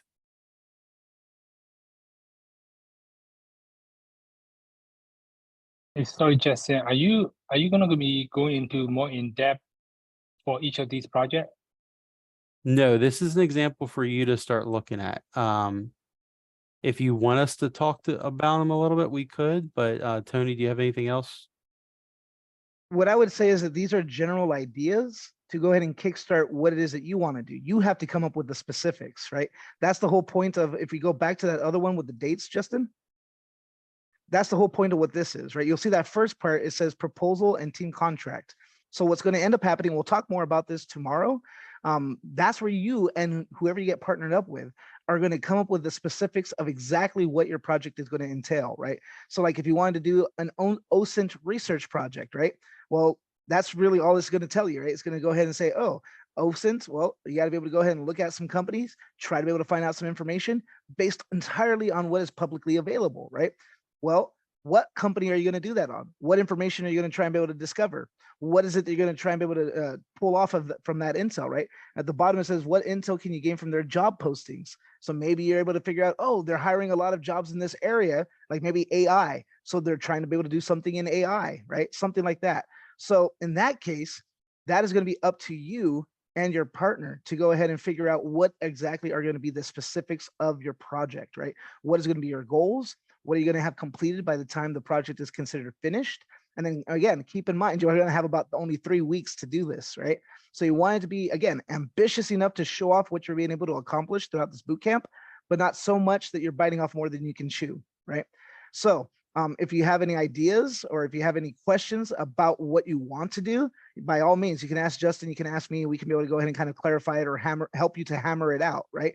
But the actual specifics of what each project is going to be or what it might entail, that's going to be up for you and your program mate or the project, right? That you're paired up with to be able to go ahead and kind of figure out on your own. Yeah, these also can be some of that stuff you can add to your portfolio as well.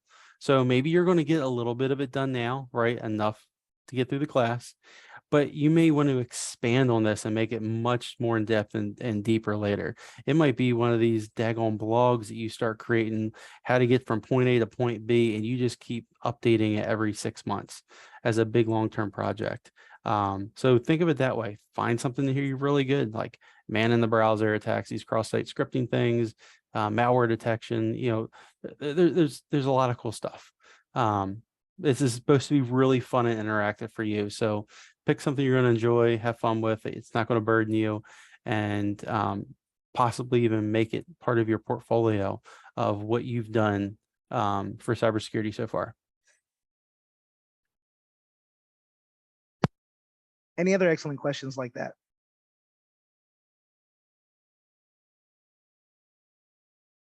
All right, then in that case, let's go ahead, let's create some breakout rooms. Let's have it, they can be able to jump into whatever room they want.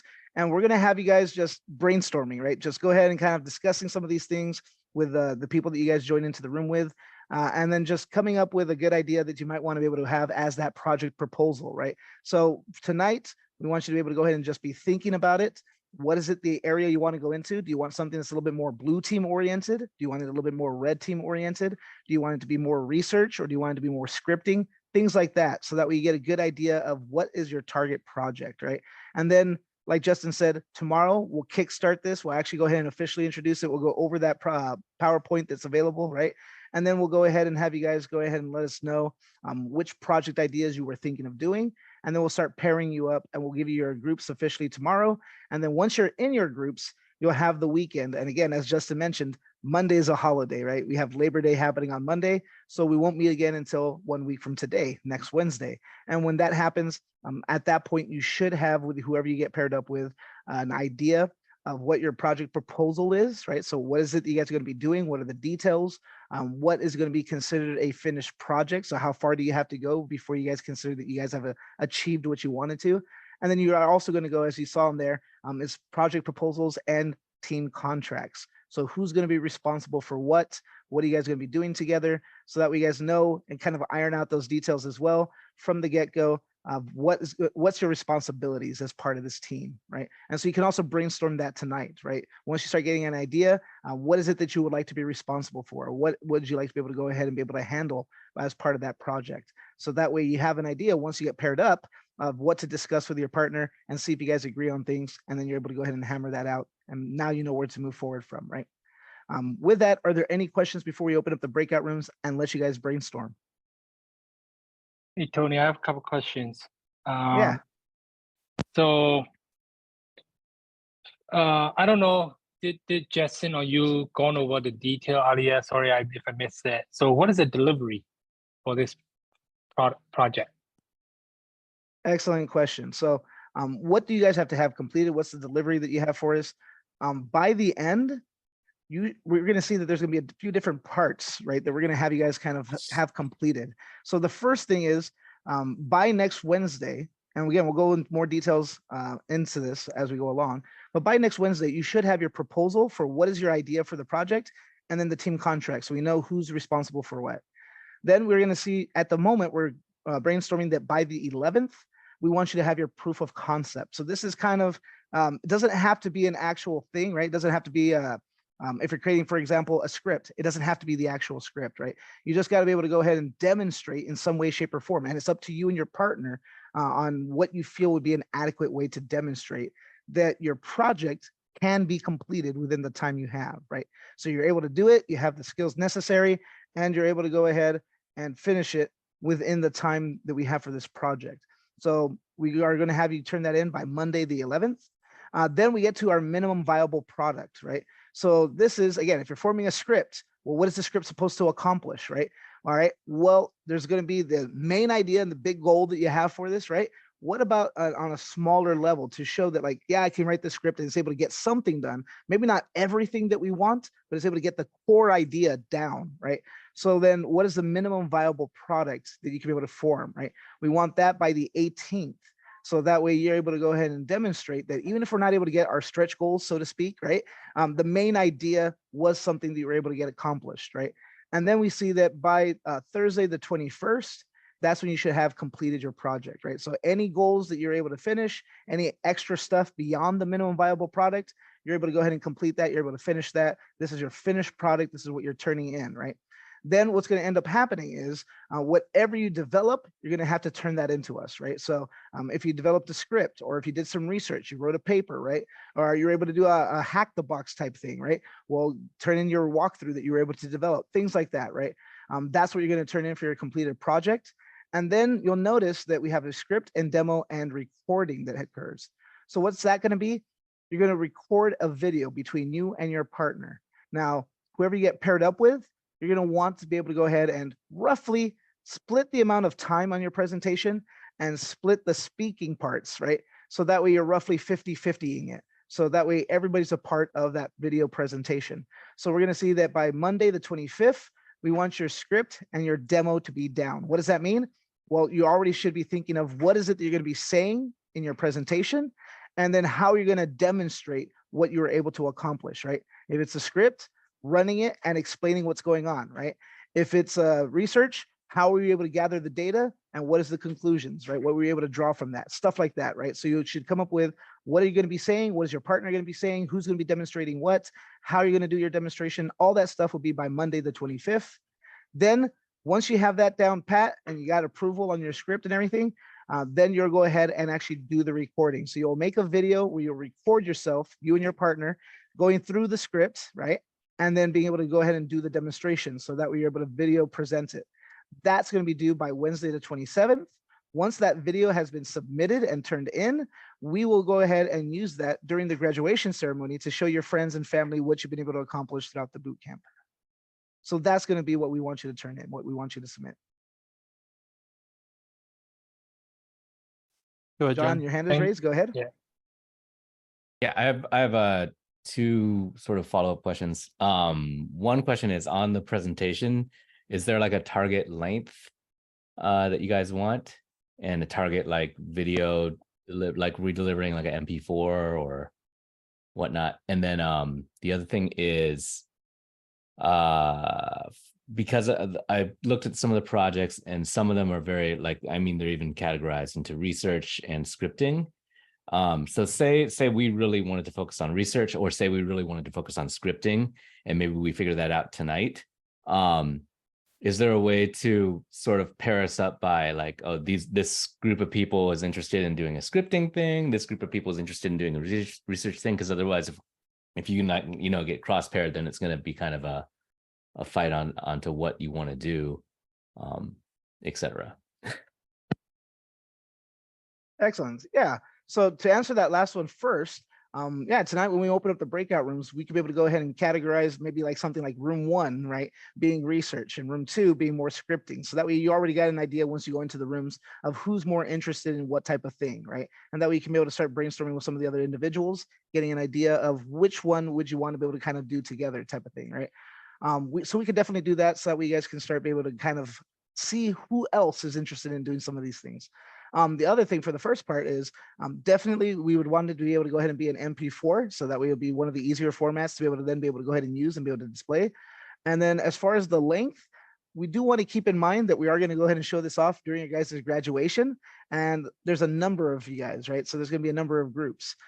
Unless you guys want to be having a graduation ceremony that's going on for hours, I would say try to keep the presentation itself in the end down to less than 5 minutes, right? 5 minutes maximum, between 3 to 5 probably ideally. So that way there's enough time to hopefully demonstrate and be able to explain in brief, right? You don't have to go in too much detail, but just enough for that way your friends and family can kind of understand what it was that you were able to accomplish, what it was that you were able to do. And then also, because you might want to be able to use that video as well as part of your portfolio to kind of show it future employers, like, hey, this is what I did, this is what I was able to accomplish, here's my video presenting it. So that way you can be able to also toss in a little bit of things during your presentation to address that, right? So that way they can be able to see it and see that professionalism, maybe add some words about how you were able to accomplish it, right? A little bit more detail, but not too much.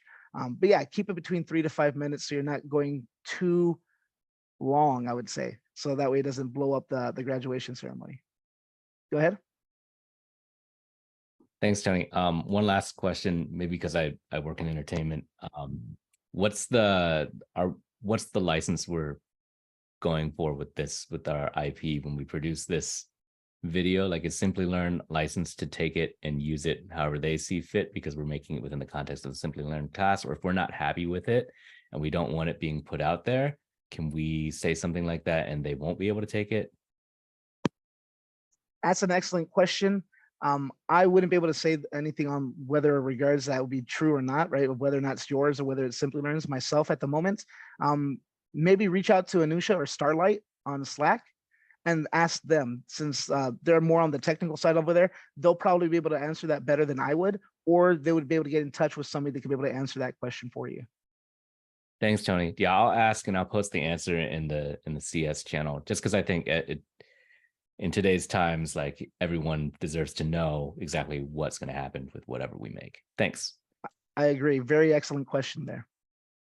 All right.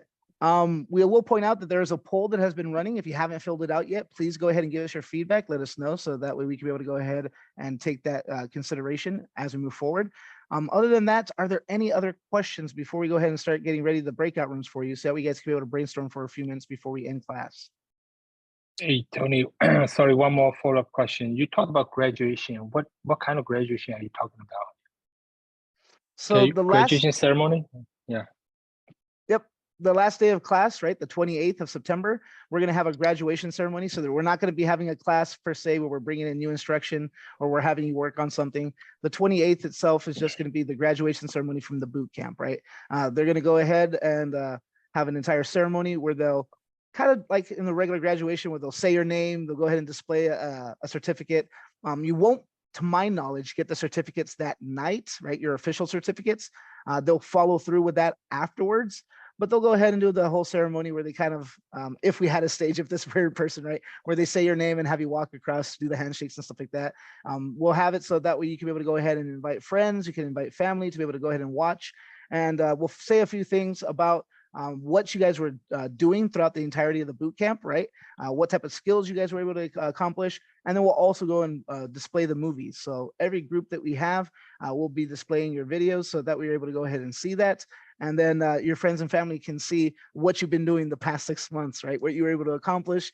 And after that, if there's anything else you guys want to be able to go ahead and kind of address or stuff like that, we can be able to go ahead and do that.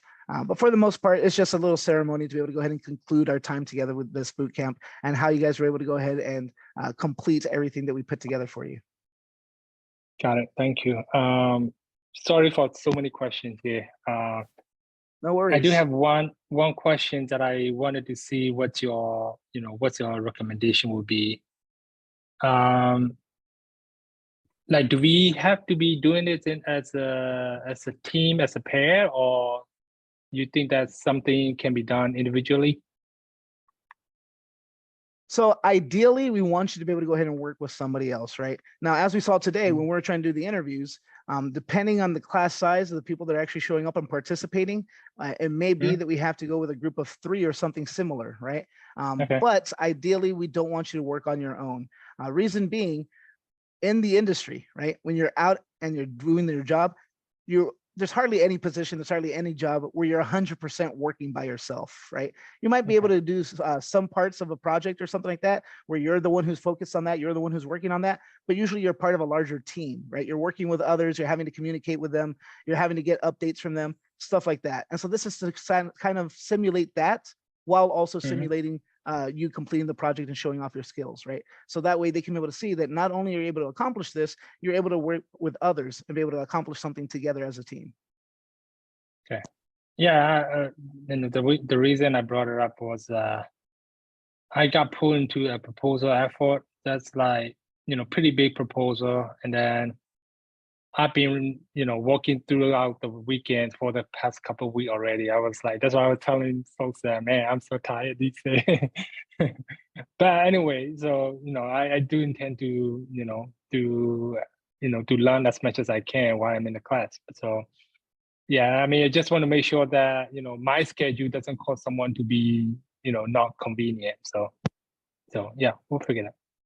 Perfectly understandable. And that's a great point to bring up, right? So tomorrow, when you get paired up and you start discussing with your partner, and then also over the weekend, because you have until next Wednesday to turn in your project proposal and your team contract, bring that up with them, discuss that, right? How's your schedule? How are you guys going to be meeting up? How are you guys going to work on this? How are you guys going to communicate with each other? Discuss all of those things. Let the other individual know what your situation is. And this goes for everyone, right? So that way there's no surprises as you guys are working on, right? Nobody comes out later and says, oh, well, so-and-so was only able to work on this on Fridays or something like that. You're giving them the heads up from the beginning that like, hey, this is my situation. This is my schedule. This is what I can do. And that way you guys can agree together on, okay, who's going to focus on what, who's going to be responsible for what, to where you guys are pretty much satisfied with how things are going to move forward, right? Okay, sounds good. Thank you. Yep. All right, Henry, I see your hand is raised. Go ahead.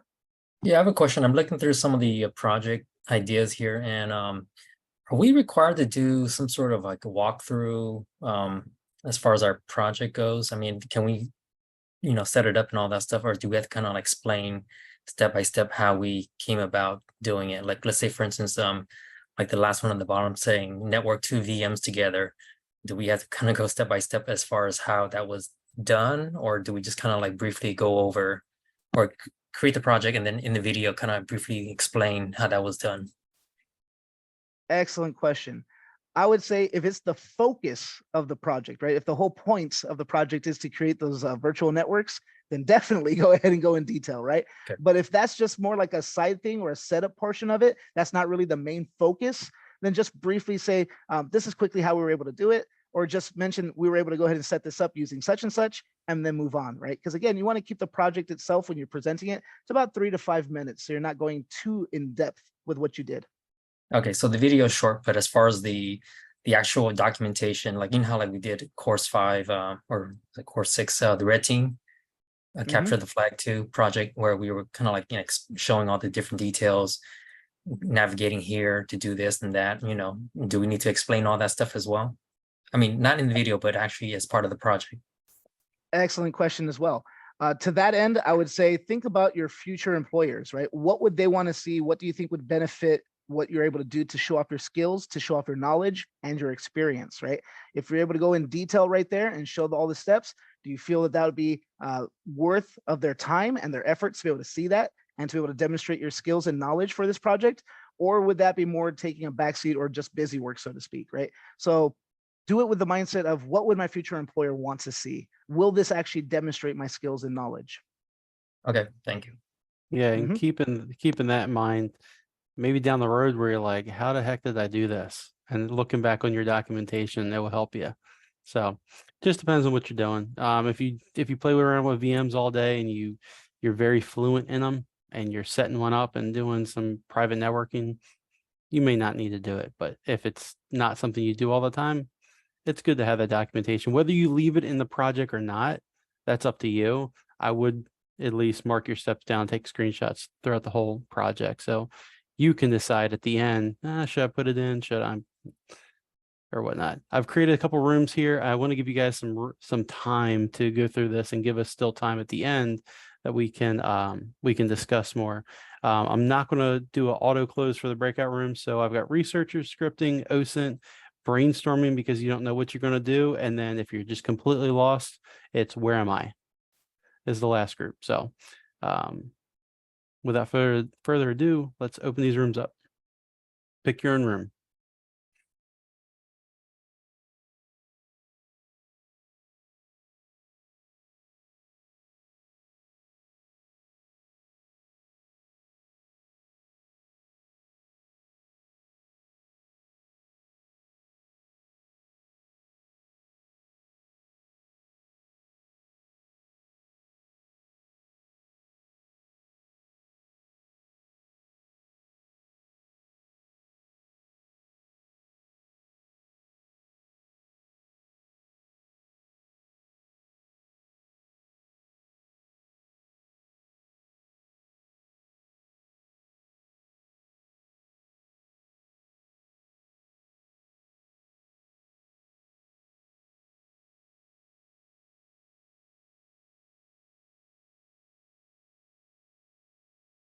All right, so it's been 5 more minutes. So let's go ahead and get started here. Tonight we're going over forensics. So forensics is pretty fun. Just like red teaming, where you get to use applications, jump into things, start really seeing what's going on your network in these computers. Forensics gives you that extra bit of tools and knowledge that you can kind of like map out what's going on, see what's happened.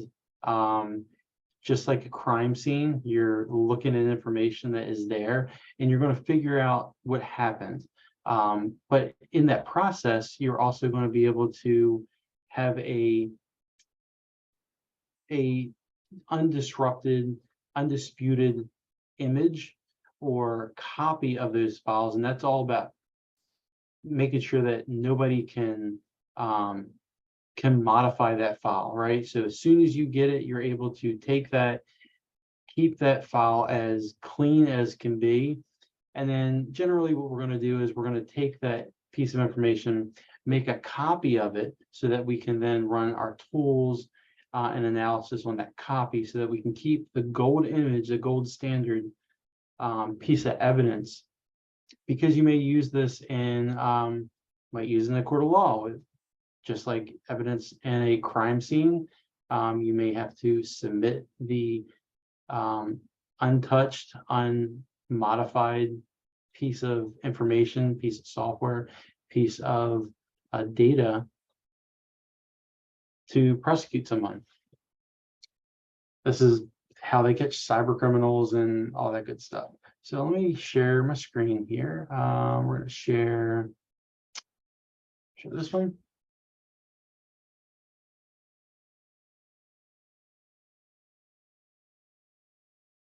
Okay. So this is introduction to forensics. This is really an awesome portion of this course, and I like how it's coming down to the end. We've had so much instruction from what operating system is, how to get through it, how to manage, look at folders, what networking is, going into, okay, let's start doing penetration tests. Let's start doing red teaming. Let's get in and start hacking away at these devices, these boxes. Then we go into, now that we know potentially what the bad guy's going to do, let's be on the defense, right? We did the offensive stuff, let's be on the defense. And forensics keeps going into more of the defense. This could be the bread and butter of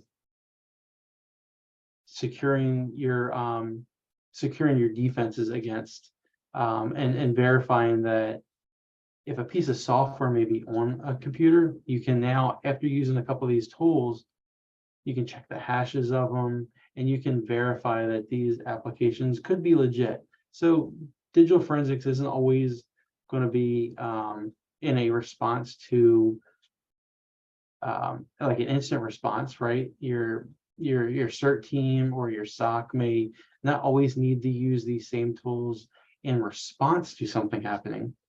But you can use these tools in your day-to-day life where, let's say you download a new copy of Kali Linux or Parrot OS or whatever, and it says, here's the MD5 sum, here's the MD5 hash of the application. You're like, well, I don't know what that's good that it's used for. That MD5, that hash is going to allow you to know when you download that piece of software before you do anything with it. Let's check the hash against to what the verified source is. And when those two match up, you know what? You've got a good image. You've learned about playing with Burp Suite where you can redirect information. Same thing can happen. So I could say, oh, you want to download Kali Linux?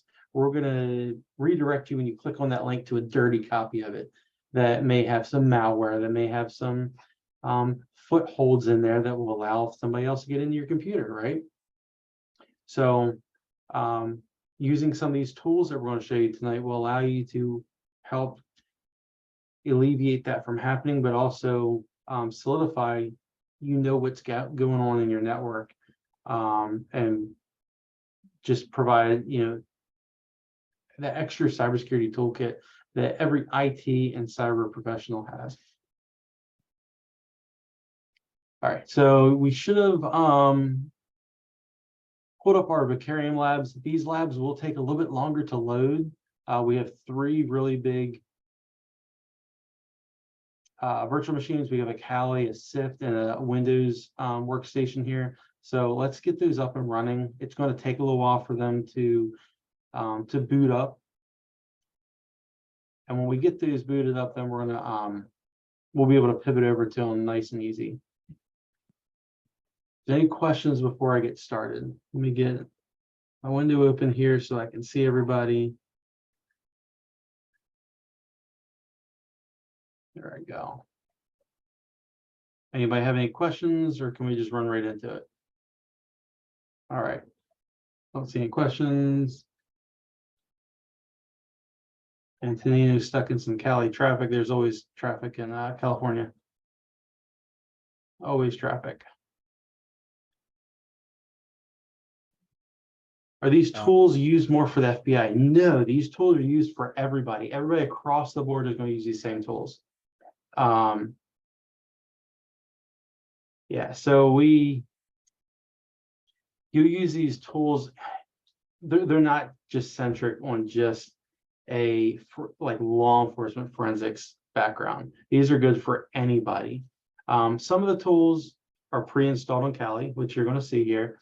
Some of the tools you can get additional training by going through some courses, like SANS has a forensics course. There's other places out there that also do forensics courses that if you want to dive into these deeper, where they give you a bunch of images and files and you got to figure out what's happening along the way.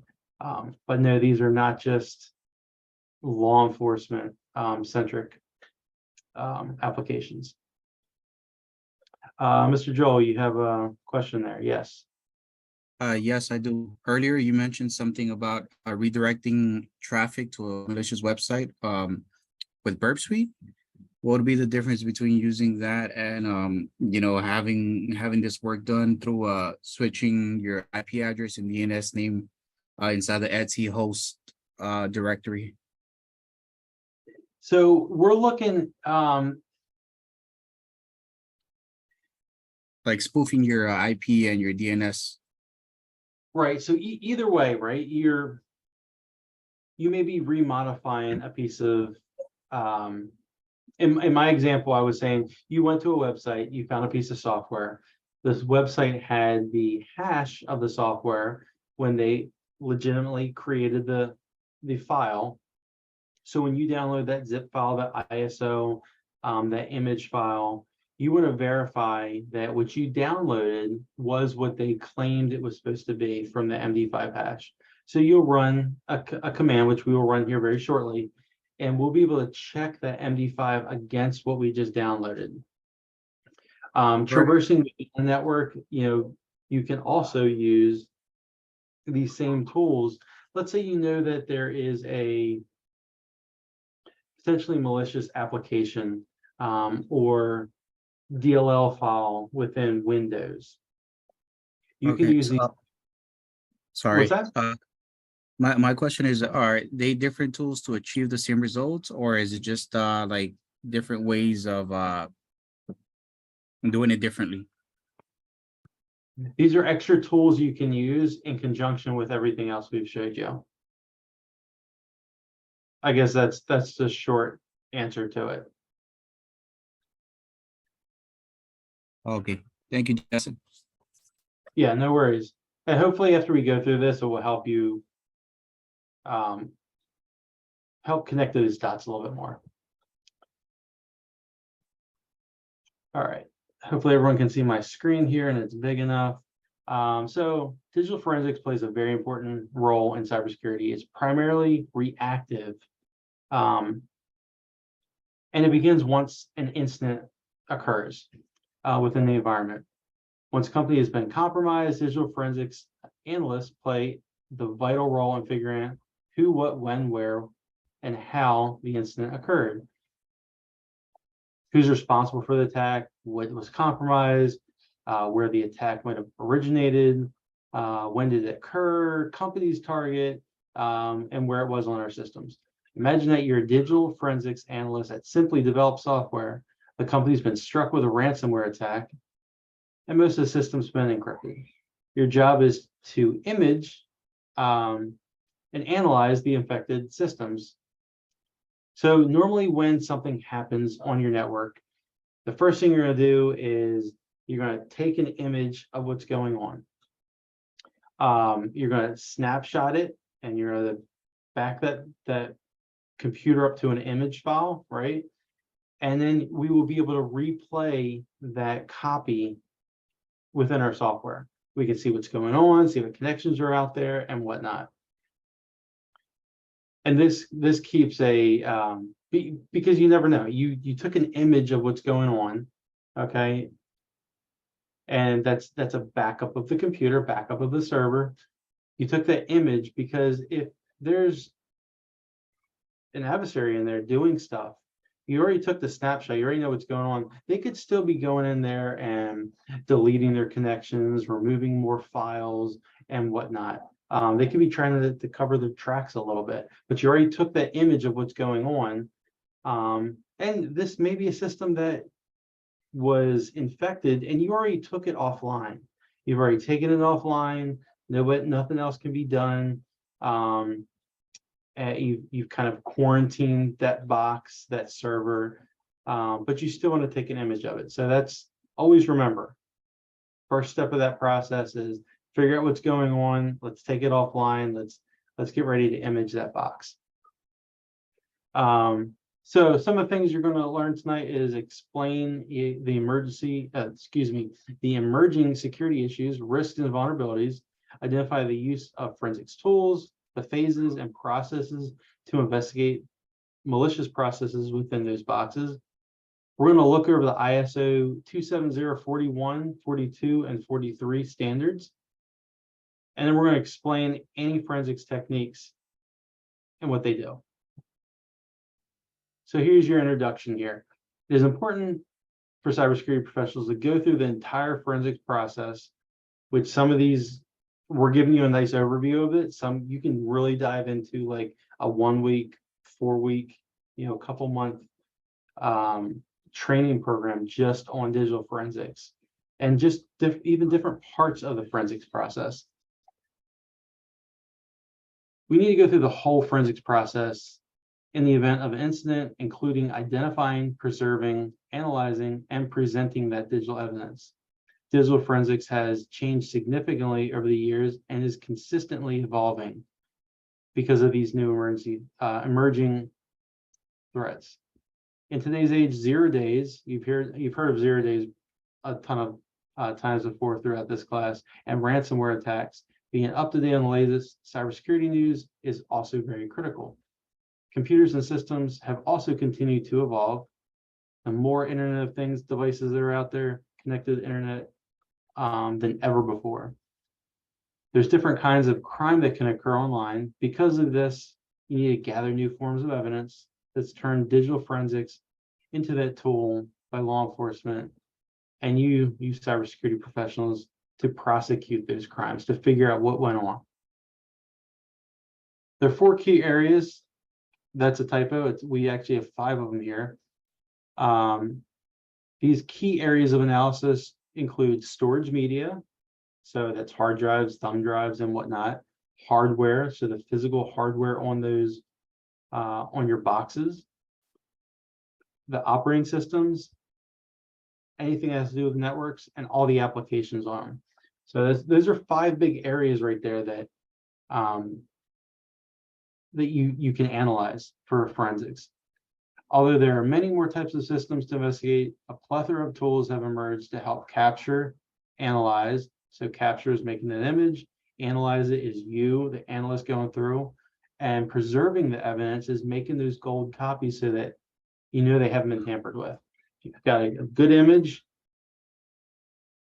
you're gonna make a second copy of it so that you've got an image that can go to court, that can stand up, but then you have a copy that you can manipulate, you can look through, just in case something happens. During your analysis, you still have another image to go back to, the original one. That's the original piece of evidence. Okay.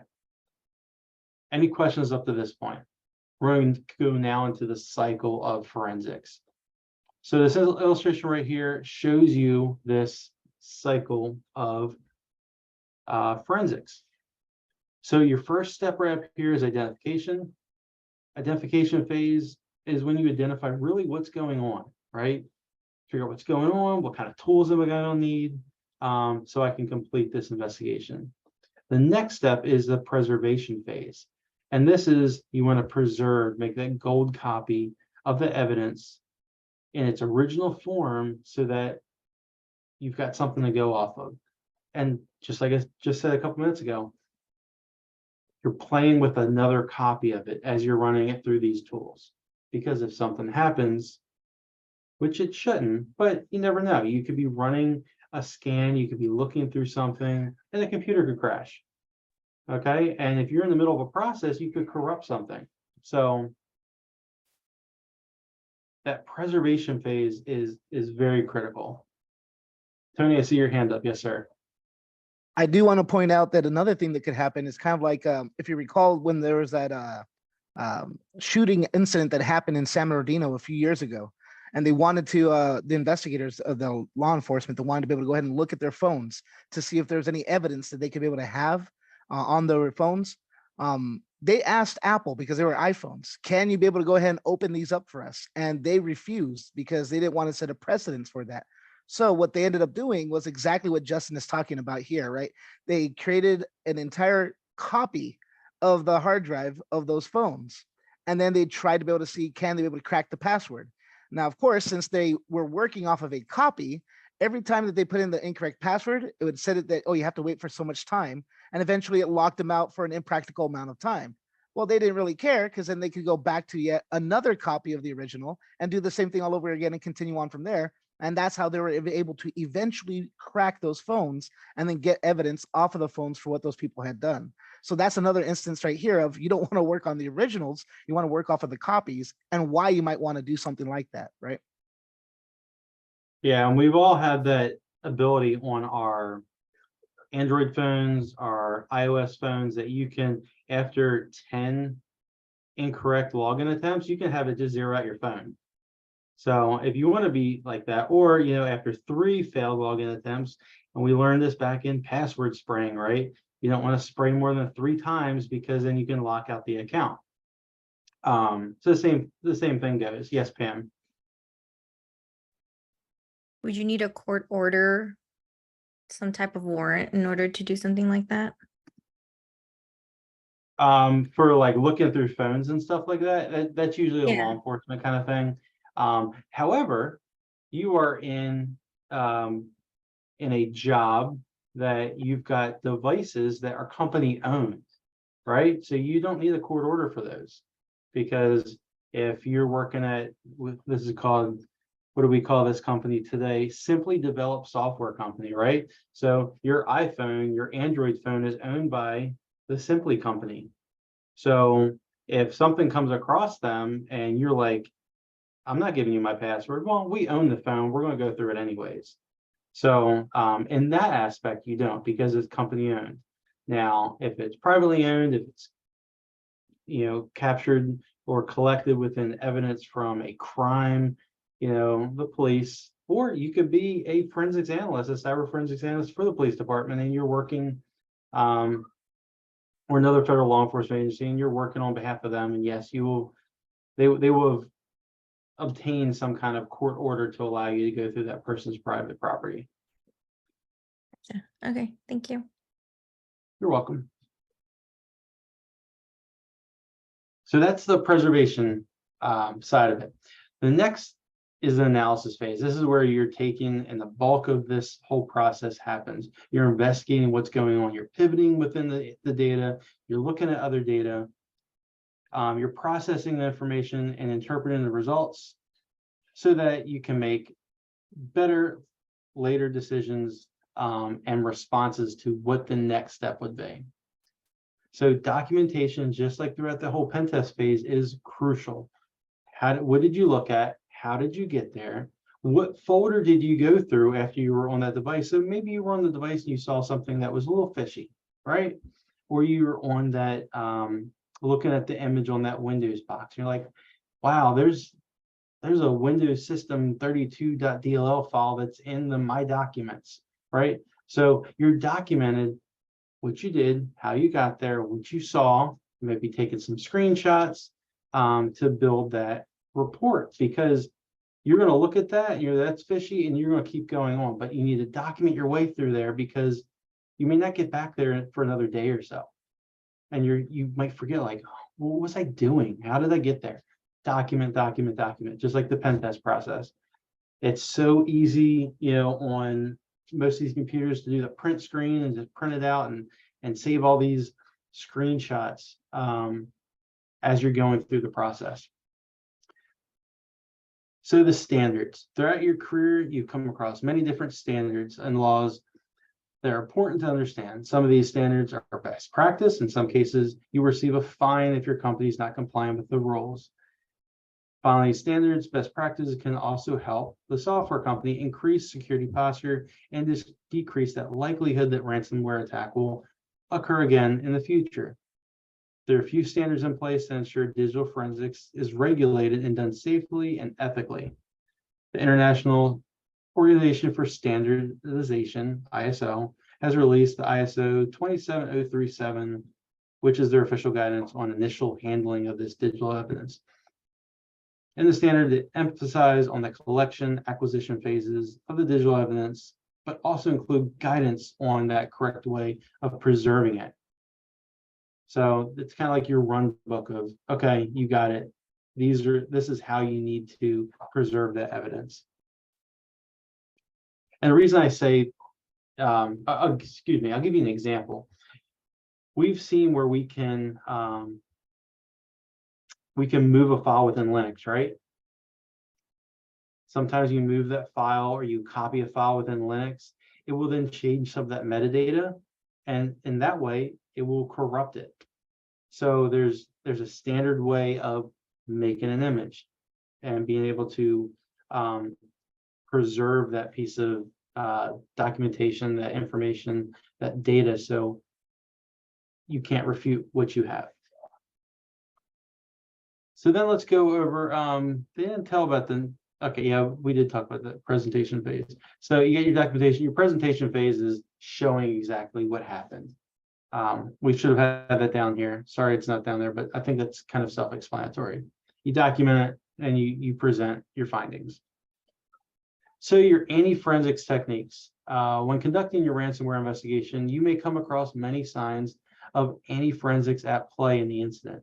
Anti-forensics techniques are usually and often attackers try to remove that evidence that could link them back the incident back to them. On a crime scene, it's like wiping down the blood, throwing some bleach on it, but the equivalent would be, scrubbing those digital fingerprints off of the systems to try to stay as anonymous as you can. As you're conducting forensics on the software ransomware incident, it's imperative to look for those signs of anti-forensics in the environment to ensure that investigation is comprehensive. Here's some examples of anti-forensics.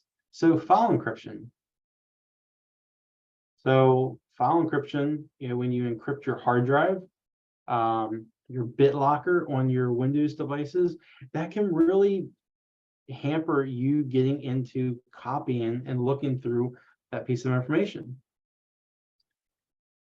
Another technique, because file encryption also is using some kind of code, depending on how long it is. It may be harder to crack, as we're sitting there doing some simple passwords. That's why taking an image of it will allow you longer time, or if you have a really good cracking rig to try to crack that password. But sometimes those threat actors will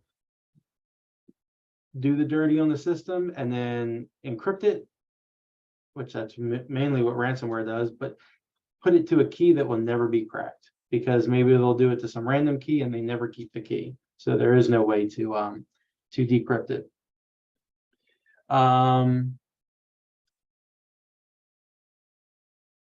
We talk about file encryption. Only authorized personnel can access the encrypted file. A great way to secure the data. But because of this, many attackers like it.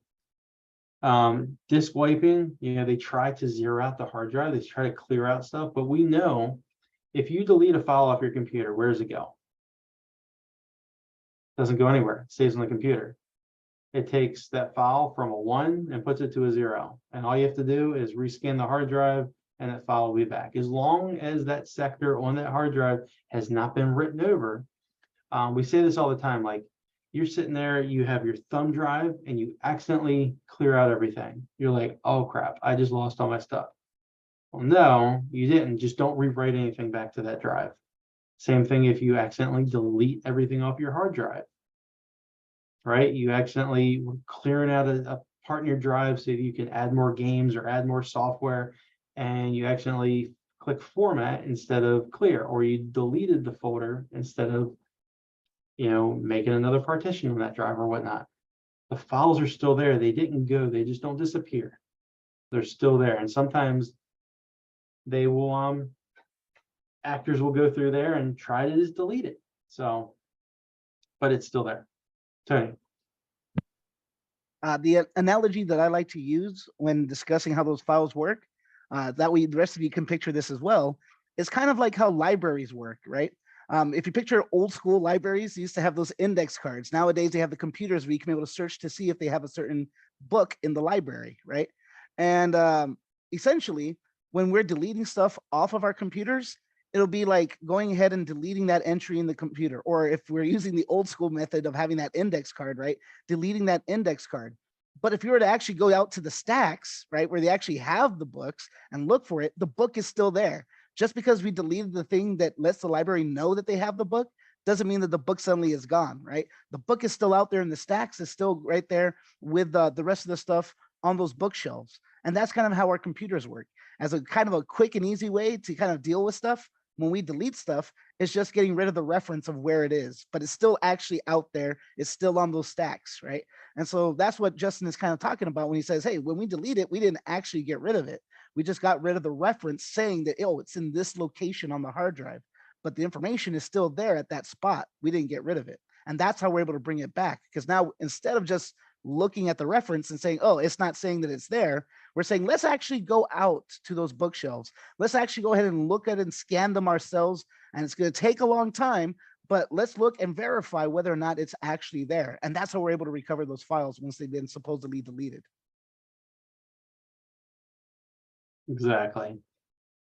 Does everyone have their labs up and running? Just doing a quick, throw a thumbs up, you can nod. We got our labs up and running. Okay, cool. If their circle's chasing itself, like doing a Windows thing, go ahead and just hit refresh on that browser and it should come up. Mine took 8.5 minutes for it to fully come up. So, all right, so disk wiping, steganography is another way of process of hiding information in messages with another file type. This is kind of fun. You can do this on your own. You can take, let's say you take a picture, right? Take any photo that you have on your computer, you and your kids, right? You can rename that file as a .zip, and then you can go ahead and add files to it, right? So you can add a Word document to it, whatever. And after you're done, you can change it back over to the .gif, .jpeg file, and guess what? Your picture's back. So it's hiding files within files. And there's ways, like in Linux, you can use the EXIF tool, EXIF tool, and you can look at what the original information, the metadata is on that file. And you may have a Word document, but the original file says it's a GIF file. You're like, okay, that's kind of weird. So being an analyst, you're sitting there and you'll change the file type, or you'll copy that file, make an exact duplicate of that file to not mess up the metadata. And then you'll take that secondary file and you're like, okay, I'm going to change this to a .gif file. You change it to that, and you're like, wow, it's actually a picture. So EXIF tools down here at the bottom too. I just saw that, I just glanced down, but there's a lot of tools out there that you can dive into, and you can hide stuff on your computers. You can hide stuff in folders with, you know, ./. You know, it makes it hidden on most systems. Let's see what else. Yeah, because you can hide stuff in plain sight. Got it. So as you can see here, we have one huge activity tonight, and this is going to be fun. It's very interactive. There's a lot of steps to it, and I think it's just an awesome part of the course right now. So we're going to look at the sleuth kit and autopsy. So while conducting your forensics investigation, you will encounter several digital forensics tools that usually fall into two categories: commercial, off the shelf, or just free and open source, which you'll see this FOSS a lot out there when you're looking at applications and software and whatnot. So free and open source, FOSS. This means you've got a license to freely do whatever you want. Okay, there's no proprietariness to it. You can take that piece of software and you can modify it for your own needs if you want. The cost and ownership is usually the biggest factor when deciding what to use. That's why so many places out there will use the free and open source or commercial off-the-shelf applications because they're so readily available. Open source software is usually free or at least a lower cost. And on the other side, commercial software requires that license to be purchased before it can be used. So there's some pieces of equipment that you may use. I think I got one right here. I'll find it in a second. There's I've got a tool that came on a USB drive, but it was a temporary license for like 90 days just to try out a piece of equipment. But there's using a license sometimes can be kind of ridiculous because you can only use it, you can't share it with somebody else. Unlike these free and open source pieces of equipment and software, you can run them on a VM, then you can copy that VM and give it to somebody else.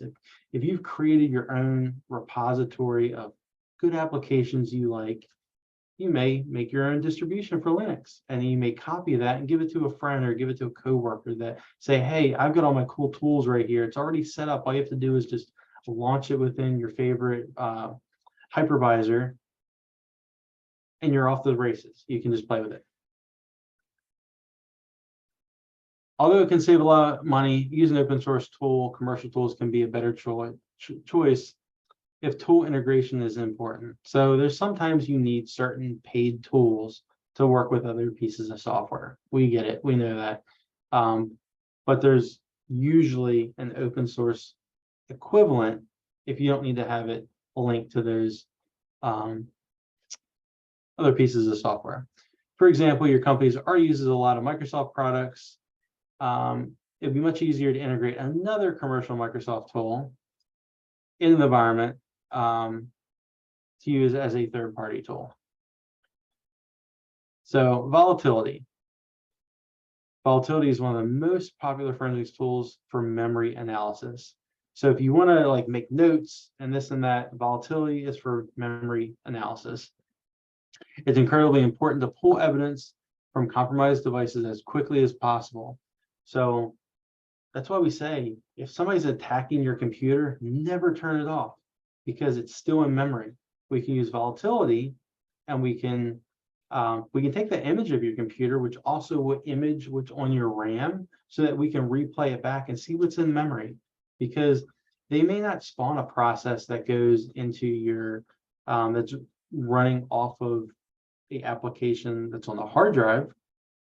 And they may spawn the process within RAM, within temporary storage, so that when the computer shuts off, the server shuts down, it's gone. Traces are gone. So that's why we'll go through how to pull, how to look at the evidence so it can't be lost in the mix, either power outage or whatnot. Evidence may take the form of a hard disk image or logs on the system. This can be a very tedious process. There's many of millions of logs to go through, or the hard disk may take hours to parse. Capturing random access memory, RAM, is a great alternative because there's memory there. It's a lot smaller than a hard disk. The most memory that you're going to see off of a workstation is probably like 32 gigs. There are some power users that have more.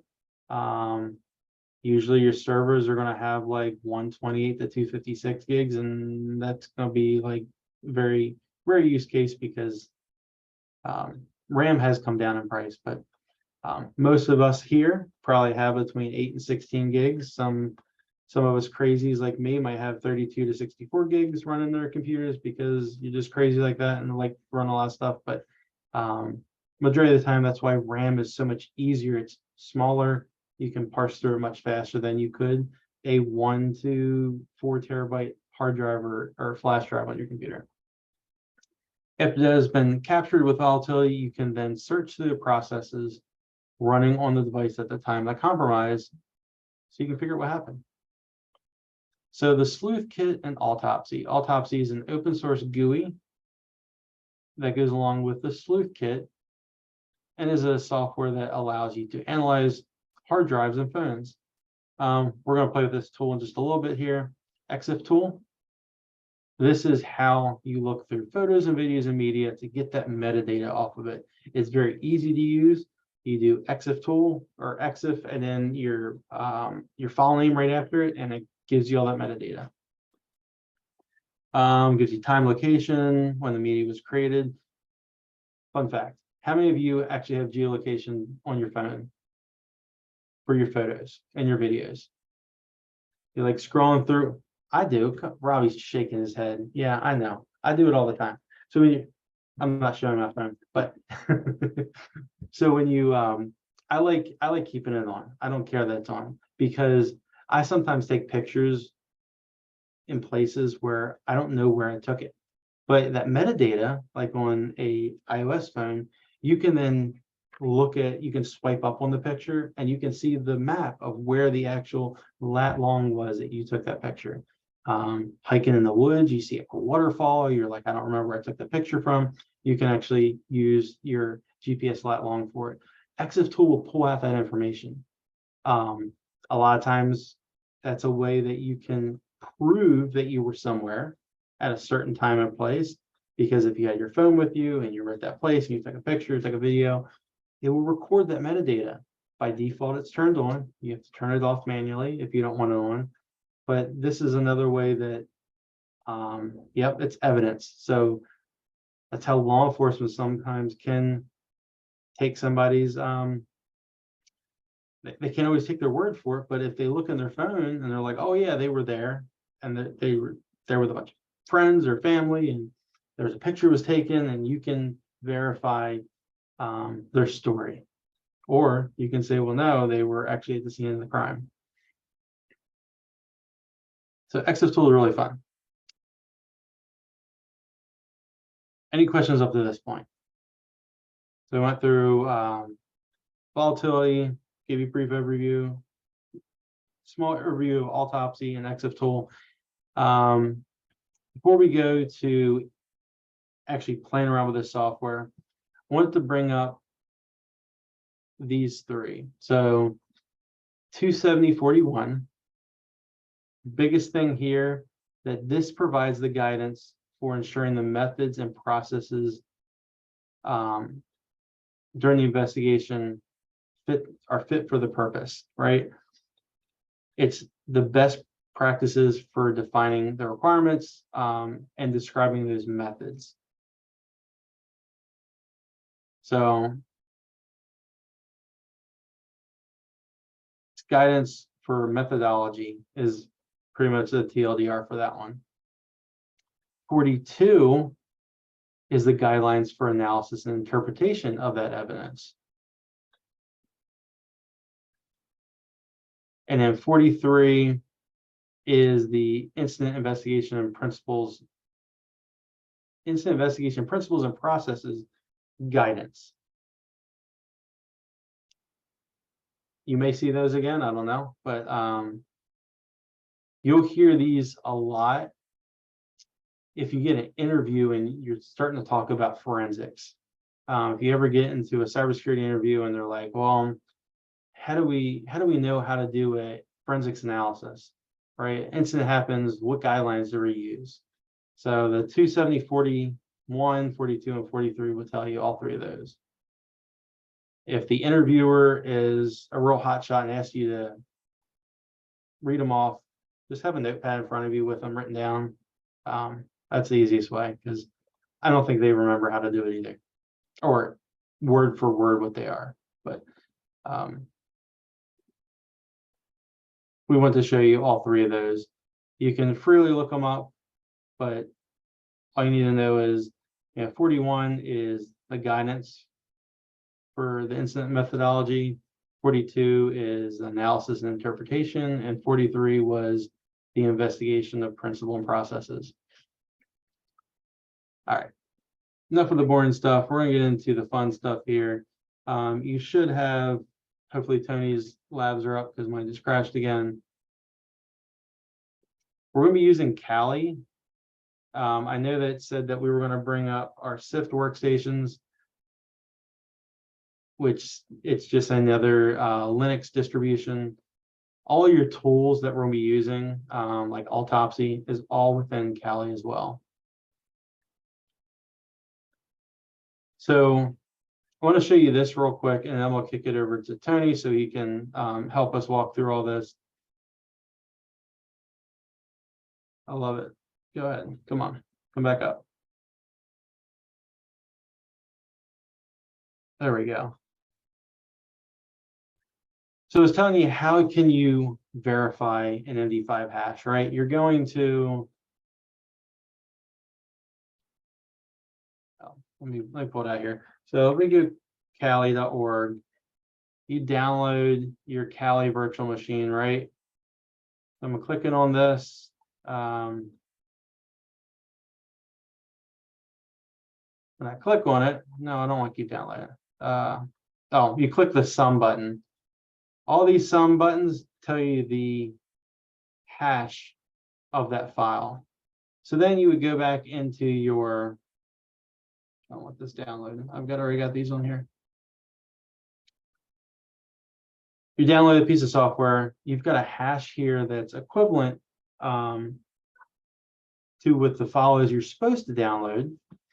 So then we would just go here in Kali and we would take that file.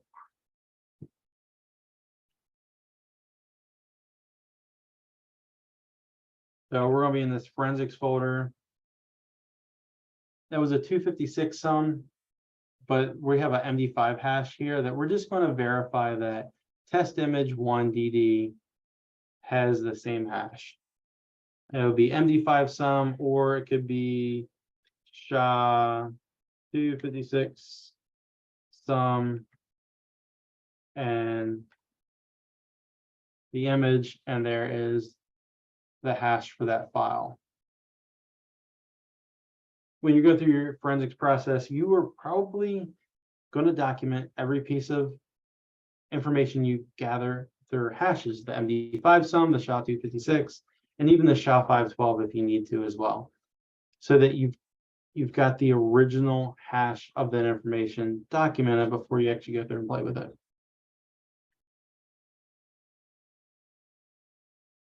close that out. So what we're gonna do is we're gonna open our Kali lab. We're gonna open up Autopsy, and Autopsy is actually just type it in here. Autopsy's in there, and then hopefully Tony can show us where it is on here because it was not on my workstation here. But I'll kick it think over for to Tony. For the SIFT one, all we have to do is open up a terminal, and then in the terminal type in sudo, and then the name Autopsy.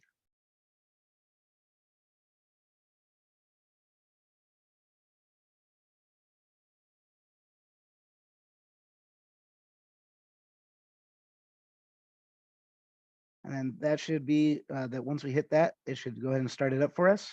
There And you then go. you'll see right So it's there. gonna come up the same way, yeah. That Mhm. did on the Kali box.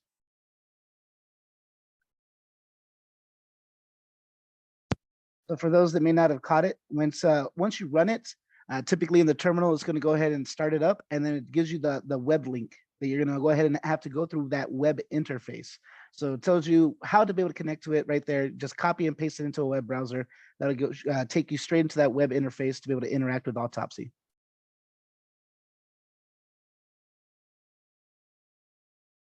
So I just did the control click on that, and it should pop up in my Firefox browser.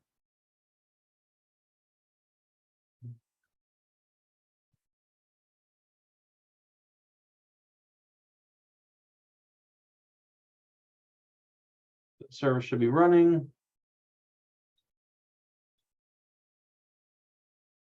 And we're assuming it's running because on the terminal says, keep this open. So that's going to be another important thing to keep in mind, that once you run it, that terminal that started it, keep it open, just like it's saying. If you close that down, it'll stop the service, and then you're not going to be able to access it through the web browser anymore. Yeah, and we can always on Debian-based distributions, you can hit the little plus sign right up there, and you can add another tab in there if you need to, go back through your directory, see what's in there and whatnot. So here's Autopsy running.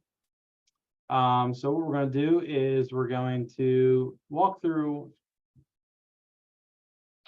creating a new case. So let me pull this out here out of the way.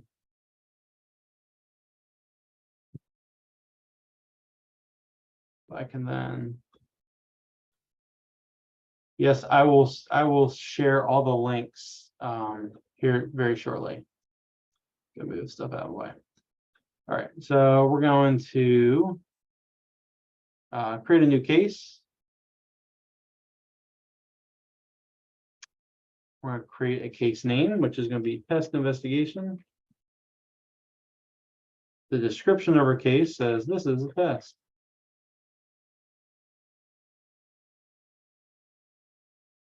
And whatever you're working on, it could be a your description could be like let's say ransomware event on a date. You can put that in there. It could be PHP investigation because maybe there's a PHP server that's been hacked or manipulated. Whatever, you can put your description there. The investigator names, enter your name. So we're going to do Jim Bob. And then we're going to click new case. So we've got the information there. Next thing we're going to do is we're going to add a host to this. Let's see. We're going to name it host 1, test host, time zone.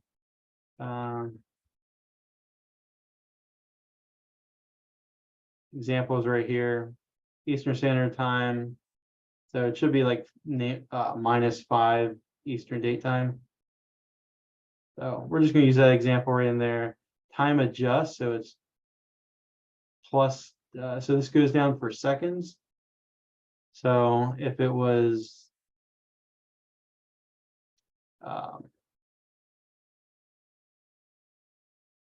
if your computer is faster than the time it's in there, that's where you would adjust it right there. We're gonna keep it as 0 for right now because it's not too critical in this example.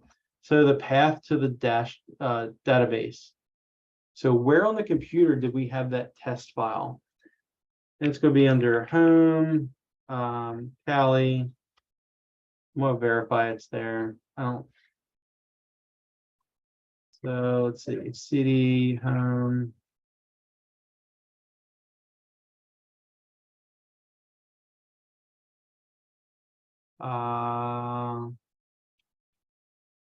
So it's saying it's in the Cali blue team, but we're not on a Cali computer.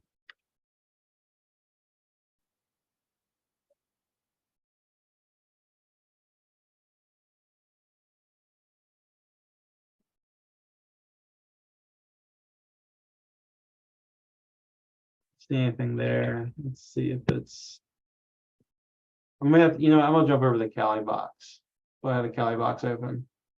Yeah, I was about to say, I think it might be a typo with what they were saying there on the LMS, because I do find that there is a test image in the Cali. Yeah, I machine. found the test image in the Cali box. So Yeah. it's where it says it's supposed to be in here. So let me see, that's still open. So I'm gonna open up autopsy again.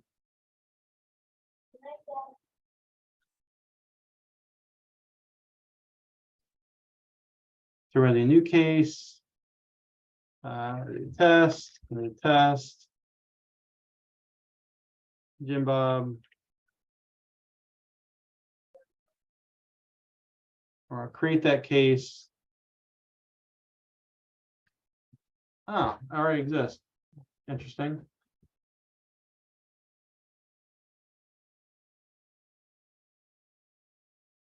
Click on the details real quick. All right. I'm gonna do a new case. I'm gonna do test 2. So we all can run through the same thing. Test 2. The name in there. New case. We're at a host. Test. Time zone. So the path is going to be where this actual file is. So it's under the home, it's under Cali as the user. It's going to be under it's blue team spelled like this, so it's capital B. And you'll know where these images are when you're copying those images to the computer. We're just going off of the guide here telling us where the stuff is supposed to be.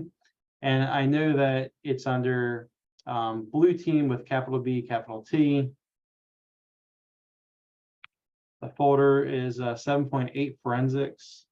That's still correct. It's capital letter though, FO.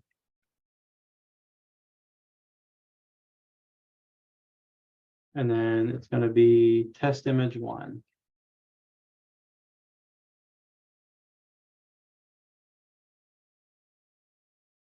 The path of ignore hash database. Let's see, what did they tell us there?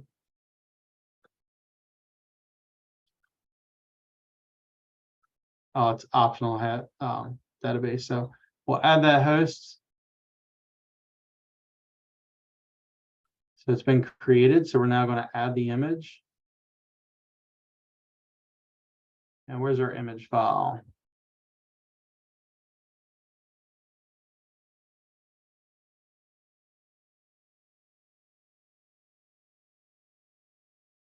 Oh, we'll add that host image file again there to it as well.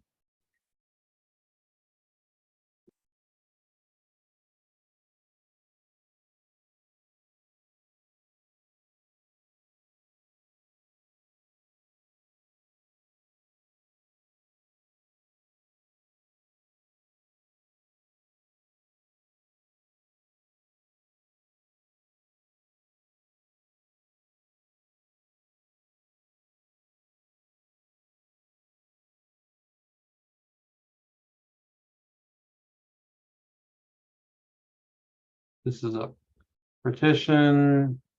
link. Okay, so data integrity. So the MD5 hash can be used to verify the integrity of this image.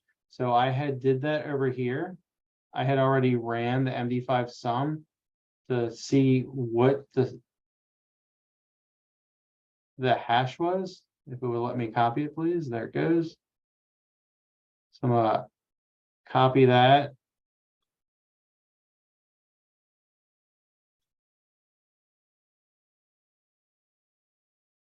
So I could add it, but we're just going to ignore it. That's where you would add it if you want to make sure that the image you're copying is the same MD5 or the same hash that you originally looked at.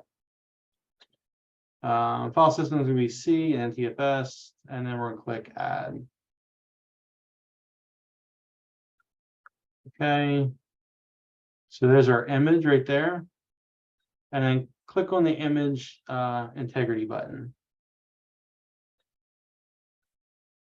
Click on that. Click on calculate.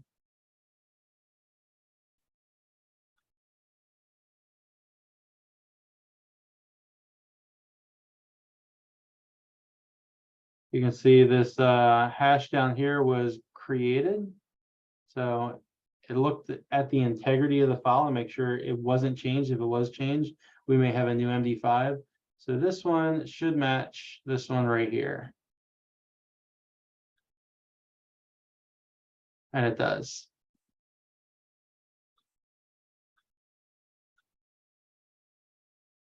So that was just walking through, looking at an integrity check of the image. Now let's say we have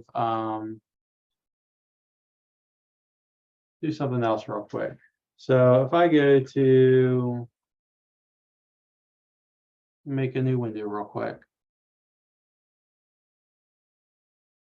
Where am I? I'm going to CD downloads. I have nothing in my download, so I'm going to do touch test image.img. So there's test image right there. If I want to see the MD5 sum of that, I'm going to do MD5 sum.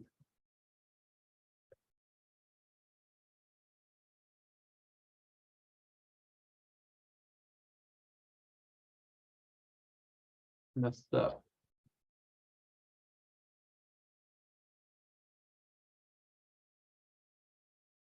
So now this is the hash, the MD5 hash of that fake file that I just created called testimage.img. If I wanted to go back here and add an image file, right? I can always go back here. Where's my file here? It's under Kelly downloads. Just to show you that I can, oh, it's not going to add it in here. Sorry. It's only going to look for an image file.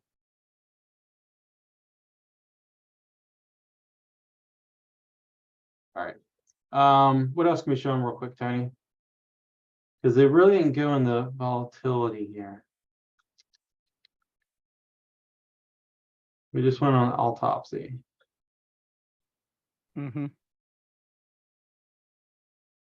I can show you, let's see. I think EXIF. Oh, there's no EXIF data because it's fake. You would run EXIF and then the image file, and then you get all the metadata. There's nothing in here, it's blank, it's zero.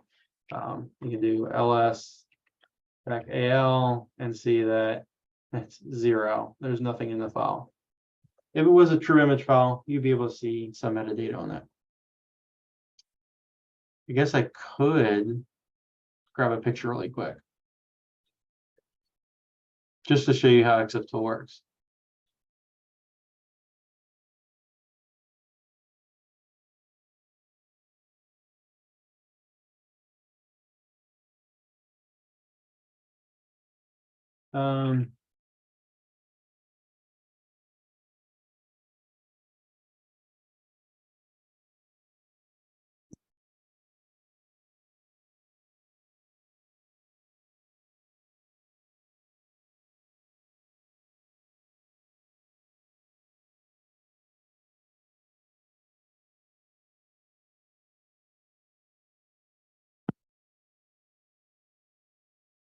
I can find one.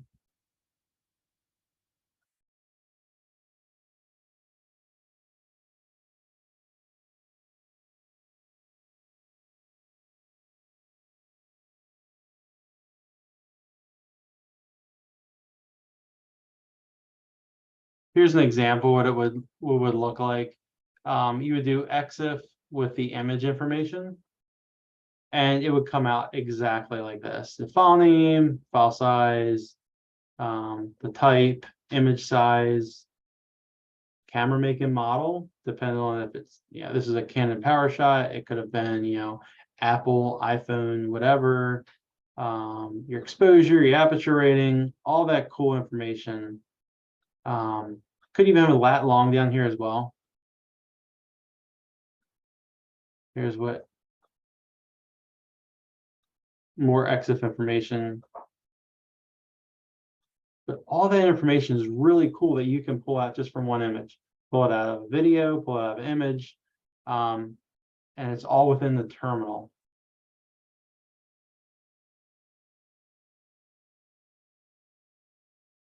Any questions on that? Autopsy, we used it just to verify the MD5 hash of an image. Showed you an EXIF tool. I'm going to let you all run through doing the same thing, exactly what I just showed you. But Tony, is there anything else we can have them do while we're So one fun thing we could probably do is we could be able to have them open up a web browser, go to Google, and then look for Rhino Hunt forensics. I know that's it's been a few years since that comes out, but it's still a very nice forensic scenario to be able to go ahead and kind of run through.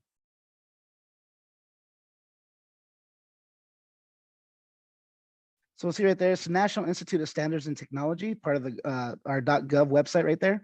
And when you click there, it's going to take you to a scenario where in this scenario, it tells you right there, the city of New Orleans has passed a law making the possession of 9 or more unique rhinoceros images a serious crime. Now, obviously, that in and of itself wouldn't be a serious crime, and we probably would never get passed like that. But that's just to say, like, in place of other images, right? That might be like stuff you wouldn't want to have.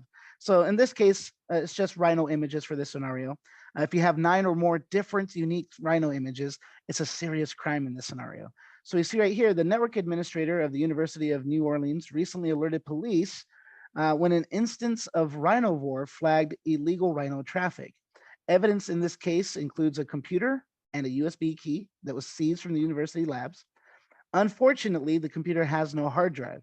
The USB key, however, was imaged. So we do have an image of that USB key, kind of like what we brought into our autopsy, right? We have an image of that USB drive. And so we have a copy of it through that DD image. In addition to this, there's 3 network traces that are also available. So in other words, something we can open up inside of Wireshark, right? To be able to see what was happening on the network when this was supposedly happening. And so these were all provided by the network administrator and involved the machine with the missing hard drive. The suspect, the person who we believe has these and was the owner of these images, was the primary user of this machine, who has been pursuing their PhD at that university since 1972. So we see that there is a zip archive there on that blue link. You can download that, and it should give you those 4 files that it tells you are right there: rhino.log, rhino2.log, rhino3.log. Those are going to be like our Wireshark traces, right? And then that digital image, right, of rhinousb.dd. And it also gives us the MD5 hash of each one of those, so we can verify that when we download that zip archive, that the file hasn't been messed with, it hasn't been changed. It should be giving us the exact same hash value back, right? And so then we see that the task here that you guys can be able to do as part of this digital forensics analysis is to be able to go through those logs using Wireshark and to be able to go through that digital image using something like Autopsy and seeing, can you be able to find those 9 images, right? And then where's your evidence of being able to tell where did those 9 images come from? So who was the one who actually had them, right? And so on and so forth. So we actually have some questions down at the very bottom right there where it says our task. It says, for example, who gave the accused a telnet/FTP account? If we look through this information, if we look through these logs and we look through that digital drive, we should be able to find this answers. The next is, what's the username and password that they used for that account? What were the relevant file transfers that appear in the network traces? What happened to the hard drive on the computer? Because as we saw in the scenario, we have a computer, but the hard drive is missing, right? So what happened to that hard drive? Where is it now? And then what happened to the USB key? And what is recoverable from our image, right? That DD image of the USB key. And then finally, is there any evidence that connects the USB key and what we're able to find on it to the network traces? So what happened on the network? And then of course, there's our ways to be able to go ahead and go through this with our forensics data to be able to go ahead and find that information. Just playing with unzip, it's just not working.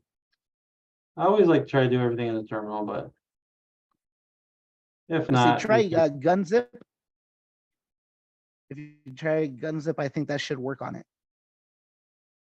There we go. no.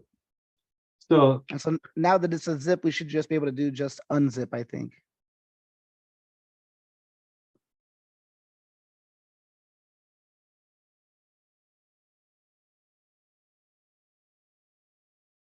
there we go. Excellent. I So was we got our looking at- 4 different files there. So what, for everyone that didn't catch that, so the original file was a .gz versus .zip. So what we did was unzip wouldn't work because it's not a zip file. So we did gunzip with the file name, which is .gz, would then just delete this off of it. And now it made it to a zip file. So then I listed it again. I made sure, yes, it's a zip file. Then we can use unzip with the file name, breaks it back out. So shows you the archive name and shows you there's an image. And then here's your 3 logs.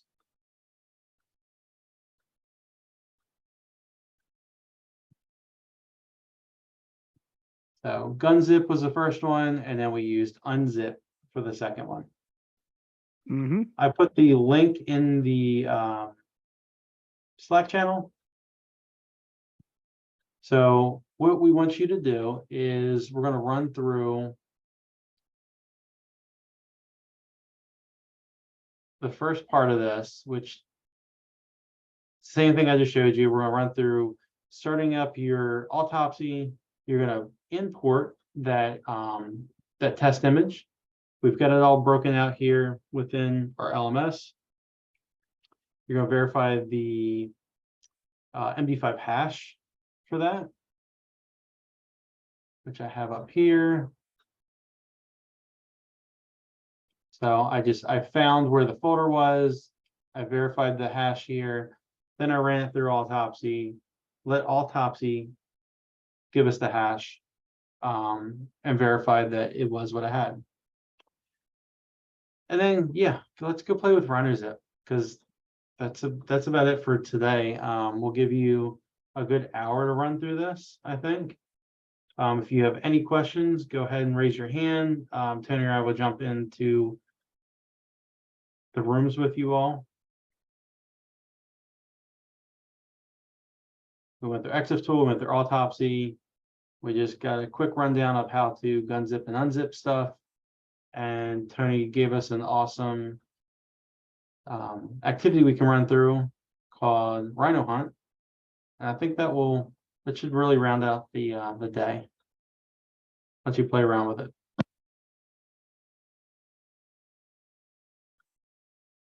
Any questions? No, everyone's just ready to jump in there. Okay. Well, if they're ready, Tony, let's launch them into their rooms. Have fun.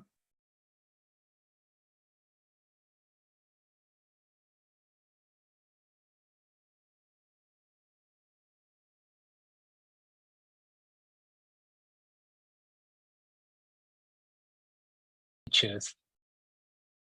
So yeah, we found a few different type of camera, and we found a few different images that has a flash on. So yeah. Okay, so you did some scripting. That's excellent. Do you want to share that with the class? Like you just work on your screen. yeah, it wasn't really a scripting, like partial or semi scripting, but yeah, let me just share it real quick. So at least this is what we did. So do you see that? Do you see my screen? So really, it wasn't really a scripting, just like making use of the Linux command.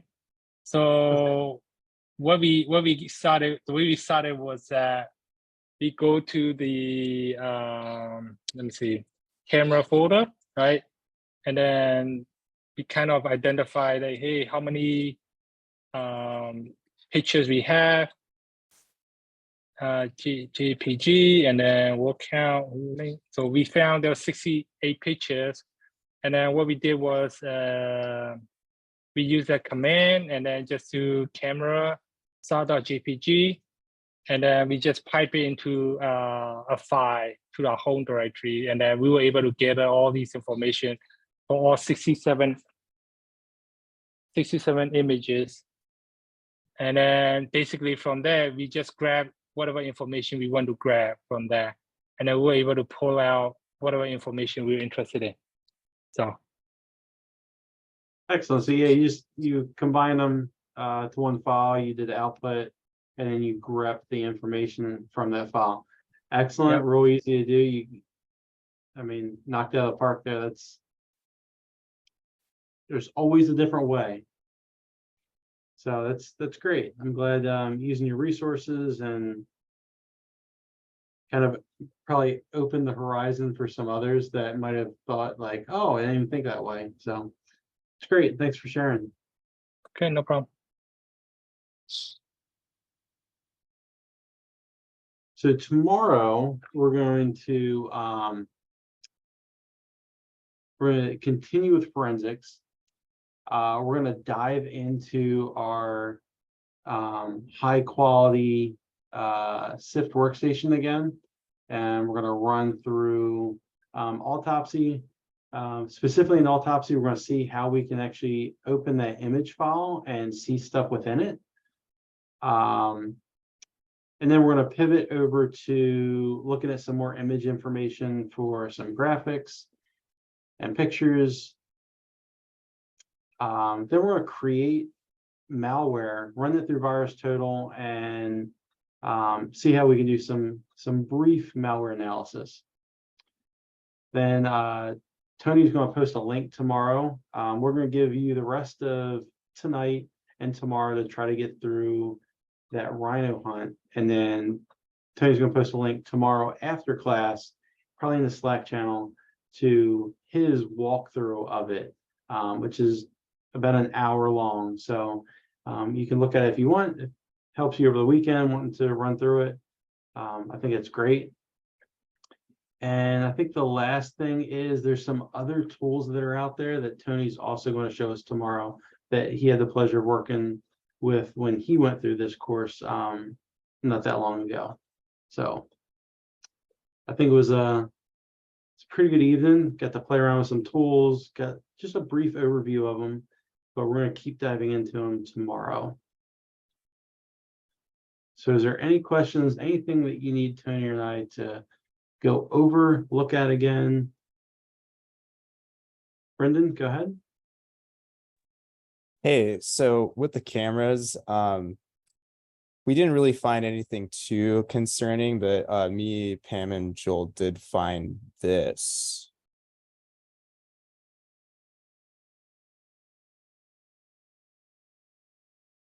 Whatever Nice. this is. I don't know. It looks. Does this make sense at all? Yeah, new game. Right? Anyway, Yeah, that's pretty much it. we ran a film command to see if we could see some of these pictures for ourselves, and it brought this up. So you found a toy inside the terminal. That's great. Yeah, I only looked at a couple of them, but there might be some hidden stuff in there. The SIFT workstation will come with a SANS course, as well as they would have a Kali box, and a Windows box. It all has specific tools for a SANS course. So they only get updated when you buy a new course. So just a little FYI, you get to, as a student of SANS, you would get to hold these images of these workstations forever. You can have them, but you're typically not allowed to share them out. So if you ever do have the opportunity to go through a SANS course, they'll give you some image files, save them like on a hard drive, just save them everywhere. It's good to have multiple different virtual machines out there to play with, because some of them have different tools and resources in them that other ones won't. But most of those tools you can just download right into any kind of Kali instance. Any more questions here? No, I think it's, yeah, Curse for Life. You found the hidden gem in the SIFT workstation. That's all I have tonight. I want to thank everyone for their attention, their participation, all the activities tonight. Tomorrow should be fun as we dive deeper into it. If nobody has anything, no questions, I'll kick it over to Tony for any last words, and then have a good evening. All right. So Thank you so much, Tony and Justin. Yeah, go ahead. I was just going to say, just like Justin was mentioning, he pretty much mentioned everything already. The last words is take some time over tonight and tomorrow as you can to be able to go ahead and work with that rhino hunt scenario that we gave you. Try to see what you can do. You're not going to be able to find all the images that are available there with what we've been able to show you so far, because there are going to be a few tools, as Justin mentioned, that you're going to need to be able to use to be able to get all of them that we haven't quite gone over yet. So you should be able to get at least 5 of the images through the Wireshark stuff and the other things we have shown you. But once we go ahead and have that walkthrough displayed, and once we go ahead and kind of show you some of these extra tools, you'll see how we can be able to go ahead and make use of our forensics tools to be able to grab everything, how we're able to do that, what is being able to be done there, and all that good stuff. But take some time to be able to go ahead and see what you're able to do with what we've shown you so far. And with that, I'll let Anusha go ahead and wrap up. Tony. Yes. Yes. Tony, sorry, before we go, you mentioned about Wireshark. What are we supposed to do with Wireshark? So there are 3 log files that are provided in that scenario when you go and download that zip file. And those log files can be opened up in Wireshark.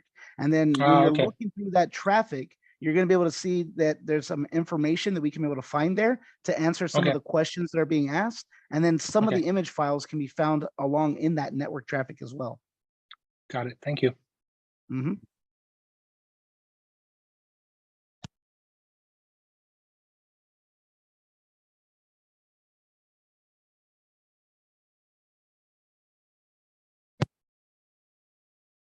All right, Anusha, if you have anything else to say, go ahead. Yeah, I just wanted to say the survey link is in the chat box. Make sure you rate the session and give us your valuable feedbacks, and rate us 5 or anything less than 5. Please do put your comments there. And see you all tomorrow. If you have any questions, feel free to stay. Otherwise, have a wonderful night, everyone. We'll see you tomorrow.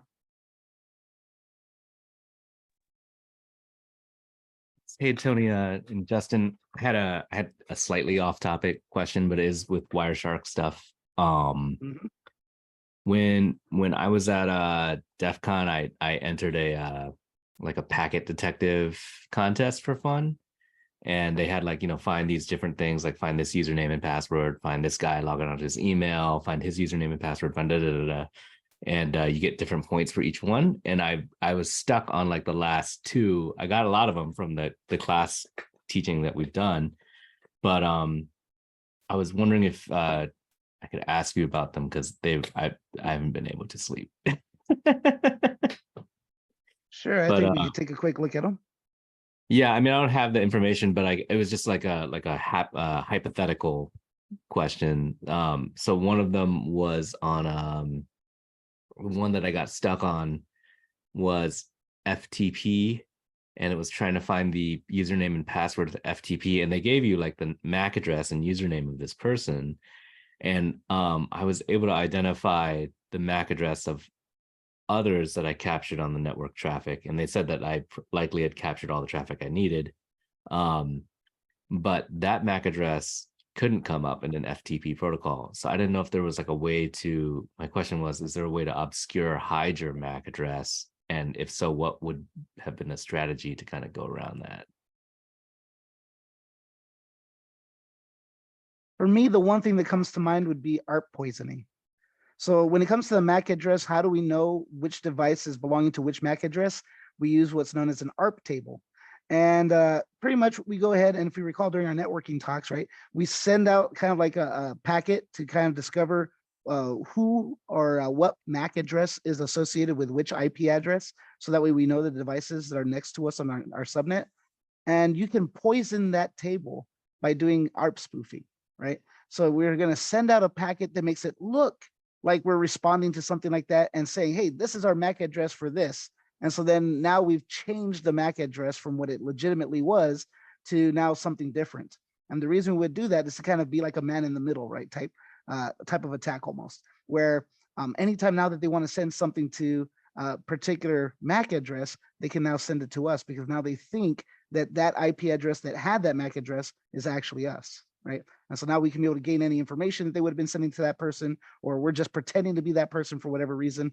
And that could be one way that we could be able to kind of hide things, right? So another way to, instead of making somebody else have our MAC address, we could switch it around and give our MAC address to somebody else or whatever the case is, right? So if we're wanting to be able to kind of be a little bit sneaky, we could be able to go ahead and work that way and then just poison their table and say, oh, that wasn't our MAC address, that was so-and-so's or something like that. And so now our MAC address isn't showing up in that traffic when technically it was us. That's super interesting. So if they did do ARP poisoning to obscure their MAC address, and I had their MAC address and their username, but I tried to filter by username too and couldn't find it. And there's like there's millions and millions and millions of packets in this capture. So I would imagine so. Yeah. So do you know of any strategies that you would have like maybe taken? The other thing that comes to mind would be whether or not things are being encrypted, right? Because obviously, if we're looking at network traffic and looking at that information, if it's encrypted, then it's not going to be easy to be able to go ahead and look at the information, be able to pinpoint, oh, here's this MAC address, or oh, here's this username. If everything that's being transferred over, it looks kind of like, in a sense, garbage because of that encryption, right? So you could try and kind of look for things like that and then see what is it the information is showing us, right? When it comes to ARP poisoning, one of the early packets would have that packet information being sent over to kind of hide or obscure that MAC address, right?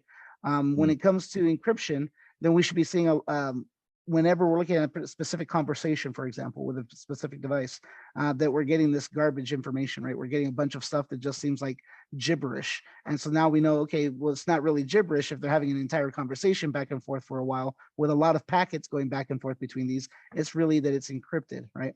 And so then if we're looking for a specific password or something like that, or a username, then it would be trying to see how can we be able to go ahead and kind of figure out what encryption that they're using or something similar to then be able to go ahead and pull that information out if we're able to, right? Something like that. Okay, cool. Thanks a lot. Thanks for answering a really random question. Appreciate it. Of course. All right, you guys have a good one. You too. You too. I also had a somewhat of a random question, so I apologize in advance. Let's hear it.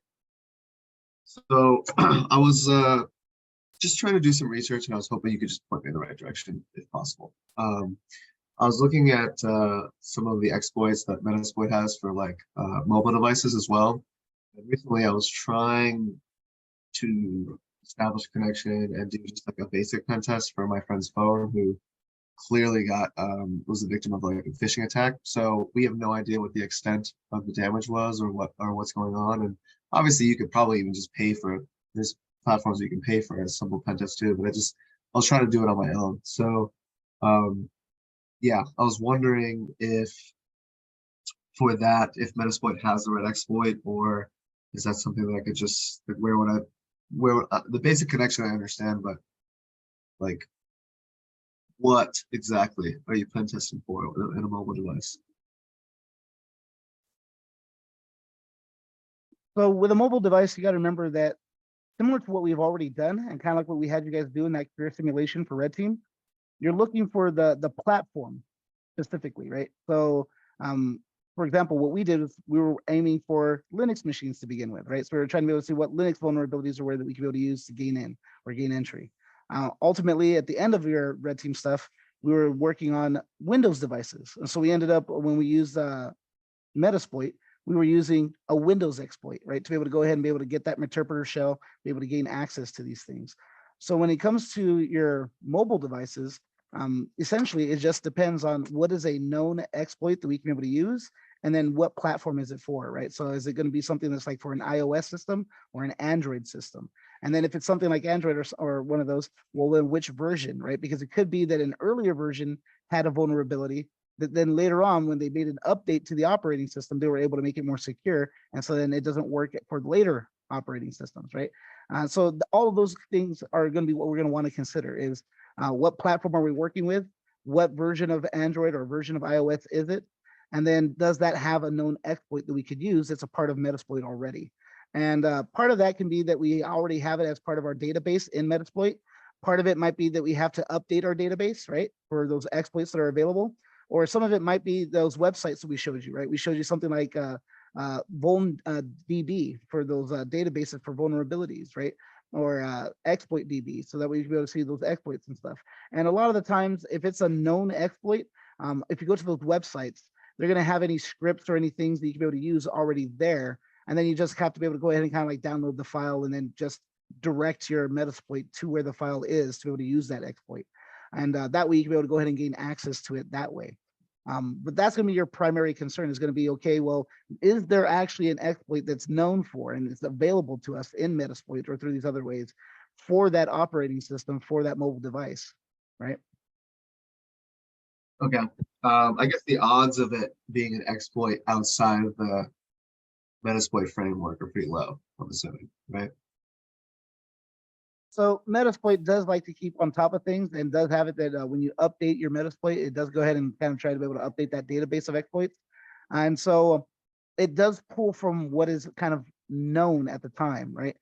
So if it's coming from somewhere outside of Metasploit or the databases that it uses, then chances are it's going to be one that's kind of somebody may have developed or somebody may know about, but they kept secret rather than it being a publicly well-known exploit, right? Yeah. Okay.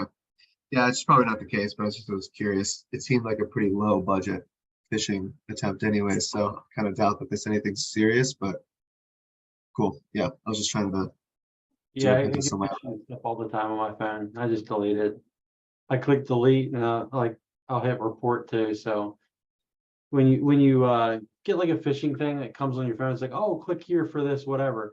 You can delete it and then click report it, and it goes back into the ISP's or the carrier's database. So it helps alleviate that stuff. Now you see a phone call come in as a possible telemarketer because people have reported it, and it goes into a bigger database.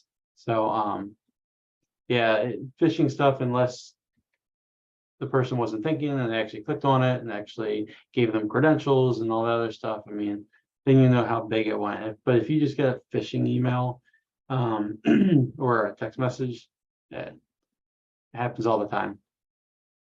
Yeah, I guess I was trying to do it as a simple exercise just to see if I could find anything. I really kind of doubted if I I could. mean, Same thing with my head console in my car. Same thing. Yeah, you can, if the device is on your network, on your Wi-Fi, you can nmap it and you can see if there's anything open. That's always possible. If you go to your friend's house, and he's on his network, you can also download, I think it's called ISH. Yeah, it's called ISH, and you can put basically Linux on your phone. You can't really see it, but it's a Linux terminal, and then you can run nmap right off of that. So you can run nmap off your phone. So there's plenty of videos out there how to use that. They've got one for Android as well, but you can run basic Linux commands like Nmap and port scans and IP scans right off your phone if you're on somebody else's network. So Perfect. Yeah. you can If do you really little want to things get like that to play with. if you really want to get advanced with that, I believe that Kali actually went ahead and produced a mobile version of their operating system called NetHunter. There's also some stuff you can be able to look online to be able to see how to be able to install that or to how to be able to use that on a mobile phone. But if you wanted to get a little bit more in detail than just being able to run those network scans, there is NetHunter made by the same group that does Kali that you can be able to have a little bit more tools, a little bit more of those things we've been going into available to you right off of your mobile device. Cool. Definitely we'll look into that. It sounds like NetHunter works pretty much the same way as Metasploit, right? It's a It's penetration mobile palette. testing. It's- Yeah, it's- it's more of an operating system for your mobile device in the same vein as Kali, where it has a bunch of these tools already kind of pre-built in. So it's not necessarily the same as Metasploit, because Metasploit it's a framework specifically for being able to kind of do this penetration testing by exploiting these vulnerabilities, right? Whereas the goal with NetHunter is more having more tools than just that to be able to go ahead and do the whole penetration testing aspect with being able to go ahead and see what's there, being able to test these things, being able to look at those vulnerabilities, being able to identify them, and so on and so forth. Okay. Cool. Thanks, guys. Appreciate the info. No worries. Anybody Have a else great have night. any questions?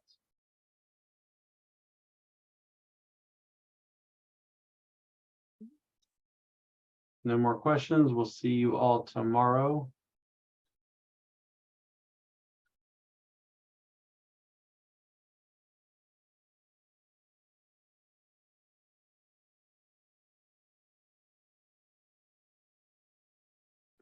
There we go. All right. Well, have a wonderful night, everyone. We'll see you tomorrow to be able to go ahead and continue sharing with them the forensic stuff. Sounds good. Have a good night. All right.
All right, good evening, everyone. Just like Tony said before, let's make sure we have our labs open. We run off the forensics labs again in Vicarium. You should have your 3 workstations, your Kali, your Sift, and your Windows 2016 lab. Let's make sure those are up and running. Did anybody have any opportunities last night to go through the Rhino hunt any further?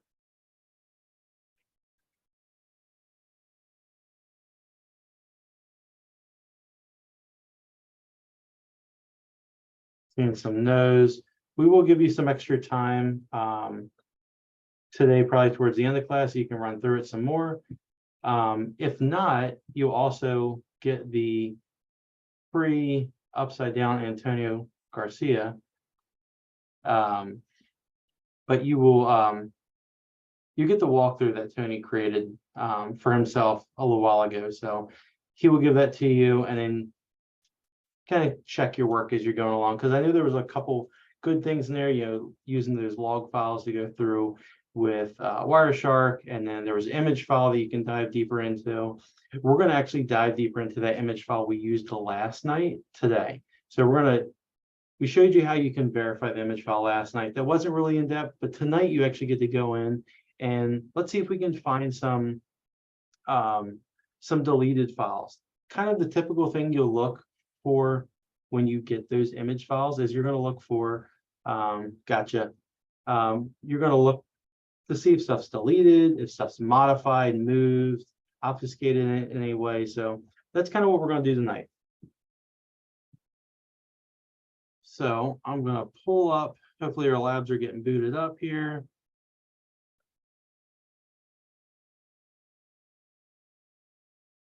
There we go.